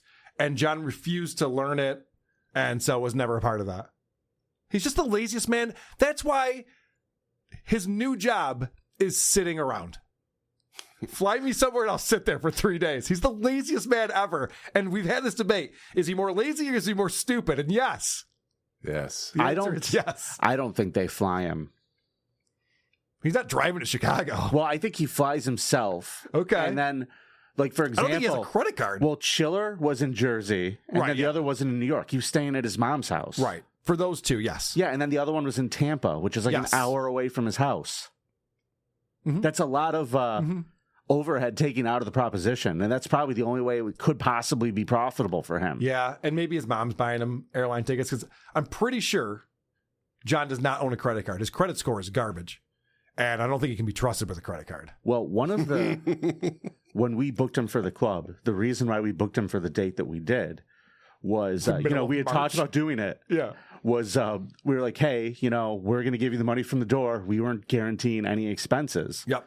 So he was like, yeah, can we do this in March? Because I got to come up there anyway. It's my mom's birthday. Oh, right. Yeah. It was convenient for him because he originally wanted the date in November, and you're like, Well, that's going to be during football season on a Sunday. You don't want to do that up here. And John's like, oh, yeah. Dumb. Yeah. We got some Stuttering John stuff to talk about. Let's get into it. Bloody ass. Can I get a little sympathy? Because I got a bloody ass. I'm bleeding generously. Because I got a bloody ass. John was hired by the Stephanie Miller Show in November of 2015, and he's hired to do two things: run the board and book guests for the happy hour show. Now, in this time that we're watching, he's also, besides doing this happy hour show where they drink, he's also getting up early in the morning and going on the show and running the board for her main political radio show that she does. And we're going to find out he's not doing a great job of that. But on this happy hour show, he brings in his buddy J.C. Gillern. Jason Glern, yeah. Yeah, who's a comic. And he books him to come on the show. And it starts off with his buddy, Stuttering John's buddy, calling John a retard. Jason Gillern is here. Thank you, Steph. I just want to say up top, I just feel glad that I was able to do your podcast before you fire John. So this yes, this is a historic occasion. I just have you met my under the wire. Have you met my engineer Coco the Gorilla? Yeah, say who's the fucking retard working the boards? Oh, it's Johnny. I'm a liberal. You're not allowed to use that unless you're from Boston. Oh, say you're wicked retarded. Engineer. Okay. It's interesting. There's a lot going on here. A lot to talk about. It's interesting that Stephanie Miller wants to have this crazy happy hour show where they're just throwing around swear words. Nothing's off limits. You can do whatever you want. The guy goes, John's a retard. She goes, whoa. That's where we draw the line around here. You know, people don't like using the R word. She's already policing speech, and we've just started the show. Stephanie, I don't think you're understanding how to have an outrageous show. Plus, I already regret hiring him, so don't rub my face in it. Yeah, you can tell. So we've been talking about watching this show over the next 20 plus episodes, watching how Stephanie reacts to John and what the demeanor is. And you can see right there, out of the gate, John's friend knows he's not very good at stuff. And so he brings up to Stephanie, I don't know how long till you fire him. And she's just like, yeah, he doesn't know what he's doing. He sucks. Yeah, and that's a move that you do only when you know for certain, I need this boss to know that this man does not represent me. Yes. I need to create a direct separation of us so she doesn't think I'm like that. And she's always like, thank God you said that, and rewards the person for distancing themselves from him. Yeah, that is one of the dynamics that you pick up on throughout this entire episode is Jason distancing himself and aligning with Stephanie on hating John and thinking that he sucks at his job. And it gets to a point where John's just like, what is going on here? Yeah. I thought my friend was here, my boss. I just started his job and everyone hates me. His tactic at first was to laugh over them. Yep. And that kind of dries up after a while. Yeah, he gets tired of doing that. So let's find out. It's why this is so miraculous to watch, because he doesn't see any parallels between The Tonight Show, where he started as the announcer and then just ended up in the audience and then ended up as the butt of jokes. This happened over like 3 days here on Stephanie Miller. He started right next to Glazell, and they're like, whoa, you cannot sit at the big table next to our guests. You won't stop touching them. So you're going to go back there in more of a Fred kind of area. And now it's been 2 episodes and you're now the butt of the jokes. You want it to be the cool, hip, sexual, and everybody wants me guy about town. Now you're the butt of the joke. And you don't see this as a pattern at all. It's wild. And I don't think Stephanie brought him on to be the butt of the joke. That wasn't the point of this. But the way he presents himself, you're just like, John, you're an ass. Why are you doing that? I do have to correct you on one thing, though, Adam. We did watch this a little bit out of order. The Glozell was his last ever episode. So he's been taken off the board by then. They're like, okay, you can't run the board. Just sit down next to the guest and crack wise then. Yeah. But we find out how John, the professional, booked this guest that Stephanie has on the show today. Thank you, love. You are a friend of John Melendez, which normally would disqualify you from this, but in this case, you are. You know John well, I see. All right, that was good. everyone that he's booked so far is like, I love John. He's one of my best friends. He's a fucking asshole. Yeah, well, let me tell you, here's how I got booked for this. We're over smoking and joining his house, I don't know, 2 days ago. There's about 15 empty fucking beer cans on his patio. That's how I find him here. Yeah. I just follow the beer And he bottles. goes, hey, you want to do the show? That was it. That was your booker. And I was like, what show? Let's fucking back up. He's Right. like, oh, yeah. I didn't tell you got a gig. So he's just hanging out with his drinking buddy. Or I guess they were smoking weed or whatever, but John was drunk. And just like, oh, hey, since we're talking, I'm supposed to like book guests or something. You want to be on? Be on Yeah, what? he remembered he had homework. Yeah. You want to be on what? He didn't even mention Stephanie Miller or anything like that. Thanks for reminding me. Yeah. Yeah. And then John also put together some show prep. He has some notes for Stephanie to help guide the conversation with this guest that she's never met before. Yeah, you know what? I've Jason. Even the show prep notes are new for me. John writes here. Jason loves both pussy and ass and thinks he can eat pussy better than you. LOL. What kind of show prep is that? Steph, there is no Wikipedia on him. There is no bios anywhere. I asked him. All right, Jason, it's on now with the pussy eating. Okay, let's talk about it. I asked him. I said, "Send me your bio," and he goes, "I was on Kimmel, Leno. I love weed." That was your bio. Really? So I had to do it myself. So as much as you think that I wasn't, and even if you wow, this is the thing that John does, where he goes, "I know it's terrible, but it's not my fault." He's immediately deflecting blame to the guests that they brought on. He didn't give me enough information to go by. I thought they were friends. They started off talking about how they're friends. Yep, they hang out. exactly. And so instead of actually knowing this guy and having some knowledge about his career or what he's up to, which turns out he's a full-time high school teacher, that would be in the prep, you'd think, like things like that. Oh my God, that's what they'd want to talk to him about. That would be the perfect thing. He's a Of comic. course. He's got his face up at the Comedy Store, so he works pretty often, but he's also his teacher. Instead, John goes, well, we had a conversation once about how he likes like going down on chicks, and he'll even lick a little ass from time to time. And so John goes, yep, that's the prep. That's And he number prefers one the on Mets. the list. It really was. And so Stephanie's just like, what kind of prep is this? There's no Wikipedia page to copy off of. What am I supposed to do? It's a horrible reason. I asked him. He said one thing. I was done. That was the extent of it, because he knew what you were asking him was, can you do my homework for me? Yeah. Can you pitch this and put it together and write it down in a format that my boss would like and make it like the kind of stuff she would like? What an asshole. John, can you even tell us if this is a favor for you or a favor for him? Which one is it? Because you're acting like it's a favor for him, but you're not willing to do... it's too much. I'm sorry. I get infuriated. God damn it. Well, they go on to talk... Choking on my own rage here. I know. They go on to talk about how this guy is on the wall at the Comedy Store, and there's legends on the wall at the Comedy Store. And this guy, Jason, completely downplays it. John learns nothing from this. This is 10 years ago, where this guy's going, yeah, there's a lot of nobodies on those walls, too. Guys you never heard of. Whatever. It's not a big deal. Meanwhile, John would have brought this up every chance he got, every time he spouts his resume. You know that his picture being at the Comedy Store would be brought up in that. He can't walk into, what is it, the Laugh Factory or whatever it is, that he can't walk in there because they won't put his picture up. We had multiple episodes about how he begged them and they wouldn't do it. And there's also that place where he brings all of his listeners, all of his donors, whenever he's back at home, because they the tavern, restaurant, whatever that place is Belmont. called, Belmont Tavern, because his 8x10 signed 8x10 is behind the bar. So now this is where I bring on my friends. Because I will never go there again. I will eat there for the rest of my life. That's all it takes. Done. So Stephanie then explains the reason that she has a nice house is because of all the failed television shows that she's attempted. And, Stephanie's being modest. She did have a show on, I think, CNBC, a late night show or something. She's done some television work, but I think that she's also tried to get a lot of other TV shows that fell through. And Adam, I'm sure you know how this works. You typically get a sum of money that ties you up so that you're working with that network or that studio in order to try to create something and pitch it and get it on air. And so it can be lucrative. You can make some money doing this kind of thing. Mm-hmm. And so she brings that up.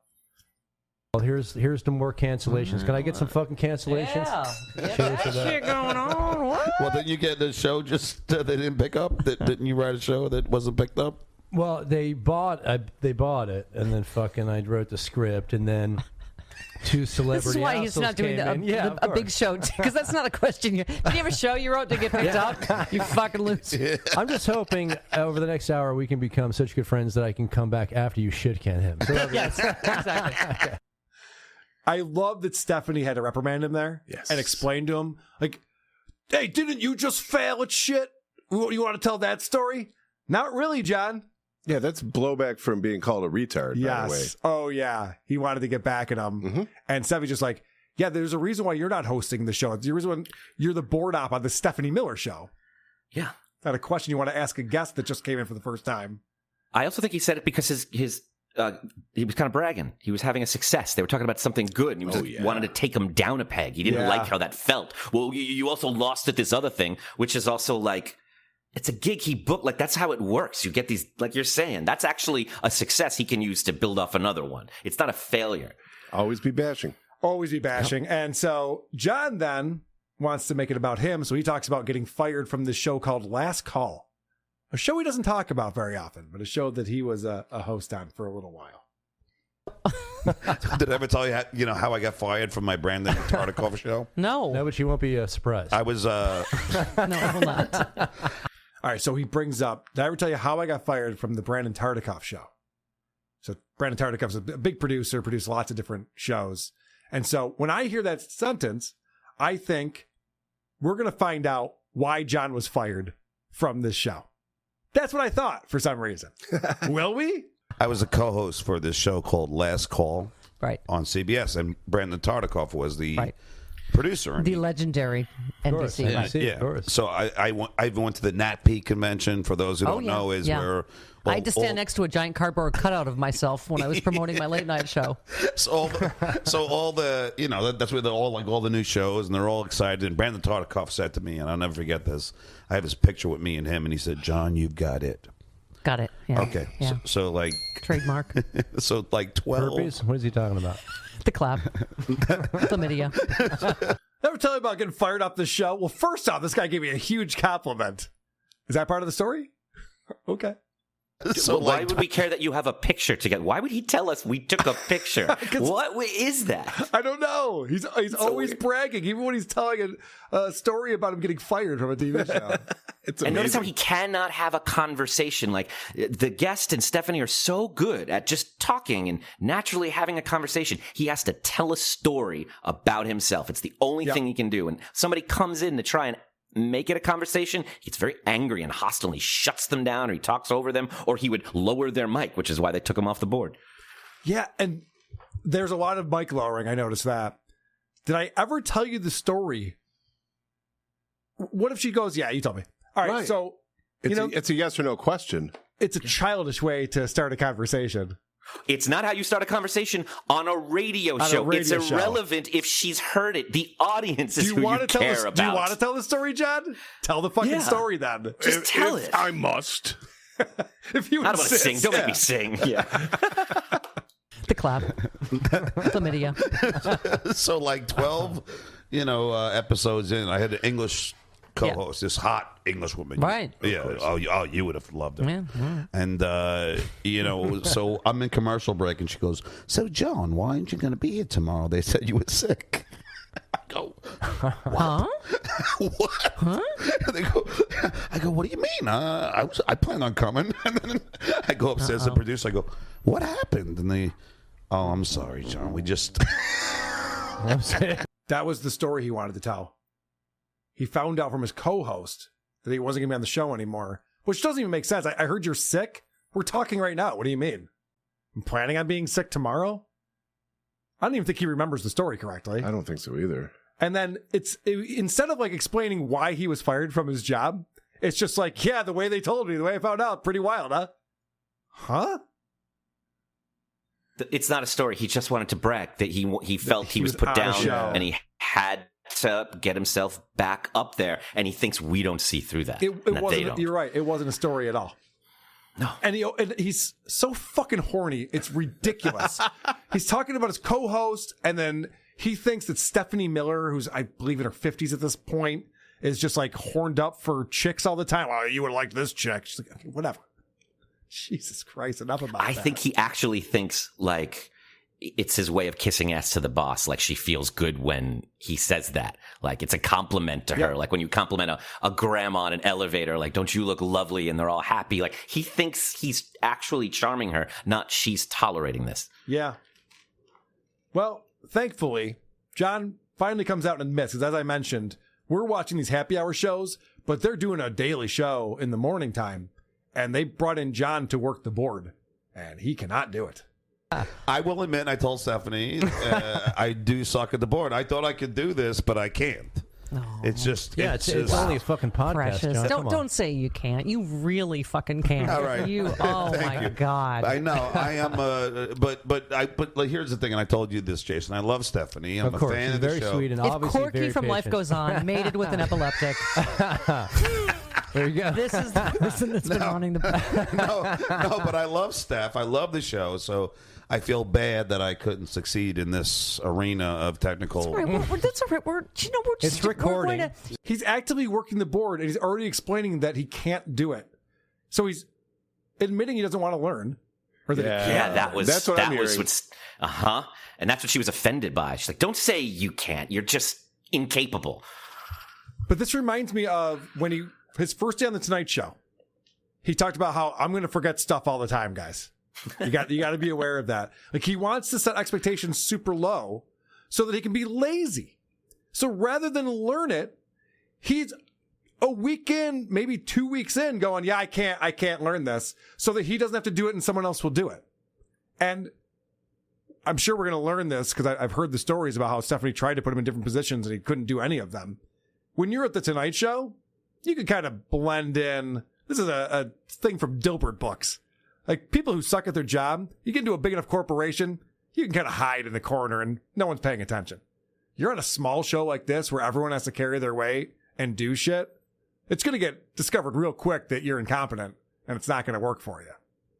Even on the Howard Stern show, they couldn't find anything for him to do. He got fired from warming up the potato. And he doesn't see this as a pattern at all. No, he doesn't doesn't. see that this keeps happening everywhere he goes. And by the way, I think that's the first time I've heard him say, I can't do something. And you know he didn't come to Stephanie going, look, I'm great at booking guests. I'm good at the comedy. You don't want me handling the numbers. You know he was like, I had a record deal. I've worked on Neve consoles. I can work any board you got. You give him a small little bowl, like 4 channels. And he's like, I don't know what to do. Yeah. And God forbid he would ask the other guys who've been working that board, hey, can I sit down behind you and watch you run the board on a show? You already said he doesn't want to do it. He doesn't want to do it. He's lazy. He goes from... Doesn't want a job. And that is interesting that Adam pointed out. He did say, I can't do this, but he wants to get past this to get to just drinking. He went from, I can't do this to, but I love the show and I love Stephanie, so I belong here. Right. Pathetic. But Stephanie Miller's fans fucking hate this guy. And you shaved. Look at you. I did. You shaved. You look I like a figured human. maybe you like me a little better. There you go. I hear your fans are big fans of John the last few weeks as well. It's all falling apart. I told him how. The liberals love the whole I can turn the lesbian by fucking the gay out of her. Oh, The liberals love that. Oh, my God. Yeah. So this is just proof that John is not a liberal in the sense that he thinks he is. Because, that is offensive to the LGBTQ community when you go, oh, you think you're a lesbian? You haven't had my dick yet. Like, dude, what? The fuck are you doing? And he's been but it's hitting on me. her. Come on, it's me. Yeah. And he's been know. hitting on her nonstop. And We both know you want me. That's his pickup line. And he's been hitting on her nonstop and he never stopped. And I think that the audience is just going, what is this guy doing? What does he do? Well, what does he do? Yeah, because he keeps saying he's a fan of this show. And by the way, didn't he used to love Howard? That's why he was supposed to be on the Howard Stern show and replace Mitch Fattel, because he was such a big fan. Mm-hmm. And then they owe become the surrogate parents he wants, and he hates them now. They're the worst people ever. This is a crazy story. John's constantly telling Stephanie Miller whenever he gets laid on the weekends and stuff, he has to brag about it to her, like, privately. just a weird thing to talk to your boss about, but just everything's sexualized with him at this stage of his career. Yeah.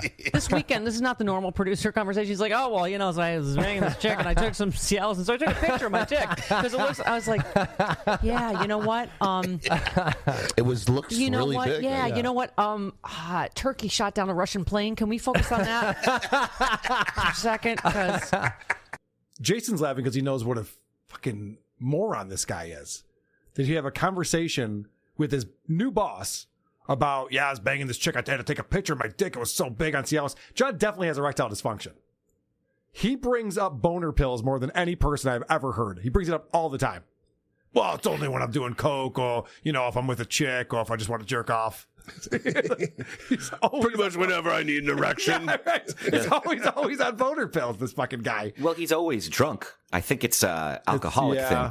And also, I think he's copying that Howard Stern format. I think he thinks this is his I have a small penis. Like, aren't I likable and relatable? I know you think I'm this big celebrity who gets all the girls, but really I'm humble just like you. I have trouble getting it up sometimes. Not like gross and slimy and greasy the way it comes off. Yeah.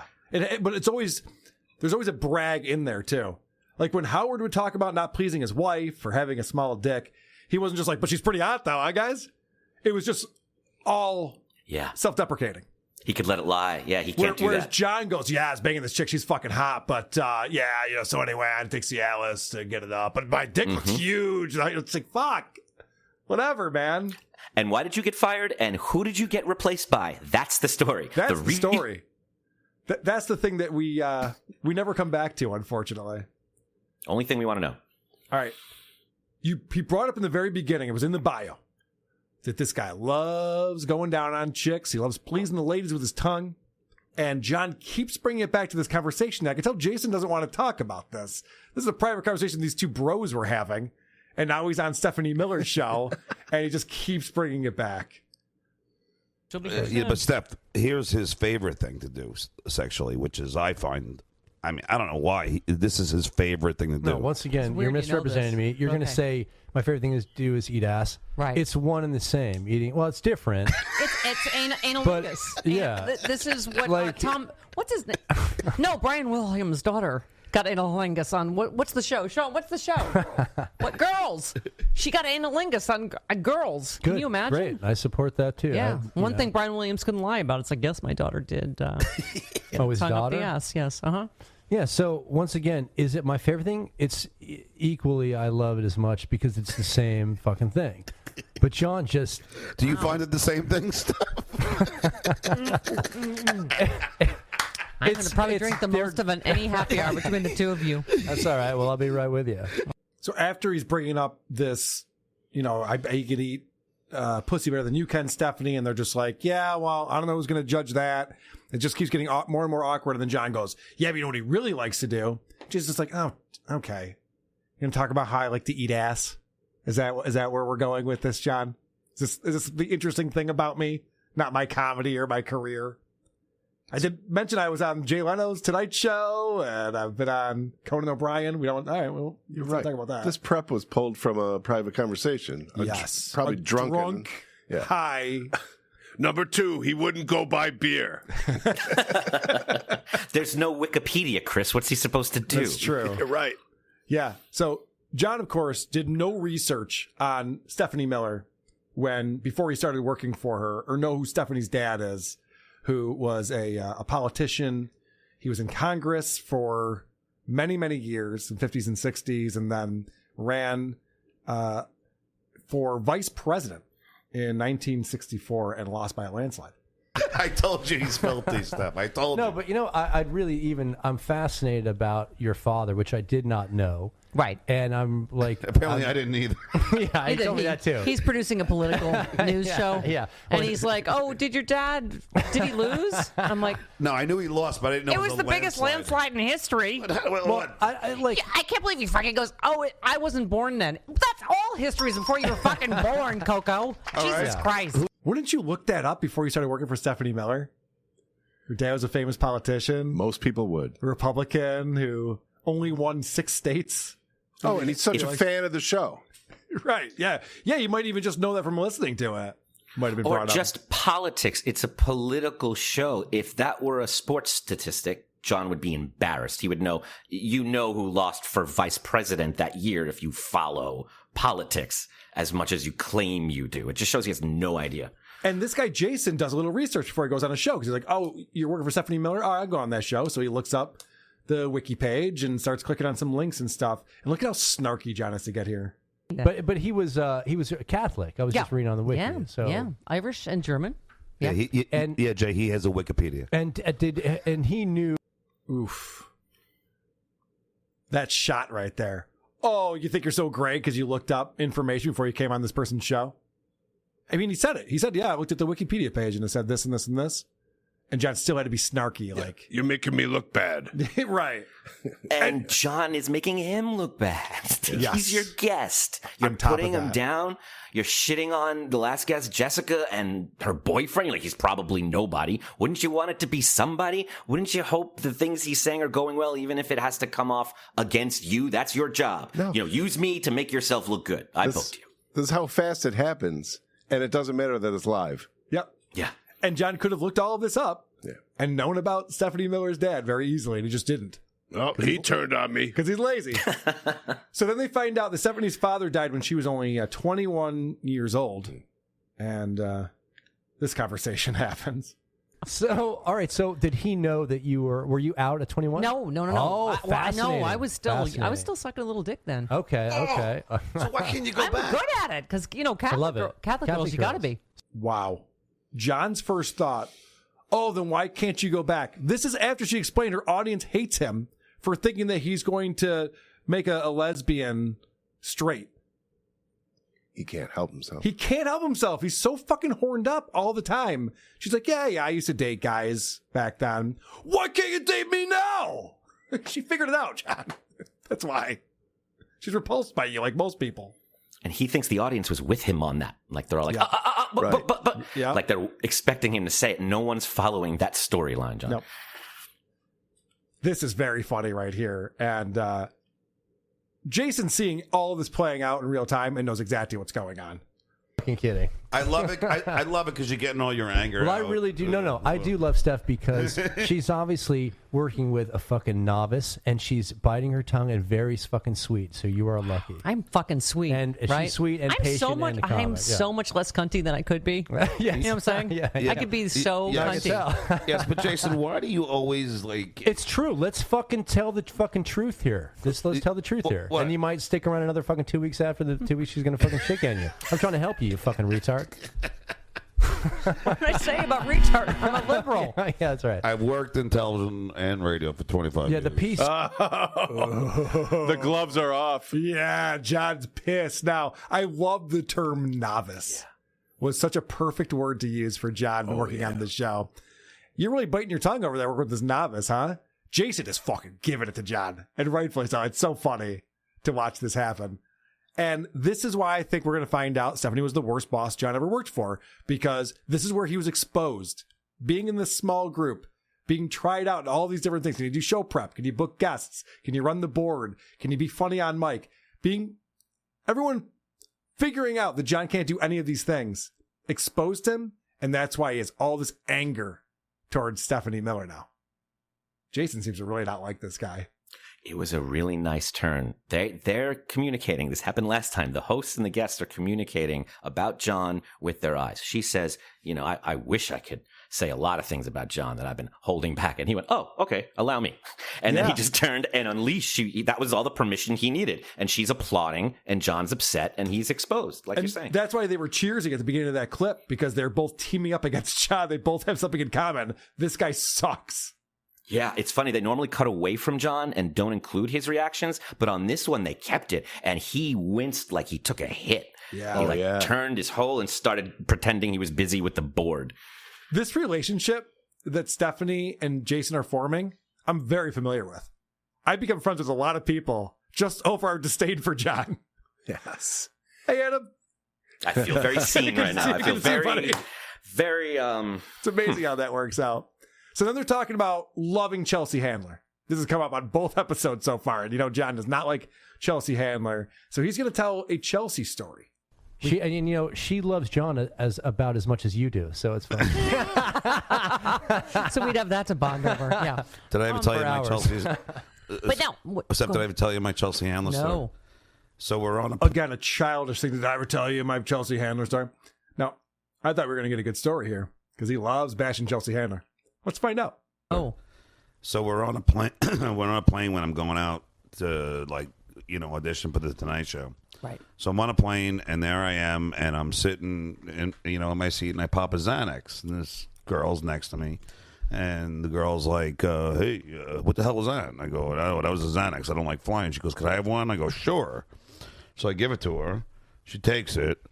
That ended up becoming Chelsea Handler. So I take full responsibility for her alcohol addiction and drug addiction. Amazing. See? It's knowing John. Amazing. Well, John, that was not a story. Nope. She turned into Chelsea Handler. He also, I think he caught himself. I think he was trying to say first class. So I'm sitting in my seat. I heard the same thing. Yeah. I was waiting for it. Because, they flew him out. I'm sure they put him in first class. Yeah. Going from New York to L.A. And so he wanted to brag. But then the story was, I was sitting next to a celebrity I didn't know at the time, and I gave her a Xanax.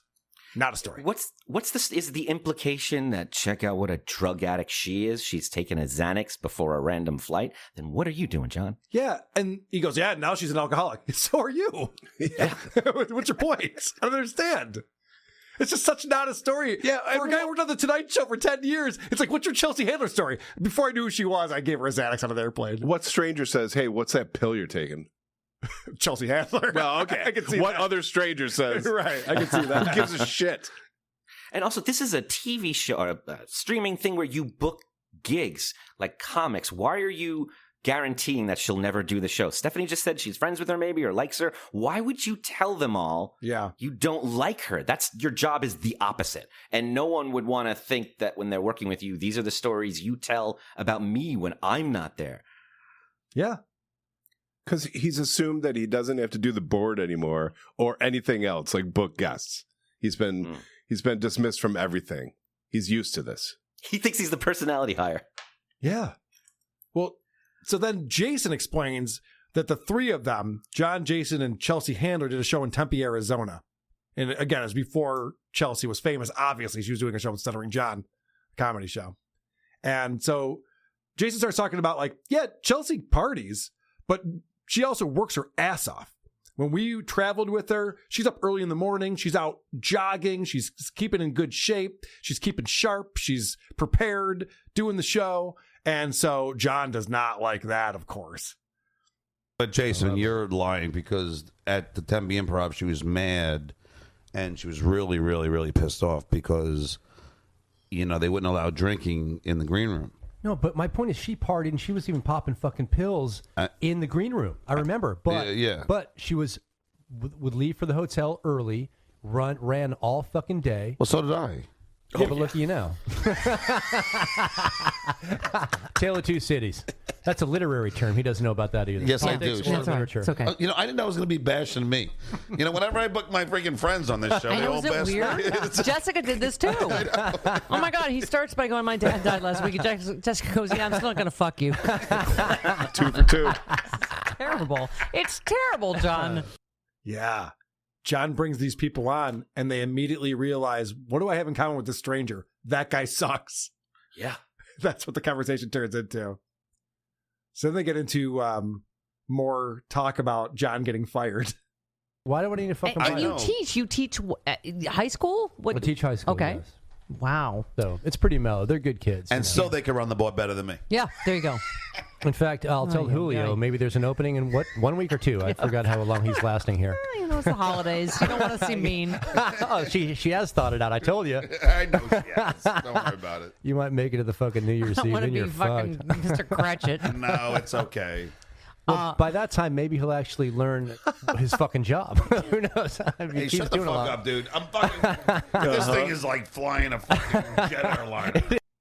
He really wants him to shut up. Yeah. He's like, this guy, okay, all right. This guy really wants to get John fired, too. He keeps bringing it up over and over again. Like, when are you going to fire this fucking guy? She's like, it's the holidays. Like, all right, so a few weeks then? Yeah. The first time was a joke. This is like number 5. Yeah. He keeps bringing it up. And then John goes, well, fuck you, man. This is like flying a jet airliner. No, I promise you that I can't do. Look, he wouldn't be doing it if the material wasn't killing. Putting down John is making the host happy and everyone's loving it. And it turns out this is timeless material we can enjoy years later. The guy's making the right choice. It's true. Yes. Yeah. We are enjoying this quite a bit. And John at this point is just like, what is going on right now? Why is everyone turning against I thought I was cool. Yeah, he thought he was the cool kid. The same shit we're seeing here. He started shitting on this guy. He was the one who didn't give him any prep, who didn't tell him what he was going into, and then had nothing nice to say about him when he had to write a bio. So the guy returns it, and John goes, "What did I do? After all I've done for you. Yeah. You first blood, not me. That was you." Bullshit. The story of his life. I'm not sure why John added this to the prep. Nobody is. But then he gets the last laugh. So wait, I don't know why he added this. Jason's son Shay is big into water polo. I don't know why he added that either. It's John Melendez. But yeah, he plays water polo in Southern California. That seems so highbrow. It is highbrow, and you're right. And it is. And all the fucking parents are completely loaded. They are. It's like it's a very big sport. That's why I added it. So. And my kid goes, "Oh, that was real serious. I don't know why you added this to the thing." And then they started having a conversation about it. He's like, "See, that's why I added it, Stephanie. You dumb fuck." Yeah, so let's not question me in the future, please. Ever again. There's a method to my madness over here. Now, Stephanie didn't know that water polo doesn't involve horses, so she had no fucking clue what she was talking about. She's like, "Are there horses?" Like, yeah, no. don't they drown? Because it's just swimming. It's like playing polo with squirt guns. No. It's actually in a pool. It's very different than that. So it didn't turn out to be that great of a topic, in my opinion, but that's why I added that. John brought Oscar to the studio. This is a new job for him. He's already bringing his kid, his 9-year-old son, onto the show. Good luck with that. I know. But, did you know John brought his 9-year-old and he unplugged my microphone and everything else in the studio? Oh, shit. So it didn't work the next day? I don't think he wanted me to work here. He must not want to fucking eat. I guess not. Wow. John brings his son in. Oscar is a very smart kid. And Oscar goes ahead and sabotages the show. There's something going on there. Yeah, he's tired of his dad bringing him to drinking-themed things. Yes. And Stephanie's like, "Don't bring a kid to a drinking show, please." There's also no respect for his father if he goes to his job and just starts unplugging shit. Because 9 years old, you know exactly what you're doing. This isn't a toddler crawling around and like pulling cords. So why did John do that? To show he's a family, or maybe he had custody and went to work anyway. That's what I'm thinking. Yeah, because I don't know. Why do you bring your 9-year-old to your new job? You don't. Stephanie doesn't want him there. Nope. She doesn't have a family. She doesn't have kids to, go play with the kids upstairs. Maybe he thought Oscar would tell Susanna and make him look good. Oh, yeah. Look at Dad's got a good job now. Mm-hmm. Okay, so then this is the craziest thing John says on this show so far. And he said some crazy things that he should not have said. No, but I don't know if I should say this stuff. You can say it, John. No, I'm just a little worried, and I've been on the fence about this. But I'm gonna tell you this. Oh, jeez. No. Unluckily for you, Steph, he doesn't know how to bleep anything. So it's good. This is for. We don't have to. This is a fucking happy hour. No, okay, this is the thing. Yeah, my son's not very happy with my ex-wife's boyfriend. Of course. Of course. Okay. Of course he's not. So I told you this when we were hanging. He hacked. Why the fuck would you say that? My son's not happy with stepdad Aaron. This is an insane thing to say. And if I'm Oscar, I'm going, "Dad, Yep. What the fuck?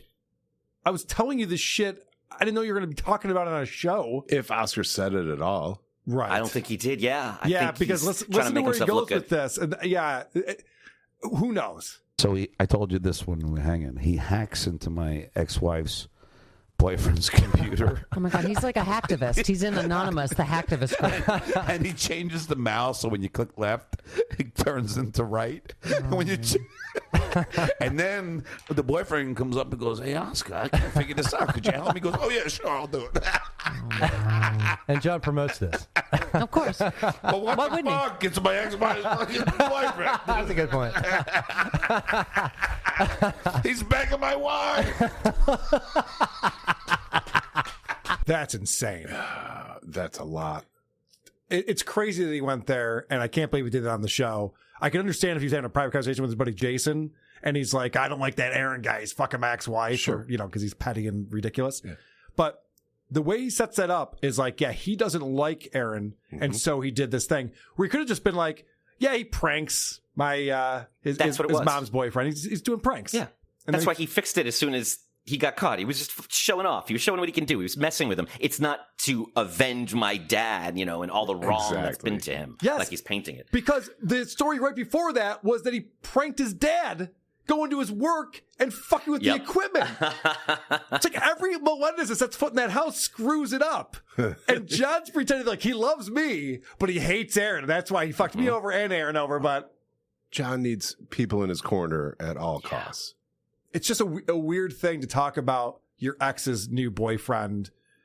I don't know where they're at this point, if they're living together, if he's helping raise the kids. I assume that's probably the case, but leave it alone. It's no one's business. He thinks Susanna's listening and going to hear that and second guess herself and their relationship. It's like what he does with his tweets. He thinks he's causing chaos and drama when he's really just embarrassing himself. It's also worth noting that for the 3 times he said, have I told you this? Have I told you this? He started this one with, I know I told you this, but, and then just launched into it. So then why the fuck are you asking? Yeah, either way, you're doomed. Yeah, either way, you're steamrolling this thing right through. He's such a child. I have one more clip on here. And this guy, Jason, has been his friend for a while, and he knows Susanna, and his wife is friends with Susanna. So he decides to come in and step up for Susanna and let Stephanie know, like, by the way, this woman that, John's pissed at because she's banging a new guy after they got a divorce, she's actually really cool. You probably don't know who's a rad woman. Yeah, until you fucking know her. Rad, how do you mean rad? You're gaining more of her fans. How do you mean rad? Like super hippie, amazing mother, sexy, cool, rad woman. Right. Super rad woman. Yeah. Right. Great woman. And John, she is a great woman. She's a great woman. Great woman. Great woman. Right. Great woman. I'm like Trump now. Great woman. What's wrong with you? She's a great woman. Is she a great woman? My wife, they're friends, Because in case anybody watches us, this is what I have to say. Of course. Adam, you made this point not too long ago. Isn't it amazing that universally everyone knows John's ex, Susanna, is fantastic. Everyone loves her. No one has anything bad to say about her. It's just a known thing. And you see it time and time again. There's another example of this guy going, I got to bring something up, by the way. Susanna's lovely. Yeah. She really is a treat. And the fact that John says shit like this and acts like she's a bitch is Looney Tunes. Yeah, and again, Jason's communicating to her, like, you think this is awful. Wait till you hear this. The woman's actually one of the greatest women you'll ever meet. Yeah. And this is what he's like. Can you imagine? So I'm looking forward to part 2 of this. I can't wait. That was the first half of it.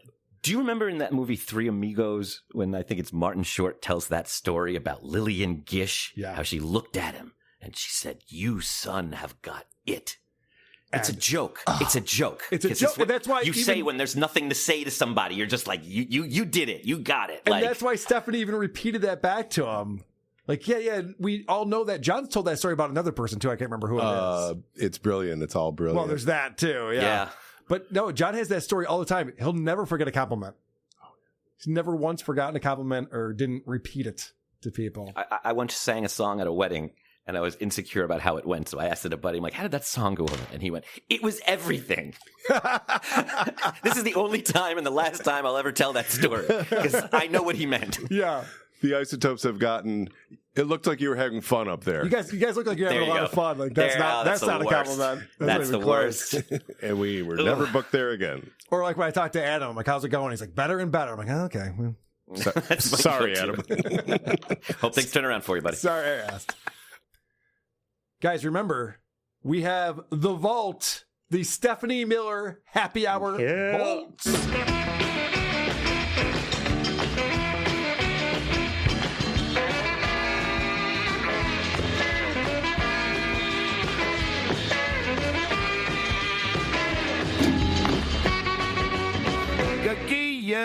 Before we check out John's second day on the Stephanie Miller Happy Hour show, working the board, of course, This is the second half of the second day because we covered the first half on the last episode. Before we do that, this just floored me. From Dabblers Anonymous, John living the life he deserves. This is what John did this past weekend in Chicago. He might still... Oh, no, he's there now. This is happening right now, actually, in Chicago. I forget what day of the week it is. Let's go to Cardiff Electric. They're live.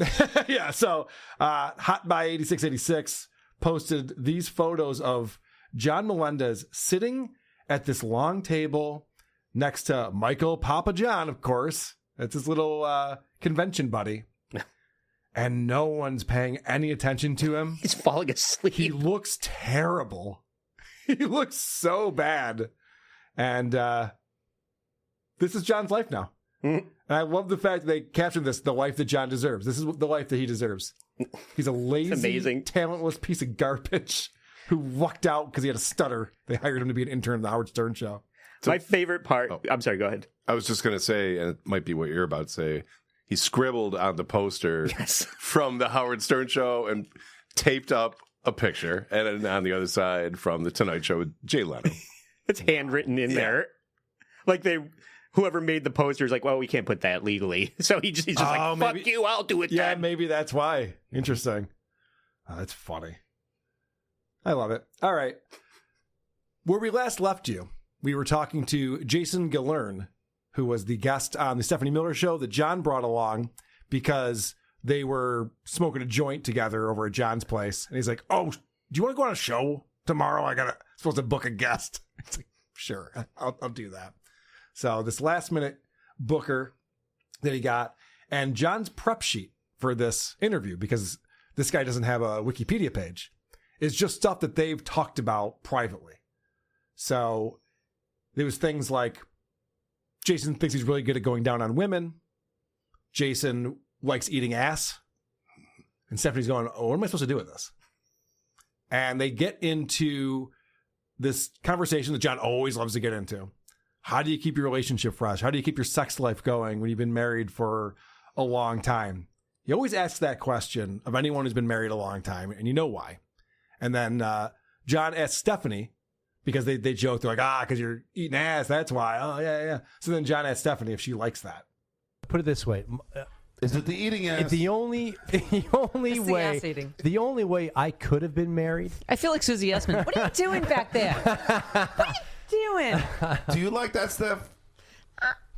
She's already answered that. Tiny bit. Answered that. It's got to be in the moment. It's in the moment, and they're back. Who knows what's going on? Yeah. All right. Did you see John's reaction to Stephanie saying she doesn't mind a tongue in her asshole? Wow! Everyone likes a tongue in their asshole. This isn't a shocking revelation that we're making here. She's a lesbian. There's been some tongues in her asshole. I tricked you into admitting it. Yeah, I know. He's so childish. So juvenile when he does. He thinks he's like Howard Stern getting out. Whoa, can you believe I just got Stephanie Miller to say that? Again, we're all over it, man. This is 2015. Everyone's over it. So, of course, John talking to Jason about having sex with his wife. That's what comedians want to do when they go on a talk show they've never been on before. Get right into sex talk with their wife. But let me ask you a question as a man, and I'm sure all your fans are going to hate me, which they already do because I'm bored. Like, how do you just because you don't respect women and you're trying to turn a lesbian? And no, I respect women. All right. I do. Okay. But yeah, you can ask. I already know the question that you're going to. No, but how do you keep it? How do you keep it still sexy? You know, I Jess is sexy. She's sexy. No, I know she is, but I'm saying, like, how do you keep it still exciting? I don't know. It's keep what you mean, sex or a relationship or whatever. Like right now, no sex. Like I got sex. I'm gonna be honest, Steph. I got bored after a while. Yeah. I mean, that's shocking about you. Yes. No, it's like I'm going to have sex with the same woman again. It's like, all right, whatever. We've done this a billion times. Well, I'll tell you one thing. Jesus, John just can't stop talking about how fed up he was with fucking Susanna. So leave it alone. Christ alive. I mean. And he's trying to be Howard Stern. This is like a question Howard Stern would ask a guest back before people asked questions like this or talked about this kind of thing during an interview. And everyone's kind of over it. And John's just making every episode of this so far just about sex. I don't know if that's what Stephanie's intent is. I've never seen a show that John's not on. But it's nonstop sex talk on this show, and it's not that titillating. You got this bald guy who's been married for 35 years. You got John, who's just a fucking drunk slob. And then you have like a woman in her 50s who's a lesbian. You're like, why are we talking about sex so much, guys? Let's talk about comedy. Why did my wife hate fucking me eventually? Yeah. It's like, well, can we analyze the videotape, John? There's a lot of things that you're probably doing wrong, but it's not up to us to fix your marriage. Oh, there was a part on the show where Jason explains why he's good at going down on the woman, because you have to tease for a while. You can't go right to the button. You got to work your way into that. Jack goes, what? wait, what do? You don't just start slapping that thing with your fingers immediately? You start knuckling that thing? What the fuck? He was blown away by this revelation. But then John, because he can never just let something go, he has to let Stephanie know that he actually is really good in bed. I'm actually, Steph, I'm a really good lover. I bet you are. I've told you that. There you go. How creepy is Can that? I beat off in the corner of your basement? How creepy is that? See, Anyone who says that, I don't believe. That's a fucking weird thing to say. Actually, I'm really fucking good at sex. Cool, man. Good for you. Fucking idiot. All right, so John's... They're talking about divorce. And Stephanie's parents stayed together until her father passed away. And she mentioned that earlier in the show, but John wasn't paying attention. So he asks her again if they ever got a divorce. And then he takes us on a segue that it's neither here nor there. It doesn't make any sense that this is what he starts talking about. Now she's Steffi Jr., so yeah. That's a great name. Were they together until he died? What's that? Were they to... Yes, until... Are you okay? I'm stuttering. Long relationships make him nervous. I'm stuttering. It's like Let me put a pencil on your tongue. All right. You know, I remember once, because I have OCD, Jay. You're amazing. And I was walking out of somewhere, and I had to go back and make the same 2 steps again. And someone goes, "Hey, are you drunk?" I'm like, "No, I'm OCD." Because like OCD people have to walk back and forth in case they, you know. But I was drunk too. That also was true. So, where did that OCD thing come from? It's an excuse for everything. But then honestly. But then he has to but also I'm a raging alcoholic. Yeah, we know. Yeah. You know, to reinforce that part of your personality. John, why are you talking?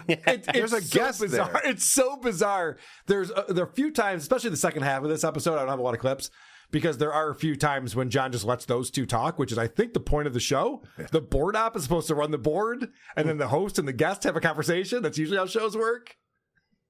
I have to assume this is play 2 out of the Howard Stern playbook. Play 1 is always bring up dirty sex talk. Right, yeah. Then that's what John enjoyed out of the show. Play 2 is use OCD, because Howard used that as well, as an excuse for all of your bad behavior. Oh, I can't help it. Like if you were upset by something I did, it's not my fault because I have OCD. Whether you do or you don't, I don't think you do. I think you don't stutter and you don't have OCD and you're just an alcoholic, an irresponsible man-child. It's like when I was talking to beer sales Jerry in Vegas and trying to figure out why he would want to be friends with a guy like John, who's just a user and a piece of shit. And his answer was, he has ADD. What? That doesn't excuse any of this behavior. That's a horrible reason for him to act like this. But it's crazy. You can just say OCD or ADD when really it's fucking borderline personality disorder. It's really what the issue is. So then the show comes to a screeching halt. It ends very early. It's only 40 minutes long. I didn't realize that. And, of course, John misses his cue at the end again. Love you, filthy Irish Steph. delight. Love you. John is right about something. That's, Yeah, wow, amazing. Jason, thank you. Love you. Jason Gallern. Thank you, baby. Thank you, baby. Hit that Fucking music now. cheers. There you go. Coco, do it. Hit the music. Oh, he's fucking up. I think that's only apropos. Oh, fuck. Here we go. So he's like, oh, shit, I have to do stuff? Oh, no. He had one gerb. Seriously. Can't do it. He can't just sit back, set the board up, get all the levels right, and then just fucking sit there. He's constantly touching stuff and concerned about things. Now, I know we covered this on the Wednesday show that he said, I actually can't operate the board. Yeah. I think that at this time in the episode, he thought he was off the hook from doing anything else. Yeah, right. He's like, you still want that? I told you I can't do it. You better figure it out, buddy. That's what you're here for. All right, so a brand new interview has come to light on The Whole Productions, hosted by Rob Sprance and Lori Levin. This is from June 25th, 2020.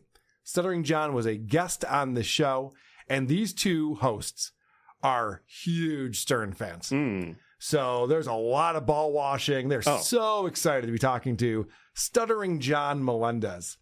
And John is in his glory. He's chugging beers. He's talking about how great he is. And one of the things that we know about John, he'll never, ever forget a compliment.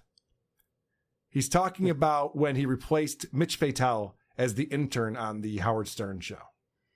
And then, immediately Howard and I, I'll never forget Jackie the Joke Man. I was helping him move apartment up into his 6th floor walk up on 65th Street in Manhattan, Lori. And I think he still has that, right? We had him on the show. Yeah. Okay. And I'm walking up, helping him move, and he goes, we had Mitch. We didn't think anybody could replace him, but now that we have you, it's like, who's Mitch Fatel? Oh, good, Jackie. That's a good laugh. You nailed it. These people are insufferable. This answers my question, which initially was these people are not aware of the Dabbleverse. No, and this is actually probably just before the Dabbleverse, or maybe as it was coming into existence, kind of. So it's a little older then. This is 2020. Gotcha. June 25th, 2020. When did Dabblers Anonymous start? Probably around this time. Maybe a little before. Yeah, a little before. But it does spotlight where John gets all of his fuel, like the way that he coasts through life is people's affection for the Stern show before they realize that he's a useless degenerate. These fucking people are just like, John, when you left the Stern show, it just wasn't the same after that. I mean, they really were ball washing this guy. It's like, it wasn't the same. They went to Sirius and Sal and Richard were on the show. It was fucking way better. It's not even comparable, honestly, even though the last few years on Terrestrial Radio were very good. Artie Lang was on fire at that time. Oh, right. If you remember. Yes. And it was all talk about getting off of terrestrial radio and all the excitement about going to satellite. Those were great years. Not because of John. John actually had almost nothing to do with it. He wasn't even doing celebrity interviews anymore at that point. But he's going to talk about how he was hired as an intern. Now, we all know the story. We've heard this many times. Mitch Fatel gets in a car accident. His dad says you can't be doing a free internship anymore. You can't be working and not getting paid. So Mitch tells Gary, I can't intern, but I got a buddy at NYU who will come on and do it. And he told him he had a stutter. Howard said, just hire him. Sight unseen, he has a stutter. And now in this interview, John's claiming something I've never heard him claim before. Oh, it definitely did. I mean, Howard heard that I stutter, and he was like, hire him. But Baba Booey, believe it or not, but he actually did his due diligence and called Polygram, where I interned before, where I got an A. And they said he's great. So then, I was backed up. But the stuttering definitely helped. Hold on a second.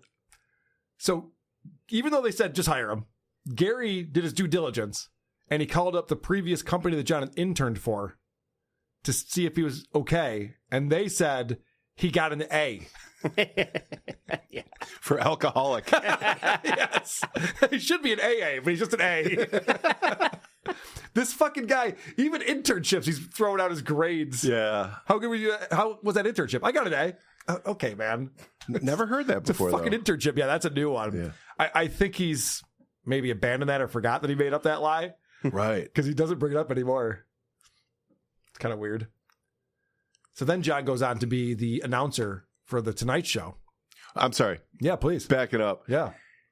I think he got sick of hearing that sight unseen hiring story, and so he has to add a compliment to it that may not exist. Exactly. I'm surprised he doesn't do it every time. Yeah. I was surprised that's the first time I've heard that. Yeah. Because that's a guy like John with his narcissism has to act like he earned it. So I'm shocked we haven't heard that before. He got an A at his previous internship. What did he get at the Howard Stern show? What grade did he get on that show? So John gets the job as the announcer for this night show, and you're going to hear him explain that he had no idea what an impact this made in other people's lives. You would think this is a big deal for John. He's getting a huge pay increase, moving out to California, part of La La Land. But no, it's not about him. It's about the other people he affected. What's great, Rob, like what's great, and I never thought about this, and I'm sorry for cutting you off. I never thought about this when I got the announcer job on the Tonight Show, because I couldn't wait to get out of here. I know I'm jumping way ahead. Yeah. But I never realized what it, how important and what an inspiration that was to a lot of people with speech impediments. Wow, look at this guy. He became the announcer for the greatest late night TV show ever, and he stutters. Right. So, I never thought about that, but the National Stuttering Association, 2 years, as soon as I got hired, I was a keynote speaker there but I never even thought, wow, this is a really good thing for all those children and adults who have been stuttering all their lives. Right, you never thought about that, John? Never even thought about it? Wait, you never even thought about that? Didn't even occur to you? Didn't occur to you, huh? You didn't think about that? This fucking guy. I have to wonder. The fake modesty is what really drives me nuts. Yeah. I wouldn't even thought about this, but then everyone's telling me how amazing it is. So I figured I should bring it up now. Sorry, Andy, what were you saying? Just when people talk about Bruce Lee was on the Green Hornet and Chinese people had never seen somebody like them on TV before. And that inspired me to go into somebody to start a martial arts movie. Do you think there's any stutterers out there that are like, I've never seen somebody like me on TV, and I kind of regret it. I really wish this wasn't the example of people with stutters accomplishing shit. And the poster boy for stuttering. It's not for stutterers. It's for drunk losers. They're like, maybe I could get a job on a TV show one day. I just hope my roommate someday dumps a job in my lap. Right. So then John is having a hard time with his stutter on the show, but he's treating that the way he does best by drinking alcohol. Well, that's a joke. That's a joke I always make, Rob. I always say that I went from a vivid video to Disney. Yeah, it's right on. But I wouldn't be able to get those V's out if I didn't have a couple of beers in. That's all right. Drink all you want, man. It's all good. So, okay, I will. Yeah. He's chugging beers throughout this entire interview, so he's having a good time. He's enjoying it. After this, he talks about his 5th grade report card. I won't play that clip for you. We've all heard it many, many times. Producer Chris is getting mad that I even brought it up. So then there's this guy, Derek Jones. Derek Jones was a writer on The Tonight Show, and then John helped him get a gig with The Howard Stern Show after The Tonight Show ended. And so Derek Jones gave him a compliment. John never forgets a compliment, and he's going to explain that to us. When he was a writer's assistant on the Tonight Show, he would always notice that whenever I met somebody new, I would look down from their shoes slowly up to their hair. And I already made about 3 jokes in my head of what I'm going to use if they even think about going after me in any way. Right, it's great. It's that Long Island, he called me the Terminator. It was like a Terminator. Scan. I'm still waiting for John to demonstrate his ability to bust balls.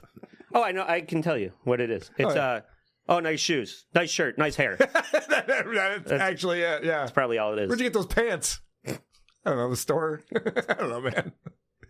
This guy really does think there's 2 things here. We've heard this before where he talks about how he can look someone up and down and have 5 jokes about him. He really does think that he's a roast comic. But also, just the mentality of, I need to be ready when this guy makes fun of me to have somebody to shoot back at him. Like, I don't think like that. No, that's what stuck out to me. When I meet someone, I'm not just like, if he says something mean, I'm going to tell him his nose is crooked. Like, what? And we've talked about this many times, but that's how John lives. He thinks everyone else is like him. Yeah. And he thinks that... sensitive little bitch. They're going to find out soon enough. Mm-hmm. And what I really like is watching other people find out soon enough when they're doing interviews and such. Yeah, it's always fun. All right, so John, and we've pointed this out before, but I think it's important to reiterate, John is stupid. He didn't understand why Howard Stern hired a stutterer to interview celebrities.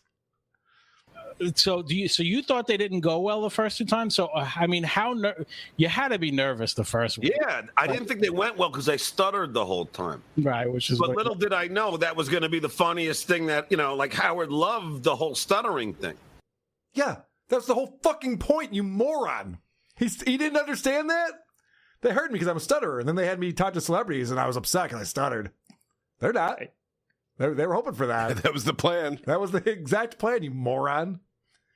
So then he talks about this time that he asked Eddie Van Halen a question. I don't think I've ever heard this one before. Of the example that he brings up, I've not heard the question that he asked to Eddie. Get ready for this. It's like Van Halen. Now, Eddie Van Halen, you can see I got the Marshalls in the back and everything. Van Halen, and there's my albums. Jesus. Now he's trying to fuck Lori. What's Lori Levine up to? Does she have an OnlyFans? He definitely wants to fuck her. There's a lot of flirting going on, and she is, she loves Howard Stern from back in the day, so it's perfect for John. But yeah, he has to point out, I like Eddie Van Halen. Did you notice I have an amp behind me and a record album? Yeah, John, we see it. It's fine. Van Halen was like, my favorite. Eddie Van Halen's my favorite guitar player. Yeah. And then he's at the MTV Awards, and I ask him, Eddie, since you named your son Wolfgang, will you name your daughter Coyote Face? And and he's like, well, no, and he got mad at me. Right. That must be one that he wrote. Yeah, that's. You named your son Wolfgang. Will you name your daughter Coyote Fang? What? What? That's really stupid. It's childish. Oh, God. And I'm sure Eddie didn't get mad. He probably just went, I don't know, man. Security. Yeah. What a stupid fucking question. This pissed me off. What we're about to hear John say here really fucking annoyed me. But it was like, hey, fuck you. I got here early. Look, I was like a workaholic. Like, I would get there early. I once waited for like 11 to 13 hours just to get one Chevy Chase interview.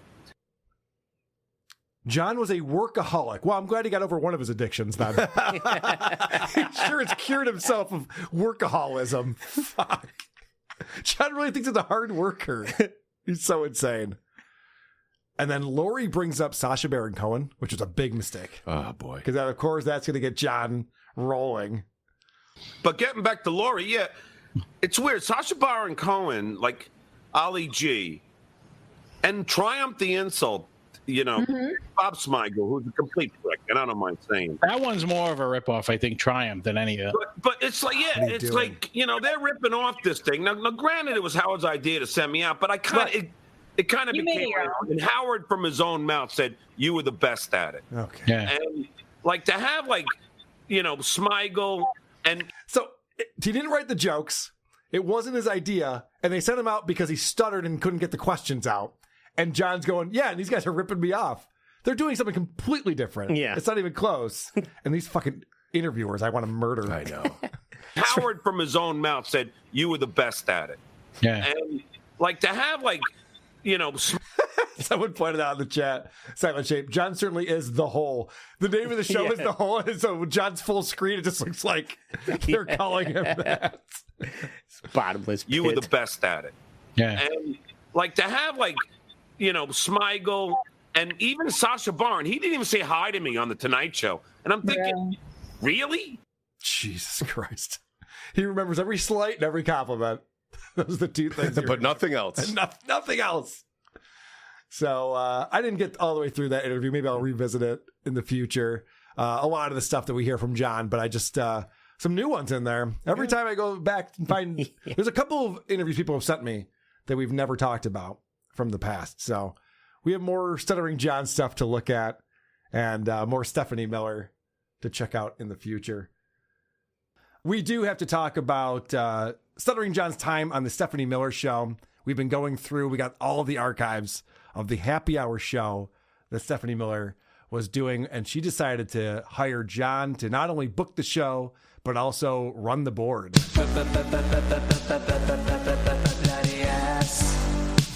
Can I get a little sympathy? Because I got a bloody ass.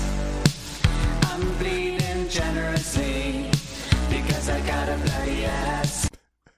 All right, we have a very special guest. And if you remember just, a couple of weeks ago, we were playing John's very first show that he was doing where he was the board op and booker for Stephanie Miller's Happy Hour show, the show where they try to be less political, let their hair down a little bit. Just having fun. Say Just the kicking F back. word a bunch. Yeah. Have some drinks. Have some cocktails. And then get into divorce talk. Yeah, it's suicide. It's suicide. It's so wild. But Adam, do you want to introduce our guest? You've seen her on Eliza's Locals on Hulu. You might not know this, but she was the first English-speaking woman to perform at the Montreux Comedy Jazz Festival. She's toured with Mark Norman, Theo Von. She is a writer, an actual writer for the Roast of Whitney Cummings. She's appeared on Bertcast, but most importantly, I think we all know and love her as our favorite guest from the Stephanie Miller Happy Hour podcast. Ladies and gentlemen, Jessica Michelle Singleton. Hi, guys. Can you hear me? This is a whole... I'm so insecure about my lack of accessories in the background. Looking at you guys, this is crazy. I was looking at a psych ward. It's great to be here. You don't have a ton of fan art that people send you that you get printed and put up? What the fuck? No, every fan art I've ever received is the most offensive drawing I've ever... I'm like, oh, Same. good. Same. That's what I look like. Same Great. here. Jessica, thank you so much for joining us on the program. We broke down, I don't know if you remember being on the Stephanie Miller show. It was 10 years ago. It was, I was going to say, it was a long time ago that I was on. November 20th, 2015. Good old John. Yeah, that was my introduction to Stephanie Miller. So how did you get that booking? How did it come up? You know, the Improv, the chain of comedy clubs, the Improv, they used to have a club in Vegas, and my first kind of regular road gig was hosting at the Vegas Improv. I would take a $15 round trip bus out to Vegas and be there for a week playing at a club that was basically in a conference room in the back of Harrah's. And that's how I met Stuttering John. How did you meet him? He comes in. He was headlining. He's a headliner. He was a headliner, and I am woefully unaware of so many people. So I didn't know this guy at all. And we did a week together at the Improv, and what was that he was week like? I have some friends. It was long. It was a long. They're always long, but But him particularly, what's he like to work with? How does he approach you and ask you? He headlines, you're the opener, and he's like, "Hey, you want to do a week?" Like, well, how does it come up? What happens? Host. Well, no, he didn't ask me at all. The club did, and okay.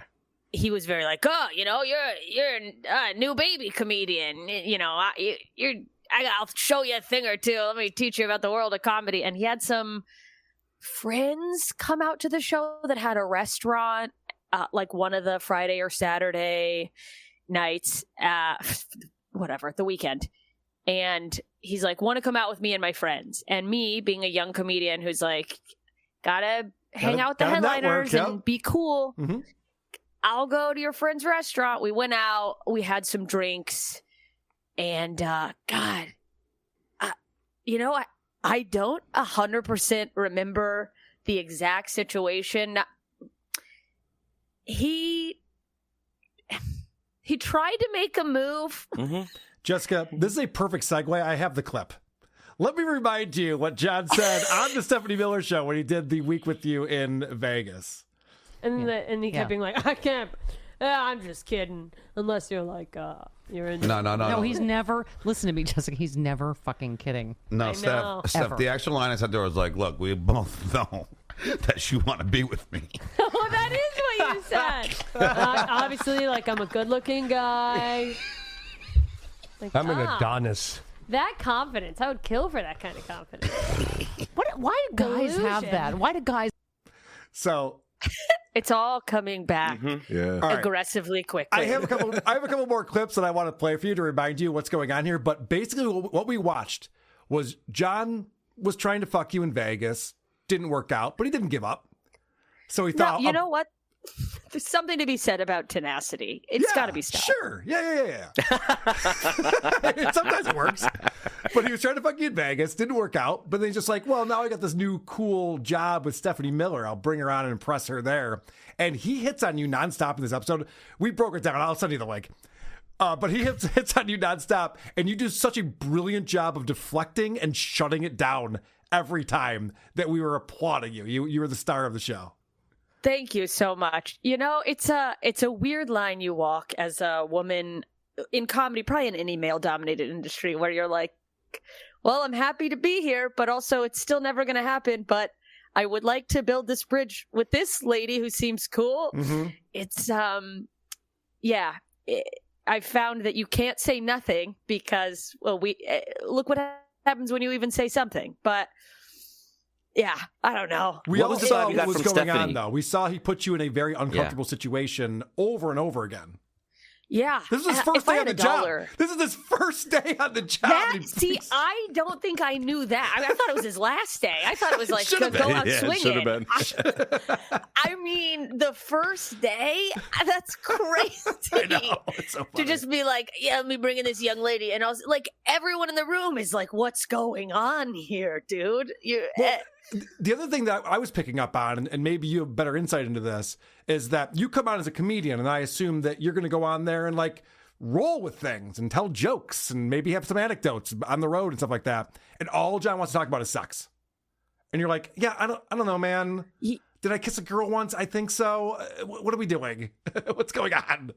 Yeah, I was like, what a wild difference from what I thought this show would be. But, you know, this is, maybe it's wrong for me to victim blame. A thing I run into as a comedian, and it happens less probably because I'm getting older, so men are like, put her out to pasture. But also, I write less about sex. When I first started, I had a lot of dirty material. And a thing that happens with fans, with random men on the internet, they think, well, she talks about sex in her act. Mm-hmm. So obviously she wants to talk about sex with me. And you're like, no. People hear a woman talk about sex and they're like, her pussy's a clown car. Let's get in there. And do you have anything else? I have some more clips that I want to play. I do. I'm curious, what was the vibe like from Stephanie? Like, did you get the impression that to walk into somebody who invites you to a gig and you get, all of a sudden you realize the host doesn't seem to like them, the other co-hosts don't seem to like them, I'm ragging on him. Like, was that unexpected, or is that what it's like spending time around John all the time?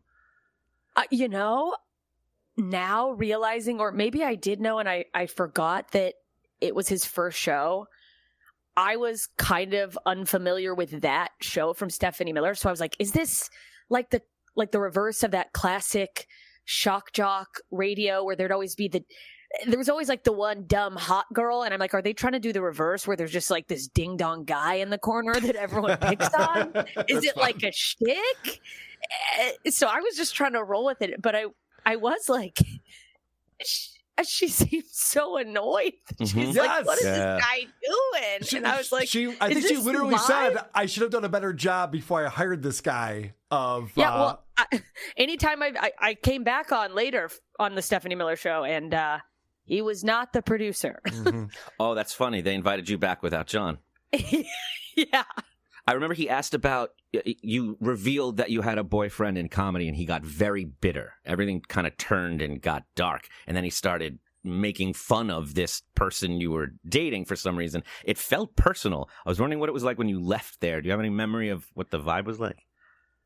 No, other than like the only thing I can think, and thinking back to when it was, I know who I was dating then, who was a very nice, very now successful comedic actor. I think it was probably, you know, I wouldn't be surprised if in my initial interaction with him in Vegas, and this is speculation, I don't remember. That's all we do is speculate here. It's fine. I love that. Let's just make things up. Yep. I may have in an attempt to be polite in my kind of blow off of him, been like, you know, I don't really do the comedian thing, you know, because that's a move I have pulled. You didn't do that when you said you were dating a comedian.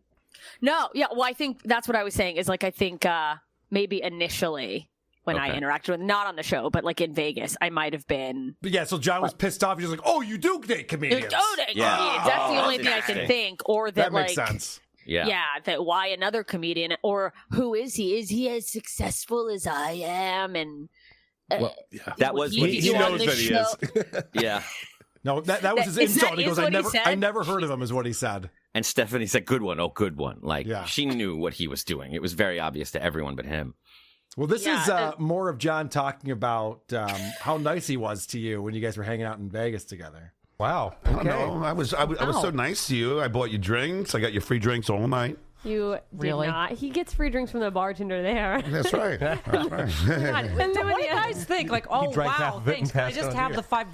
Like, ooh, a Bud Light. $5. I'm going to spread my legs. I'm already wet. So this is a ridiculous thing that John goes, I was so nice to you. I bought you drinks all night. You're trying to get her drunk. Yeah, you were trying to get me to forget that I had any sense of morals or dignity, a taste, or but also like the fact that they were free drinks is like you didn't even spend $1 on those, and not that there's absolutely not a dollar amount that a woman owes you anything. No. If there's any, just to all the men listening, you can't buy a PBR and expect a blowjob. Like, let it go. but he did use the word bought. I bought you drinks all night. That's his move. I think I paid the tip.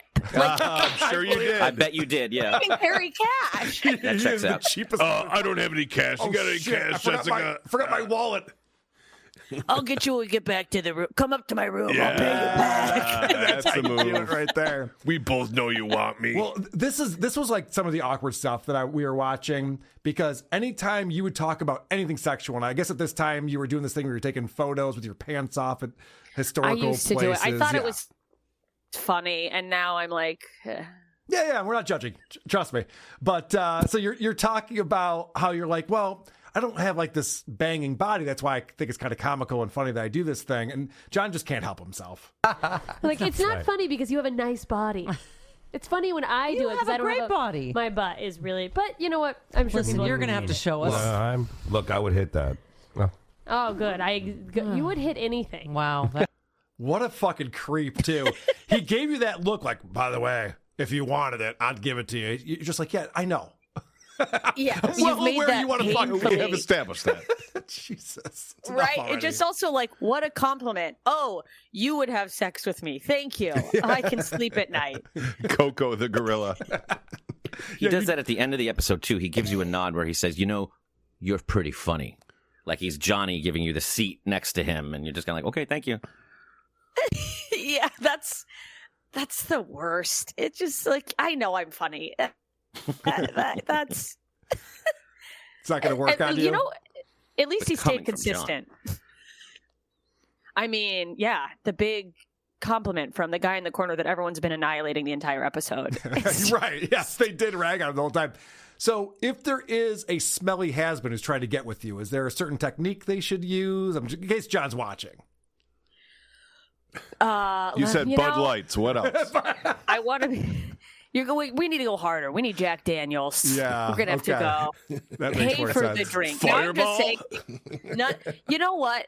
Get a 2x4. Knock me out. And I know in this climate, a lot of people are going to be against this, but just cold clock me, and then maybe I'll be into it. I don't know. Be funny.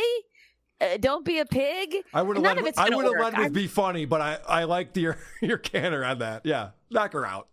So she doesn't remember just kill me. I assume you guys are still friends. You still keep in touch, you and John? And you know, we're not.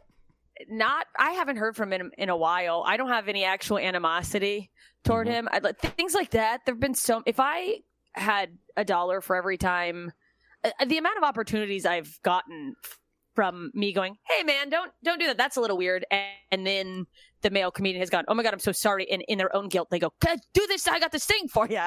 Right. Interesting. So I can't say I haven't benefited from that in a way, but like, I don't have any bad blood with the guy. It just, I haven't heard from him in years. He Good for you. maybe finally was like, okay, I guess. Well, he's had to change his number a He's few like, times. I He might have guess lost it's your not number. going to happen. Yeah. Jessica, Damn. I have clips from his third ever episode. He had a comedian on named Nick Guerra. Would you like to join us for this? Watch some clips with us? Sure. You don't I have love to. I'm not trying to. I feel like, no, I'm John.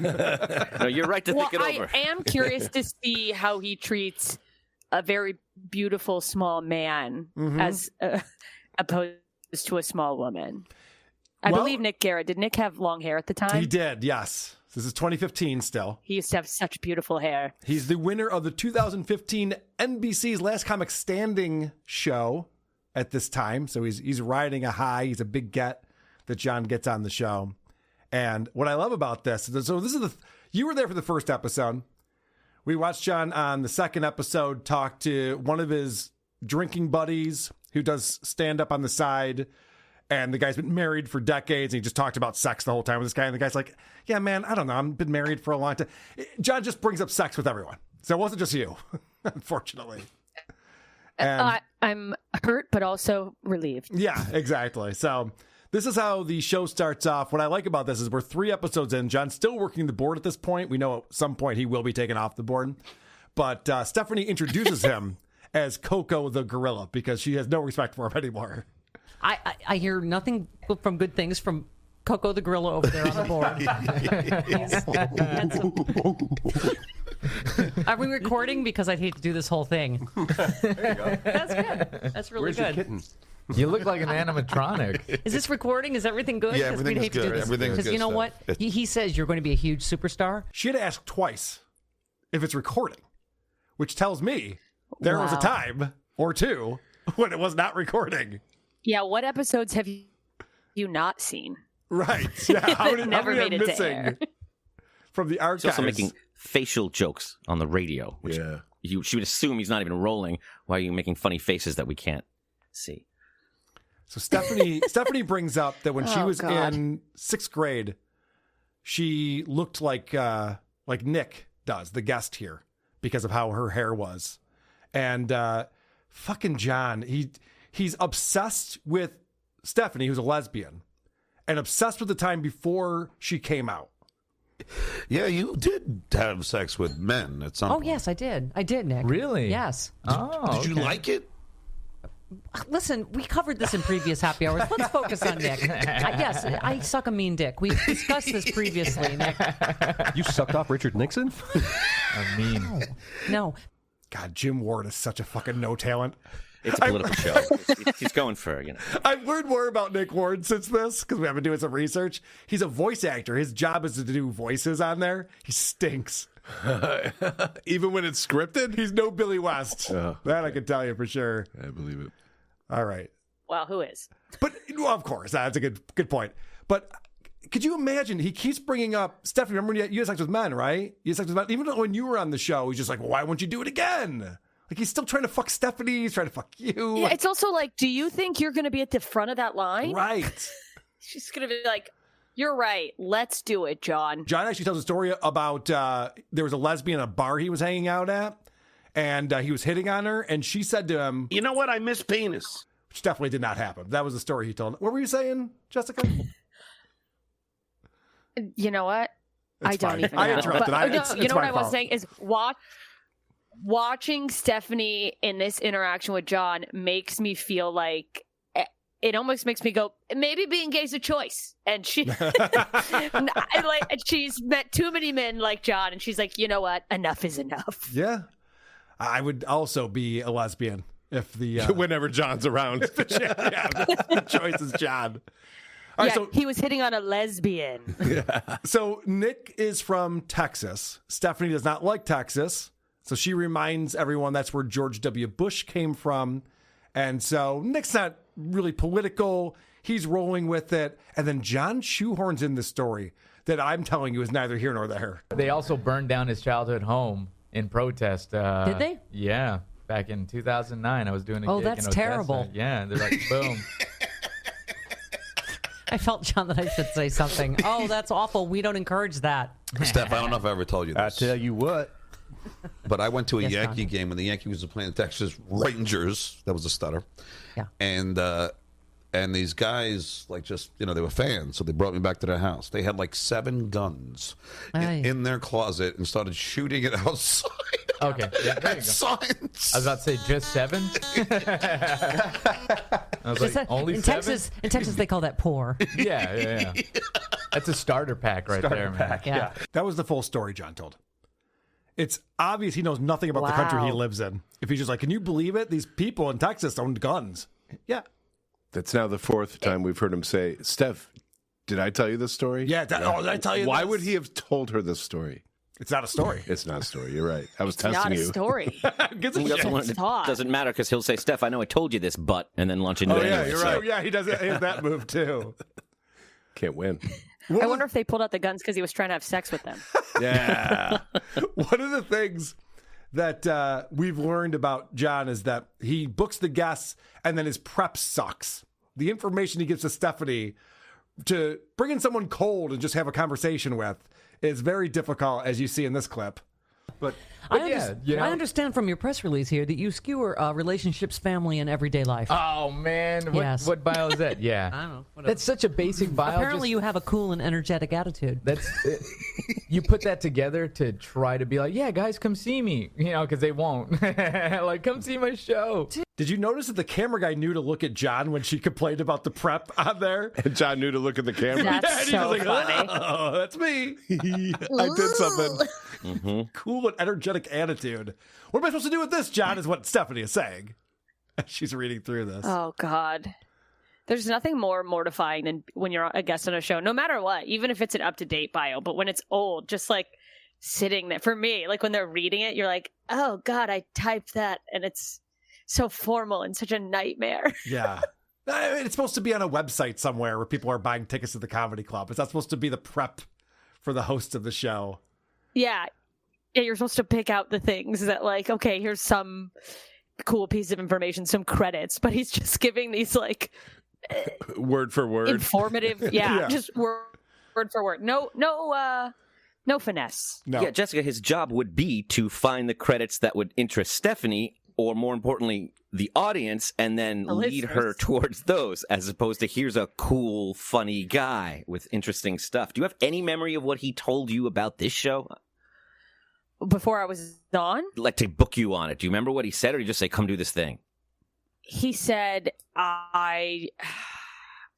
he said it was he did say, I think he said, he's like, oh, it's uncensored. You could come and talk about whatever. It's, she's really cool. You guys will get along.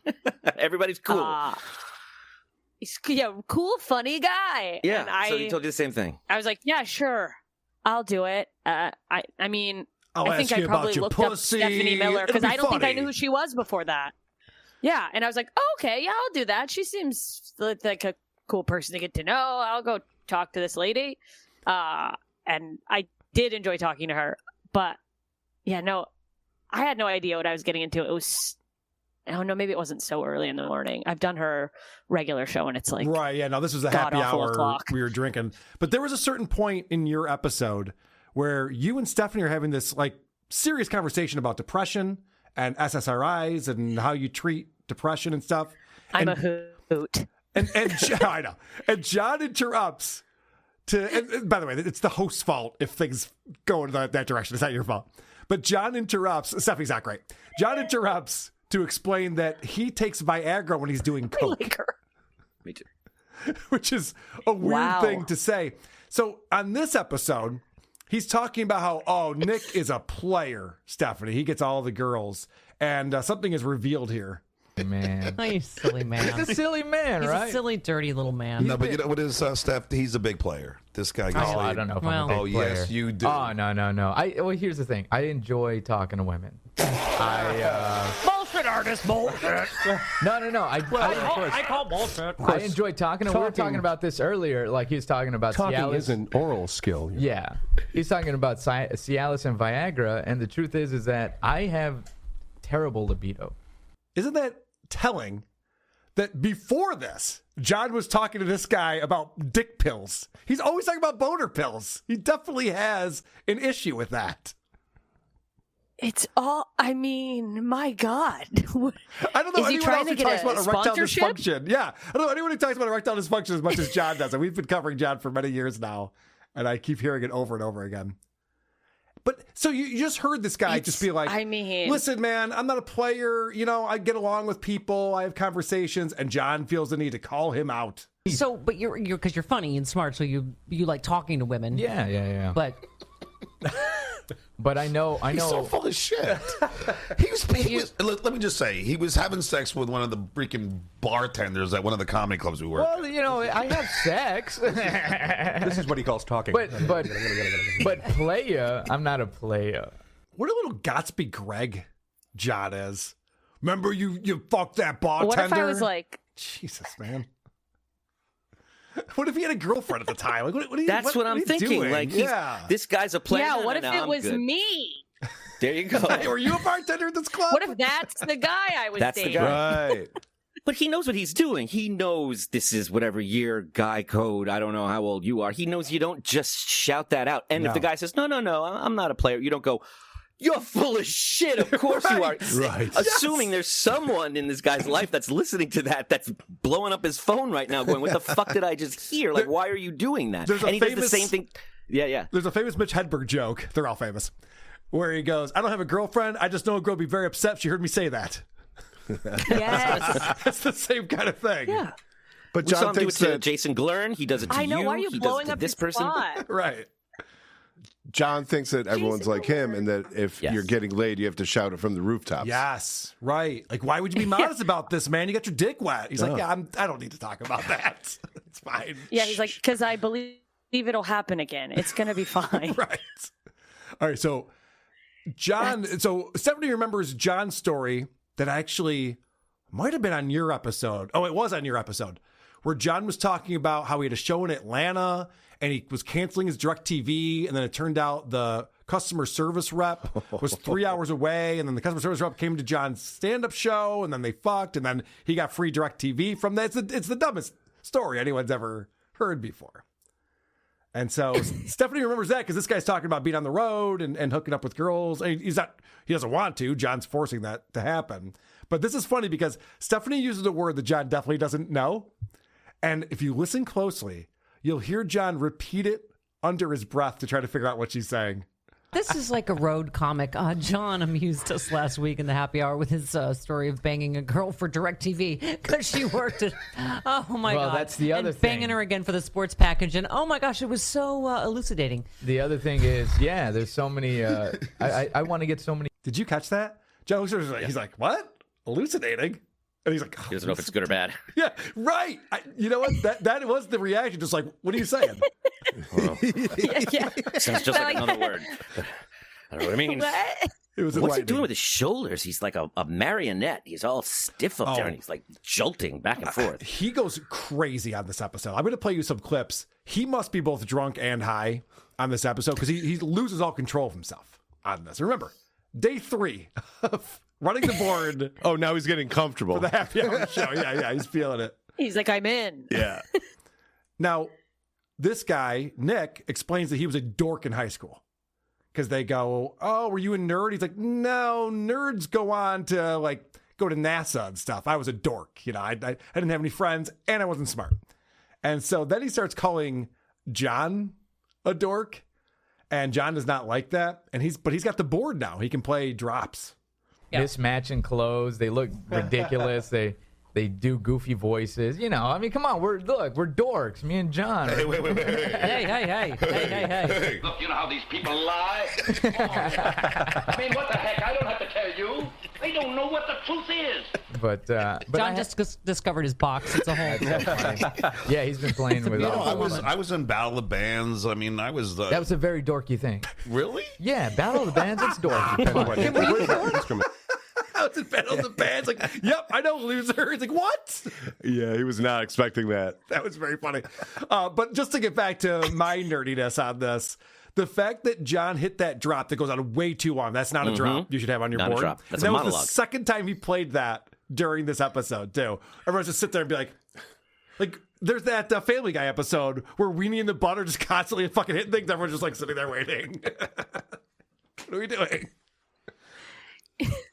It's like the dogs that use the buttons to talk just keep going like treat. Right, yeah, it's too much. Look at me. Yeah. So, all right, so as we've established, this guy is a road comic.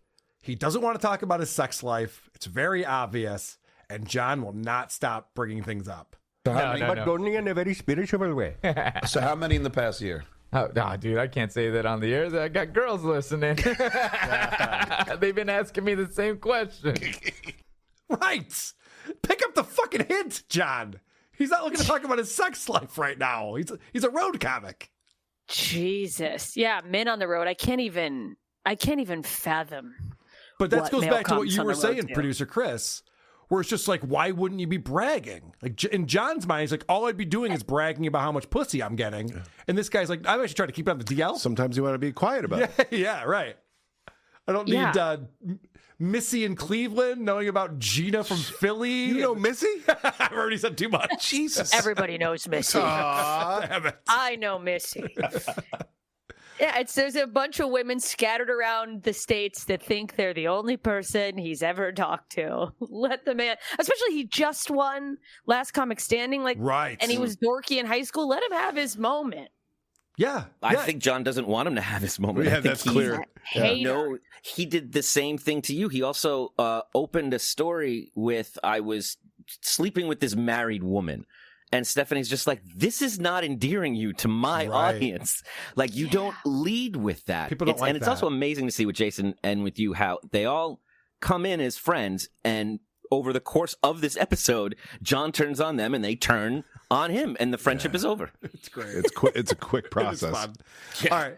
So John explains what a good comic this guy is. He's trying to let Stephanie know that he booked a really good guest. No, but I work with everybody. Yeah. Artie Lang and, been Gilbert good. Gottfried.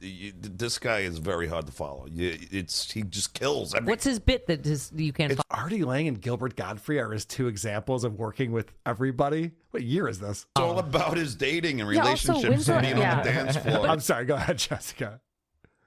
No, just when has he ever had, he's never followed Artie Lang? No, They've never been no. like, hey, Artie, come open for No, Stuttering he's John. not following any of these people. No, they're the headliners on the Stuttering John and Friends tour. Yes. He just kills everything. What's his bit that you can't It's follow? all about his dating and relationships and being on the dance floor. But do you want to get married or no? Kids, nothing? You want No. that? No? No. Oh, so you're just going to... I want to do the Seinfeld route. Oh, you're not- I want to do the Letterman route. I want to get very sexy. You're not Mexican. Successful before. You're not Mexican. You don't want kids? What? Okay. This is a thing. Yeah, this is a thing that John does often, where he'll bring up stereotypes, and he'll, he pretends to be this super liberal guy on the super liberal show. And he'll be like, well, Mexicans, they're always having way too many kids and stuff. And they're like, what do you mean? Everyone has their own. Yeah, way. everyone's an individual. I do love that Nick immediately corrected talking about marriage and kids. He goes, I want to go the Seinfeld route. I wonder if he was like, he married a 17-year-old. Maybe that's not a good example. That's probably not a good example. He was trying to say, I want to become successful and then get my pick of the litter. But yeah, the way that came out is a good point. Whoops. That is a good point. So later He's they like, go into yikes. this. So this guy, Nick, is Mexican. And they go into this conversation about the opportunities he's had in Hollywood now that everyone knows him as Mexican American. And he talks about how, all these writers, they're trying so hard not to be stereotypical that it's actually more racist, the way they incorporate these minority characters into these roles. And I find it actually offensive. And that's why I don't audition for these roles. So they go on this long conversation about that after John made that comment about you're Mexican and why don't you want to have kids? So then John feels the need to try to make up for that. That's exactly the problem with social media.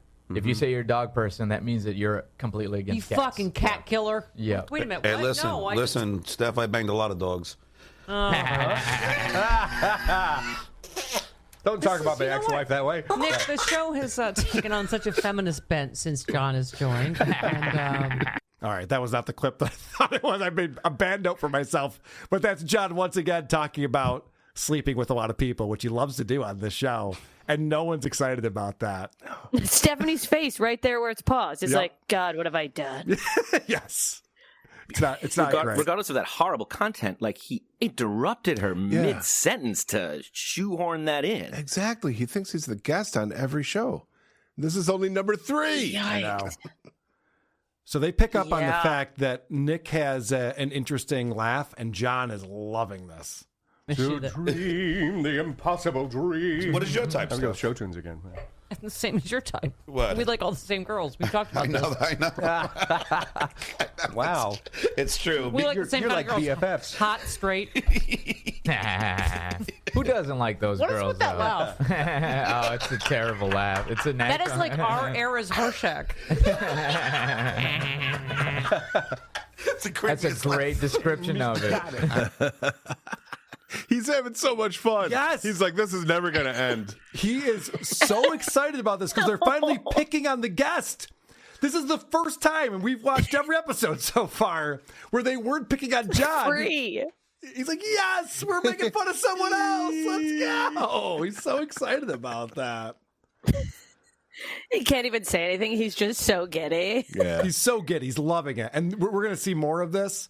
It actually reminds me of when they would make fun of Baba Booey's teeth on the Howard Stern show. John would be like, yeah, we're making fun of Baba Booey's teeth. I'm getting in here. Let's go. You know, then they Baba turn to Booey him. just had that look on his face that was like, this hurts. This sucks. Right. This guy, when they call out his laugh, he doubles down on the laugh. And for anyone just listening, you have to see it because the bottom half of his face is like Joker wild laughing, but his eyes are just like, is anybody laughing? Has anybody? He's just looking for some kind of approval that never comes. It's very unnatural.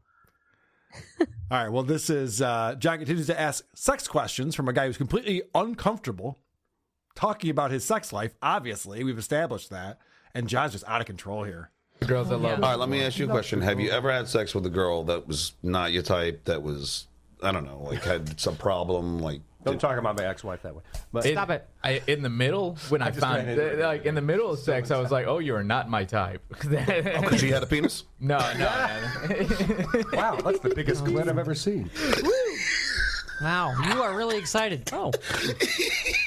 At least I'd know how to handle that. I'd be like, I've done this. I've got years of Can I practice. say, I don't know this. what's creepier, is your laugh or his smutly laugh? That's so funny. Yeah. Thank you, Stephanie. My God, the COPD in that laugh is psychotic. And thank you to Stephanie for finally picking that up and calling that out. Fuck. But also, how many times is somebody going to make an ex-wife joke? The same, my ex-wife. That Jim sucks so bad. I really want to do a deep dive into Imagine what his Jim. ex-wife is like. Oh, God. I really want to do a deep dive into Jim. He's never said anything remotely interesting or witty on this show. He sucks. This is just a fun, quick clip of John just slurping into the microphone. Jesus Christ. It's the radio veteran that Stephanie Miller hired from the Howard Stern show. He'll make my show legitimate. Oh, God. Gross. My God. All I right. wonder what she thought would happen versus what happened. Yeah. Well, so we've been over this quite a bit on the show. She hired John because John was coming off the Tonight Show. And so he's got all these connections to major celebrities. And then I was the first guest. What a bummer for her. I wasn't going to say it. I'm glad you did. I mean, when I got there, I was like, I'm not supposed to be here. This is a mistake. No, he explained it to her. She's cool. This girl's cool. Don't worry about it. Cool. Read her bio. You're going to love her. I got her drinks in Vegas. You're going to like her a lot. She left a tip. She's awesome. I love her. But so he only lasted 6 months on this show. And we're actually going through a journey right now on WATP to explore what these 6 months were. But as we're finding out, I think John oversold his connections in Hollywood. And it's not really working out the way that Stephanie was hoping. And he also sucks at working the board because he also said, I got all this radio experience. I can do all these different jobs. This is him failing at that. There's a man on the wing. Get that man off my wing. I'm still trying to find the fucking Twilight fucking Zone reference. Do you have that in here? What? Oh, he's still I don't pushing know. the buttons. Don't worry about it. Yeah, he's still. I think he's calling. He's China. like a regular straight man. He's just like, which button is it? What do you touch? Did you just slam your hands into? You hit like every button and John, not I feel one like noise. we're overmodulating. I do. I don't know. Are we sure? Am I too loud? So we can't hit the buttons. And there's 3 people making fun of him at once. And it's overmodulated. He's not even recording it correctly. That's great. Also, look, and I can admit to not knowing enough about running a board. If there was a sound effect on the board, wouldn't he be the one that knows that? He's like, do you have that on here? I know. Don't you put those on there, dude? I don't know. No, he's panicking. He said in the second Bing episode bong. that he's bad at running the board and he can't do it. So he's putting zero effort into this. He's already given up. Yeah, she's like, how do I get out of this? Yeah. So at this point, he told you he's bad at it. It's your fault. Exactly. It's on Steph. I told you. But I don't know where that clip went that I was trying to get to, but John later explained to Nick when he said, you're a Mexican, you don't want to have kids. He goes, by the way, just so you know, I'm Puerto Rican, so it's okay. Which I'm mad I don't have that clip because that's the most racist thing you could say. Like, you think Puerto Ricans and Mexicans are the same? Like, what? That gives you the pass, you idiot? That's so wild. Yeah, even Nick was just like, huh? Okay, man. Whatever. Even in the body language you watch, the guest starts with their body facing John because that's his friend, and halfway or a quarter through, it just turns and they start facing Stephanie, and now it's them and Stephanie against all of them. Do you remember any look she gave you or any kind of... Because it seemed like you two were on the same page, You two were glancing at each other a lot. Oh, yeah. I mean, there was a lot of, like, the eyes, like the... but I was so new to it that I thought, like, oh, is this the thing? And I'm like, how much can I call out before it's like, no, this is just what we do. It's a dynamic. But it did, looking back, what I thought was sort of almost like the shtick or everyone has their part. I'm now realizing, especially rewatching these clips with Nick, someone else on the episode, I'm like, oh, she was so annoyed. Yeah. She's just so done with it. You were put in a really tough spot, and you did a great job with it. This guy, Nick, is like, I can't be funny with these people. None of these people are funny. It's very difficult to riff with them. What kind of asshole was he? Was he a huge? Huge asshole. Max, stop it! I feel bad that I'm the most serious person here. I wanted to be the comic. You've actually made some really incredibly... This has been an incredibly astute happy hour for, because you're not, you don't drink, which is, one of your detriments, but still. See, we're in sync. Yes. You were in sync? Really? Wow. You were in a boy band? He was right before they came over to America, back when they were big in Europe. John was the sixth member, and they're like, we got to lose one of you. With my gut, I played two of them. But Nick, I got to ask you, because all of that was so embarrassing. And I don't blame Nick for being like, hey, guys, I'm sorry I'm not having, like, a good time riffing with you. You all suck. Yeah. Well, it's also like that energy is uncomfortable. You know what I mean? Mm-hmm. If you're looking at, like, how Steph is clearly reacting, and now this is the third episode, so she's like, oh, this is a pattern. Mm-hmm. It's like being with divorced parents and trying to keep everyone together. You're like... Actually, it's exactly like being with divorced parents. Yeah. Yes. Good point. Yeah. Oh. I want to reach through the screen and go, Steph! Yeah, I know. I know, but then we wouldn't have a lot of content that we're going to get to in the near future. Someone gave us all the archives, Jessica. We need these episodes. I mean, I will say I love Stephanie, although the issue with me being on Happy Hour is that she enjoyed me so much. She started having me on her regular show, and let me tell you, if somebody doesn't belong on a political show, it's me. Yeah, that would be a rough transition, I would was so imagine. uninformed every episode at like 5 a.m. I'm like, what's happening? Oh, that's okay. Should we renegotiate this Iran deal? Let me check my notes. Do I have a joke for that? Let me get some coffee. Yeah. And now we know why you and John aren't friends anymore, because all he ever wanted, and I think he brings it up every episode, is to be invited to the big show. That's all he wanted, and he never got it. And he brings you on as a guest, and you have no idea that he's about to get fired, and they're going to ask you to do the big show. That's funny. Yeah. That is devastating. All right, 2 more clips, and then we'll move on with our lives. But this is more of making fun of Nick's laugh, and John just loses his mind. He's so excited that people are focusing on something other than what he's doing wrong. Just transmission? Yeah, just a transmission. I got you, man. Cylinder right here. I get it right You know what, here. Steph? I never noticed he had that laugh. Like, all the time. It's so That's the first really thing everybody mentions is that their show. And in my head, I'm like, I laughed on stage? Oh, no. It's probably because I remember you laugh. I think it's because you're hearing it in the headphones for the first time. That's why. He's so excited. He's looking across at Stephanie. He's like, we're both ganging up on him on this one, right? You and me, we're on the same page? make fun of this guy together. Oh, poor Nick. Poor Justice Nick. for Nick and his weird laugh. I know. Poor Nick. One more clip. More making fun of his laugh. Have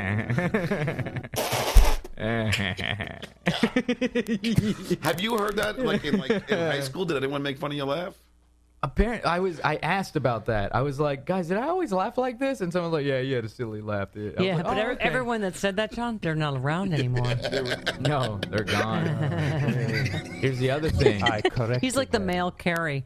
Most of the kids from high school aren't around anymore. They made fun of me and threw tampons at me in the they're shower. all going to laugh at you. Oh my gosh, Nick, you're so delightful and creepy.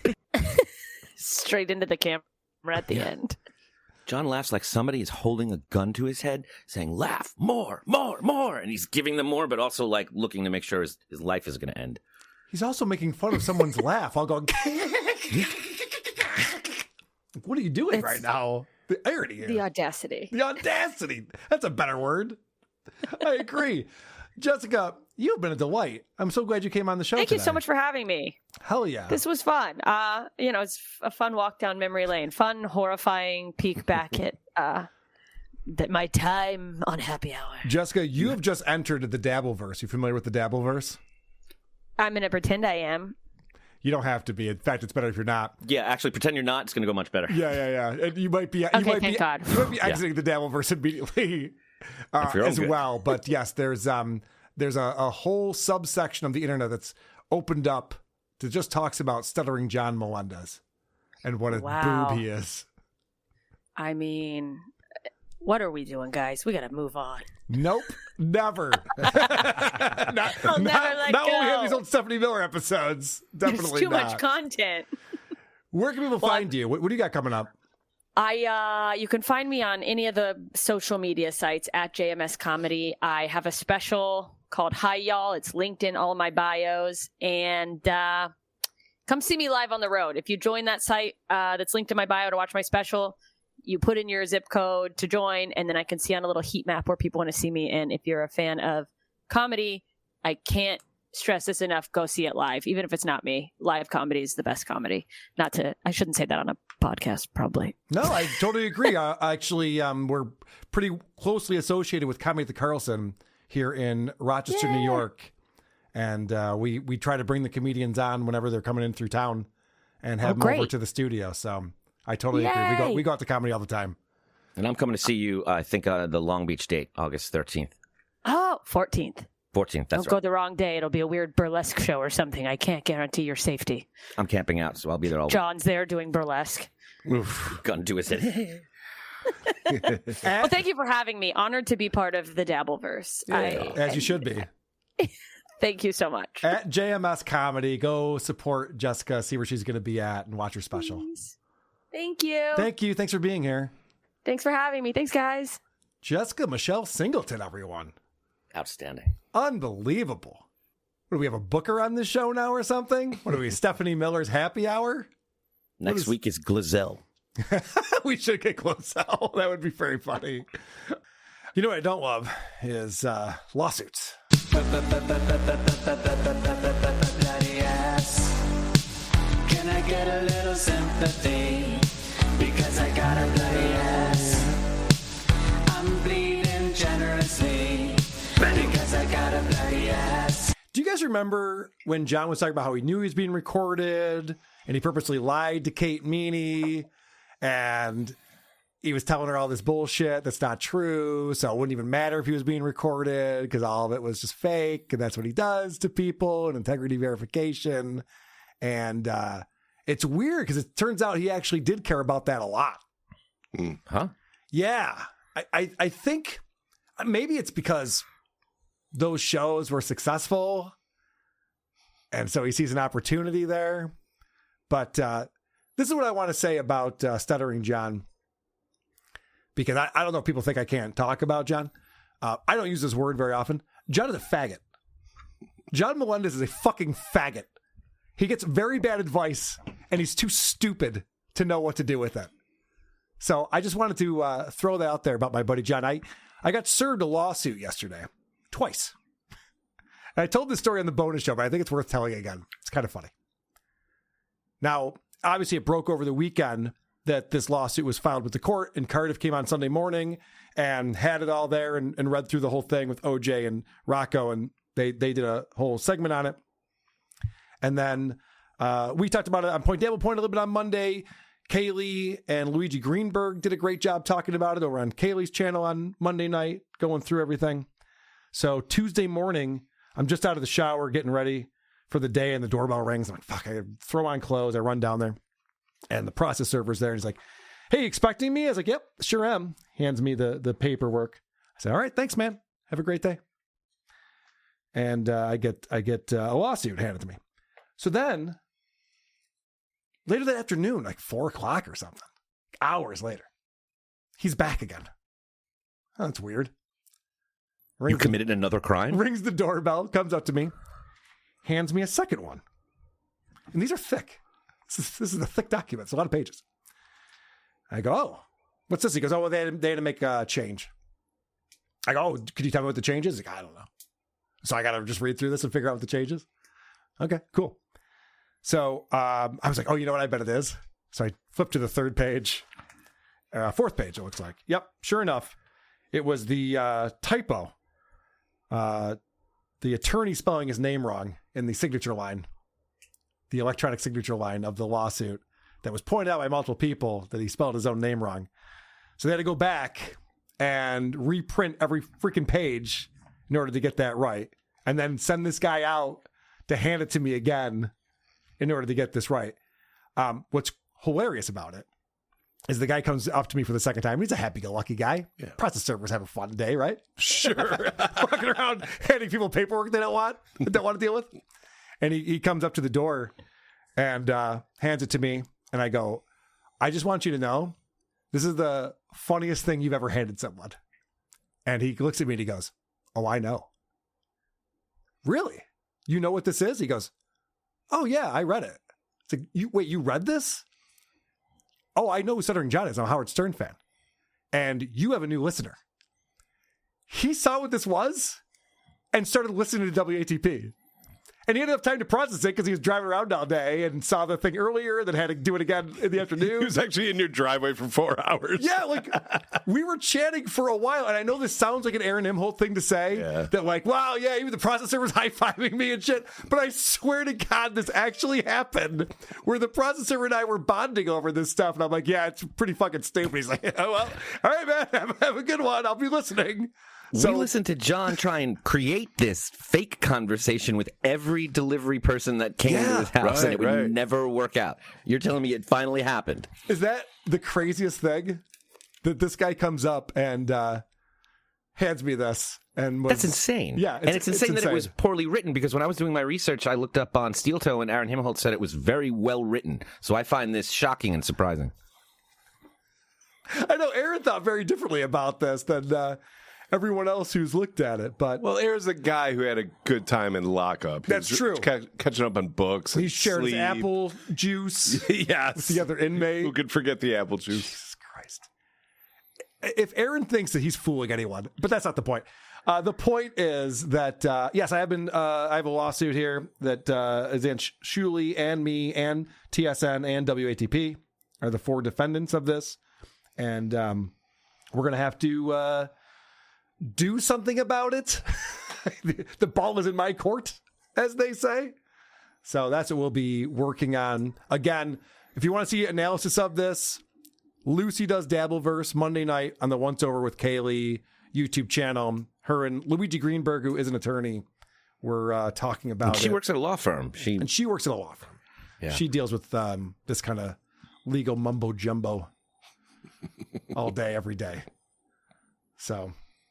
Speaking of my buddy Stuttering John, and I didn't get to this clip either with Aaron. These things go on forever. But the other thing that Aaron Imholt said in the clips that I was watching is that, I fucked up because I took the shortcut or whatever he was saying. And now I can't even talk about John anymore. Dummy, you said you read the lawsuit. I most certainly could talk about John. This has nothing to do with talking about John. Could you imagine? I would say he's thinking of himself, but he still talks about everything, so it doesn't fucking matter. Right. Aaron's the one who's not allowed to projection talk with about that guy. people. Yeah, he's the one who's not allowed to talk about people. I want to talk about John. And John is promoting a stand-up gig that may or may not happen because a lot of them are getting canceled because he's not a draw. No one gives a shit. And leaving because people are threatening violence against women, Carl. No, that's not the reason, Adam. It turns out... Men are safe. It turns out that leaving the Dabbleverse was not good for his star power. Turns out nobody gives a shit. But he's still out there. He's still doing it. And he is on morning TV and the morning news program promoting. Our next guest is a man who proves you can go from stuttering John to stunning crowds. I guarantee you know him from his... That's not even good copy. No. I mean, it's inaccurate. But also, it's just not even good. Who wrote that? From stuttering John to stunning crowds? Yeah. All right. Well, he's been on this channel before. I think he wrote that. Yeah, maybe. Oh, my gosh. He's been on this channel just recently. He was promoting a show down in Naples that he did. I guess he's back in Southwest Florida, where he lives. Hilarious years on the Howard Stern Show, where he mastered the art of asking the questions no one else dared to. And from The Tonight Show with Jay Leno, where he went from prank calls to primetime laughs. He's been a radio rebel, a late-night legend, now bringing his comedy act back to Southwest Florida. So please welcome the one and the only John Melendez. Why, hello, Jen. Hello. It's been a long time. It has. You were on the show not long ago. You're doing a comedy show in Naples, and now your tour is bringing you back. Yeah, I was at Off the Hook last time in Naples, but now I'm at the place called the Laboratory Theater. Okay. Laboratory? Mm-hmm. Okay. John's hair is ridiculous. He looks like an evil ventriloquist dummy. It's done up to be an old man. People were saying he looks more like Lockie's doll than he looks like Stuttering John at this point. Mm-hmm. But he's so old and ugly, and when you have hair like that, it doesn't match and it looks awkward and out of place. Like, it's time to just go gray and embrace it. Or shave your head. Cut it short. Yeah, do something, because this is not working. And his body language is like a little rascal's little boy. Aw, shucks. Yeah. So that physicality with that, look is just awful. It's I just sure awful. would like to fuck you. Oh, jeez, ma'am. You're right. Like, he's hiding his boner. Yeah, he's kind of like in on himself. His shoulders are kind of in, and his posture and his body language is not a confident man. I wonder why. Now I'm at the place called the Laboratory Theater. Okay. Where every performance is an experiment. The Laboratory Theater. What a name. But I'll be there this Saturday night. Okay. So Jason has... You can't pronounce any words correctly. It's 6 a.m. He's looking around at everyone. Hey, did you hear what I said there? No excuse. He's got to come. You showed up. Okay, this is wild right here. He actually guilted these idiots into coming to his stand-up show. And now he wants them to come see his act again. I'll be there this Saturday night. Okay. So Jason has no excuse. He's got to come. You showed up last... I did come to your show last night, and it's hilarious. I mean, it was really, you had a crowd from all walks of life. She is earning her paycheck today. Wow. We were still laughing in the car on the way home. Notice she couldn't make eye contact with John. And by the way, you were hilarious. She's looking off to the side. Whoops. And all of us, we're dying. Yeah, well, I try and talk about everything that I'm going through, whether it be trolled by the internet, suing people who laugh at me, all the stuff I'm going through. Failing. Yeah, having no money in the bank. Hitting on a 20-year-old and having her recorded and then playing it to the public and then hitting on her again and having her recorded again and then releasing it to the public again. Tale as old as time. We've all been there. Honestly, that act would crush. I know. If he really did talk about what was going on in his life, it would sell out a theater. I would love to see that. I'd love to see all of it. They'll never do it. They'll never do it. Having kids and then, getting married and then there's court. Dude, these things happened decades ago. Having kids and getting married. Jesus. There's also aging. Oh, well, that's fun for all of us, right? I'm having a hard time. I mean, I'm sitting there buying slimming jeans and slimming shirts and... That's not aging. That's getting fat. Slim Jims. I'm having a hard time aging. I have to buy things that make me look thinner. Yeah, there's young people that have to do that, you asshole. He's got a million of them, this guy. He's great. I get my hair blended. You have that picture? Did we put the picture in there? What did you do to your hair? Do you have that picture? We're looking at you right now, retard. You got to see my hairdo. Pull up the picture I sent over. We're looking at it. Here, you sent me this picture. Okay, so when I was in Manhattan, I had hair really long hair, and I would have a few grays. When I was in Manhattan in the 80s, it's the part he left out. And the hairstyle said... The Manhattan is also irrelevant to the point he's making. There's no point in telling us that. Well, no, because he's going to explain that like this was a cool, hip thing to do, because that's all that happens in Manhattan is cool stuff. Really long hair. And I would have a few grays, and the hairstyle said, we do this thing called glazing. It's like a masculine dyeing, if you will. And now that... I asked my wife about this. Yeah. I go, is there anything masculine about glazing? The answer is no. I think he's been fooled yet again. They're like, no, all the cool guys are doing this glazing thing. Don't worry, it's tough. Yeah, right. I call it blending. He was telling the story back in the Calabasas apartment. Like, he's been telling the story for 5-6 years. He's trying to justify what he does with his hair. It's like, no, this is what all the cool people do. Like, John, I know cool people. They don't.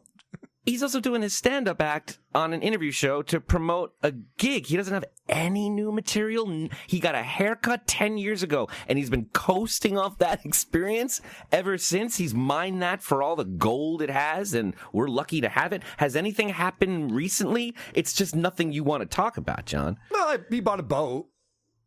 Oh, wait, to be writing all the new jokes on. That's what he said. He's going to write a one-man show on the boat, and we're getting the same jokes. With his dog. I forgot about that.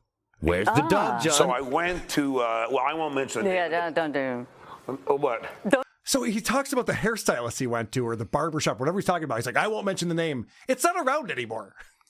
What are you talking about? So I went to, I won't mention it. Yeah, don't do. What? Don't say the name, but you went to a place. Yes, I went to a place. Jason gave me wrong advice. He said, yeah, you can say it. Let's just say I went to a place called Fabulous Hair. Okay, gotcha. Which doesn't exist, and it wasn't that fabulous because, but it did start with F.A. You know the place is called Fantastic Hair, and there's like a million of them, and everyone knows what he was referencing just by saying that. Got back, and my hair was completely jet black. I was like blending into an oil spill.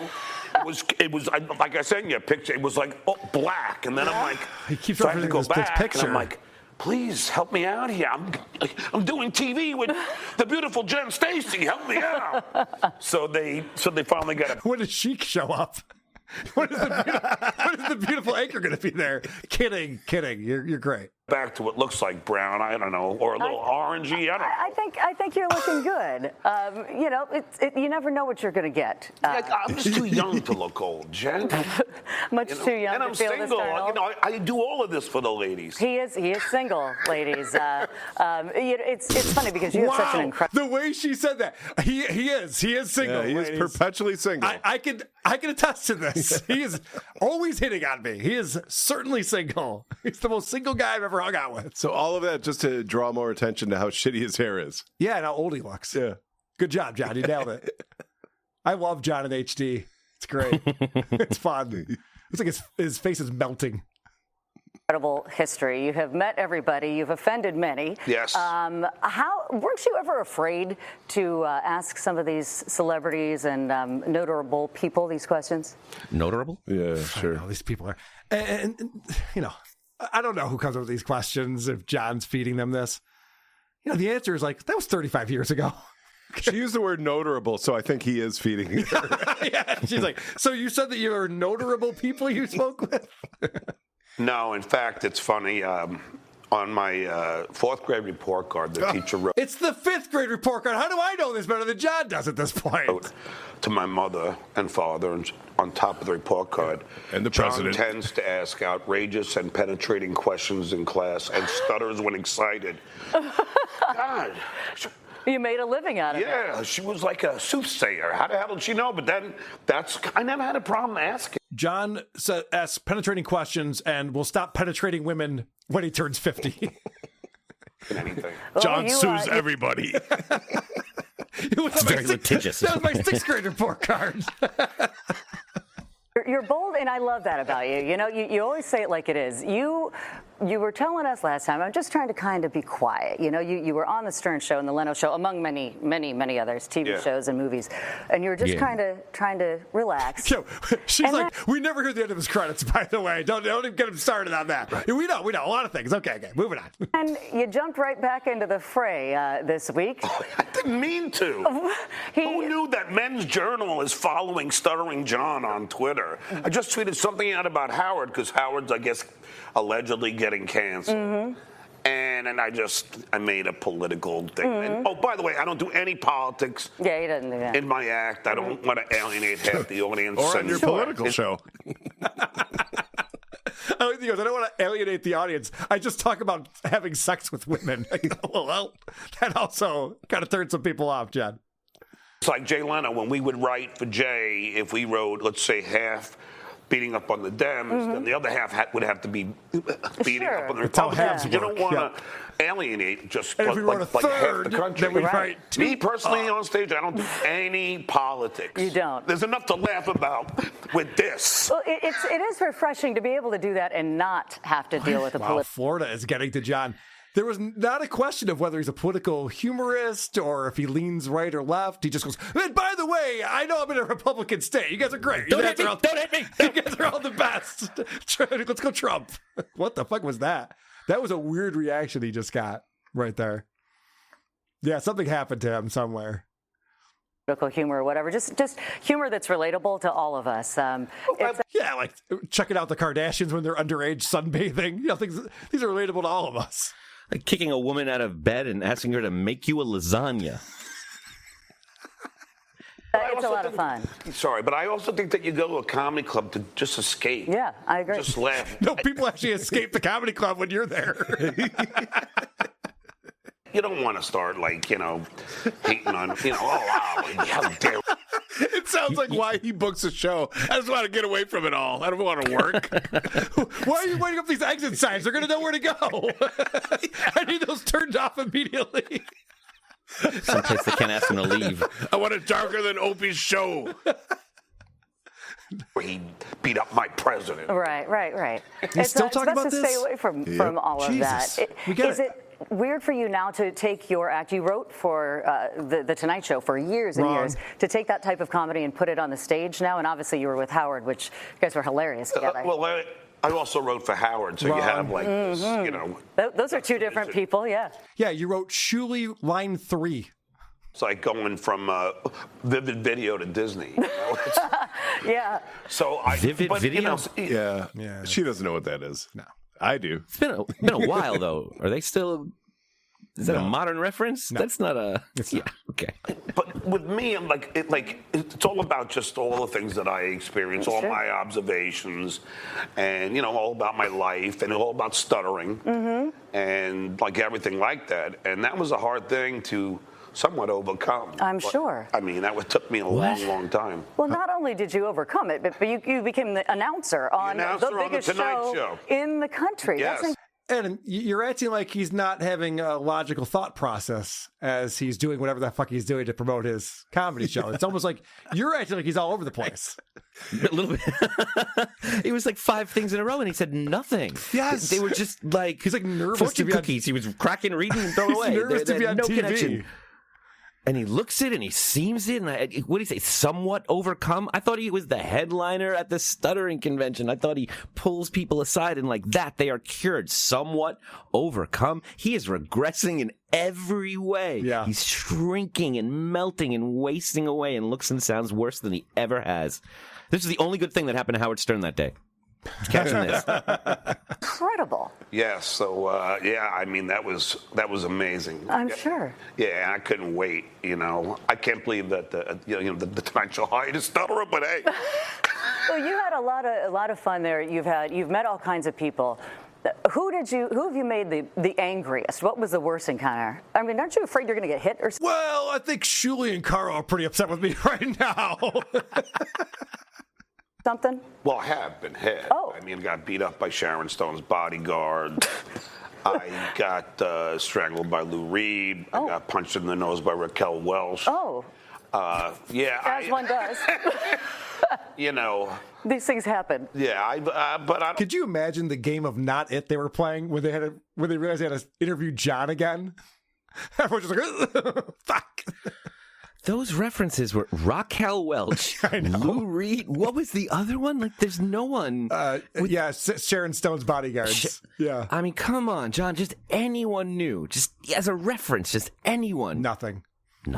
It's it was a little nerve-wracking at times because I knew the celebrity was going to get mad. Like when I asked Ted Williams, "You ever accidentally pass wind in the catcher's face?" And you know, this poor woman, she has to act like passing wind in the catcher's face is a hilarious question. know, he got like really angry and like I asked Tommy Lasorda, since he got fat again, is he going to give the money back to Slim Fast? Oh my gosh. But did Fred write that one or Jackie? Some people had a great sense of humor. Yeah. I asked the late great Ed Asner. I said, Ed, do you think abortion should be legal? Mm-hmm. And he looked at me and said, yes. In fact, looking at you, I think we have some missed opportunities. Oh my gosh! Wow, he came right back at you. Yeah. Oh wow, we're doing a morning network show and we're taking abortion jokes. Okay, great, good stuff, John. Yeah, you really are reading the room here. Thanks for that. Yeah. She didn't want to offend the gals at Fabulous Hair, but he's gonna go right to abortion jokes. You have anything about incest you want to bring up? Fuck, man. Rivers had the best response, and where I said, Joan, do you think ugly people should be allowed to have children? And she said no, and I told your mother that. So sometimes amazing. Some of the celebrities enjoyed having me do this. Sure. Because it made it interesting. Mm-hmm. Refreshing versus the normal red carpet BS that they deal with. Yeah, which is all the same questions. Sure. Boring. But how can we check you out? We're running out of time, but I know that you're playing this Saturday in Fort Myers. They're saying you got to go. Go to my website, stutteringjohnmelendez.net. He's actually directing people to that website. We were looking at that on the bonus show yesterday. Yes. Oof, it's not a good website. Does he even realize that he just said to her, like all those stupid, boring Hollywood questions that you normally get? And she's like, okay, well, let's see what you have coming up next on the docket. Right. Stuttering John, what do you got? That's her, man. Yeah, right. Or on Twitter at Stuttering John M. Because somebody took Stuttering John, of course, and then and that's it. But I mean, yeah, come down to the Laboratory Theater. Some of the proceeds, I believe, go to charity. Or you can write me a check and I'll Venmo. That's insane. They might go to charity. Maybe it's a good thing if you come. I don't know. Wow, this guy knows how to promote, doesn't he? I just keep thinking this is called Things to Do, and every contact or connection he has with anyone turns into therapy in the walk down memory lane and the glory days. And begging everyone in the studio to go to the show. Yeah. You got to go, Rick. You got to come. Well, John, we're almost out of time, so do you want to just say why you're here? Yeah, I know. Did you see that? Yeah. She's like, okay, we've been naming celebrities that no one's ever heard of for a while now. Can we talk about your comedy I don't have show? acting chops, so let's go. And I'm looking forward to it, and I hope everybody comes. I think they'll have a good time. You definitely will. His show is hysterical, and I know it's different depending on the audience, and so it should be a good one. We'll put a link to how you can get these tickets, as well as how you can check out John on our website, as well as our Gulf Coast News app. Okay, I'll check on the Gulf Coast News app for how to get tickets to John's show. That'll be great. You guys familiar with Stephanie Miller? Oh, yeah. All right, this is great. I'm really excited about this. I checked out the 5th episode of John being on Stephanie Miller's show, the 4th time as an employee. And he brings on, so he's booking the guests. And this is Stephanie Miller's happy hour show. And so they bring on Kate Quigley. This is 2015 still. This is a 33-year-old Kate Quigley, very attractive blonde. And John will be hitting on her, as will Stephanie. It's very uncomfortable, this episode. And it starts off immediately with this. Wow, you're blinding. So are you. Oh, stop it. I love that you're like, you look like you haven't eaten in so long. I'm like, you look better than, you look amazing. Wait, show your little plate. She has like a little anorexic snack plate.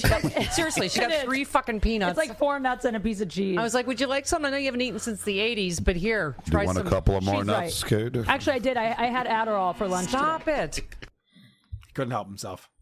Do you want a couple of more nuts, Kate? That's so embarrassing. Well, then we find out that John got a little feely with the guest when she arrived. Yeah, well, listen, Aaron's coming, Sean's moving over there, and then you're going to have to deal with John sitting next to you. I'm already afraid. He already touched my boob once since I arrived. John. I touched your boob? Yes. How? When you hugged me. Oh, Don't pretend you don't know. I didn't touch... girls aren't fucking hip to that, John. Really? Oh, was that an accident? He's like, oops, my hand accidentally stroked your nipple. My bad. I did not touch with my hand. You get the fuck out of here. You did. Get out of here. But I don't mind. It's fine. What do you think? I'm used to it. I work around male comics all the time. You touch nip. You know you went for nip. It's fine. You went for nipple. Admit you went for nipple. I swear on my life, I have no recollection, nor would I ever do that. I'm not a fucking... No, he's not. All right. We've sat next to each other many times. Let me kick you out while I talk to Kate. Kate. Do you hear the truth come out there with Kate? She's like, no, I work with guys all the time. I'm in comedy. I know. You guys want to cop a feel? I get it. And John's so defensive there. I swear to God, I don't have any recollection of that. It happened 17 minutes ago. What do you mean? Either you did it or you didn't. Don't tell me you don't remember whether you did it or you didn't. He said he specifically knew that it wasn't his hand. So he corrected her and then said he has no memory of it. So he's removed from the board right there. They bring in another guy to work the board and he's gone. And he gets sat next to the guest. Kate's thrilled about this. And he continues to deny, even though Stephanie's accusing him of groping their guest. Look at how you run the board. Your hands are like fucking oven mitts. Like, she's not going to notice that. I swear. They're like, you're like fucking Sasquatch. Kate. It was an accident. I swear on my life, I did not. He doesn't even know. I don't. I didn't. I know you don't. It's okay. Look at how uncomfortable he's getting. He really is such a nice guy. He's such a nice guy for real, though, that he's like so over concerned that I might think he like purposely grabbed my tit. That he might have purposely grabbed a gorgeous woman's tit. He would never ever do that, Kate. I Never. swear I would never do that. Obviously. He's being very sarcastic here. No, he's a great guy. He definitely would not do something like that. He's not horny and desperate and hard up and hitting on me all the time, which we're going to find out all of those things are true, of course, because lesbian talk comes up. This is John's favorite thing. This is where he shines. This is John from the Howard Stern Show. You scissoring? Please call me Mrs. Robinson. Well, have you ever been with a girl? She was. Not really. Like, I've made out. Well, because I've made out with girls. Like, every girl has made out with a girl at some point for, like, a free drink. Yeah, right? You know? What did I give you? I already gave you Patron. She gave me Patron. No, you'll get yours. Don't you worry. When this is gone. This is John's favorite thing. You ever get with a girl? Asks every female guest so far on the show that question. And then they'll say, like, yeah, I made out with a girl in college or for a drink or something. And John gets so excited. He's like, oh, did you hear that, Stephanie? Whoa. It's like being on Howard Stern in 1993 all over again. Why is he the only one laughing all the time when nothing's funny? It's just this soundtrack. It kills me. Because he is uncomfortable. Hitting on this girl is way out of his league. And trying to pretend that things are going swimmingly. We're having a bunch of fun today, aren't we, Kate? Yeah. Yeah. He can't even pretend to like validate what she said for a second. He's like, I have no memory. It wasn't my hand, so it didn't happen. So at what point are you like, oh man, I'm sorry. Like, didn't mean it. Yeah. Anything. Right. Your intention means nothing. She's the one who got groped. Say something, whether you remember it or not. Why is her entire reality not valid for you? It's not valid, and he never does that. It's never possibly happened, so don't stop talking about it. Right. This is interesting. You see the kind of respect John has for women here? So there's a question asked of the guest, Kate, and John answers for her. Well, my point is, whether it's, Chelsea Handler, Amy Schumer, people like you, like, I love them. I think it's a new form of feminism to go, fuck you. I'm going to take control of my own body and my sexuality. But that's exactly what happened. But you got a lot of flack. Yeah. She's gotten a lot of flack from female comedians. And no, more from men. Some from females. Well, I know there's one female that gave you flack. Oh, but really? Yeah. Did I tell you or you heard it? No, you told me. Oh, let's talk shit. So John has conversations with these people before the show, and he can't wait to spill the beans on things that they don't necessarily want to talk about. No, don't you have a problem with that one A-lister? Yeah. Remember we were talking about the thing? She's like, oh, you want to talk about that? And I don't want to talk about that. The comic that was on last time. Weren't you banging that bartender? Oh, dude, that's coming up. Oh, great. That's coming up. He loves to talk about who the guests have fucked and how many people they're fucking. And the guests aren't necessarily cool with that. You know, they're kind of trying to live their lives and do their thing. So at this point, Kate's talking about how she wears a bikini places where she shouldn't wear a bikini for the joke of it. She's like, yeah, I inappropriately wear bikinis places.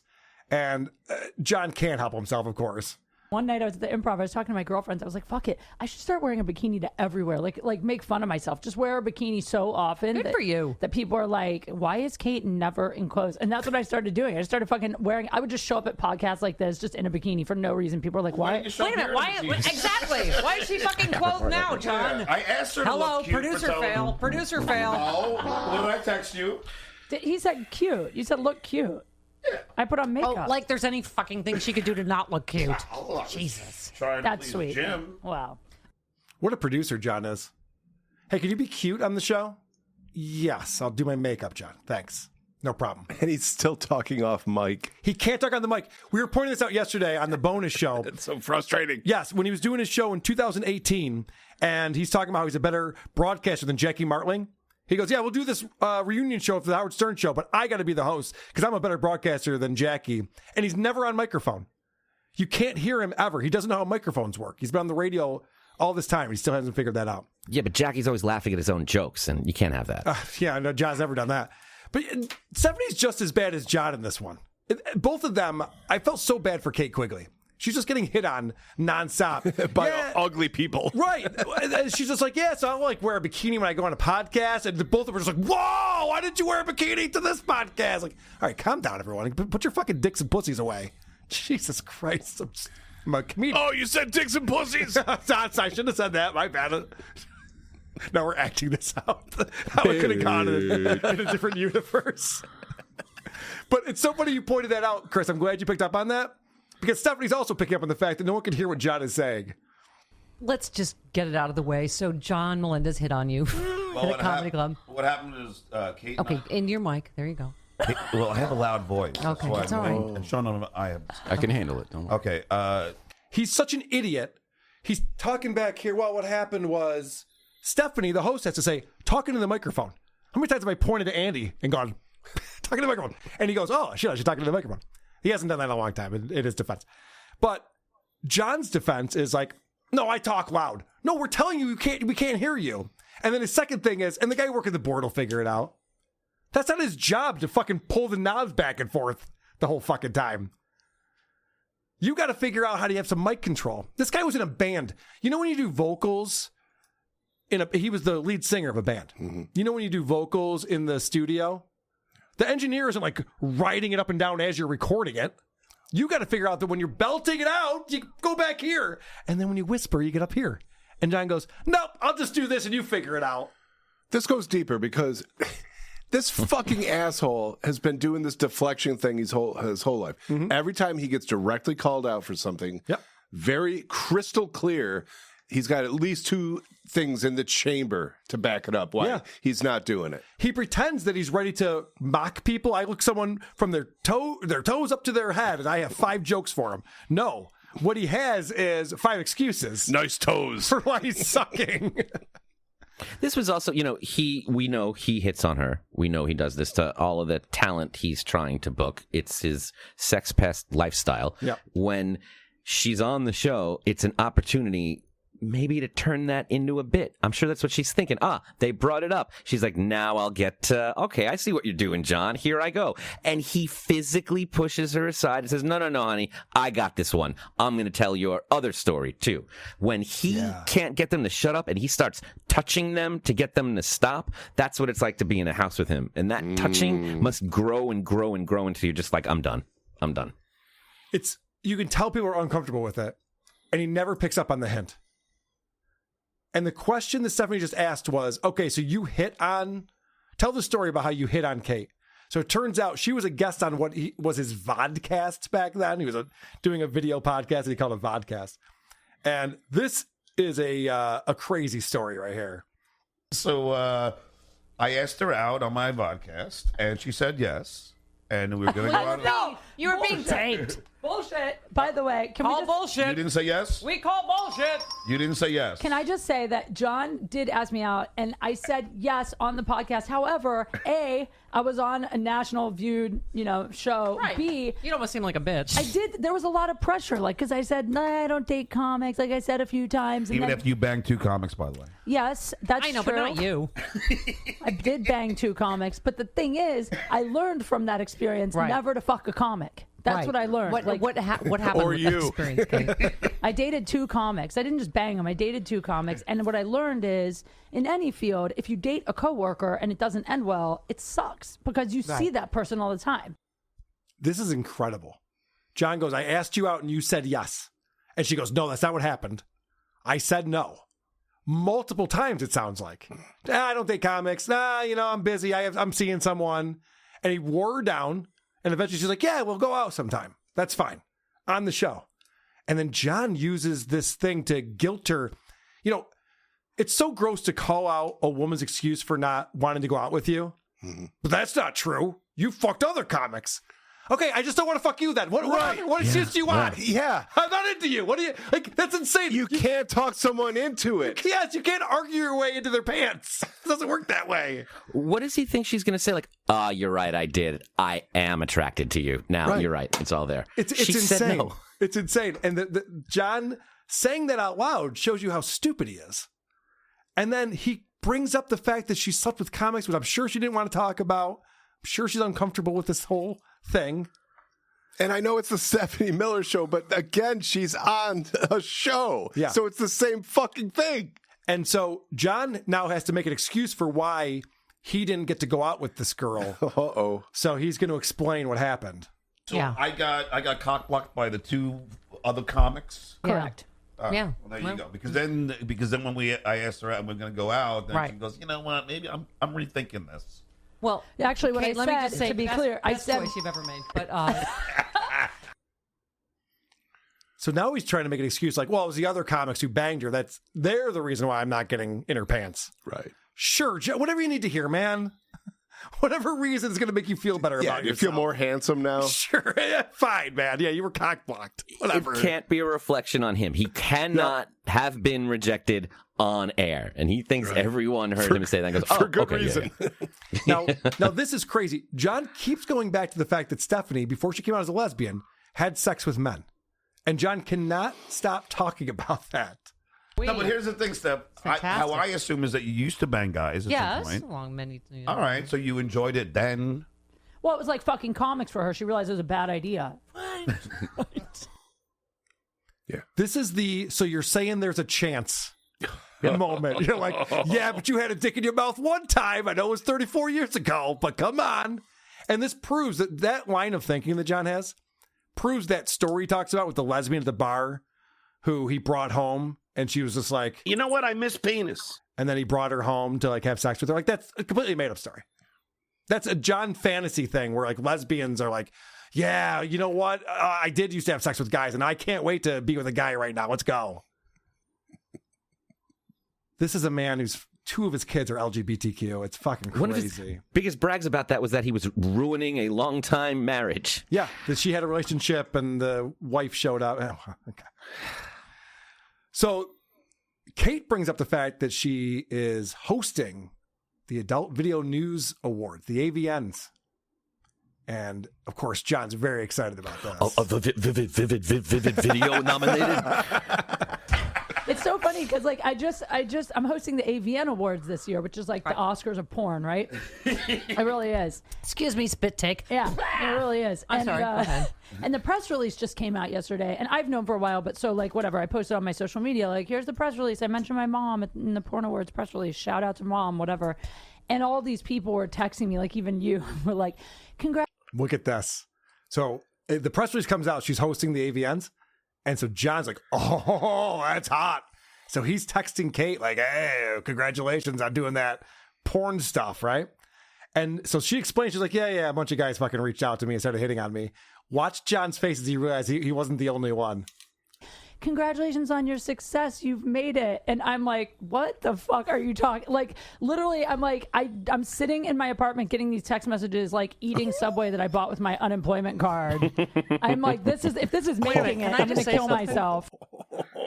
How funny is that? John's like, I thought I was the only one hitting on you when I found that out. He's like, no, a bunch of guys did that. And he's like, oh, I guess I'm just a simp then. Yep. No shit. And also, John, there's a lot of people that realize when they're only hearing from you when they're in the news. Yeah. You know, they're not stupid, whether it's sex related or not. You're like, oh, you're popular today. Let me reach out. Brilliant. Brilliant move. All right. So John has a joke that bombs for multiple reasons. I'll just let it play out. It was crazy. I was married for 10 years, from 19 to 30 almost. And the guy isn't super concerned. Like 19 you got married? You are from Cleveland. I know. Canton. Totally. Canton. Totally. That's even worse. Pay attention, Canton. Totally. No, the guy wasn't like... Married at 19. Wow, you really are from Cleveland. What does that mean? So you got the city wrong. That's a bad start. It doesn't mean anything. Like, guys like John don't understand. Like, Cleveland's a major metropolitan of this country. And people don't get married at 19 in Cleveland, and in New York it's 38. What's he talking about? But John is very, very horny, as she talks about how when she got married, she was a virgin. No, but here's the other thing, too, is when we got together, like, we were basically both virgins. And so, like, I'd never had, like... I didn't know what, like, really hot sex was. Like, I was like, this seems like what I guess is... Because everybody talks about how when you're married, sex is shitty. So I never really... I was like, I guess this is what it's supposed to be. Yeah. So we were just best friends. We were like roommates. You want to know what it is? No, John, I don't. I really don't. I want you to stop and put the beer down. Just kidding. That was real. Yeah. Kate's like, yeah, please stop hitting on me and talking about having sex with me. It's not going to happen. Stop drinking. And then she's like, I'm a guest. Like, I'm just kidding.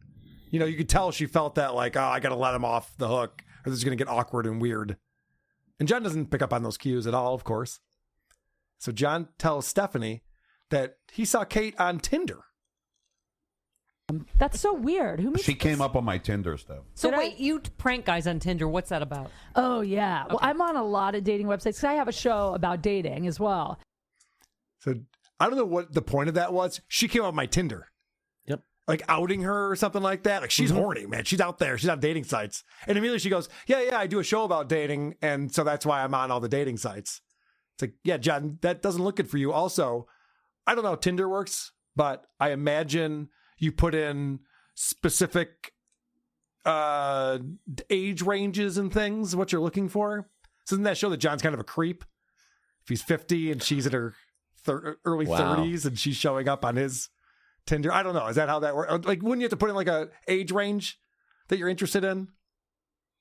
Yeah, I don't know. But I saw Good her answer. kind Good of... answer. I was testing you, Adam. We both don't know. No, I just know that on Grindr usually. Wait, it's fuck. He got a little. He did it. He got a little dig on her, or she got a little dig on him, or she didn't support him there, so he had to just. She's on Tinder. Yeah, he's just trying to take her down. That's all he's doing. It's great because it backfires. Because now we're going to find out what she's actually doing on Tinder, and John does not like this. But so I go on Tinder and I just started to realize on Tinder, the guys are so thirsty on there. Like the guys, like they're just so desperate to have sex with you that they will put up with like any level of craziness in order to do it. So for fun, I was like, I'm just going to go on Tinder and I'm going to act batshit crazy on purpose. Right. But then every few sentences, I'm going to bait them with like, but I can't wait to fuck you though. Right. And then they'll be like, yeah. Like, and yeah, I dude brain. Right. I try to get them to block me. I mean, I talk about this on stage, but like I literally have said everything from like, hey, I just got out of jail because I stabbed a guy, to like, I like to fuck with rattlesnakes in the bed. I asked a guy if I could put leeches on his balls. Like I asked guys, and these guys are like, guys are dumb. Yeah. You know, one of the guys who's on Tinder who's dumb is Stuttering John. He's sitting there right next to you. And I love that completely backfired on him. Oh, his body language. She's on Tinder, you know. Yeah, you know what I do on Tinder? I fuck with guys. It becomes material for my show and my act. Oh, shit. Oh. That's not what I was hoping. I've heard about the leeches thing. I agreed to that, actually. You can watch him deflating in real time. yeah. It goes from that smug smile to she might be talking about me. Yep. Thirsty losers on Tinder is what she's talking about. It's also a pattern he has where he can listen to pretty much the first couple words of what she says. He has a thought, and then he just stays there and waits. And that's why every time he comes back with something, no one's interested, and it all feels weird because it was like a long time ago. It's why you can't have a conversation with him. You're just waiting to say that thing he thought of that's now irrelevant. We've all moved on from that. So Kate starts talking about what she likes for foreplay. And John, this is not a joke. John says this very seriously. By the way, a guy should touch every part of your body with his mouth before his dick is in you. That's what I think. Every part I of your agree. body. And that's what I always do. But Kate, now you have, what do you do in your show? You have lopsided tits or something? You do Do you have lopsided tits? Adam, I can't believe what's going on in the Stephanie Miller Show. How the fuck did we not know about this? How did the Dabbleverse not know about this until now? This is insane. This is a side of John that we would have hated way more than the other sides of John that we've seen all these years. This is crazy. She's like, yeah, I think that they, whatever with the foreplay. And John's like, yeah, no, I do that too. That's what I do. Okay. Well, let's stop the show now and have sex. Yeah, it's just not how that works. And then he has to immediately humiliate her. Yeah. Don't you have lopsided breasts? Yeah, John. Thanks. That's all he was doing, trying to humiliate her. What her act, it would embarrass her, so I'll just bring it up and buy myself some time. This is so unique because we're used to having John with a boss that, has already written him off. We're getting to see this glorious moment in time where she's still trying to trust him because she genuinely wants to do edgy comedy and has been sold that this guy is that. Right. So when I think for a while she's like, maybe I'm just too prude or maybe I don't get the appeal of John. So she's trying so hard. Watching this crumble is just, I can't look away. It's fascinating. Yeah. And so John asks a very creepy question to Kate about hair on a man's body. This little clip package I have right here is going to blow you away. So let me ask you a question. I got to ask you a question about guys. I'm sorry, Steph. What's going on with his microphone? Is he I got to ask you a question. Just get on your goddamn microphone. Because I have a loud voice and I always What's your question? Can't hear. overmodulate. Stop it. Do you like a guy completely manscaped or you like some hair down? Some fur. I mean, I'm fine with none, but if there's a little... Oh, really? You are fine? Because if there's a little, that's okay, but like long, gross. You got a razor, Steph? Yes, I do. Predictable joke. Gross question, predictable joke, and then John starts talking about his balls. And I think he might actually have a problem. This is weird. It's like balls. Let's look at Picasso's balls. Try scraping them. It's like fucking dragging a rake through a minefield, man. You fucking... Excuse me? If you try and scratch your balls, one wrong move, and man, it's painful. Dangerous down there. My God! If you scratch your I have balls, never I'm so glad I had don't a have a treatise penis. in ball scratching no, until John Melendez if you got here. scratch your balls, you might hit that very sensitive nerve. Tread lightly. Yeah, you have to tread. Yeah, it's like dragging a rake through a Why do you have to minefield. scratch your balls? Because they itch. There's hair growing on a regular What's basis. happening Another down reason there? to Because there's laser. hair growing all the time out of those Shave things. that shit. Shave that Shave your shit. balls? It's It's gonna itch even Manscaped. more. You don't shave your balls? No. You got to shave your balls. How the fuck am I don't even want to scratch them. You got to Christ. shave them. Or wash them. I mean, you want to show me? Shave your balls. God, Gross. it's like What is John talking about? Why is he talking about it? Why is he talking about it? But scratching your balls is one of the greatest things about being a guy. And he's going, man, it's a really tough go down there. It's like, no, it's fantastic. It's also quite easy. Yeah, it's so easy. And guys get caught doing it all the time because we can't wait to scratch our balls. And John's going, oh, no, it's really rough. Anything can happen. This is how lazy he is. He sounds like a prepubescent boy who heard the older kids talking and is trying to relate to what they said, but doesn't know what it all There's means. like Cartman biting pubes off of Scott Tetterman. Oh, shit, I made a South Park reference. Fuck. No, but I was thinking the same thing. I won't do it again. That's damn what's it. sad. Yeah. Also, don't you think she's like, hey, John, the next time you invite me onto a show, can you not hijack my set by talking about your balls? Or be here. Yeah. So John doesn't think that guys shave their balls. This becomes very clear. Your balls are part of the deal, man. Really? Yes. You got to shave your balls? Of course. Sean, do you shave your balls? You know what? Don't ask Sean. No, I'm just curious. No, I do not. Between this This is discussion taking a and how terrible hot turn. you are, I just got like 1,000% gayer. Because I almost just turned gay from that conversation. Well, I'm like, listen, let's let's work on that later because no, guys don't shave their balls. Lots do. Who does? Plenty do. Yeah, some do. Dude, never heard of it. Manscaped. What the fuck? I never heard of shaving your Trimming balls. them? John's never heard of shaving your balls, and he's turning to this woman, this attractive blonde woman has a show about, or a whole show about dating, who is hosting the AVN Awards, and he's like, guys don't shave their balls. She's like, yeah, actually they do. You should probably get on that. Is this the craziest thing? I never knew.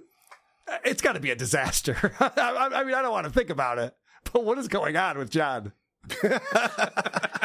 I'm trying to process that they were making fun of they were exposing his disgusting feet and saying that, John, you smell so bad, we can't be in a room with you. I know people that have worked on films where you're like in a tank and they're like, the guy wouldn't shower. I know he's like method or whatever, but you got to shower. We had to talk to him. They were telling John this on the Stephanie Miller show within these couple weeks. What was the sitcom? Wings? Yeah. Wings told him this. He did a TV gig and they said, we're paying for you to get your feet cleaned because wardrobe can't be in the same room with you. And he hasn't changed since then. He didn't even pick that up from this conversation. He's not going to go, oh shit, you shave your balls? Well, thanks for telling me that. Like, why does it have to be, it can't be a criticism about him. It Right. can't be. And watching the way he'll twist these things is insane. John doesn't realize he has blind spots. This is Yes, a he doesn't serious know. blind spot right now. It's like guys It's shave their other balls. people's like, weaknesses. Yes. Right. They're too sensitive. So this gets crazy. This is where I think it might be a medical condition because I've never heard of this. I mean, at the risk of coming off like a whore, if you want my mouth on it, you need to shave that. I don't want your mouth on my balls. You don't? Really? No, I'd rather it on my Oh, come on. Like, you don't want a little finger up your Most little guys tiny, like- little tiny I don't finger. want the finger up my ass, but I don't want freaking the mouth on the. What the fuck do I want you sucking my balls for? Yeah, That hurts. most guys like you to give their balls a little attention Well, too. something, right? I don't know what guys you're dating. Normal guys who like their balls sucked.